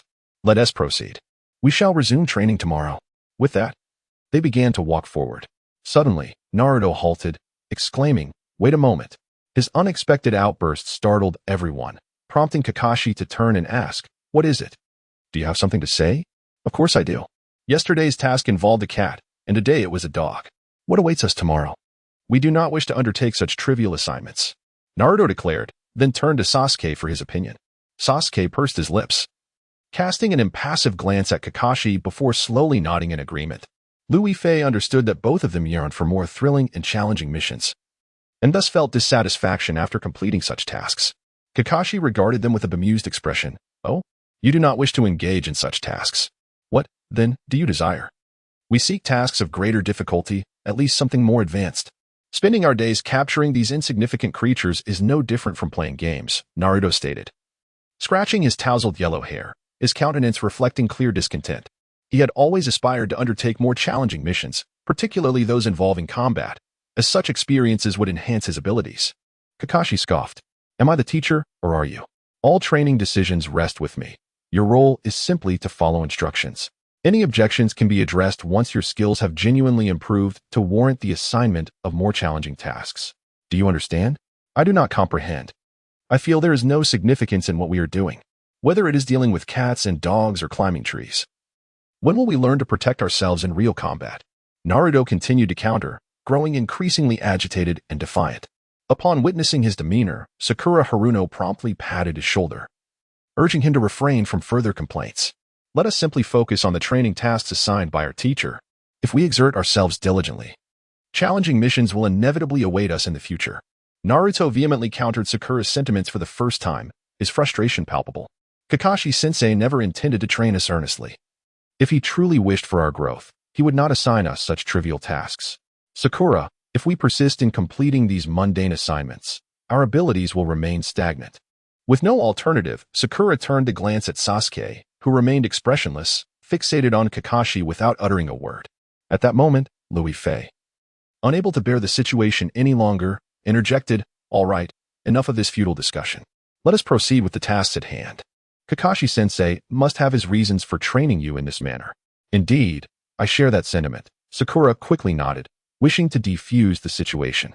Observing their attempts at persuasion, Naruto plopped down on the ground, exclaiming, "I refuse to engage in such tedious tasks any longer. They lack any challenge.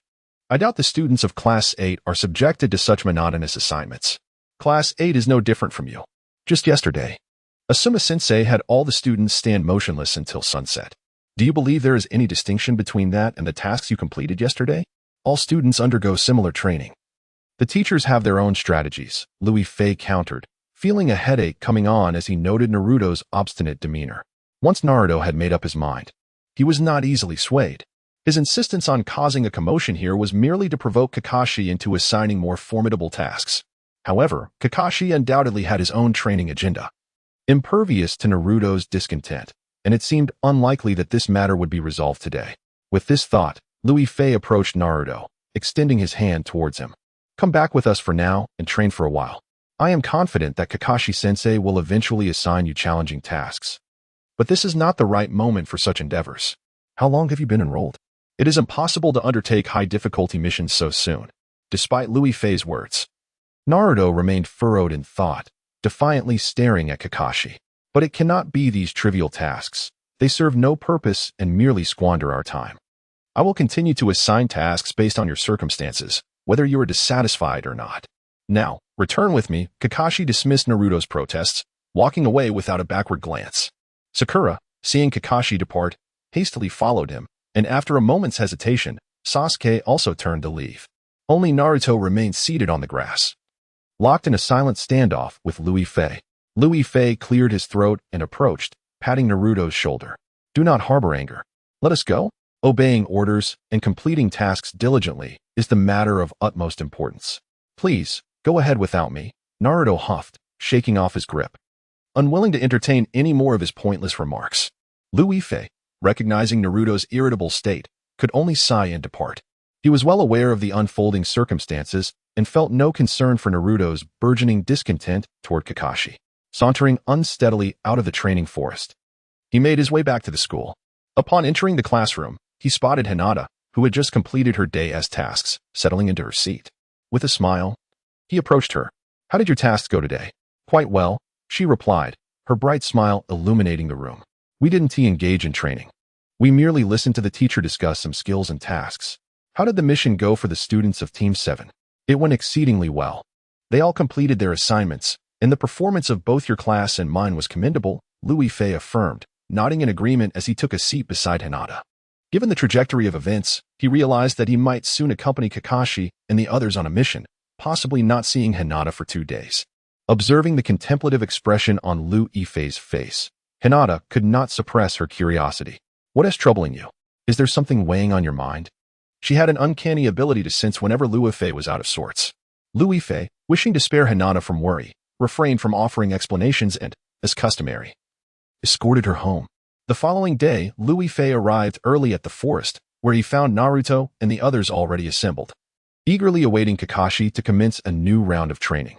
Upon noticing Louis Fei's arrival, Naruto merely lowered his head and offered a slight nod, his mood evidently sour. Louis Fei discreetly winked at Sakura, pondering the cause of Naruto's discontent. It was undoubtedly due to the task assigned by Kakashi-sensei, which had left him in such a gloomy state from the previous day. If Kakashi were to assign a similar task today, Louis Fei could hardly predict Naruto's reaction. Sakura shrugged, casting an exasperated glance at Naruto. After a while, Kakashi approached them, confirming that everyone was present, and thus began the day's assignments. Kakashi-sensei, perhaps you could directly disclose today's task? I fear for Naruto. Sakura turned to glance at him, concerned that he might become irate and create a scene. Kakashi nodded, flipping through the task list. The first task today is to assist Granny Wong in harvesting sweet potatoes. What? Naruto's eyes widened in disbelief. His teeth clenched as he fixated on Kakashi, struggling to comprehend what he had just heard. Kakashi nodded again, holding the task list up for all to see. You may read it for yourselves. Observing Naruto's furious and astonished demeanor, Louis Fei swiftly took the task list from him, fearing that Naruto might tear it to shreds upon seeing the contents. After glancing through the list, Louis Fei nearly choked on his own saliva. What sort of ridiculous tasks are these? Ludage, what exactly is the task? Please read it aloud.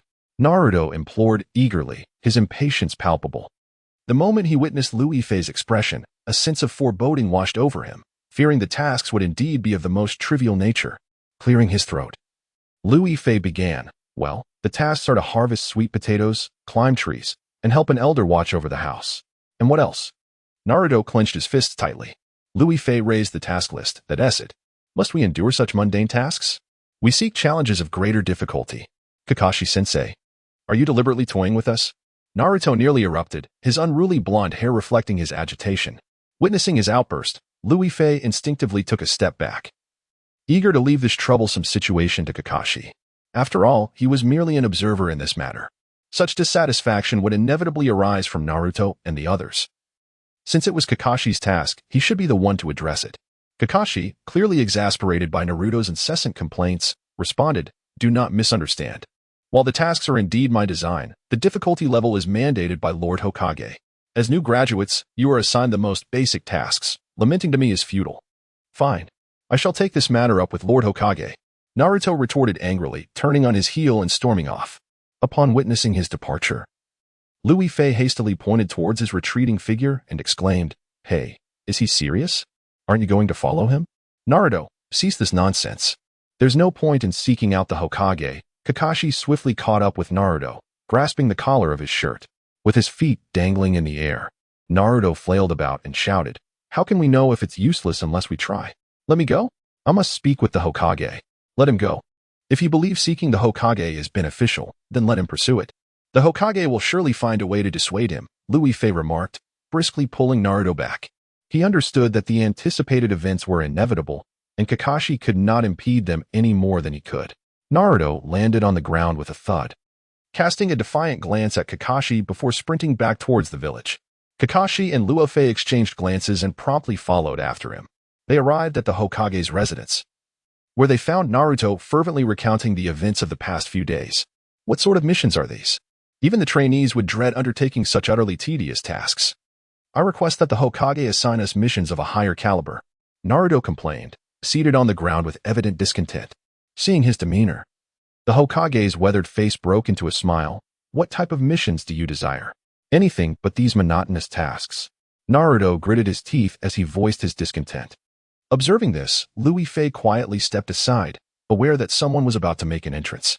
Under Naruto's persistent persuasion, the Hokage produced a mission scroll, stating, "Understand this clearly. Your abilities are merely that of a genin. You lack the qualifications to undertake higher-level missions. However, the missions we are currently assigned are far too elementary. We are fully capable of handling tasks of greater difficulty that do not necessarily exceed our current rank." Naruto continued to protest defiantly.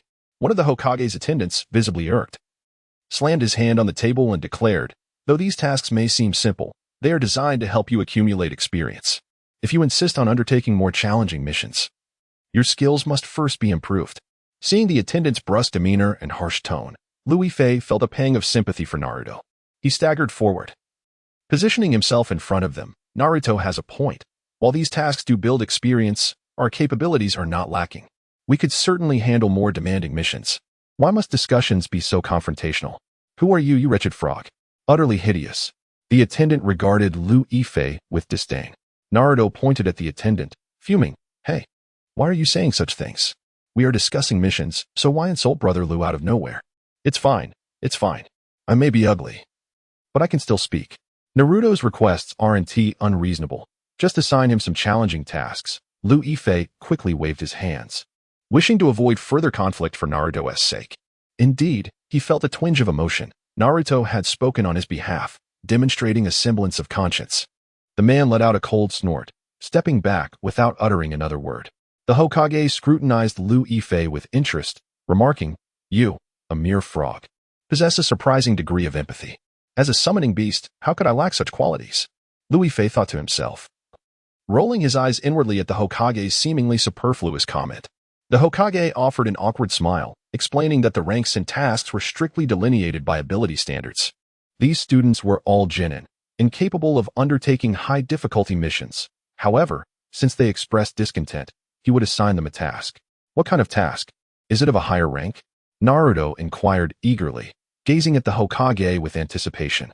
The Hokage nodded, elucidating. "The missions you are currently engaged in are of a low level, but if you genuinely wish to tackle a more challenging task, it is not impossible. Today, there is a C-rank mission that has yet to be assigned to any ninja, thus, it shall be entrusted to you. What exactly is the mission? Speak quickly." Naruto rushed forward, eager to hear the details.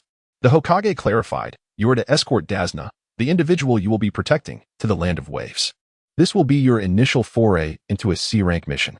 If you can execute it successfully, it will signify your capability to handle such tasks." "Dasna? Who is that?" Naruto scratched his head, appearing quite perplexed. Observing Naruto's ignorance, Lu Yifei sighed in exasperation. How could he not know of Dasna, the renowned bridge builder of Japan? The Hokage did not respond but clapped his hands. Suddenly, a door behind him swung open, and before anyone emerged, the air was thick with the scent of alcohol. In walked a bespectacled man with a white beard, who, in a drunken stupor, clutched a bottle of liquor, his cheeks flushed from inebriation. Upon seeing him, Naruto blinked in surprise. "What kind of drunken uncle is this? You want us to escort him?" The man took another swig, squinting at them. "These little brats? Can they really escort me?" "What do you mean, little brats? That is quite rude of you. Who exactly are you?" Naruto stomped his foot, visibly irked. Kakashi, shaking his head in resignation, tapped Naruto on the forehead. "Is this how you address our charge? This is Dasna, a famous bridge builder." "Oh, I see. Hello, sir." Sakura Haruno stepped forward politely to greet Dasna. He nodded, surveying them with an appraising glance. "Are these children truly capable of escorting me? You underestimate us far too much." Our team is more than adequate for this task, Kakashi, as a Jainin, stated with a hint of displeasure. Lu Yifei observed the exchange. Unable to suppress a quiet chuckle, yet soon his expression turned to one of concern. He was acutely aware of the challenges they would face while escorting Dazna, and he could not help but worry for his companions. At this moment, Naruto appeared exceedingly excited. Great! We must swiftly embark on this mission. It is our first task beyond the village. Let us hasten, wasting no more time. Lu Yifei turned and staggered out. After stepping outside, he seemed to recall something and swiftly turned back to face his companions. Could you all wait for me? I wish to see someone. Let us convene at the village entrance. I know, Brother Lu intends to speak with Hinata, correct? Haruno Sakura promptly interjected, her eyes sparkling with delight. Feeling somewhat bashful, Lu Yifei scratched his head and chuckled. Indeed, I am uncertain how long this mission will take, so I wish to inform her. Otherwise, she may be waiting for me when she returns home tonight. Upon hearing this, Kakashi nodded and waved him off, urging him to hurry. Lu Yifei rushed to the school, where he found Hinata seated in the classroom, attentively listening to the teacher. He waved at her eagerly. Seeing Lu Yifei's apparent urgency, Yakumo allowed Hinata to step outside. Hinata excitedly dashed to the door, noticing Lu Yifei looked as though he had something important to convey, and could not help but smile. Has Team 7 completed their mission? Why are you here so early today? I have something to tell you. I cannot escort you home today, and perhaps not tomorrow either, as I must join my classmates from Team 7 on a mission. The duration of this task is uncertain. Lu Yifei gently raised his hand and ruffled Hinata's hair. Hinata's eyes widened, and her smile vanished. Why will you be gone for so long? This mission is quite challenging. We are tasked with escorting a very important individual, so I must accompany them. While I am away, you must take care of yourself and complete your tasks diligently, understood? Lu Yifei anticipated Hinata's sorrow and softened his tone to comfort her. He, too, was reluctant to be apart from Hinata for such an extended period, but the importance of this mission weighed heavily on him. Having been here for some time, certain events had already begun to deviate from their original course, and he feared the unforeseen consequences of his absence. Seeing Lu Yifei's resolute determination to join the mission, though saddened, Hinata obediently nodded. I understand. I will manage to complete my tasks here and await your return. Please be careful. I know, do not worry. I shall take my leave now.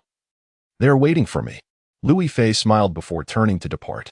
After taking just a couple of steps, he suddenly heard Hinata's voice call out from behind him. Brother Lu. Lu Yifei turned back, puzzled, to look at Hinata.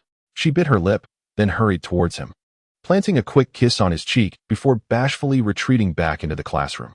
As Hinata left, Lu Yifei was momentarily taken aback, his face flushing with warmth.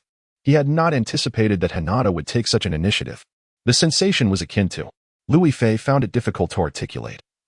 He felt as though he were enveloped in a haze of rosy bubbles. At that moment, Hinata emerged from the classroom and was taken aback by the silly grin plastered on Lu Yifei's face. She inquired, "What is going on? What are you laughing about all by yourself?" "Nothing much. I have a mission to undertake, and I am unsure when I will return. I kindly asked the teacher to look after Hinata during these days," Lu Yifei replied, snapping back to reality and hastily suppressing his infatuated smile.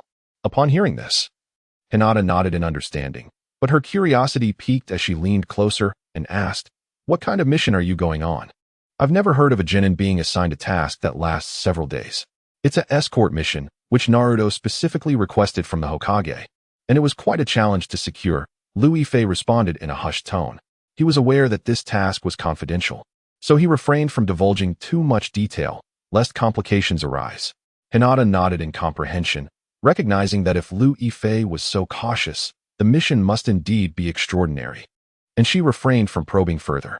Lu Yifei waved goodbye and turned to leave. Upon reaching the village entrance, Lu Yifei regrouped with the others and departed alongside them. The group marched forth, and Naruto suddenly turned to gaze at the village sign, exuberantly exclaiming, "I've never left the village in my life. Today, I finally get to venture out. You have no idea how thrilled I am." "You've never left the village? What about that last mission? Wasn't he outside the village?" Lu Yifei asked, intrigued by Naruto's revelation. He hadn't expected that Naruto had never set foot outside the village in all his years. Naruto scratched his head in confusion. "Which mission are you referring to?" "That would be the second day after you all entered school. After completing your training, the teacher assigned you to missions, and some of your classmates were sent outside the village. Didn't he go with them?" Lu Yifei patiently explained as they walked. Naruto shook his head. No. I was assigned tasks within the village.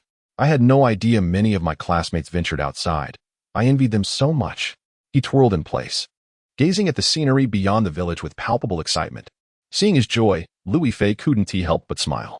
Only when they possessed the capability to leave the village would they truly embody the essence of a ninja. Louis Fei waved his hand and remarked with a grin. Do not get too carried away. In truth, there isn't much to see outside the village. It's merely more woods and streams, akin to what we have within. But there are many ninjas out there, and countless places I have yet to explore. I am very eager. Naruto tilted his head, intently observing every blade of grass and tree outside the village. Kakashi let out a scoff, eyeing Naruto's unsuspecting demeanor, and said coolly, Do not forget that not all ninjas are your allies. They may attack you for various reasons and motives. Do not trust other ninjas lightly, understand? Why would they want to attack us? Aren't all ninjas good? Naruto exclaimed, his eyes wide in bewilderment at Kakashi's words. Kakashi stared at him incredulously. Fool. Do you truly believe that every ninja you encounter is benevolent? Even the ninjas by your side may harbor ill intentions. Why then should we assume that others among them are virtuous? However, there are indeed many noble ninjas. Naruto murmured softly, observing Naruto's perplexed expression. Louis Fei understood that he was incapable of grasping Kakashi's meaning at this moment. Perhaps, as Naruto experiences more of the world, he will come to comprehend the true nature of it.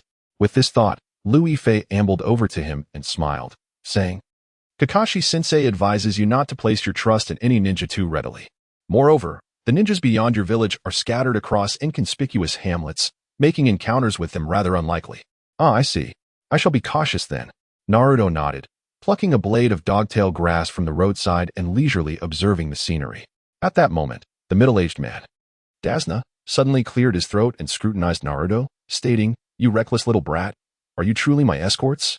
You seem utterly ignorant and unreliable. Well, what? Who are you calling unreliable?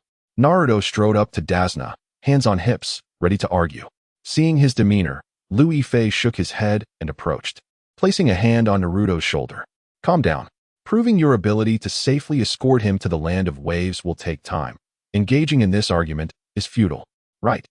I shall prove you wrong. I am not weak. Although I may not know much now, I will learn more and more. Naruto stuck out his tongue at Dasna, his expression quite infuriating. Louis Fei squeezed his shoulder, signaling him to refrain from further remarks. Noticing Louis Fei's gaze, Naruto scratched his head and ultimately chose silence. Kakashi had been observing silently from the sidelines, and he chuckled softly, realizing that Naruto was quite receptive to the Toad's counsel. Is that so? I was unaware. Louis Fei remarked, glancing at Naruto in surprise. It dawned on him that Naruto, despite his earlier anger, seemed willing to heed some of his advice and no longer held a grudge against Dasna. Naruto offered an awkward smile. I just think that what Brother Lu said makes sense. It's nothing special. I don't have to listen to him.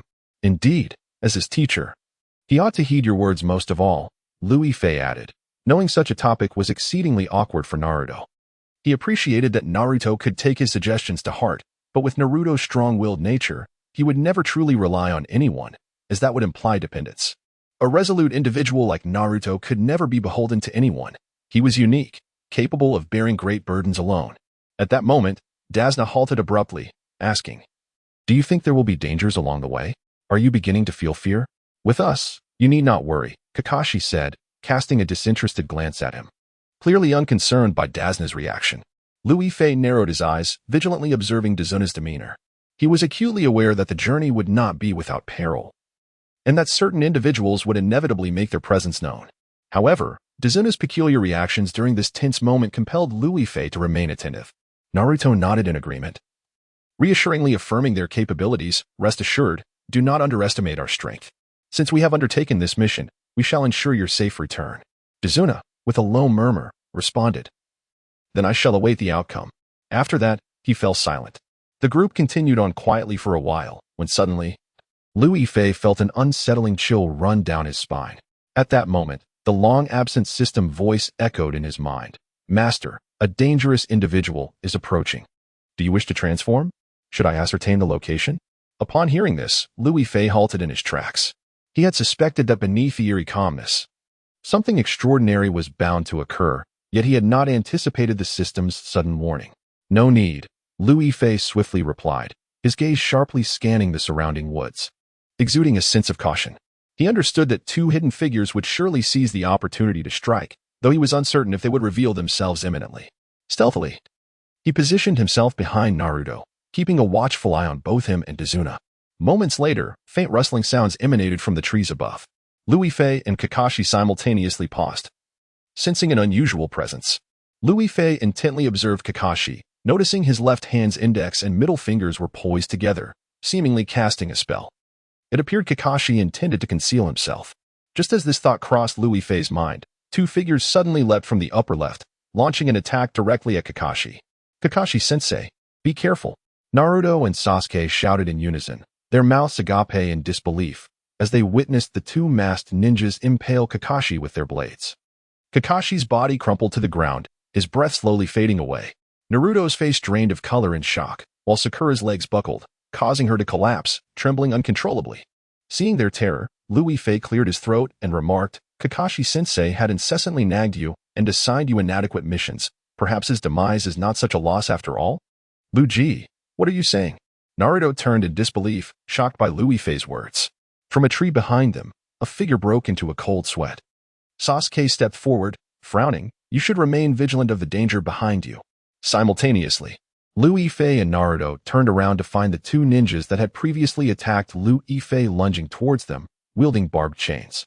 As the two ninjas charged directly at Naruto, Louis-Fei narrowed his eyes, swiftly opened his mouth, and unleashed a resilient tongue that ensnared the chain, forcefully hurling it to the ground. Retracting his tongue, Louis-Fei felt a sharp sting. The barbs had clearly pierced his flesh. He stifled his pain, stepping forward with an imposing demeanor, declaring, "You two wretched ninjas, dressed like pugs. You shall not harm our leaf ninjas." Louis-Fei understood the dire consequences that would ensue should they attack Naruto. Since he had arrived, he would lend his assistance. However, from that moment forth, he would refrain from further involvement. The two brothers retreated slightly, exchanging uncertain glances, hesitant to charge at their adversaries again. Observing their apprehension, Louis-Fei clicked his tongue, leisurely walking aside with his hands clasped behind his back. The three individuals, still in a state of shock from his earlier intervention, remained oblivious as he distanced himself from the fray. Once he reached a safe distance, he scoffed at their bewildered expressions, questioning, "What are you staring at? I just intervened on your behalf. Remember, my role is merely to observe. Do you truly expect me to drive away these two ninjas? Very well. Today, we shall show them what we are capable of. For the sake of our teacher Kakashi." Naruto gritted his teeth, stepping forward to confront the enemy. Despite his bravado, Louis-Fei felt a surge of concern. He recalled that Naruto was already wounded and poisoned, and although he had briefly protected him, he was uncertain what defenses Naruto could muster now.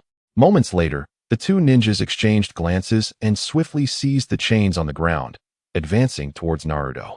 Initially brimming with determination, Naruto was suddenly drenched in cold sweat, paralyzed by fear, unsure how to react.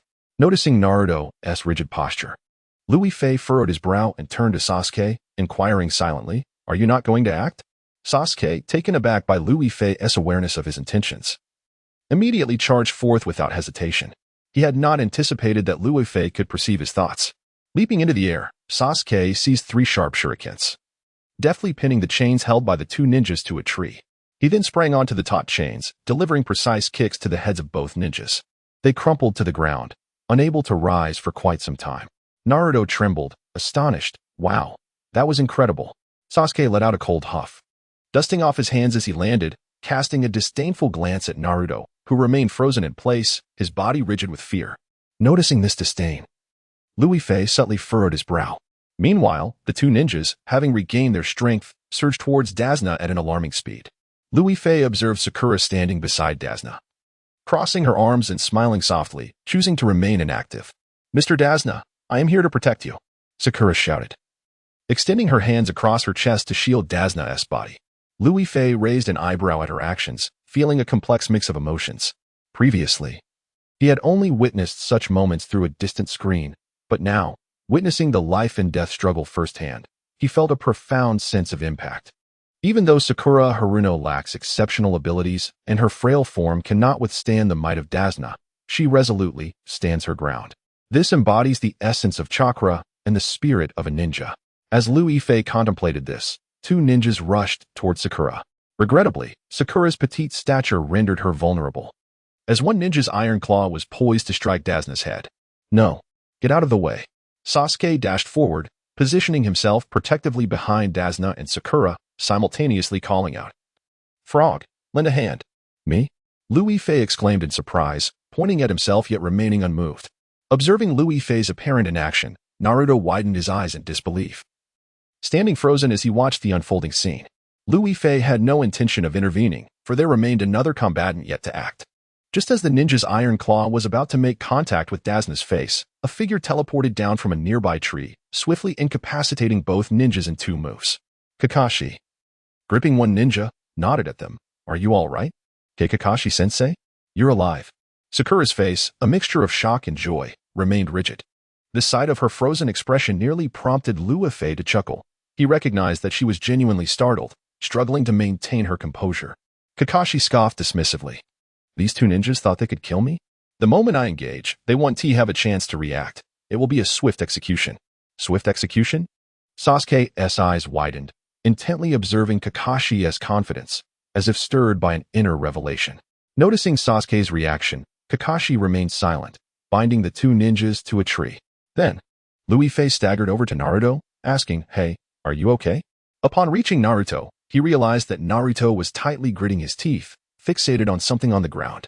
Following Naruto's gaze, Louis Fei discovered several broken wooden pieces where Kakashi should have been lying.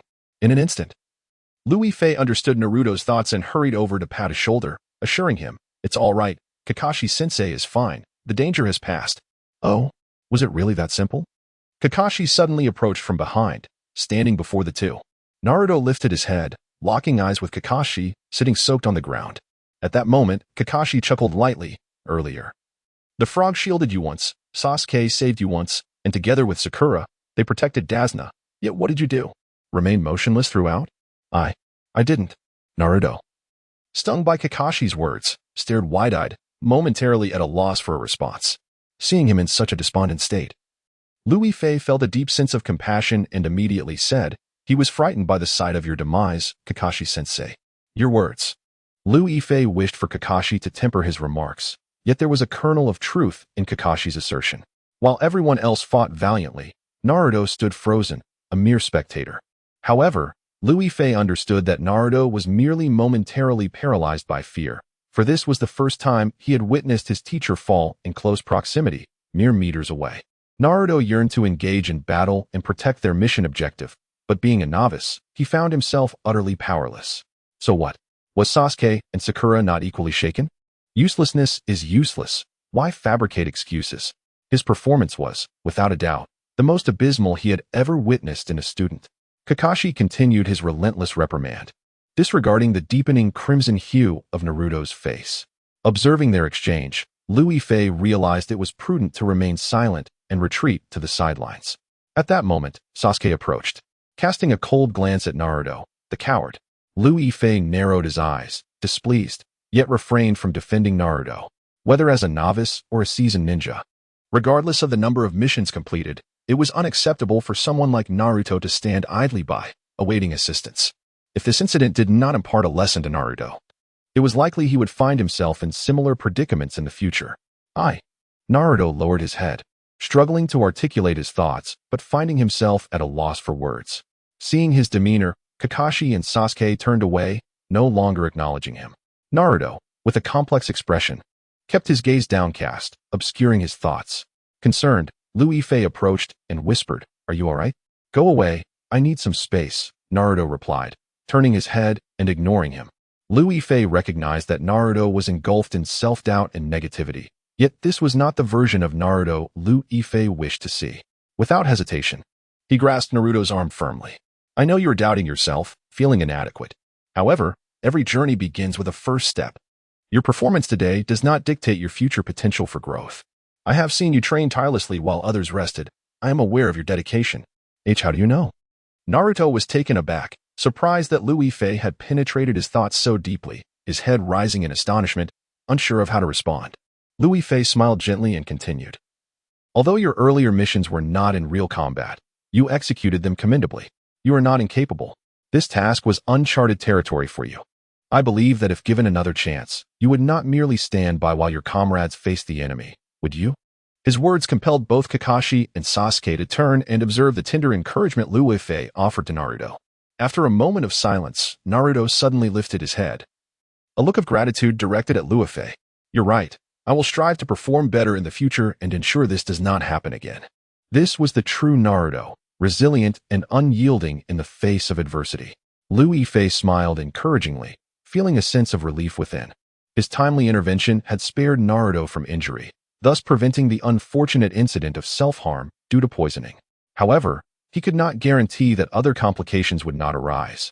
Hence he chose to console Naruto in this manner. Observing Liu Yifei's supportive demeanor, Kakashi remarked, "You truly are no ordinary toad. Your ability to sway Naruto is commendable." Liu Yifei merely smiled modestly, refraining from further comment, when he noticed Naruto cautiously approaching Kakashi, seemingly eager to speak. Kakashi leaned against a large tree, leisurely surveying the surroundings while deliberately avoiding eye contact with Naruto.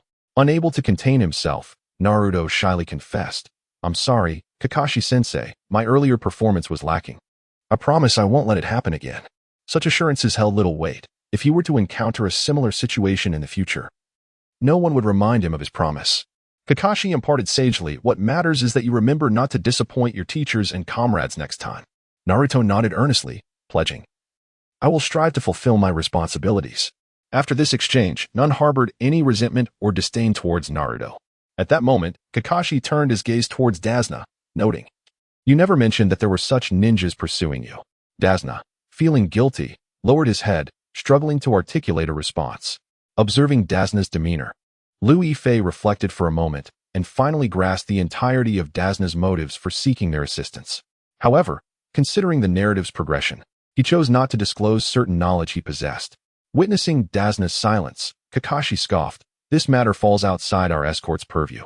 You should have disclosed any potential dangers before our departure. My students and I have barely managed to resolve this issue. What of the next?" Dazna continued to bow his head, rendered speechless. It was evident that he was grappling with something, yet he was not prepared to reveal it. "Mr. Dazna, is there anything else you have yet to tell us?" Kakashi finally turned to Dazna, his gaze piercingly sharp. Liu Yifei stood by, observing the unfolding drama like a mere spectator, refraining from uttering a word. As Kakashi noted Dazna's reluctance to speak, he redirected his attention towards Liu Yifei, scrutinizing him intently. Liu Yifei had never encountered Kakashi's gaze in such a manner, feeling somewhat uncomfortable as he shifted his position. "Why are you looking at me like that? Are you interested in me?" At this, Kakashi's stern facade nearly faltered. He clenched his fists and shot a glance at Liu Yifei, asking, "Tell me, is there something about you that I am unaware of?" "What do you mean? What's wrong with Brother Liu?" Sakura Haruno inquired with genuine curiosity, clearly unable to comprehend the peculiar conversation unfolding between them. Upon hearing her, Kakashi waved his hand dismissively, his gaze fixated solely on Liu Yifei. Liu Yifei, feeling somewhat uneasy, cleared his throat, remarking that such inexplicable statements should not be uttered in front of everyone. "Inexplicable statements?" Kakashi interjected, stepping forward, directly confronting Liu Yifei. Observing Kakashi's serious demeanor, Liu Yifei instinctively retreated, anxious as he said, "You can ask your questions, but why come so close with such a fearsome expression?" Liu Yifei was well aware of the inquiries Kakashi intended to make. However, he felt that this was not the opportune moment for such questioning. "First question," Kakashi pressed. "When you sensed the ninja attacking Naruto earlier, why were you not at all surprised? Did you foresee it?" Kakashi scrutinized Liu Yifei, determined to detect any unusual reaction. Realizing that displaying an expression akin to Dazna's would undoubtedly raise Kakashi's suspicions, Liu Yifei quickly smiled and replied, "Of course I knew they would attack Naruto ahead of time. When they appeared, Naruto was the closest to them. Isn't that rather obvious?" "All right, second question," Kakashi continued. "Why did you not intervene when those two ninjas attacked Dazna? Instead appearing as if you anticipated my intervention?"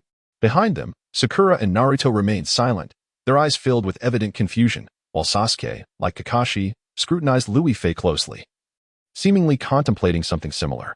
Liu Yifei paused momentarily before explaining with a smile, "That's because I had already discerned that you were using Genjutsu and shadow clones hidden nearby, so I assumed you would act. Besides, didn't we agree that in dangerous situations, I would merely observe and not intervene? I had already aided Naruto once, which was against the rules." After articulating this, Louis Fei felt a sense of relief at his quick thinking in crafting such an explanation. Otherwise, he would have been at a loss for words. Thus, I ask, what is it that you do not understand? You can see through my genjutsu, anticipate my actions. And most importantly, you were entirely unfazed by the ninja's subsequent movements, Kakashi remarked with an air of sarcasm. Louis Fei chuckled lightly, slowly extending a single finger, Kakashi-sensei. Your current inquiry would be considered a third question, hence I shall refrain from answering. He was acutely aware of Kakashi's suspicions. If Kakashi were not doubtful, he would not have posed such a series of questions. Yet, Louis Fei was unsure how to explain himself. He could not simply state that he knew the entirety of the developments, which allowed him to remain unflustered. The thought crossed his mind that if he were to express this, it would only deepen Kakashi's suspicions. Oh? You choose not to answer. Then I shall assume you are unable to do so, Kakashi scoffed, casting a penetrating gaze at him. Louis Fei swallowed hard, opting to remain silent. At this moment, Naruto cautiously stepped forward and inquired, Kakashi-sensei, you don't suspect that Brother Liu is not a good person, do you? Kakashi replied, of course not.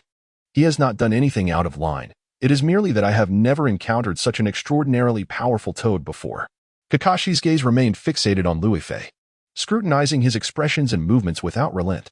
Louis Fei, sensing the pressure, shifted his eyes, desperately seeking a way to deflect suspicion, but inadvertently noticed two ninjas beneath the tree stirring awake. What a fortunate opportunity.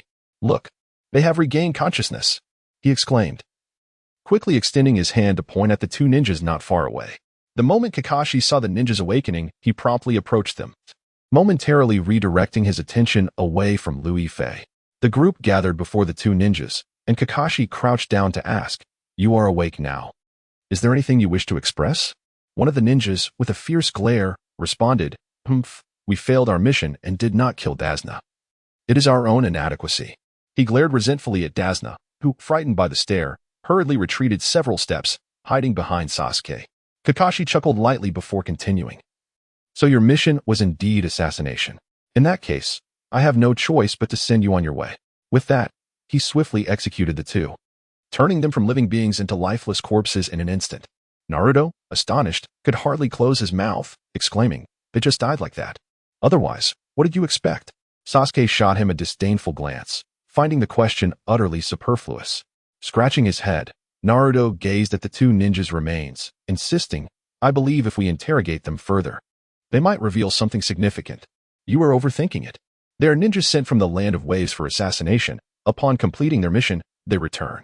Failure means death. If I had not killed them, they would have taken their own lives, Kakashi explained matter-of-factly. The group fell silent, momentarily taken aback by his words. Naruto still struggled to comprehend, leaning closer to ask, why would they commit suicide? If they fail the mission, can they not return? These ninjas likely undertake assassination tasks purely for monetary gain. If they fail, they are deemed useless, and returning home would lead to their demise.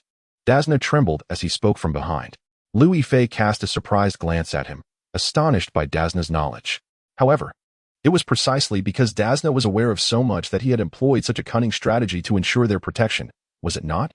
Kakashi's keen eye swept over Dazna, but he refrained from commenting, urging the group to continue their journey. Nodding in agreement, they pressed on towards the land of waves. Along the way, Naruto stealthily approached Louis Fei, hesitating as he looked at him. Brother Liu, what is it? Speak quickly if you have something to say instead of stammering, Louis Fei replied, leisurely basking in the sunlight as they walked, perplexed by Naruto's intentions. Naruto stepped forward briskly, observing Louis Fei's nonchalant demeanor, and quietly inquired, I also believe that the concerns raised by Kakashi-sensei hold merit. Why are you so formidable? What of it if I am formidable? If you envy me, then focus on honing your own skills rather than fretting over nonsensical matters. Do you understand? Louis Fei feigned ignorance of Naruto's words and began his lengthy lecture. Naruto quickly shook his head, insisting, No. I truly think you're exceptionally powerful, far exceeding the capabilities of a summoning beast. Do you possess some extraordinary ability? Extraordinary ability? Have you been dreaming too much? Silence. Can we please focus on our journey? Louis Fei extended a claw and mercilessly delivered a light smack to Naruto's head. Startled, Naruto yelped, clutching his head and inhaling sharply, refraining from uttering any more absurdities. Just as Louis Fei prepared to continue forward, he sensed a scrutinizing gaze from behind, shamelessly fixated on him. Without needing to turn around, he recognized who it was. Yet he refrained from looking back, for he knew that even if Kakashi observed him all day, he would remain oblivious to the methods behind his actions. The group pressed on, and upon reaching the lakeshore, they glimpsed faint structures in the distance. That is the land of waves, once we cross the lake. We shall arrive at their territory, Dasna stated, stepping forward to gaze intently at the distant buildings. Sakura exclaimed with delight, so we will soon arrive in another country? How wonderful! Wonderful? Once we truly arrive, you may not feel so exhilarated, Kakashi replied, casting a serious glance at Sakura. Sakura, unable to comprehend Kakashi's implication, merely turned her back and made a face at him. Meanwhile, Louis Fei observed the surroundings attentively, noting that the boatmen by the lakeside resembled those from the previous storyline. However, he sensed that something was amiss. While Louis Fei pondered this, Kakashi approached the boatman and inquired, "Excuse me, could you take us to the land of waves?" No. No, you must not go to the land of waves. It is perilous to cross from here. It would be best to seek another route. The boatman waved his hand, firmly rejecting Kakashi's request. Kakashi was taken aback, clearly not anticipating such a direct refusal. He continued, "Why not engage in our business? I can offer more money." "How much do you require?" "It's not a matter of payment. There are individuals from the land of waves who do not permit foreigners to cross. You are clearly not from around here, and no amount of money will change that." The boatman stubbornly maintained his refusal, disinterested in their pleas. Kakashi turned to exchange a glance with Liu Yifei, who shrugged his shoulders, offering no commentary. He understood that once the fog descended, the boatman would undoubtedly facilitate their departure. But for now, with the clear skies overhead, they would have to wait. As Liu Yifei pondered this, a sudden mist began to envelop the distant surface of the lake, shrouding everything in a thick veil and obscuring the view of the far shore. What could be happening? Liu Yifei furrowed his brow as that peculiar sensation from earlier resurfaced. At that moment, the boatman abruptly slapped his thigh, exclaiming, "It's fogging up. I can secretly take you across. Will you still go?" "Of course, we will," Kakashi quickly replied, urging everyone to board the boat. By the time Dasna finally stepped aboard, the vessel was already filled to capacity, leaving Liu Yifei standing alone on the shore. Observing Liu Yifei's imposing figure, the boatman hesitated and remarked, "Surely this frog need not come along. He is far too large, the boat won't withstand it." "No, he is essential and must accompany us," Kakashi firmly refused, insisting that Liu Yifei board. Hearing this, Liu Yifei couldn't help but smile wryly. He understood that Kakashi would insist on his presence aboard, not only because they could not abandon any comrade, but also due to Kakashi's curiosity about how formidable Liu Yifei would prove in the face of danger. The boatman, clearly troubled, argued, "You are already at full capacity. He cannot board." "That is of no consequence. Is there not an empty boat nearby?" Liu Yifei caught sight of another vessel moored alongside and promptly made his way over. The boatman immediately grew anxious and shouted, No, that boat must not be touched." "Why not? Is it not there for use? Are you asking for more money?" Kakashi looked at the boatman with suspicion, bewildered by his intense reaction. The boatman swallowed hard, considering for a moment before responding, "Because that boat is broken.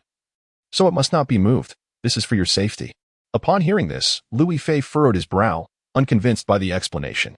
If the boat were indeed broken, it ought to be hauled ashore to prevent anyone from mistaking it for a functional vessel. Yet, it remained adrift, showing no signs of disrepair. With this thought, Liu Yifei exchanged a glance with Kakashi, both sensing that the boatman's behavior was peculiar. Liu Yifei slowly approached, feigning ignorance, and smiled, "It's all right. If the boat is broken, it can be repaired. Let me have a look at what's wrong."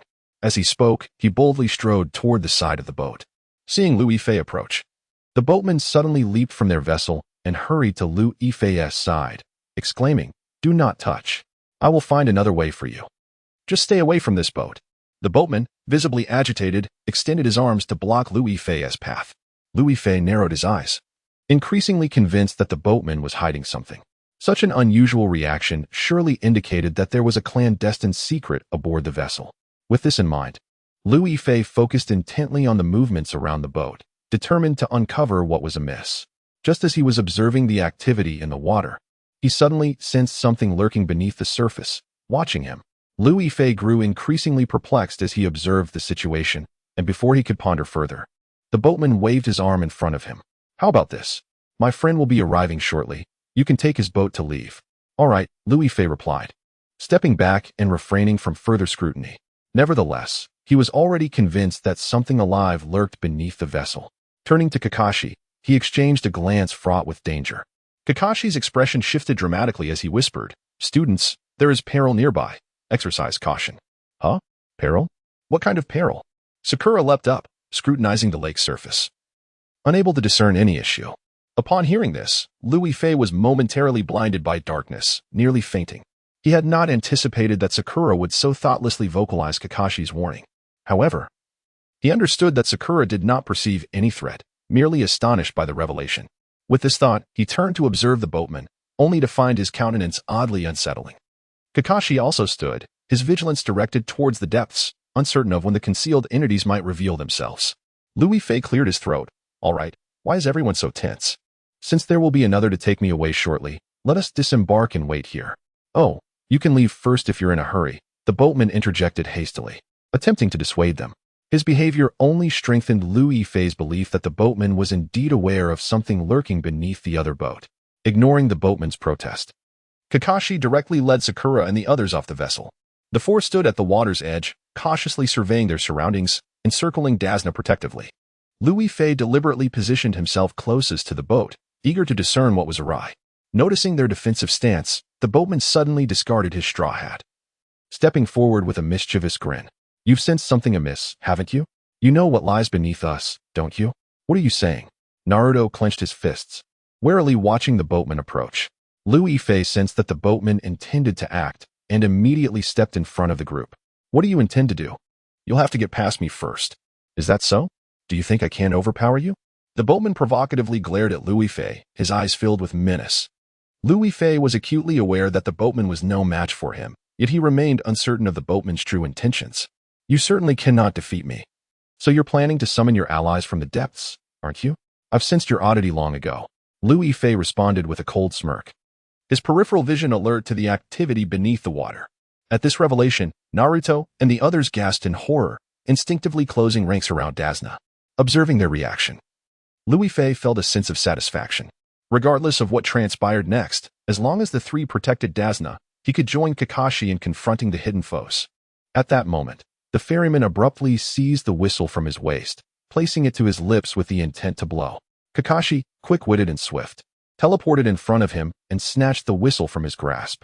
However, the whistle was already in the ferryman's mouth, and regardless of Kakashi's speed, a brief yet piercing sound emerged from it. Upon hearing the whistle, Kakashi, filled with rage, extended his hand and grasped the ferryman by the throat, ending his life in an instant. "Kakashi-sensei, what are you doing?" "He was our ferryman," Sakura exclaimed, her eyes wide with disbelief as she gazed upon the lifeless body on the ground. Kakashi frowned, his voice cold and unwavering. "Did you not notice something peculiar about this ferryman?" Sakura paused, unable to respond before a group of figures suddenly surged from the water. These individuals leapt into the air, their faces obscured by black masks, wielding glistening, water-drenched blades, and they swiftly surrounded them. Louis Fei realized there were more enemies than he had anticipated, yet he was taken aback by their sheer numbers. He quickly extended his broad tongue, using it to shield his companions, unleashing his giant tongue whip. The nearest ninjas to Louis Fei were struck by his tongue, letting out pain cries as they fell to the ground. Simultaneously, Kakashi joined the fray, effortlessly taking down 5 more ninjas. At that moment, an overlooked ninja charged toward Dazuna, aiming for Naruto.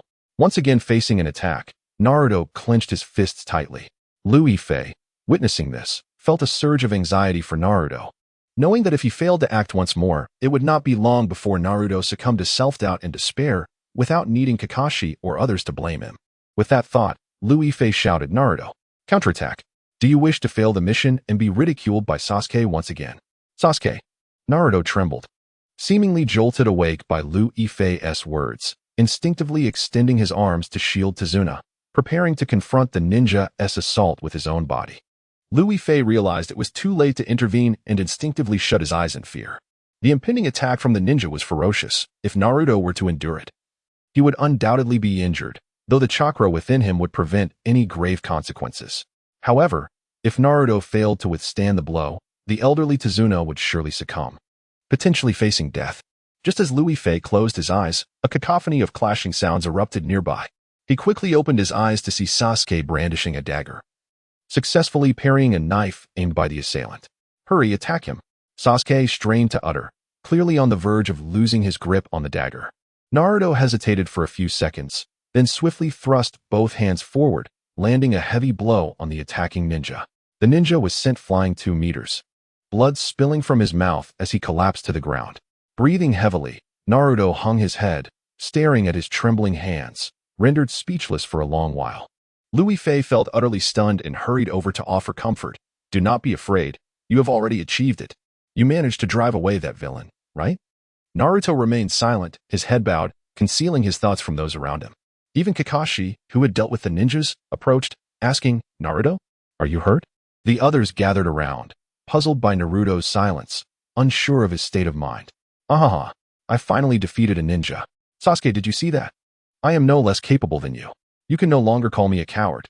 Naruto suddenly lifted his head, hands on his hips, laughing boisterously, observing Naruto's exuberance. Sakura and Sasuke restrained themselves from impulsively delivering a beating. Louis Fei, with a swift paw, tapped Naruto's head, exclaiming, You scared me. I thought you were hurt. Do not do that again. Hee, I am happy too. But have all the ninjas been taken care of? Naruto stepped forward, surveying the surroundings. As he emerged, he noticed that all the ninjas had been defeated by Kakashi, some lying lifeless on the ground. What is happening? Did they send so many inept individuals to ambush us? They were easily overpowered. Were they merely jesting, or did they genuinely intend to hunt us down? Louis Fei stepped forward, scrutinizing the surrounding ninjas. Though he spoke lightly, his heart was heavy with concern. He understood that the events unfolding were entirely divergent from the original narrative. In his recollection, these ninjas had not appeared at all. The ferryman was a good man, and they had simply departed by boat. However, everything had changed. What is the situation? Will we face continued pursuit? These were the uncertainties that plagued Louis Fei's mind. While he was lost in thought, Kakashi suddenly declared, We must leave this place quickly. We cannot predict what might occur next. How do we leave? Without the ferryman, are we supposed to row the boat ourselves? Sasuke questioned, bewildered. Louis Fei pondered, Surely. None among them knew how to row a boat. There is only one direction towards the land of waves. We merely need to row that way. The mist has risen on the lake, allowing us to navigate easily, Kakashi replied, squinting at the lake ahead. Hesitant, Naruto asked, Is it truly safe to go that way? Will there be any danger? After speaking, he looked to Louis Fei for reassurance. Louis Fei nodded. Let us give it a try. Without the ferryman, this is our only option. One by one, they boarded the boats. For safety's sake, the people were evenly distributed across the 2 vessels. Naruto and Louis Fei sat together, leaving ample space on the other boat in case of emergencies. Once everyone was seated, they set sail towards the land of waves. Throughout the journey, Louis Fei remained silent, exhibiting a heightened sense of vigilance. The absence of the anticipated plot developments rendered his ability to foresee the future futile. Uncertain of what events lay ahead or how many more waves of attacks would come, he knew he must remain alert until the narrative returned to familiar territory. Noticing Louis Fei's unusual demeanor, Naruto turned to him, curiosity etched on his face. What's wrong? Why have you been so quiet? I'm merely pondering when we might encounter another ambush. You should also remain vigilant if they surprise us. Losing our boat in the lake or falling into the water would be quite troublesome, Louis Fei replied thoughtfully. Naruto chuckled, seemingly dismissing Louis Fei's concerns as overly cautious. There can't possibly be any ambushes left. We're in the water, not on land. How could they hide for so long?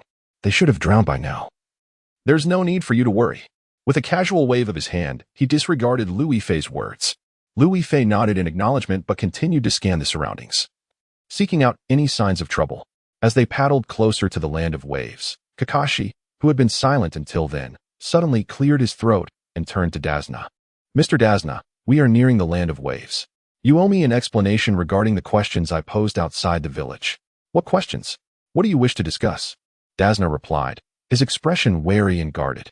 Louis Fei surmised Kakashi's intent and listened quietly. Kakashi spoke coldly. When you commissioned this task, you informed us about the gangs and thieves that would cause you trouble.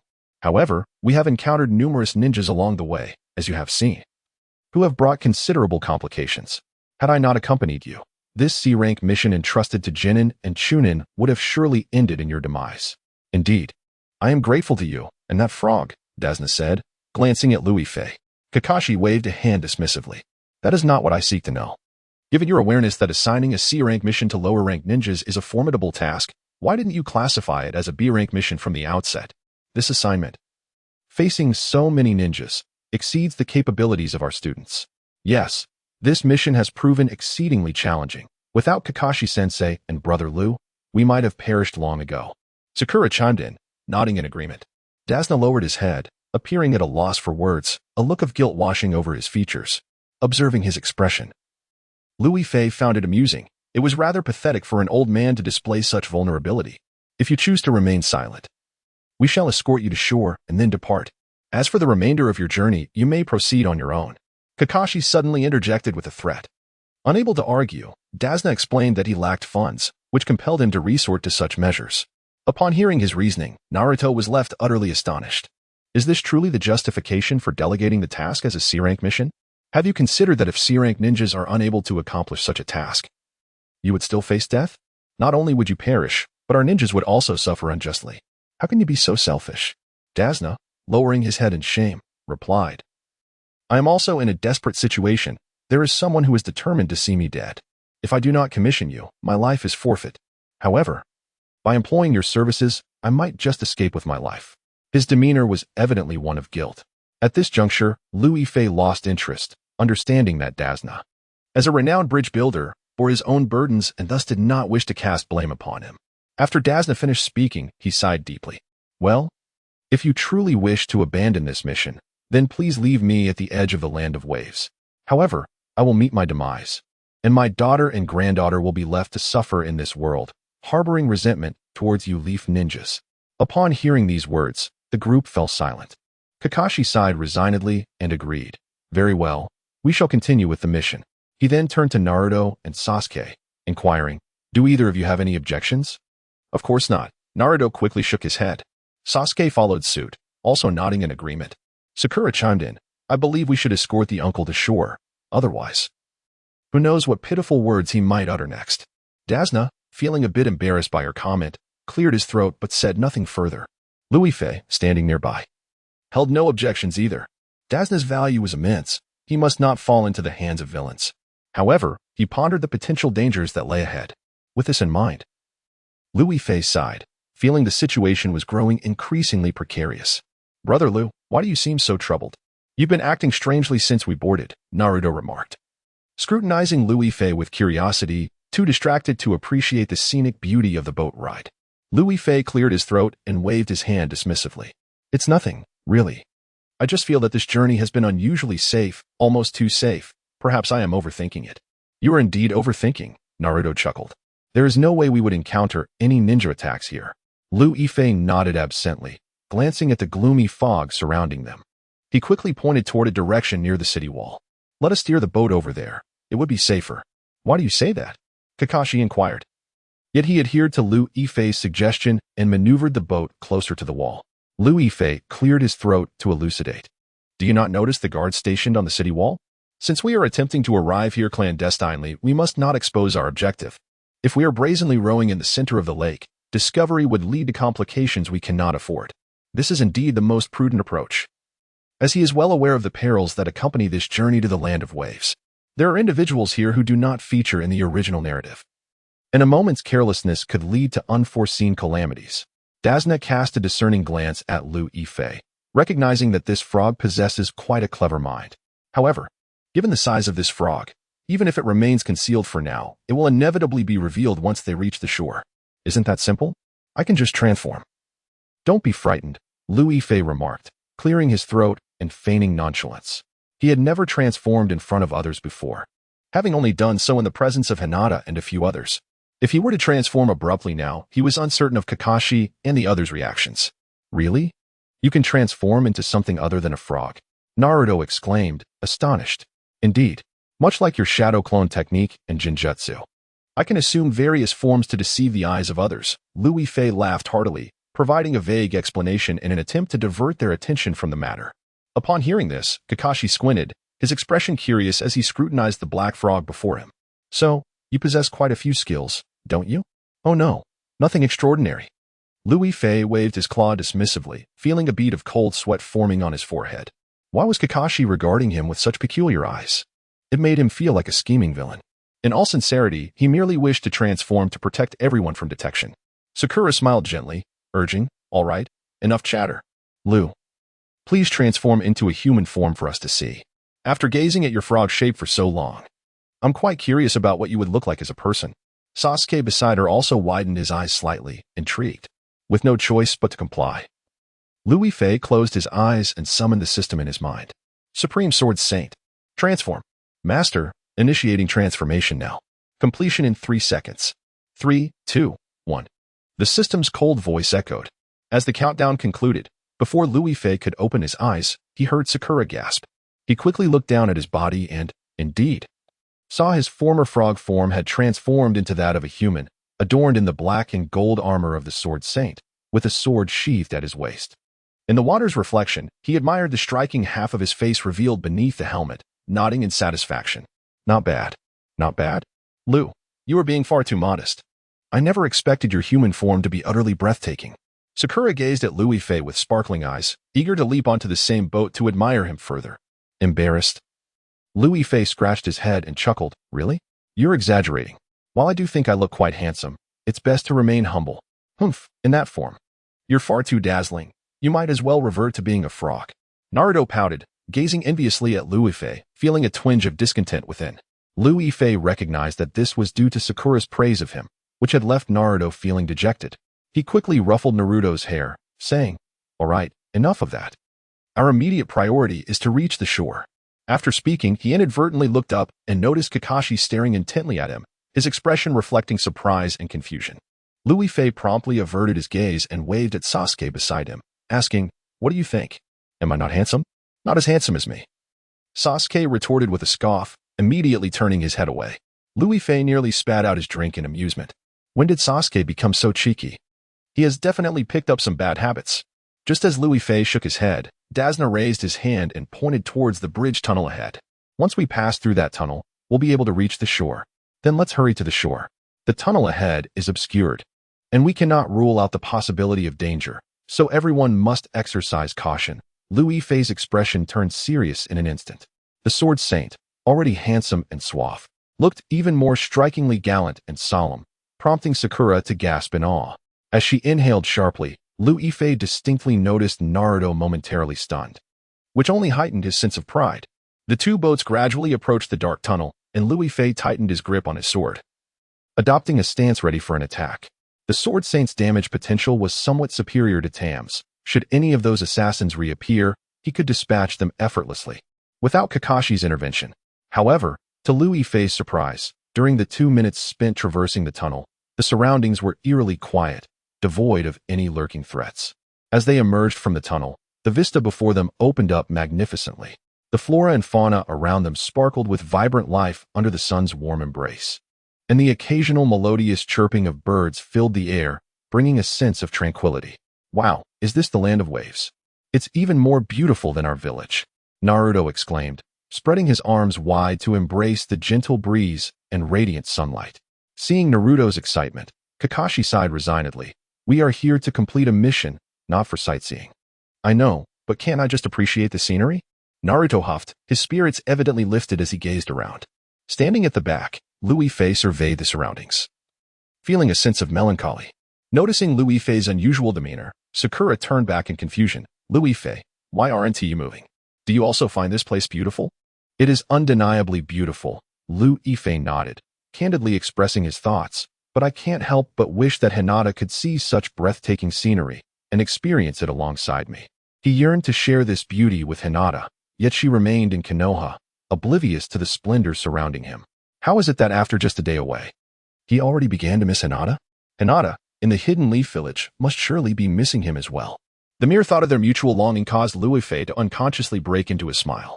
Observing Louis Fei's expression, Haruno Sakura chuckled softly, realizing that he was indeed yearning for his classmate Hinata. "Let us hasten to complete our mission, and you shall soon return," she urged. Louis Fei nodded, refraining from further comment, and continued on his way with the group.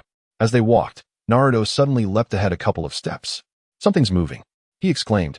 Instantly, the group became alert, scanning the surrounding trees and underbrush, puzzled by what Naruto had detected. Meanwhile, Louis Fei, seemingly indifferent, continued to admire the scenery, unperturbed by Naruto's warning. With a ninja shuriken in hand, Naruto tossed his hair back with his left hand. "There!" he shouted, swiftly directing his other hand towards the bushes. A squeak pierced the air as a mouse struggled and fell to the ground, soon falling silent. The group fell into a state of speechlessness, and Lu Yifei, without hesitation, playfully delivered a light smack to Naruto's head. "Do you have to show off?" he chided. "Yes," Naruto replied, scratching his head where he had been struck. Lu Yifei shook his head in exasperation and resumed his leisurely stroll. Naruto, still unsatisfied, continued to observe the underbrush, feeling an unsettling sensation as if unseen eyes were upon them. "There is nothing there. You're just overthinking it." Haruno Sakura dismissed his concerns, turning back to stand beside Sasuke. At that moment, Lu Yifei noticed a flash of white in the bushes and swiftly approached, discovering a pair of rabbit ears. "Look at this. How adorable," exclaimed Sakura, rushing over to gently cradle the rabbit in her arms. Lu Yifei recognized that this was no ordinary rabbit, a smirk forming on his lips as he wondered what delightful spectacle might unfold next. However, he chose to remain passive. Kakashi approached cautiously, eyeing the rabbit in Sakura's embrace with growing seriousness. He then glanced upwards at a tree.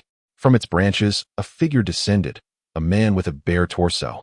His arms and legs adorned with leopard skin, clad in leather trousers, his fierce eyes locked onto the group. "It's him. He has come to kill me," Dasna gasped. Promptly hiding behind Sasuke, Lu Yifei leaned against a tree with his arms crossed, fully aware of the man's identity without needing to look. "Oh, is that not the rogue ninja from the mist, Zabuza Momochi?" Kakashi sneered, hands in his pockets as he scrutinized the man before him. Zabuza reciprocated the scrutiny. Realizing why the Ghost Brothers and their cadre of ninjas had been unable to defeat this group, it was due to Kakashi's Sharingan. "Without you, those three little brats behind you would be utterly useless," he remarked. "Who is useless? I doubt you can even match Kakashi-sensei." Sakura interjected angrily before Naruto could respond. Zabuza, uninterested in her retorts, shifted his gaze to Lu Yifei, pausing momentarily before inquiring, "Who is this person? Doesn't he appear to be a ninja? Brother Lu is truly formidable, beyond your wildest imagination. If you dare to make a move, Brother Lu will undoubtedly deal with you most severely." Haruno Sakura immediately took hold of Lu Yifei, introducing him with an air of pride. In response, Lu Yifei waved his hand dismissively and sheathed his sword with an elegant flourish, declaring, "I am merely an observer, tasked solely with watching your battle, not participating." "What? But you already intervened while on the shore." Haruno Sakura gazed at Lu Yifei in confusion, unable to comprehend his sudden declaration. Lu Yifei chuckled lightly, explaining, "That was only because the ninjas attacked me first, leaving me no choice but to defend myself." "You?" Naruto's eyes widened in disbelief. Baffled by Lu Yifei's abrupt statement, Lu Yifei chose to ignore their bewilderment. He was reluctant to engage in this skirmish, if every issue required his intervention. When would these three ever grow and become strong? Even though he longed to test the might of his sword, he had to exercise restraint. At that moment, Zabuza snorted disdainfully, remarking, "If you choose not to act, it matters not. Without you, I can easily handle them." Lu Yifei smirked, glancing at Zabuza's muscular physique, silently reflecting on how his own build surpassed Zabuza's. Just then, Naruto, filled with indignation, stepped forward, exclaiming, "Enough talk. Watch me teach you a lesson." "Naruto, don't be impulsive," Lu Yifei shouted urgently, halting him in his tracks. Kakashi extended his arm to block Naruto, stating, "You were too much of a hindrance. Go protect Mr. Dazuna. I will deal with this individual, who is far more formidable than the previous ninjas." Naruto gritted his teeth, defiantly glaring at Zabuza, but he could only retreat in silence. Meanwhile, Kakashi slowly removed his headband, revealing a blood-red eye. Lu Yifei gasped, taken aback by the ominous gaze, instinctively pressing his lips together. "So, this is the legendary Sharingan. It truly lives up to its reputation." The moment he beheld that eye, he felt as though he might be ensnared within its depths. The Sharingan? How intriguing. Zabuza narrowed his eyes, his wariness intensifying. Observing Zabuza's cautious demeanor, Naruto questioned, "What is the Sharingan?" "It is a form of ocular ninjutsu that can perceive and penetrate through the three forms of ninjutsu, Nin, Tai, and Jin. Do not inquire further. Retreat and protect Tazuna. As should Sasuke and Sakura." Lu Yifei impatiently explained, commanding them to take their positions. What lay ahead was a true clash of titans. Lu Yifei was oblivious to the unforeseen events that would soon unfold, yet one thing he was certain of was the necessity to ensure Naruto and the others remained unharmed. Zabuza scoffed once more and leaped onto the water's surface, raising one arm while placing the other across his chest, invoking the water release technique. Instantly, A thick fog enveloped the surroundings, obscuring their vision. Lu Yifei squinted, only to discover that he could see through the mist, keenly sensing Zabuz's direction. Should he intervene? Lu Yifei glanced at the sword at his waist, appearing quite conflicted. No, this battle is of utmost importance. Until it becomes absolutely necessary or an unforeseen circumstance arises, he cannot charge in. With that thought, Lu Yifei took a step forward, only to withdraw it once more. The art of mist concealment can, without a trace, eliminate those of lesser ability. Be cautious, Kakashi warned, turning his head. Upon hearing this, cold sweat cascaded down Naruto and the others, rendering them momentarily speechless. With bated breath, Lu Yifei fixed his gaze upon Zabuza, who conjured a water clone from the depths. The clone swiftly teleported before Tazuna, prompting Kakashi to follow closely behind, thrusting a ninja shuriken into the clone with remarkable speed. The palpable aura of menace emanating from the two caused Naruto and his companions to collapse to the ground, eyes wide with astonishment. Water continuously dripped from Zabuza's clone until it ultimately vanished, only to be replaced by another clone, brandishing a blade aimed at Kakashi. "Kakashi-sensei," Sakura shouted, her voice trembling with palpable distress. Lu Yifei could sense Sakura's overwhelming fear, yet he discerned that Zabuza's clone was also targeting Kakashi's clone. After a brief silence, Zabuza's clone fixed its gaze upon the puddle on the ground, suddenly sneering, "You've replicated my clone technique. So what? Don't move." In an instant, Kakashi teleported behind Zabuza's clone, brandishing a shuriken aimed at its neck. Lu Yifei furrowed his brow, intently observing Zabuza's true form concealed within the water, knowing that if this continued, Kakashi would inevitably be countered. Yet, in such a moment, should he speak up to warn him? Turning to see Naruto and the others gazing vacantly. Utterly disengaged from the battle, he felt a surge of anxiety. No, if he were to speak now, Kakashi would undoubtedly find a way to defend himself, and the outcome of the fight could become uncertain. With this thought, Lu Yifei clenched his fists and remained silent. At that moment, Zabuza sensed Lu Yifei's penetrating gaze upon his true self and narrowed his eyes in shock, growing wary. However, observing that Lu Yifei chose not to alert Kakashi, Zabuza surmised that Lu Yifei had no intention of offering assistance. Taking a risk, he approached Kakashi with his true form, delivering a powerful punch that sent Kakashi flying several meters away.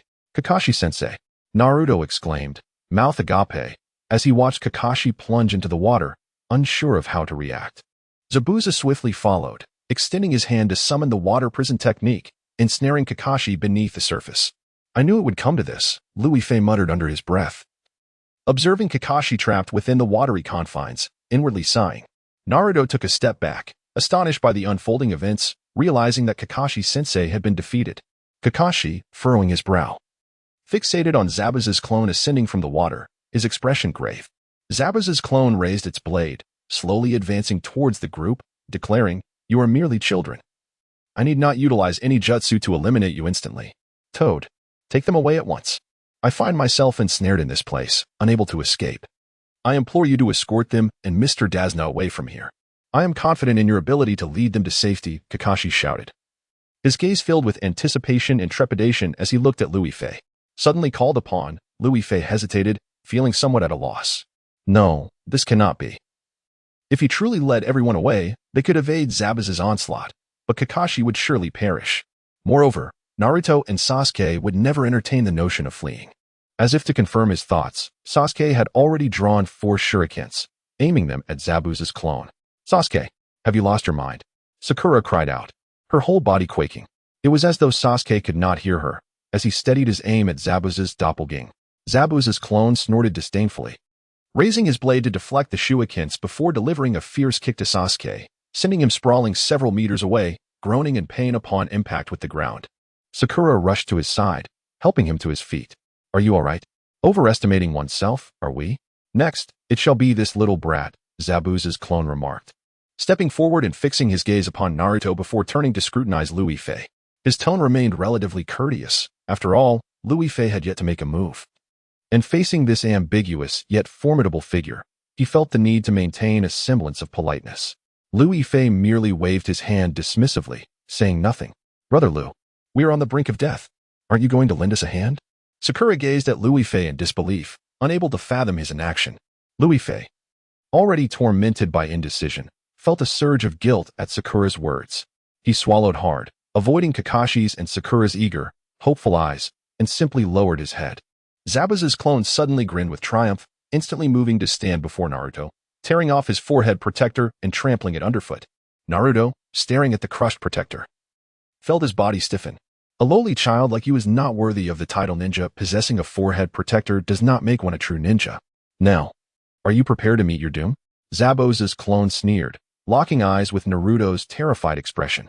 Sakura burst into tears, looking up at Liu Yifei. Brother Liu, will you not make a move?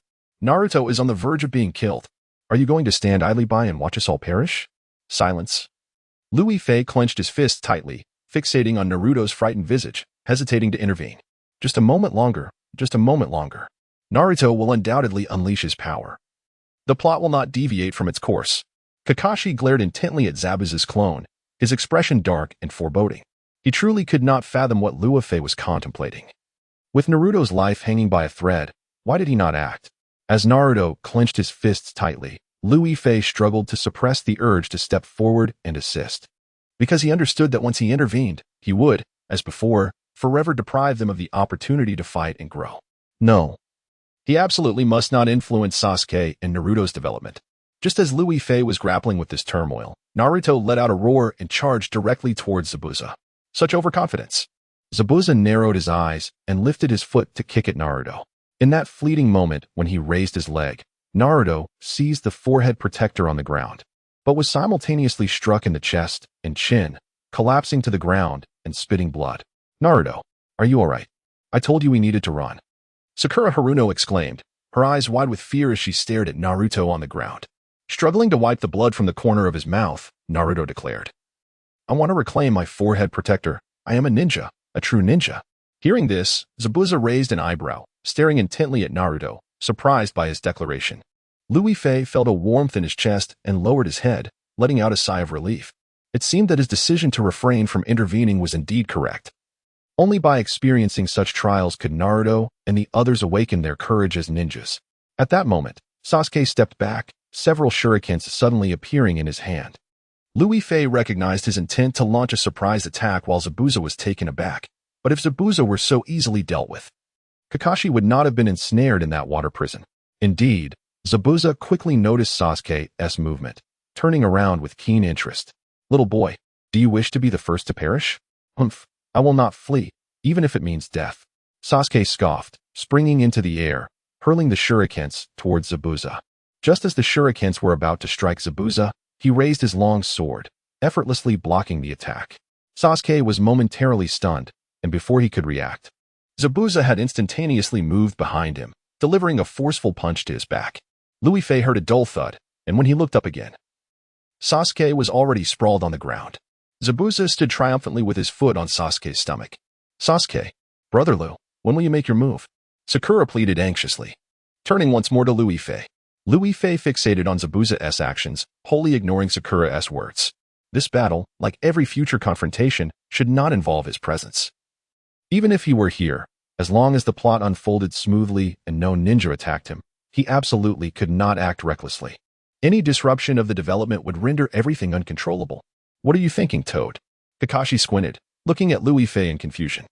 Liu Yifei remained deaf to these gazes and words, his focus unwavering on Zabuza's movements.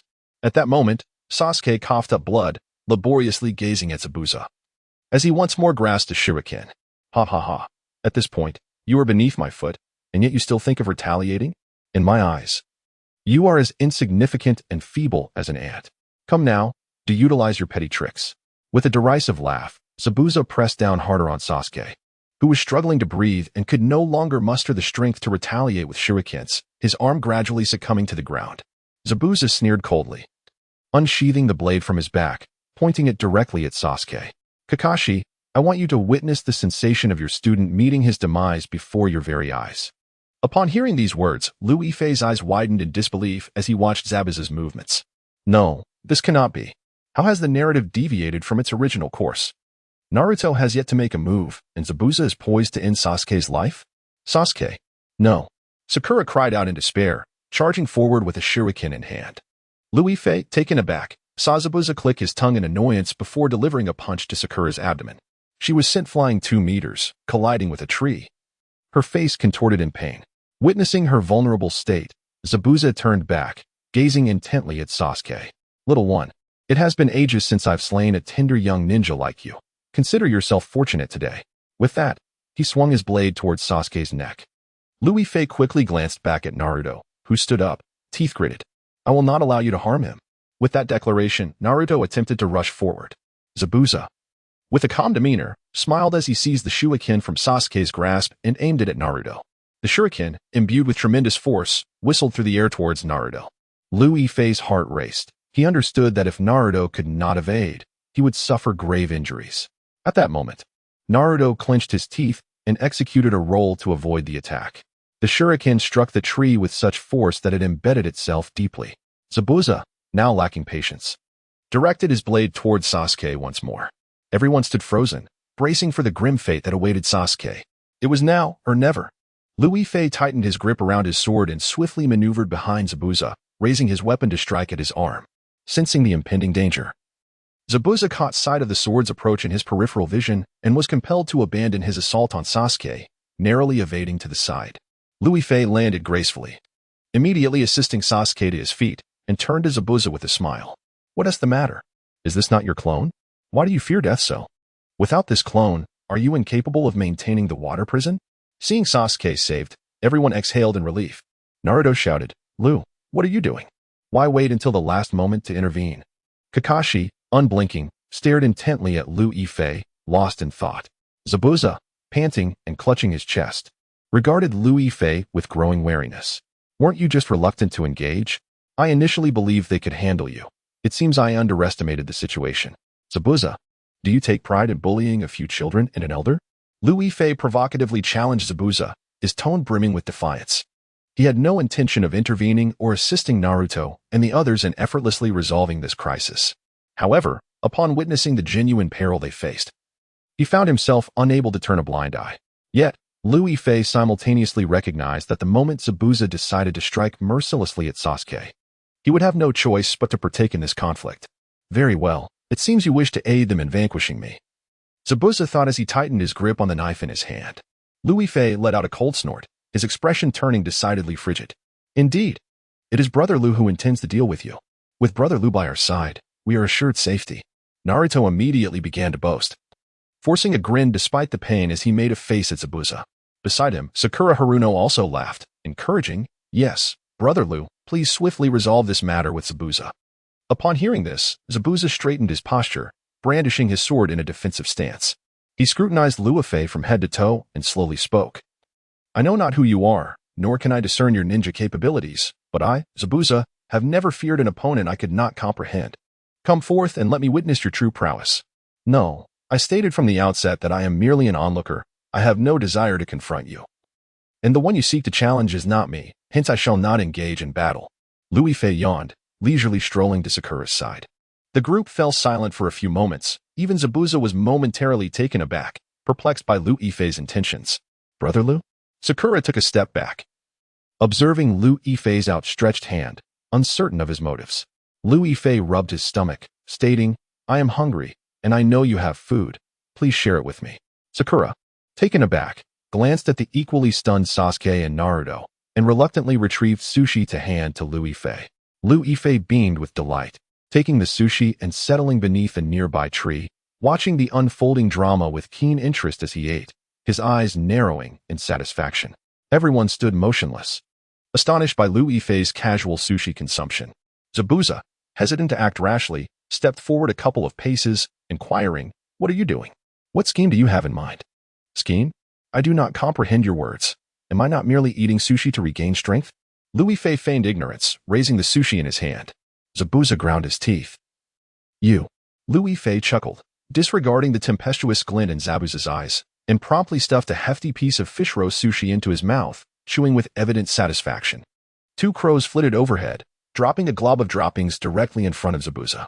Zabuza twitched at the corner of his mouth, unable to contain himself as he bellowed, Fine.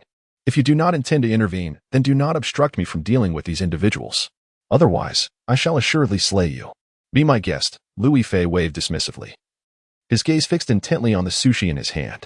Zabuza snorted disdainfully, turning to face the injured trio, I do not wish to squander time. Who among you shall be my first victim?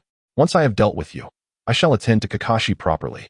At this declaration, a bead of cold sweat trickled down Naruto's forehead, rendering him frozen in place. Meanwhile, Sasuke wiped the blood from his lips, declaring, "Naruto, let us attack together." Snapping back to reality, Naruto glanced at Luifei and immediately raised his hands, summoning over 20 shadow clones. Concurrently, Sasuke assumed an offensive stance, brandishing shurikens aimed at Zabuza. With a dismissive smile, Zabuza sneered, "Do you truly believe that your shadow clones and shurikens can contend with me?" Over 20 Naruto clones shouted in unison, their collective fervor rivaling that of an entire army. They all charged towards Zabuza, each wielding a shuriken. Despite indulging in food, Luifei remained acutely focused on their skirmish. Anxious for Naruto's safety, Zabuza, having lost all patience, struck with unrelenting ferocity, dispatching the clones with lethal precision, although he preferred not to intervene excessively. Any misstep from Naruto or Sasuke would compel him to act. As Luifei pondered these developments, Zabuza raised his sword and cleaved through the horde of clones, reducing them to mere wisps of smoke. The true form of the last Naruto emerged, causing everyone to hold their breath.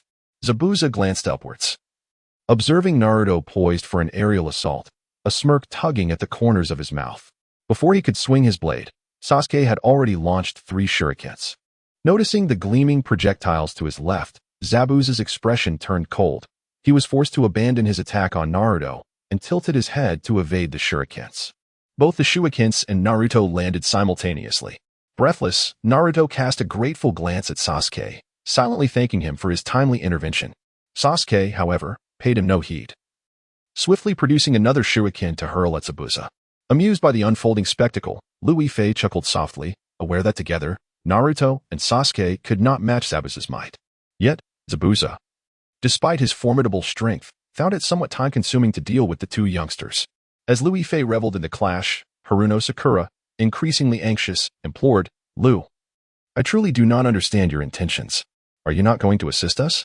Do our lives hold no significance to you?" She continued, "Must you always rely on the strong in times of adversity? If I had not accompanied you on this mission, would you still question me?" Luifei replied nonchalantly, each word articulating his rationale for remaining uninvolved. Upon hearing his words, Sakura's face flushed crimson, realizing her own dependence on others for aid, despite it being their duty as ninjas. Meanwhile, Kakashi, confined in the water prison, squinted his eyes, no longer in a state of urgency. As their conversation unfolded, Sasuke and Naruto launched another simultaneous assault, sending a flurry of shurikens towards Zabuza. With a cold glare, Zabuza crouched down, crossing his arms. Observing this, Luifei shook his head in disapproval.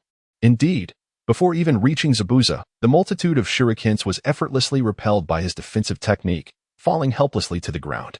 The expressions of Sasuke and Naruto darkened in an instant. "What do we do? What do we do?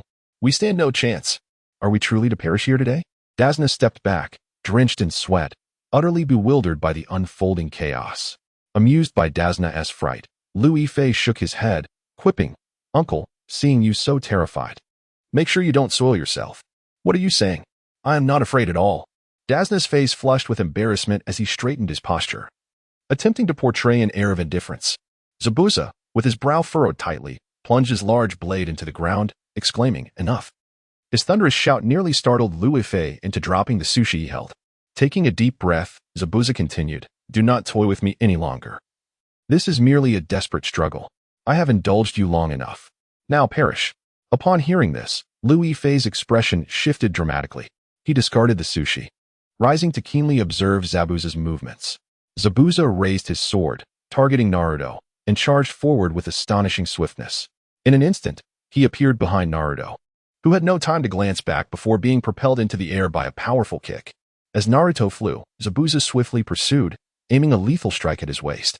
"Naruto! Naruto!" Sakura and Kakashi shouted simultaneously, while Dasna, unable to bear the sight, closed his eyes. They all understood the devastating impact Zabuza's blow would carry. Yet, in the next moment, Naruto did not split in two, but rather fell clumsily to the ground. Dasna heard a dull thud and looked up to see Luifei blocking Zabuza's attack with his sword. The collision of blade and sword produced sparks, crackling ominously in the air. Zabuza glared fiercely at Luifei, gritting his teeth. "You intervened again. What do you truly desire? Did you not see that I was eating? Such a bloody scene destroys my appetite. I might even vomit the sushi I just consumed, which would be a grave matter. If I cannot eat properly, I will become irate. Lu Yifei, undeterred, met his gaze and replied casually, such nonchalance and teasing words only infuriate you. With a forceful shove, Zabuza pushed Lu Yifei's sword aside and stepped back. What are you plotting? Have you been observing my techniques without acting? But you are no ninja. Once I utilize ninjutsu, you will find no means to counter it. Zabuza positioned his blade behind him, readying himself to unleash his jutsu. Ignoring him, Lu Yifei approached Naruto, helping him to his feet. Are you all right? I'm fine, big brother Lu. What are you doing? Why do you sometimes assist us and other times refrain from acting? Naruto stood, bewildered by Lu Yifei's unusual behavior. Lu Yifei opened his mouth, struggling to articulate his thoughts. How he wished to swiftly eliminate Zabuza. Yet, if Naruto and Sasuke never attempted to take action, they would never grow. With this in mind, Lu Yifei patted Naruto's shoulder, saying, You and Sasuke displayed great bravery just now. Oh, it was nothing. Naruto replied bashfully. Then his expression shifted. Now is not the time for that. Why did you not act earlier, only stepping in when Sasuke and I were nearly slain? Lu Yifei chose to disregard Naruto's inquiry, turning his attention back to Zabuza. As Zabuza, long overlooked, felt the urge to kill surge within him, he glared at Lu Yifei and growled through gritted teeth. Stop pretending. If you want to fight, then fight. If not, step aside and do not hinder my slaughter. He offered an ultimatum. Release Kakashi and leave this place, or perish by my blade. Lu Yifei raised his sword, directing it towards Zabuza's throat. Having already engaged in battle, he resolved to no longer be a mere spectator, but to join forces with Naruto and the others against Zabuza. Sasuke approached, declaring, I can still fight. I must give him a taste of his own medicine after all those kicks. Naruto, unwilling to be outdone, stepped forward as well. The three of them stood united, glaring steadfastly at Zabuza, exuding an imposing aura. Sakura Haruno, stirred by their resolve, attempted to join them, but was halted by a firm grip on her arm. Tazuna, holding her tightly, sighed, Do not involve yourself in this. Just stay here and protect me. Reluctantly, Sakura surveyed Zabuza, apprehensive that he might suddenly attack Tazuna, and took a step back. At that moment, Zabuza sneered, sizing up the trio before him. Do not think that your alliance can overcome me. Prepare yourselves. He then clasped his hands together, murmuring incantations under his breath. Lu Yifei, toying with his sword, found Zabuza's monotonous chanting exceedingly dull. Sensing Lu Yifei's nonchalance, Naruto anxiously inquired, Brother Lu, can you discern Zabuza's intentions? What jutsu is he invoking? Patience, Lu Yifei replied, fixated on Zabuza, yet failing to ascertain his plans. In that fleeting moment, Zabuza opened his eyes and vanished from sight, leaving only a single leaf to flutter to the ground. Staring at the leaf, Lu Yifei furrowed his brow and shouted, We must stand back to back. Naruto and Sasuke immediately complied, aligning themselves as they surveyed the eerily tranquil surroundings, bewildered by Zabuza's sudden disappearance. Where is he? Sakura retreated a step, protectively shielding Tazuna. Lu Yifei scanned the area and suddenly looked up, shouting, Duck. Naruto and Sasuke both raised their heads to see Zabuza descending from above, yet curiously, they felt no murderous intent accompanying his attack. Lu Yifei pushed the two aside, raising his sword to block Zabuza's strike. Failing his ambush, Zabuza landed on the ground, panting as he leaned on his sword. I did not expect your reflexes to be so sharp. You are fortunate. And what of it? Your attack was effortlessly deflected. Lu Yifei feigned arrogance, nonchalantly stroking his chin. Though he touched his chin, his gaze was subtly fixated on the blade in Zabuza's hand. As expected, Zabuza smirked. Did you truly believe you evaded my assault? What do you mean? Naruto gasped, quickly turning to scan the surroundings, unable to discern any hidden attacks from Zabuza. With a grunt, Zabuza raised his blade, aiming it at Lu Yifei, and charged once more. Unfazed, Lu Yifei lifted his sword to meet the oncoming attack. In the fleeting moment before their weapons collided, he suddenly sidestepped, redirecting his sword to intercept a second blade that followed closely behind Zabuza. With a sharp clang, one of the blades clattered to the ground. Zabuza halted, turning in astonishment to gaze at the fallen weapon. How did you see that? He demanded. Quite simply, I used my eyes, Lu Yifei shrugged, a triumphant smile spreading across his face as he observed the sword in his hand transform into a mere branch upon hitting the ground. The onlookers were perplexed, enveloped in silence, unsure of what had transpired. Sasuke furrowed his brow, staring at the discarded blade. So that was Zabuza's true weapon. But why did he resort to genjutsu against you? The purpose was to divert your attention and launch a surprise attack on the toad, Kakashi interjected, finally breaking his silence. Upon hearing Kakashi's explanation, no one spoke further, for they all understood that had Lu Yifei not discerned Zaibujan's intentions, one among them would surely have met with misfortune. Humph, I didn't expect you to be quite clever. However, I sense no chakra within you. You are not a ninja, and surely cannot withstand my jutsu, Zaibujan sneered. His arrogance palpable. He held no belief that Lu Yifei could prevail. A non-ninja pitted against a ninja could only lead to demise. Lu Yifei raised his sword, pointing it at Zaibujan. Feel free to test it. Let's see who meets their end first.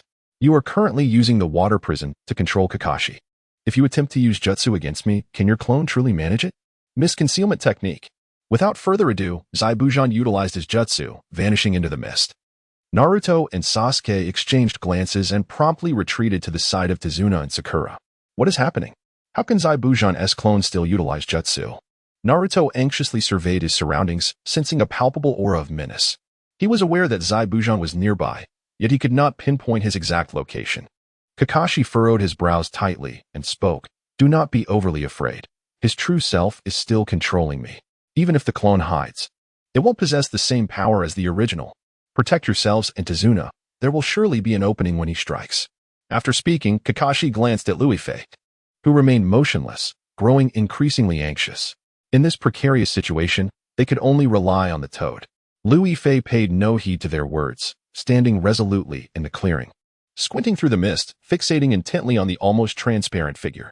He understood that Zaibujan would never anticipate that the mist concealment technique held no efficacy against him, prompting such reckless aggression. Had Zaibujan noticed the flaw during his initial use of the technique, he would surely have refrained from a hasty attack. The more Lu Yifei contemplated, the more pleased he became, ultimately deciding to sit cross-legged on the ground. Since I cannot see you, why not quickly launch a sneak attack? Let us not waste each other's time. Brother Lu, you must exercise caution. Zabuza is exceedingly formidable.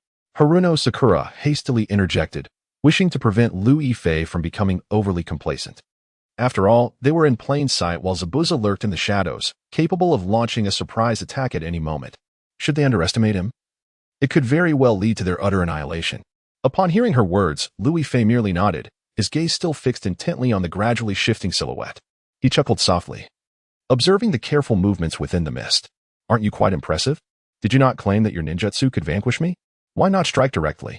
Irritated by his taunts, Zabuza swiftly brandished his blade and charged forward. Anticipating this reaction, Lu Yifei widened his eyes, swiftly drawing his sword to parry the deceptive assault. Zabuza's clone was forced back 2 steps, losing the protection of his ninjutsu, thus revealing his true form. The onlookers stood in stunned silence, unable to believe that Lu Yifei had effortlessly neutralized Zabuza's hidden mist technique. How extraordinary! How had he accomplished such a feat? Kakashi narrowed his eyes, keenly observing the unfolding scene, filled with astonishment. He found it hard to believe that Lu Yifei's auditory spatial awareness had reached unprecedented heights, considering that the hidden mist technique not only concealed the user, but also masked all living signs of life. This Lu Yifei was no ordinary individual. With a dismissive snort, Lu Yifei rose to his feet, gazing at Zabuza's disheveled state, and smiled lightly. What do you think? Did you truly believe your ninjutsu could defeat me? Who are you? If you are not a ninja, how could you discern my ambush's target and direction? Zabuza retreated a step, incredulous as he regarded Lu Yifei. Since he had employed the hidden mist technique, he had seldom failed, let alone encountered anyone capable of pinpointing his location. In the shroud of mist, he was invincible, yet how could this man see through it? Lu Yifei reveled in Zabuza's evident dismay, his pride swelling further. To him, Zabuza's hidden mist technique resembled an invisible hero in a game, beneficial yet flawed. While this technique temporarily obscured the user's position, it still harbored conspicuous vulnerabilities amidst motion and stillness. Even if one could see through the hidden mist, it was not solely reliant on innate advantages. He could close his eyes and, through keen auditory perception, discern Zabuza's intentions. Zabuza, witnessing Lu Yifei's smug demeanor, fell silent for a moment, before finally sneering. It seems that with you around, I cannot swiftly dispose of these brats. Very well, I shall first deal with Kakashi and then take my time with you. With that, Zabuza's clone halted, while his true form began to maneuver, directly controlling the water prison technique to to submerge Kakashi beneath the water's surface. Liu Yifei was caught off guard by Zabuza's sudden shift in target, launching an assault on Kakashi. By the time he reacted, Kakashi had already begun to sink slowly into the depths, holding his breath and striving to resist the urge to inhale water. Liu Yifei yearned to rush forward, yet Zabuza, having returned to his original form, exhibited a remarkable increase in strength. He effortlessly raised his sword with one hand to block Liu Yifei's advance. Aware that Kakashi was still ensnared within the water prison and could not escape, Liu Yifei understood that remaining in such confinement would deplete the air and lead to Kakashi's demise. Fixating his gaze on Kakashi, he shouted, "Hang in there. I will find a way to rescue you." Kakashi nodded, signaling that he could endure. As a seasoned jonin, he had endured countless grueling training regimens. Despite being trapped and unable to breathe, his prior training and physical resilience would allow him to hold on for a considerable duration. Liu Yifei swallowed hard, glancing anxiously at Zabuza, realizing that if he did not launch an immediate attack to force Zabuza to relinquish control of the water prison, Kakashi would surely be in grave danger. He raised his sword and began his assault on Zabuza. After evading his attack, Zabuza swiftly countered, blocking Liu Yifei's strikes. Exhausted from the prolonged engagement, beads of sweat dripped from Liu Yifei's brow as he noticed Kakashi was on the verge of losing consciousness. In a moment of desperation, he plunged into the water, disregarding the risks. The others held their breath, uncertain of Liu Yifei's success. Amidst the turbulent waters, Liu Yifei pierced through the water prison with his sword, liberating Kakashi. The smile on Zabuza's face faded into shock as he stared at Liu Yifei, exclaiming, "Your sword can actually pierce the water prison. What? Do you believe your ninjutsu is unbeatable, that no one can counter it?" Liu Yifei retorted sharply, attempting to swim Kakashi to safety. Just then, Zabuza's sinister laughter echoed. "Did you truly think I would merely stand idly by while you made your escape?" Before Liu Yifei and Kakashi could react, Naruto rushed in, panicked. "What do you intend to do with them?"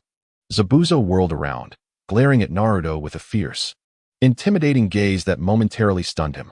The palpable aura of menace enveloped Naruto, rendering him immobile in the face of such threat.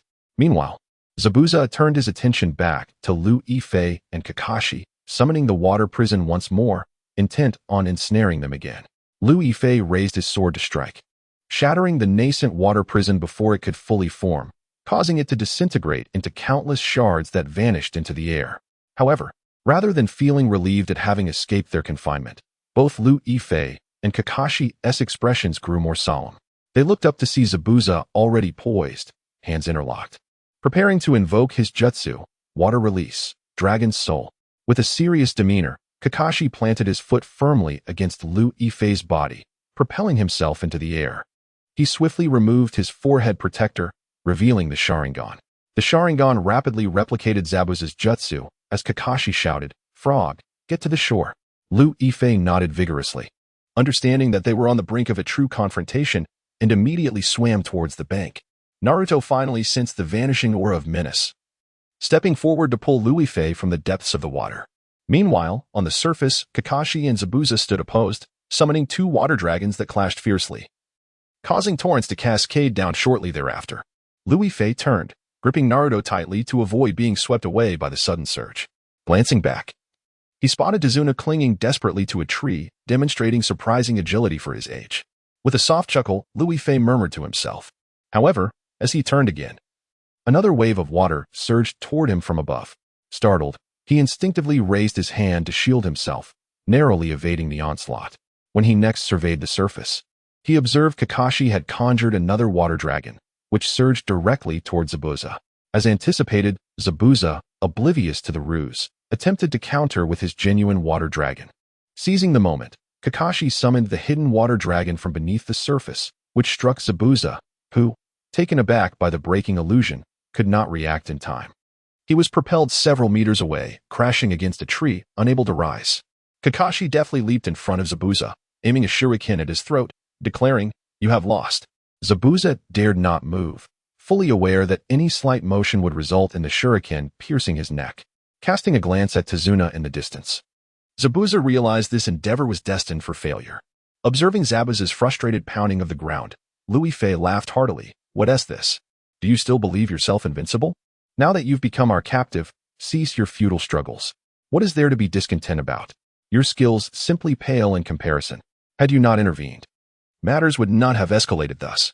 You are not even a ninja, yet you can see through my techniques and strike at them. Who are you truly? Zabuza gazed at Lu Yifei in confusion, unable to fathom the situation. Unwilling to let the matter rest, Zabuza, despite his defeat, yearned to uncover the identity of the man before him. At that moment, Kakashi and Sasuke also fixed their gazes upon Lu Yifei, eager for clarity regarding his identity. Compared to Zabuza's curiosity, their desire to comprehend Lu Yifei's origins was far greater. Clearing his throat, Lu Yifei, believing himself quite dashing, stroked his chin and declared, "Who I am is of little consequence. What matters is that my actions are just, and I possess undeniable charm. A ninja like you, destined to dwell in darkness for eternity, will never triumph over me. Do you know why?" Seeing the earnestness in Lu Yifei's question, Zabuza, despite recognizing the absurdity of his words, could not help but shake his head in response. Lu Yifei let out a light chuckle, asserting, "I do not belong to your world. I am a celestial being sent from above, endowed with abilities far beyond your comprehension. Just remember this, for you shall never uncover the depths of my true nature." Upon hearing these words, the crowd fell silent, their expressions betraying their disbelief, convinced he was merely spouting nonsense. Observing their incredulous faces, Lu Yifei could not help but smile mischievously.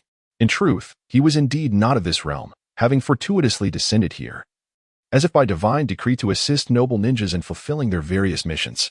Moreover, the current Naruto and Sasuke had yet to experience genuine growth. He needed to vigilantly protect them, ensuring they would ultimately evolve into remarkable ninjas. At that moment, Zabuza, struggling to rise from the ground, disregarded Lu Yifei and directed his gaze towards Kakashi. "I concede. Though you have exploited your numerical advantage, I still find myself defeated. Speak plainly. Do you intend to kill me or torture me? I have no desire to squander any more time." With that, Zabuza closed his eyes, adopting a posture of resignation. Observing his demeanor, Kakashi produced 3 shurikens, while Lu Yifei sensed that the situation was more complex than it appeared. Given Zabuza's character, he would never surrender without a fight unless he truly believed he could not win. Was he genuinely relinquishing all resistance, inviting his demise? The more Lu Yifei pondered, the more unsettled he became. Before he could voice his thoughts, he noticed Kakashi launching the shurikens towards Zabuza. In an instant, Zabuza opened his eyes, evading the projectiles with astonishing speed, simultaneously hurling his own shurikens in retaliation. No one anticipated that Zabuza had secretly concealed their shurikens during the skirmish, saving them for this very moment. Be careful. Naruto and Sasuke watched as the shurikens hurtled toward them, with Dasna positioned directly behind. If they dodged, Dasna would be struck and likely perish. If they stood their ground, they would be gravely injured. Seeing the shock on everyone's faces, Zabuza smirked malevolently, declaring, even in defeat, "I shall take someone down with me. I refuse to let you all escape unscathed." Without hesitation, Lu Yifei moved in front of Naruto and Sasuke, swiftly brandishing his sword. In an instant, the shurikens clattered to the ground, rendered powerless. Zabuza's smile froze on his face as he stared incredulously at the quivering shurikens lying on the ground. "You actually blocked them? You possess such remarkable speed?" "Indeed, I am the invincible sword saint.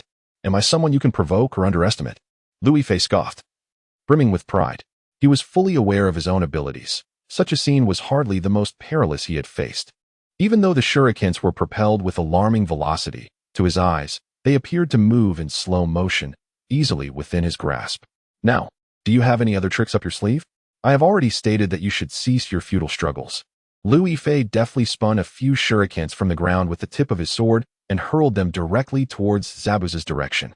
He understood that if he did not swiftly resolve the situation with Zabuza, he would soon encounter far greater troubles. He was determined not to allow Zabuza to resurrect after his demise. With this thought, a glint of murderous intent flashed in Lu Yifei's eyes. Kakashi sensed Lu Yifei's lethal intent towards Zabuza, but could not fathom the depth of his animosity.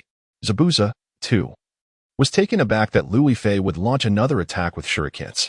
After barely managing to evade, he found himself unprepared for the 2 shurikens that flew towards him from behind. Kakashi's projectiles were both precise and ruthless, embedding themselves in Zabuza's neck. Zabuza's eyes widened in disbelief. He could hardly accept that after such a prolonged battle, he was felled by mere shurikens. Blood gushed from his neck, and soon he collapsed to the ground. Observing Zabuza lying unconscious, Kakashi approached, placing his hand on Zabuza's neck. Upon lifting his gaze, he exhaled in relief. "He is dead." There is no breath left. Excellent. We can finally continue our journey. This battle was indeed perilous.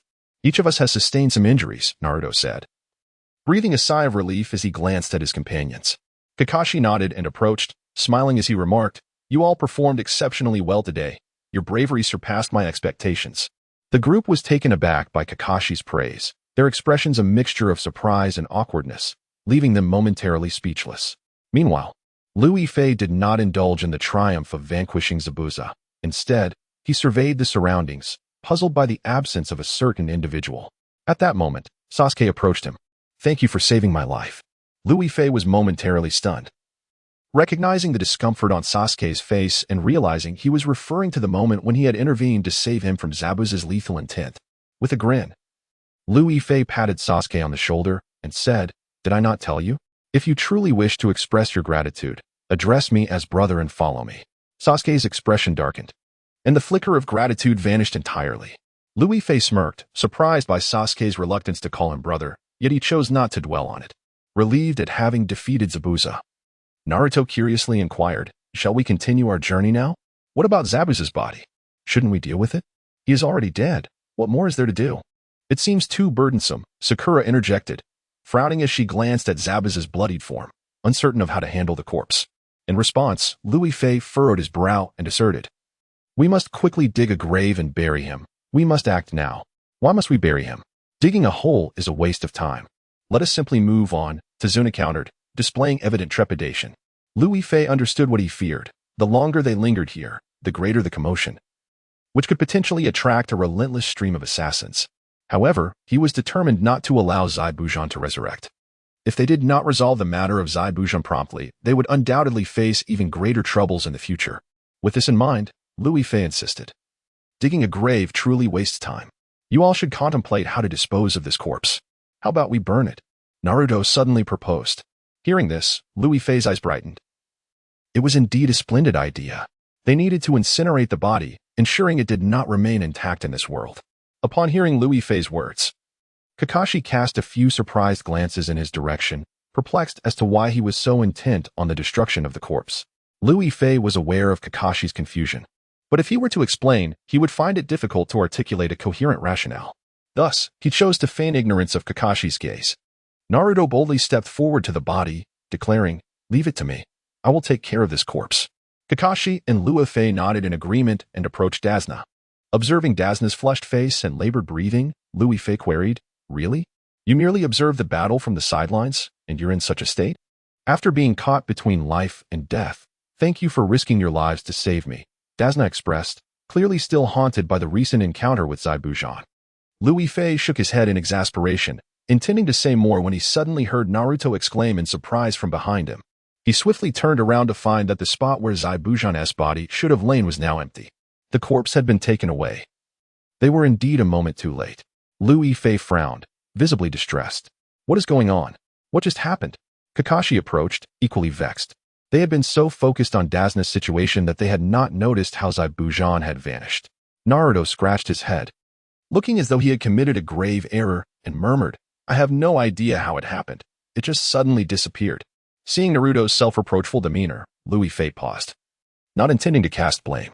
What was meant to come would inevitably arrive, now that Zaibujan was dead. Those who had been lurking in the shadows would surely reveal themselves. Kakashi, skeptical, stepped forward and scanned the surroundings for a while before asking, "What exactly transpired? Did you see anything? Was there no indication at all when the body vanished?" "No, it was a blink of an eye, and the corpse was gone. However, in that fleeting moment, I sensed another presence. I am unsure if it was merely my imagination," Naruto admitted, recounting his feelings from earlier. Upon hearing this, Haruno Sakura rushed over, exclaiming, "Naruto, you were far too careless. We should have burned him immediately. How could we have hesitated? It is not Naruto's fault. The individual behind this must have long intended to steal Zabuza's corpse. Naruto was unprepared, and the true blame lies with my own complacency." Liu Yifei spoke up to defend Naruto, wishing to prevent them from placing all the responsibility on him. Among those present, no one, apart from himself, had any inkling that someone would abscond with Zabuza, nor did they know when that person had appeared. The absence of the corpse now fundamentally stemmed from his negligence. At that moment, Kakashi cast several suspicious glances at Liu Yifei, questioning, How did you know Zabuza's body would be stolen? Just now, you seemed rather anxious, as if you were aware of someone's intentions towards the corpse. During the fight, I sensed a presence observing everything, emanating a malice directed at us. Thus, I speculated that the person behind this was in league with Zabuza, which prompted me to urge Naruto to incinerate the body swiftly, Louis Fei explained nonchalantly, adopting a demeanor so earnest that he almost convinced himself. He understood Kakashi would harbor suspicions, and at this juncture, elucidation was the only recourse available. Upon hearing this, Kakashi nodded, albeit skeptically. What shall we do now? Let us return to my home. Zabuza is already dead, even if his companions were to take him away. It should not pose a significant issue. We shall soon reach my residence, so we ought to depart quickly, Dasna interjected urgently. Louis Fei opened his mouth, observing Dasna's anxious demeanor, and could only nod in agreement. He was uncertain of Zabuza's current whereabouts, and confronting the group directly was not a wise course of action. Their priority was to escort Dasna home. With that thought in mind, Louis Fei took a deep breath and said no more. The group walked back in silence, each lost in their own thoughts, reluctant to speak. Louis Fei glanced at Kakashi, who was lost in contemplation, and refrained from mentioning the possibility of Zabuza's resurrection. While he pondered these matters, a sudden thud startled him. Kakashi had collapsed to the ground. Kakashi! Louis Fei exclaimed, realizing that Kakashi had overexerted himself with his Sharingan. He quickly helped him up. Sakura and the others rushed over, surrounding him and Kakashi with evident concern. Do not worry. He is merely exhausted and in need of proper rest, Louis Fei reassured them. Dasna, feeling somewhat embarrassed, added, Thank you all for your tremendous effort in defeating Zabuza today. Once we reach my home, I shall ensure you are well treated. For now, we must continue on our way, and Kakashi must rest. Everyone nodded in agreement. Voicing no objections, Louis Fei supported Kakashi and followed the group back to Dasna's house. It was not until evening that they finally arrived. After settling Kakashi into bed, Louis Fei sighed, gazing anxiously at his sleeping figure. The current predicament was not merely that someone had intervened to induce Zabuza's faint death, rather, it was he and Kakashi who had jointly executed Zabuza. Was it possible for Zabuza to resurrect? Louis Fei found himself increasingly engulfed in uncertainty. After all, during his confrontation with Zabuza alongside Kakashi, although he had managed to strike Zabuza with a shuriken, they remained oblivious to whether the wounds inflicted were critical or if there was any hope for his survival. The interval between Zabuza's demise and the disappearance of his corpse was brief. Could that individual possibly have revived him? As these thoughts spiraled in his mind, Louis Fei fell into a daze. Naruto entered the room and chuckled upon seeing Louis Fei lost in thought. Big brother Lou, are you worried about Kakashi-sensei?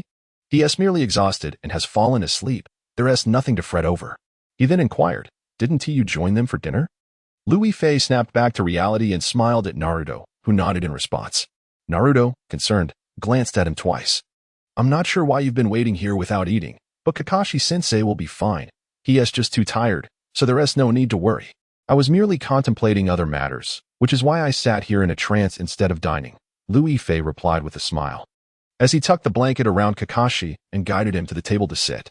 Naruto, seated at the table, watched him for a moment before suddenly asking, Kakashi-sensei has been through so much, but I haven't even been able to dispose of a single corpse, and someone took him away.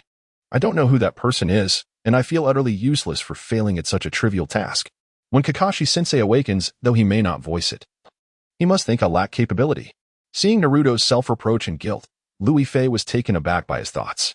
He swiftly ruffled Naruto's hair and comforted him, saying, Kakashi would never think that way. You will always be one of his most exceptional students. Even if you couldn't team manage this situation, it was simply because the one who took Zabuza was too powerful. You were not his match. Furthermore, when Kakashi was trapped, you and Sasuke bravely faced Zabuza, didn't you? In Kakashi's eyes, your performance was commendable. Really? You truly believe that? Naruto's eyes brightened, surprised that Louis Fei could express such heartfelt and sincere sentiments. Louis Fei nodded earnestly, wishing to shield Naruto and the others from any negative emotions before they faced greater challenges. He smiled as he grasped Naruto's hand, saying seriously, All right. Do not overthink it. Kakashi will not deem any of you useless. Just wait patiently for him to awaken. Just as Naruto nodded, footsteps echoed from outside the door, accompanied by an enticing aroma that tantalized the senses. Following the scent, Louis Fei lifted his gaze to the doorway, where a striking young woman appeared, carrying a steaming bowl of soup. Jin Naime, what brings you here? Naruto exclaimed, rushing to greet the woman who entered with the soup. Lu Yifei was momentarily taken aback. Realizing that Jin Naime was the daughter of Tazuna, he assessed Tsunami's alluring and exquisite beauty, secretly awarding her high marks in his mind, yet instinctively thought of Hinata, who remained in the Hidden Leaf village. Indeed, among everyone, only Hinata possessed the most enchanting appearance. Just as Lu Yifei was lost in these thoughts, he observed Tsunami placing a bowl of soup before him. She had heard them mention that he hadn't eaten, suggesting he start with some miso soup to settle his stomach. Upon hearing this, Lu Yifei nodded appreciatively, lifting the bowl and drinking it down in one gulp. "Thank you," he said. "You're welcome," Tsunami replied, her cheeks flushing as she encountered such a handsome and graceful man for the first time, slowly accepting the bowl from him. Lu Yifei sensed her admiration. Yet he feared being seen by Naruto in a moment of attraction. He merely nodded politely. Tsunami pointed towards a nearby room, saying, "Let me take you to rest. We don't have many rooms in our house, so the three of you will have to share, while Sakura and I will sleep together." Listening from behind, Lu Yifei couldn't help but glance at Naruto. He truly did not wish to share a sleeping space with these two, anticipating the potential chaos that would ensue in the morning. However, given the lack of available rooms, he had no choice. After following them to the adjacent room, he found Sasuke already nestled in the blankets, preparing for sleep. "Wow, you fell asleep so quickly? It must be because you were severely injured during the day's battle, leaving you quite exhausted, right?" Lu Yifei teased. I feel absolutely fine. If I encountered Zabuza again, I could continue fighting him," Sasuke retorted coolly. Naruto, brimming with bravado, approached Sasuke's side. Sasuke shot him a cold glance, stating firmly, "Immature. I'm going to sleep now. You can continue talking, but I won't pay you any mind." You. How dare you call me immature? I'm merely stating facts," Naruto exclaimed, visibly irate. As Naruto prepared for an argument, Lu Yifei quickly intervened. All right. You both are fortunate to have sustained minimal injuries. Let us focus on getting some rest. We don't know when Kakashi will wake up." With that, Lu Yifei ushered Naruto to bed. Thankfully, he had transformed into a normal-sized form, allowing him to fit in with Naruto and the others. Otherwise, he might have had to sleep outside. Naruto huffed, glancing at Sasuke, who wore a distinctly unapproachable expression, and made a face at him. "Be careful. If you ignore me, I might just steal all your clothes while you're asleep." "You can certainly try. We shall see who ends up without clothes in the morning," Sasuke provocatively replied. Lu Yifei swiftly placed a hand on Naruto, urging, "Enough, time to sleep." He felt that if they continued this banter, Naruto and Sasuke might truly end up in a quarrel. It was late at night, and after a long day, he simply wished for a good rest. Thus, the three of them quietly settled down to sleep, their exhaustion quickly lulling them into slumber. The following day, Lu Yifei awoke to find both Naruto and Sasuke absent from the room, leaving him momentarily bewildered. What is going on? Despite the fact that these two individuals were evidently injured, why did they awaken before him? Where could they have gone? With these thoughts swirling in his mind, Lu Yifei promptly rose to his feet and made his way to Kakashi's resting chamber. "Kakashi-sensei, how are you feeling?" Naruto's voice resonated clearly, reaching Lu Yifei's ears as he stepped through the doorway.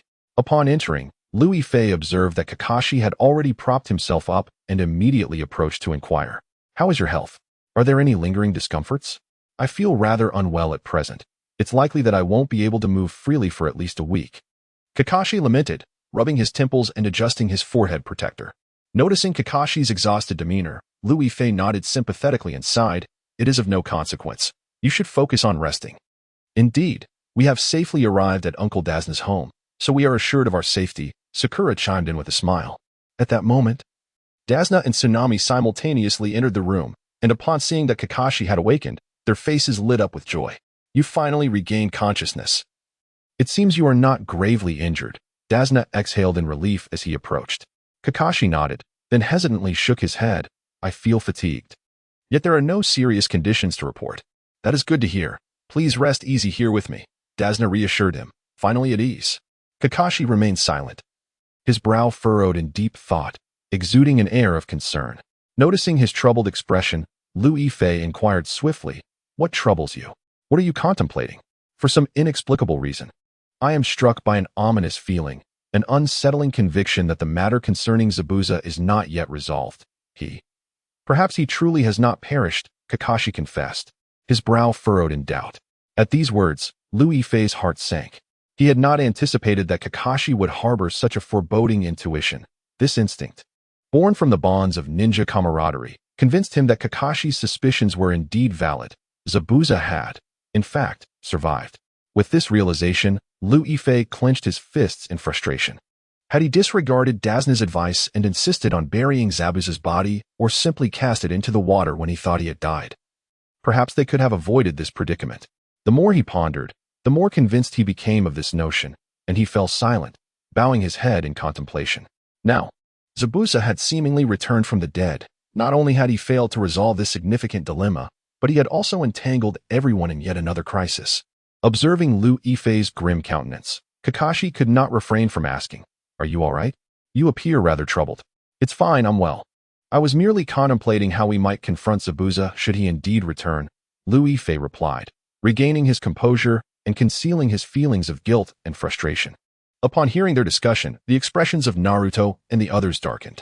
"Wait, are you serious? Could Zabuza truly have the potential to resurrect? Does that mean we must remain vigilant for his next appearance?"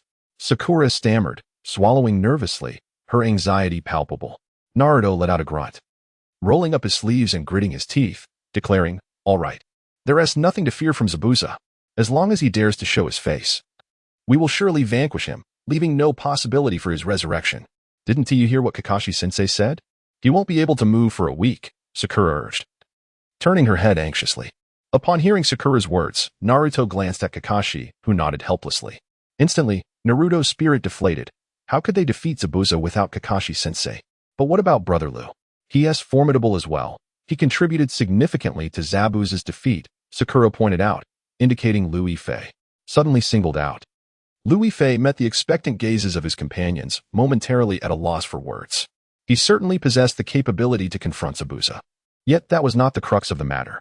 In the current situation, if Zabuza were to return, his intervention would merely resolve the dilemma himself, leaving Naruto and the others entirely out of the equation. Observing their habitual reliance on him, Liu Yifei hesitated for a long while before slowly shaking his head. "No, I cannot resolve this matter for you." "Why can't you? Don't you wish to assist us? Are you willing to watch Zabuza attack us?" Sakura exclaimed, panic rising in her voice, unable to comprehend Liu Yifei's stance. Liu Yifei understood that they might not grasp why he verbally declined to help yet would step in at a critical moment, nor why he was suddenly unwilling to act in the face of adversity. However, he had his reasons. If he were to step in now, what would happen when Naruto and the others faced challenges without him while he was away on patrol with teammate? With this thought, Naruto rubbed his head, further solidifying his resolve not to act. Noticing Liu Yifei's silence, Sakura swiftly turned to exchange glances with the others, realizing they all bore expressions of confusion. Tazuna cleared his throat and approached Liu Yifei, stating, "If you are unwilling to assist, we might very well be slain by Zabuza, for aside from Kakashi, you are the only one capable of confronting him. I understand, but have you considered resisting Zabuza through your own efforts? What do you think, Kakashi?" Liu Yifei directed his gaze at Kakashi, confident that Kakashi would not allow his students to depend on him. After all, during their mission, Naruto and the others needed to grow and strengthen themselves. Seeing Liu Yifei looking at him, Kakashi remained silent for a long moment. Naruto, gritting his teeth, shouted, "Even if Brother Liu is unwilling to help, we must find a way to overcome Zabuza." Naruto, thinking you can easily defeat Zabuza is utterly unrealistic. "Without Brother Liu and Kakashi-sensei, we would be utterly annihilated by Zabuza," came the response. Sakura Haruno appeared increasingly anxious, her complexion paling slightly. The mere thought of Zabuza's return conjured images of their initial perilous confrontation with him. Even Kakashi was defeated then, so how could they possibly stand against Zabuza? It seemed implausible that they could even endure a few exchanges. If Zabuza were to re-emerge, not only would he vanquish them, but he would also swiftly eliminate me. Without formidable support, our safety is unattainable. Mr. Liu, why do you not assist us?" Tazuna, bewildered, raised his hands in confusion, his gaze fixed intently on Liu Yifei. Liu Yifei swallowed hard and, after a moment, clarified, "I am merely an observer for this mission, not a participant. Should I intervene, the nature of this task would shift entirely. However, whether I engage or not, I believe Kakashi should make that decision." Upon saying this, Liu Yifei turned his gaze once more to Kakashi. He was aware that Kakashi was always resolute. Perhaps by now he had already formed an opinion and judgment. If Kakashi permitted him to confront Zabuza, he would not hesitate to resolve the matter. Yet, The repercussions would leave Naruto and Sasuke feeling resentful and unfulfilled, merely cowering in the shadows as protected bystanders. Kakashi, reflecting on the expressions of his students, deliberated for a moment before stating, "Zabuza is formidable, so from this point onward, I will conduct training with you." At these words, Luifei instantly felt a wave of relief. This was indeed Kakashi's true nature. Kakashi surely understood that if things continued as they were, his students would never grow or enhance their abilities. They must confront battle head-on, unafraid. "Kakashi-sensei, did I hear you correctly? Are you saying that Brother Lu will not intervene?" Sakura exclaimed in astonishment, her eyes widening in disbelief as she sought confirmation. Kakashi nodded resolutely. "You all will commence intensive training to prevent Zabuza from regaining strength and seeking vengeance. Without your assistance, no matter how rigorous our training, it would be futile against Zabuza. For even intensive training has its limits." Sakura, feeling anxious, was utterly disinterested in any form of intensive training. Observing their silence and the grim expressions on their faces, Luifei felt a surge of frustration. He rose and stated firmly, "Kakashi cannot engage right now. His body has not yet recovered. It would be impossible for him to confront Zabuza. Zabuza possesses a fierce competitive spirit. If he perceives Kakashi injured, he will stop at nothing to kill him. Do you truly intend to force Kakashi into battle?" At Luifei's words, the three fell silent, their heads bowed. Noting their quietude, Luifei continued, "If you persist in expecting me or Kakashi to step forward, you will never grow stronger. Are you merely content to rely on us? What will happen when you are assigned to complete tasks on your own in the future?" His words tightened Naruto and Sasuke's fists resolutely. Luifei understood that the two of them yearned to enhance their own abilities. Although, in this situation, they were unable to contend with Zabuza, fear and hesitation flickered in their hearts. Yet, upon hearing such words, they would undoubtedly heed Kakashi's guidance and no longer shy away from challenges. Indeed, the next moment, Naruto stepped forward resolutely, declaring, "All right, we agree to train. Regardless of the circumstances, even without you, we shall exert our utmost to defeat Kakashi." "I feel the same," Sasuke added, rising to his feet with a tone that, while cool, exuded unwavering determination. Observing their resolve, Haruno Sakura gradually stepped forward. Kakashi nodded appreciatively. "You are all commendable comrades. Thus, let us commence intensive training from today." Naruto, brimming with ambition, inquired, "What is this intensive training?" "Follow me, and you shall find out." Kakashi replied, struggling to rise and limping a few steps before sheepishly asking, "Mr. Dazna, do you have a walking stick that might assist me?" Dazna nodded and promptly turned to retrieve one. Just as he opened the door, a young child suddenly appeared at the threshold, glaring fiercely at the occupants within. The adorable child, with a gaze unbefitting his tender age, momentarily stunned everyone. "You must be Mr. Dazna's grandson. You are indeed quite charming," Luifei remarked, approaching and gently ruffling the child's hair. The child immediately stepped back, baring his teeth and glaring at Luifei with palpable animosity. "What is happening?" "That child's gaze is rather fearsome," Sakura observed, taking a cautious step back, bewildered by the child's fierce demeanor. Naruto nodded in agreement, fixating on the child without uttering a word. Luifei glanced up at Dazna, silently urging him to clarify the situation. This is my grandson, Inari. Inari. These are the ninjas escorting me home. Come over and greet them." Dazna finally regained his composure, beckoning to Inari. However, Inari ignored his words and walked directly to Naruto's side. What do you want?" Naruto stammered, instinctively retreating, unable to fathom why this child seemed so intimidating. Inari suddenly scoffed. "Do you think you're impressive? You're all merely deluding yourselves. Even if you undergo intensive training, what difference will it make? Defeating Zabuza won't save you. Kato has countless ways to ensure your demise." "What did you say? You little brat. Who are you calling delusional?" Naruto exclaimed, his anger flaring as he nearly jumped up to prove himself to Inari. Witnessing Naruto's wrath, Luifei quickly grasped Inari's arm, stating, "I understand you doubt their potential for growth, but in this world, the powerful villains do not always remain invincible, nor do the weak righteous always stay feeble. There is always hope, understand?" "I don't understand, and I never will. You cannot defeat Kato. You're merely seeking your own demise," Inari retorted vehemently, forcefully shaking off Luifei's grip before storming out in a huff. As he gazed at his retreating figure, Luifei felt an inexplicable pang of sorrow. Noticing that everyone else was still in a daze, he quickly remarked, "I will step out for a moment." Naruto, seeing his movement, promptly followed suit. Luifei stealthily trailed behind Yaina, arriving at the window in the corridor, where he found her weeping sorrowfully, clutching a photograph. The man in the picture possessed striking features, broad eyebrows and deep-set eyes, handsome and smiling, revealing a set of pristine white teeth, as if untouched by any pain or sorrow. Witnessing Yaina's profound grief, Lu Yifei felt a surge of compassion and yearned to comfort her, and he understood her volatile nature. Approaching her directly would likely yield no response. He shook his head, sighed, and turned to leave, only to encounter Naruto behind him, his expression a complex mixture of emotions. Naruto gazed intently at Yaina, who sobbed while holding the photograph, clearly moved by the sight. Observing his trance-like state, Lu Yifei approached and gently patted him on the shoulder, signaling that they should depart. Reluctantly, Naruto followed Lu Yifei outside. "What did you see just now?" Lu Yifei inquired as he sat on the ground, turning to face him. Naruto lowered his head, hesitating before responding. "I saw Yaina crying over a photograph of a man. He seems to be her father. Therefore, do not take Yaina's words to heart. She is still just a child, undoubtedly having endured some unfortunate experiences, which may explain her harsh words."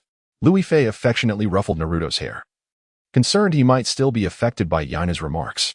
Naruto shook his head and replied with a smile, "I want to let Yaina's words trouble me. As long as I believe in myself and my ability to grow stronger, I will disregard what others say." "That's good to hear," Lu Yifei sighed in relief, admiring Naruto's maturity. Over this period, Naruto had shown remarkable understanding. Although he could be easily provoked at times, he never truly held on to anger. After a while, Kakashi and the others emerged from the door. Seeing Kakashi leaning on a cane and limping, Lu Yifei stood up, concerned. "Really? Are you all right?" "It's fine. I will ensure they train properly." "Come on, let us head to the woods," Kakashi replied nonchalantly, nodding as he departed.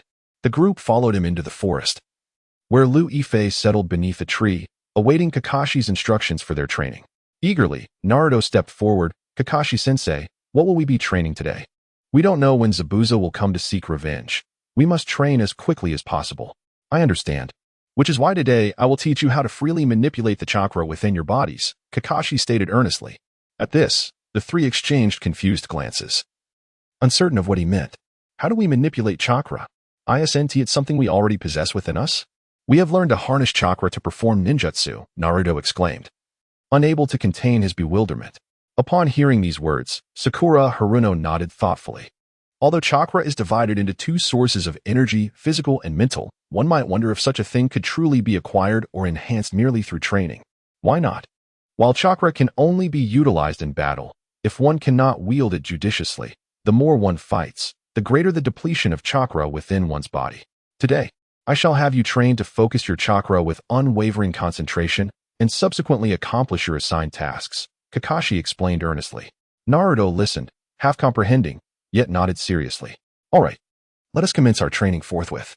The forthcoming exercise was quite simple, tree climbing. Kakashi extended a hand, gazing at everyone with a cheerful smile. Naruto nearly stumbled in disbelief, while the other two appeared equally astonished. "Kakashi-sensei, what on earth are you doing? Why must we train in tree climbing again? Did we not already practice this in the village? You previously stated that climbing trees was to enhance our agility in evading attacks. What is the purpose now? Are we to escape from Zabuza more swiftly?" Sakura expressed her bewilderment with a hint of frustration. Seeing their expressions of indignation, Kakashi calmly elucidated. "What I am teaching you this time is not merely tree climbing." "Then what is it?" Naruto inquired with curiosity, his eagerness palpable. Meanwhile, the indifferent Riku Ife rested his chin on his hand, feeling drowsy as he listened to their back-and-forth banter. Kakashi ambled to the base of a grand tree, stating, "Observe closely. Your task is to ascend the tree using only your feet." Upon finishing his sentence, a brilliant blue chakra emanated from his feet. Under the watchful gazes of the group, Kakashi walked vertically up the tree, showing no signs of losing his grip. "How is this possible? Sensei, how did you achieve this?" Naruto exclaimed, his eyes wide with disbelief. He was astonished to see Kakashi not only ascend, but also traverse backward along the branches. Kakashi smiled gently as he explained, "It is because I concentrate my energy, channeling chakra into my feet, thereby imbuing them with the strength of chakra, allowing me to adhere to the tree effortlessly." "Sensei, do you mean we must learn to ascend the tree by concentrating our chakra?" Sakura pondered, glancing down at her feet, uncertain of her ability to replicate the feat. Kakashi leapt down from the tree and tossed 3 shuriken at their feet. "Your training objective is to grasp these shuriken and ascend to the pinnacle of the tree using only your feet, marking your accomplishment. Observing the shuriken at their feet, Naruto eagerly picked one up. As they began to concentrate on gathering their chakra, Riku Ife nodded approvingly, feeling a sense of satisfaction. Indeed, with this training regimen, they would surely progress swiftly. Once they could wield ninjutsu, their combat prowess would significantly elevate. Just as Riku Ife contemplated offering them words of encouragement, he heard footsteps approaching from behind. Lu Ife turned around and locked eyes with Ineli, who was hiding behind a tree, momentarily taken aback. How did this child end up here? Was he curious about their training? Before Lu Ife could ponder further, he noticed Ineli snort coldly and turned to leave. He quickly got up to follow, calling out to Ineli, "Wait a moment, why are you leaving so abruptly? Is something the matter?" Ineli continued to walk forward, ignoring Lu Ife's inquiry. Observing Ineli's determined stride, Lu Ife hurried to catch up, asking, "How did you end up here? Are you also interested in seeing how Naruto and the others are faring?" Regardless of their prowess or the seriousness of their training, they would not be able to defeat Zabuza. Even if they could overcome Zabuza, defeating Kaido was an impossible feat. Ineli bluntly articulated this, his tone icy. Lu Ife was taken aback that a child even younger than Naruto could express such sentiments, leaving him momentarily at a loss for words. After walking alongside Ineli for a while, he managed to smile and say, "Their training is also for your protection and that of your grandfather. Can't you harbor some hope for them, wishing for their progress before Zabuza arrives?" "Why should I wish them well? They are fundamentally incapable of defeating Kaido, and I will not rely on them for protection. Let Kaido's men do as they please," Ineli replied coldly. Upon hearing this, Lu Ife furrowed his brow and halted. He understood that Ineli's views were somewhat skewed due to his father's circumstances, but he never anticipated Ineli would voice such self-destructive thoughts. Lu Ife quickly caught up and grasped his arm, saying, "You cannot think this way.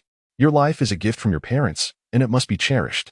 Everyone desires to live well, yet sometimes choices are limited.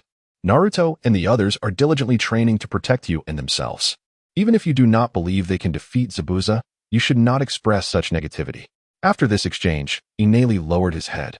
Standing at only Lu Ife's thigh, his lowered gaze concealed his expression from view. After a moment, Lu Ife sighed, squatting down to pat his shoulder. "Can you trust us? Please, do not be so pessimistic every day. Go away. I will not trust anyone. Even heroes can be deceivers. Why should I believe?" Ineli cried, pushing Lu Ife away and running off. Watching Ineli's retreating figure, Lu Ife remained lost in thought for a long while. He never expected Ineli would express such despair. Could the wounds in his heart run this deep? Just as he was lost in contemplation, he heard footsteps approaching from behind. The uneven footfalls told Lu Ife that it was Kakashi without him needing to turn around. Sure enough, Kakashi arrived at his side, gazing at Ineli's silhouette and inquired, "What happened?" "Nothing much. This child just has some doubts about us." "Come on, how's their training going?" Lu Ife spoke ambiguously. Following Kakashi back, Kakashi raised an eyebrow. While Naruto and Sasuke had considerable room for improvement, they had yet to achieve any notable results. In contrast, Sakura, being a girl, had already mastered the ability to climb trees using chakra. With Sakura having ascended the tree, it was evident that Naruto and Sasuke must be feeling anxious. They needed to be encouraged, for although they had not displayed remarkable prowess thus far, the chakra within them was formidable. Lu Ife pondered aloud. Upon hearing this, Kakashi suddenly halted, turning his head with a frown. Lu Ife, perplexed by Kakashi's expression, cleared his throat awkwardly and asked, "What's the matter? How do you know that Naruto possesses formidable chakra? You are not a ninja, and your sensitivity to chakra is non-existent. Even if you could sense it, you wouldn't know the extent of his energy." Kakashi narrowed his eyes, scrutinizing Lu Ife. Lu Ife had not anticipated that Kakashi would still harbor doubts about him at this point. He understood that if he did not clarify things properly, Kakashi's suspicions would only deepen, leading to further inquiries should any other issues arise. With this thought, Lu Ife sighed and fixed his gaze on Kakashi, asking, "Do you truly wish to know more about me?" Kakashi stepped back slightly, his expression serious. "Of course. It is my first time encountering a summoning beast that possesses such knowledge and can transform to wield weapons against Jonin." Lu Ife felt a sense of unease wash over him. He recognized Kakashi's intelligence and vast understanding. It was clear that he had been suspicious from the very beginning. If he did not explain himself adequately today, Kakashi might suspect him of ill intentions. The more he thought about it, the more anxious he became. He scratched his head and reluctantly nodded. "All right, I will tell you why I am so powerful. Kakashi nodded. Liu Yifei hesitated. Firstly, I am indeed Hinata's summoning beast. I cannot explain why I possess such abilities, but since my arrival in this world, these powers have been innate to me. I am a good person and wish well for everyone in Konoha. I am your true friend. You just need to know that I will not harm you. Upon hearing these words, Kakashi narrowed his eyes, his expression inscrutable, betraying neither belief nor disbelief. Liu Yifei felt a surge of anxiety. If Kakashi did not believe him, he would be at a loss for how to explain further. After a considerable pause, Kakashi finally nodded. I believe you. But it seems that some aspects of your situation were anticipated. I truly do not know whether to regard this as mere coincidence.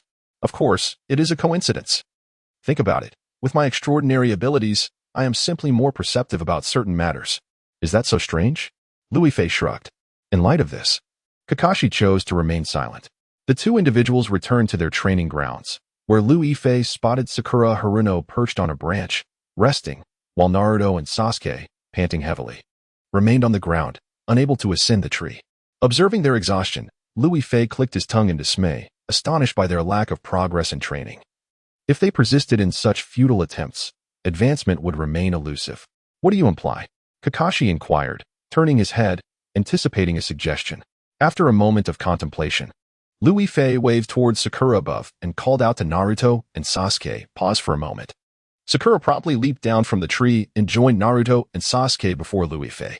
Clearing his throat, he stated earnestly, your current training methods yield little progress.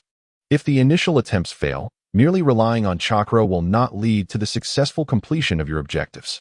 What should we do now? Sakura has already managed to climb the tree, yet we still cannot reach the top. At this rate, I fear we will struggle to accomplish our task, Naruto lamented, anxiously ruffling his hair. Unable to resist, Liu Yifei approached him, tidying his disheveled locks, and suggested, let Sakura explain how she managed to ascend the tree. Honestly, I'm not entirely sure how I did it. I simply relaxed my body, closed my eyes, and focused all my attention on my feet. Thinking about how to utilize chakra to ascend, Sakura candidly shared her method. Upon hearing this, Naruto and Sasuke exchanged glances and moved to the base of the tree, closing their eyes and following Sakura's technique. Observing their actions, Liu Yifei adopted a serious expression, eager to witness their progress. As Naruto and Sasuke concentrated their chakra and charged upward, they reached a greater height than before, only to fall again. Still unrefined. Practice is essential, Liu Yifei remarked. Shaking his head, Naruto sighed, feeling somewhat disheartened. Never mind, let us keep trying. If Sakura can do it, so can we. With renewed determination, Naruto stood up once more. Watching their unwavering perseverance, Kakashi nodded in satisfaction before turning to Sakura. Sakura, since you accomplished this with ease, you may forego further training today and go to the bridge to assist Mr. Tazuna. Ensure his safety. All right, I'm off. Sakura replied with a smile, waving goodbye as she turned to leave. Observing her retreating figure, Liu Yifei felt a twinge of envy, yearning to accompany her to the bridge and witness Tazuna at work. Noticing Liu Yifei's envious demeanor, Kakashi waved his hand dismissively. You can manage without him here. If you wish to go, feel free to join her. Then I shall take my leave. Best of luck with your training, Liu Yifei exclaimed, nodding enthusiastically before departing. He made his way to the bridge, where he found Tazuna and several villagers engaged in construction, settling beside Sakura. Ah, Brother Liu has arrived too. Are you also here to observe Mr. Dazna's work? Sakura Haruno inquired, her expression a mix of surprise and delight as she gazed at Liu Yifei. Nodding in response, Liu Yifei approached Dazna, who was busily attending to his tasks, and asked, May I offer my assistance? No need, just sit and pay attention, Dazna replied with a smile, not genuinely seeking his help. He was already troubling the young man enough. Such laborious tasks were best handled alone. Liu Yifei refrained from further comments and was about to turn back to rest when he noticed a villager approaching, his demeanor dejected. Karu, what troubles you? Why do you appear so disheartened? Dazna asked, puzzled by the man's somber expression. Karu, with a hint of embarrassment, looked at him and said, May I withdraw from the bridge construction task? What? You must understand that this endeavor is quite demanding. The absence of even one individual will significantly impact the effort. Many villagers have already withdrawn. Must you join them? Dazna exclaimed, visibly alarmed. Karu lowered his gaze, feeling guilt and hesitation as he sighed. After a moment, he explained. Everyone is aware that constructing the bridge is perilous. Kado is ever active, and the likelihood of accidents is increasing. I have many family members to care for. and I do not wish to leave them vulnerable should anything happen to me. Therefore, enough said. You need not return tomorrow. Regardless, I will persist with the bridge construction. Even if you all abandon the task, I shall carry on alone. This bridge is the hope for the land of waves. Dasna asserted, waving his hand dismissively, unwilling to hear more. Karu cast his head down, muttering an apology before turning to leave. Watching him depart, Lu Yifei shook his head in resignation. If everyone succumbed to fear of Kato's retribution and abandoned the bridge project, how could one person ever complete it? It is unfortunate. Since Kato's arrival, the people of the Land of Waves have lost their courage. They have all changed, Dasna remarked, shaking his head in despair, his expression filled with loneliness. Lu Yifei felt a surge of anxiety and couldn't help but inquire, what should we do now? The number of bridge builders is dwindling. Will this cause significant delays? Do not worry about this matter, Dasna replied, waving his hand dismissively. The task of constructing the bridge is not insurmountable. I alone can complete it within a few extra days, and besides, not all the villagers have departed. Upon hearing this, Lu Yifei nodded, feeling a measure of relief. Perhaps, before Jean arrived here, the bridge could indeed be completed. However, he remained wary of Kato, who was undoubtedly watching them. It was likely that Kato's men would take action when the bridge neared completion. As Lu Yifei's thoughts spiraled into worry, Dasna clapped his hands, announcing, "All right, my work for today is done. Let us return." Sakura nodded, rising to follow him alongside Lu Yifei. Upon reaching the marketplace, both Lu Yifei and Sakura were taken aback by the scene before them, their eyes widening in disbelief. They had not anticipated the dire poverty that now plagued the Land of Waves. Beggars lined the streets, while children in tattered clothing slumped against walls, devoid of energy. What is happening here? Lu Yifei exclaimed, his gaze fixed on the downcast faces of the people, deeply shaken. He had never contemplated the sensation of existing in an environment devoid of hope. It was painfully evident that the inhabitants resembled puppets. Their thoughts consumed solely with survival or the prospect of death. Despair and fear permeated the atmosphere, and the oppressive environment began to weigh heavily on him. His thoughts veering towards the bleakest of outlooks. Furrowing his brow, Lu Yifei endeavored to dismiss these feelings, yet the sight of so many despondent souls extinguished his spirits. Do you see? Dasna sighed heavily from behind them. This is the present reality of the Land of Waves, suffused with an air of hopelessness. What is most lacking here is courage, the courage to confront life's adversities. At that moment, a child suddenly dashed in front of them, extending his hand towards Sakura with a smile, seeking food. "Sakura, do you have anything to eat? Please give him something," Lu Yifei said, his heart heavy as he gazed at the child. Sakura nodded eagerly, retrieving a handful of candies from her backpack to offer the child. Upon receiving the treat, the child's face lit up with a radiant, grateful smile. Observing the child's innocent joy, Sakura's eyes glistened with unshed tears, her heart aching for the boy. Lu Yifei approached and gently placed a hand on Sakura's shoulder. "Do you see? This is the plight of those in suffering. You and Naruto must grow stronger to save these people. Thus, starting tomorrow, you must diligently protect Dasna while training your chakra to prepare for the impending challenges." "Yes, I understand," Sakura replied resolutely, wiping away her tears before turning back towards Dasna's home. As she turned away, Dasna couldn't help but smile. "You truly possess a remarkable talent for encouragement. It's all right, but I genuinely admire you. Just now, observing everyone's demeanor, I thought this nation might be doomed. I cannot fathom how you managed to persist in bridge building day after day, passing through here." Lu Yifei gazed intently at Dasna's deeply wrinkled face, appearing quite perplexed. Dasna smiled softly, gazing at the azure sky, and whispered, "Because the courage they have lost still resides within me. I am a part of this nation. And when it faces such adversity, I cannot, like these people, languish in futility. I must grow stronger to inspire strength in others." "Well said. Let us return," Lu Yifei remarked, touched by Dasna's resolute demeanor, feeling a warmth blossom within him. He had to admit that Dasna's words had genuinely moved him. Perhaps it was for this reason that Kakashi and the others, despite knowing the dangers, endeavored to confront the situation, with courageous individuals like Dasna striving forward. How could they ever consider surrendering? With this thought, Lu Yifei mustered his spirits and followed Dasna home. Upon arriving, Lu Yifei discovered that Kakashi and Sasuke were present. Yet Naruto was conspicuously absent. Where has Naruto gone? The outside is unsafe, and mealtime approaches. We should send someone to fetch him. Lu Yifei casually seated himself and took a sip from his teacup. Hearing this, Kakashi simply shook his head. No need to worry about him. We won't be waiting for him for dinner tonight. Why not? Did he do something wrong? Liu Yifei inquired, concerned. If Naruto has erred, punishing him by withholding dinner is not the solution. We have training to continue tomorrow. Sasuke scoffed from the side. That idiot simply refuses to return home. Huh? What do you mean? Liu Yifei blinked in confusion, unable to understand why Naruto was so obstinate about missing dinner. Sakura sighed, exasperated. Don't you get it?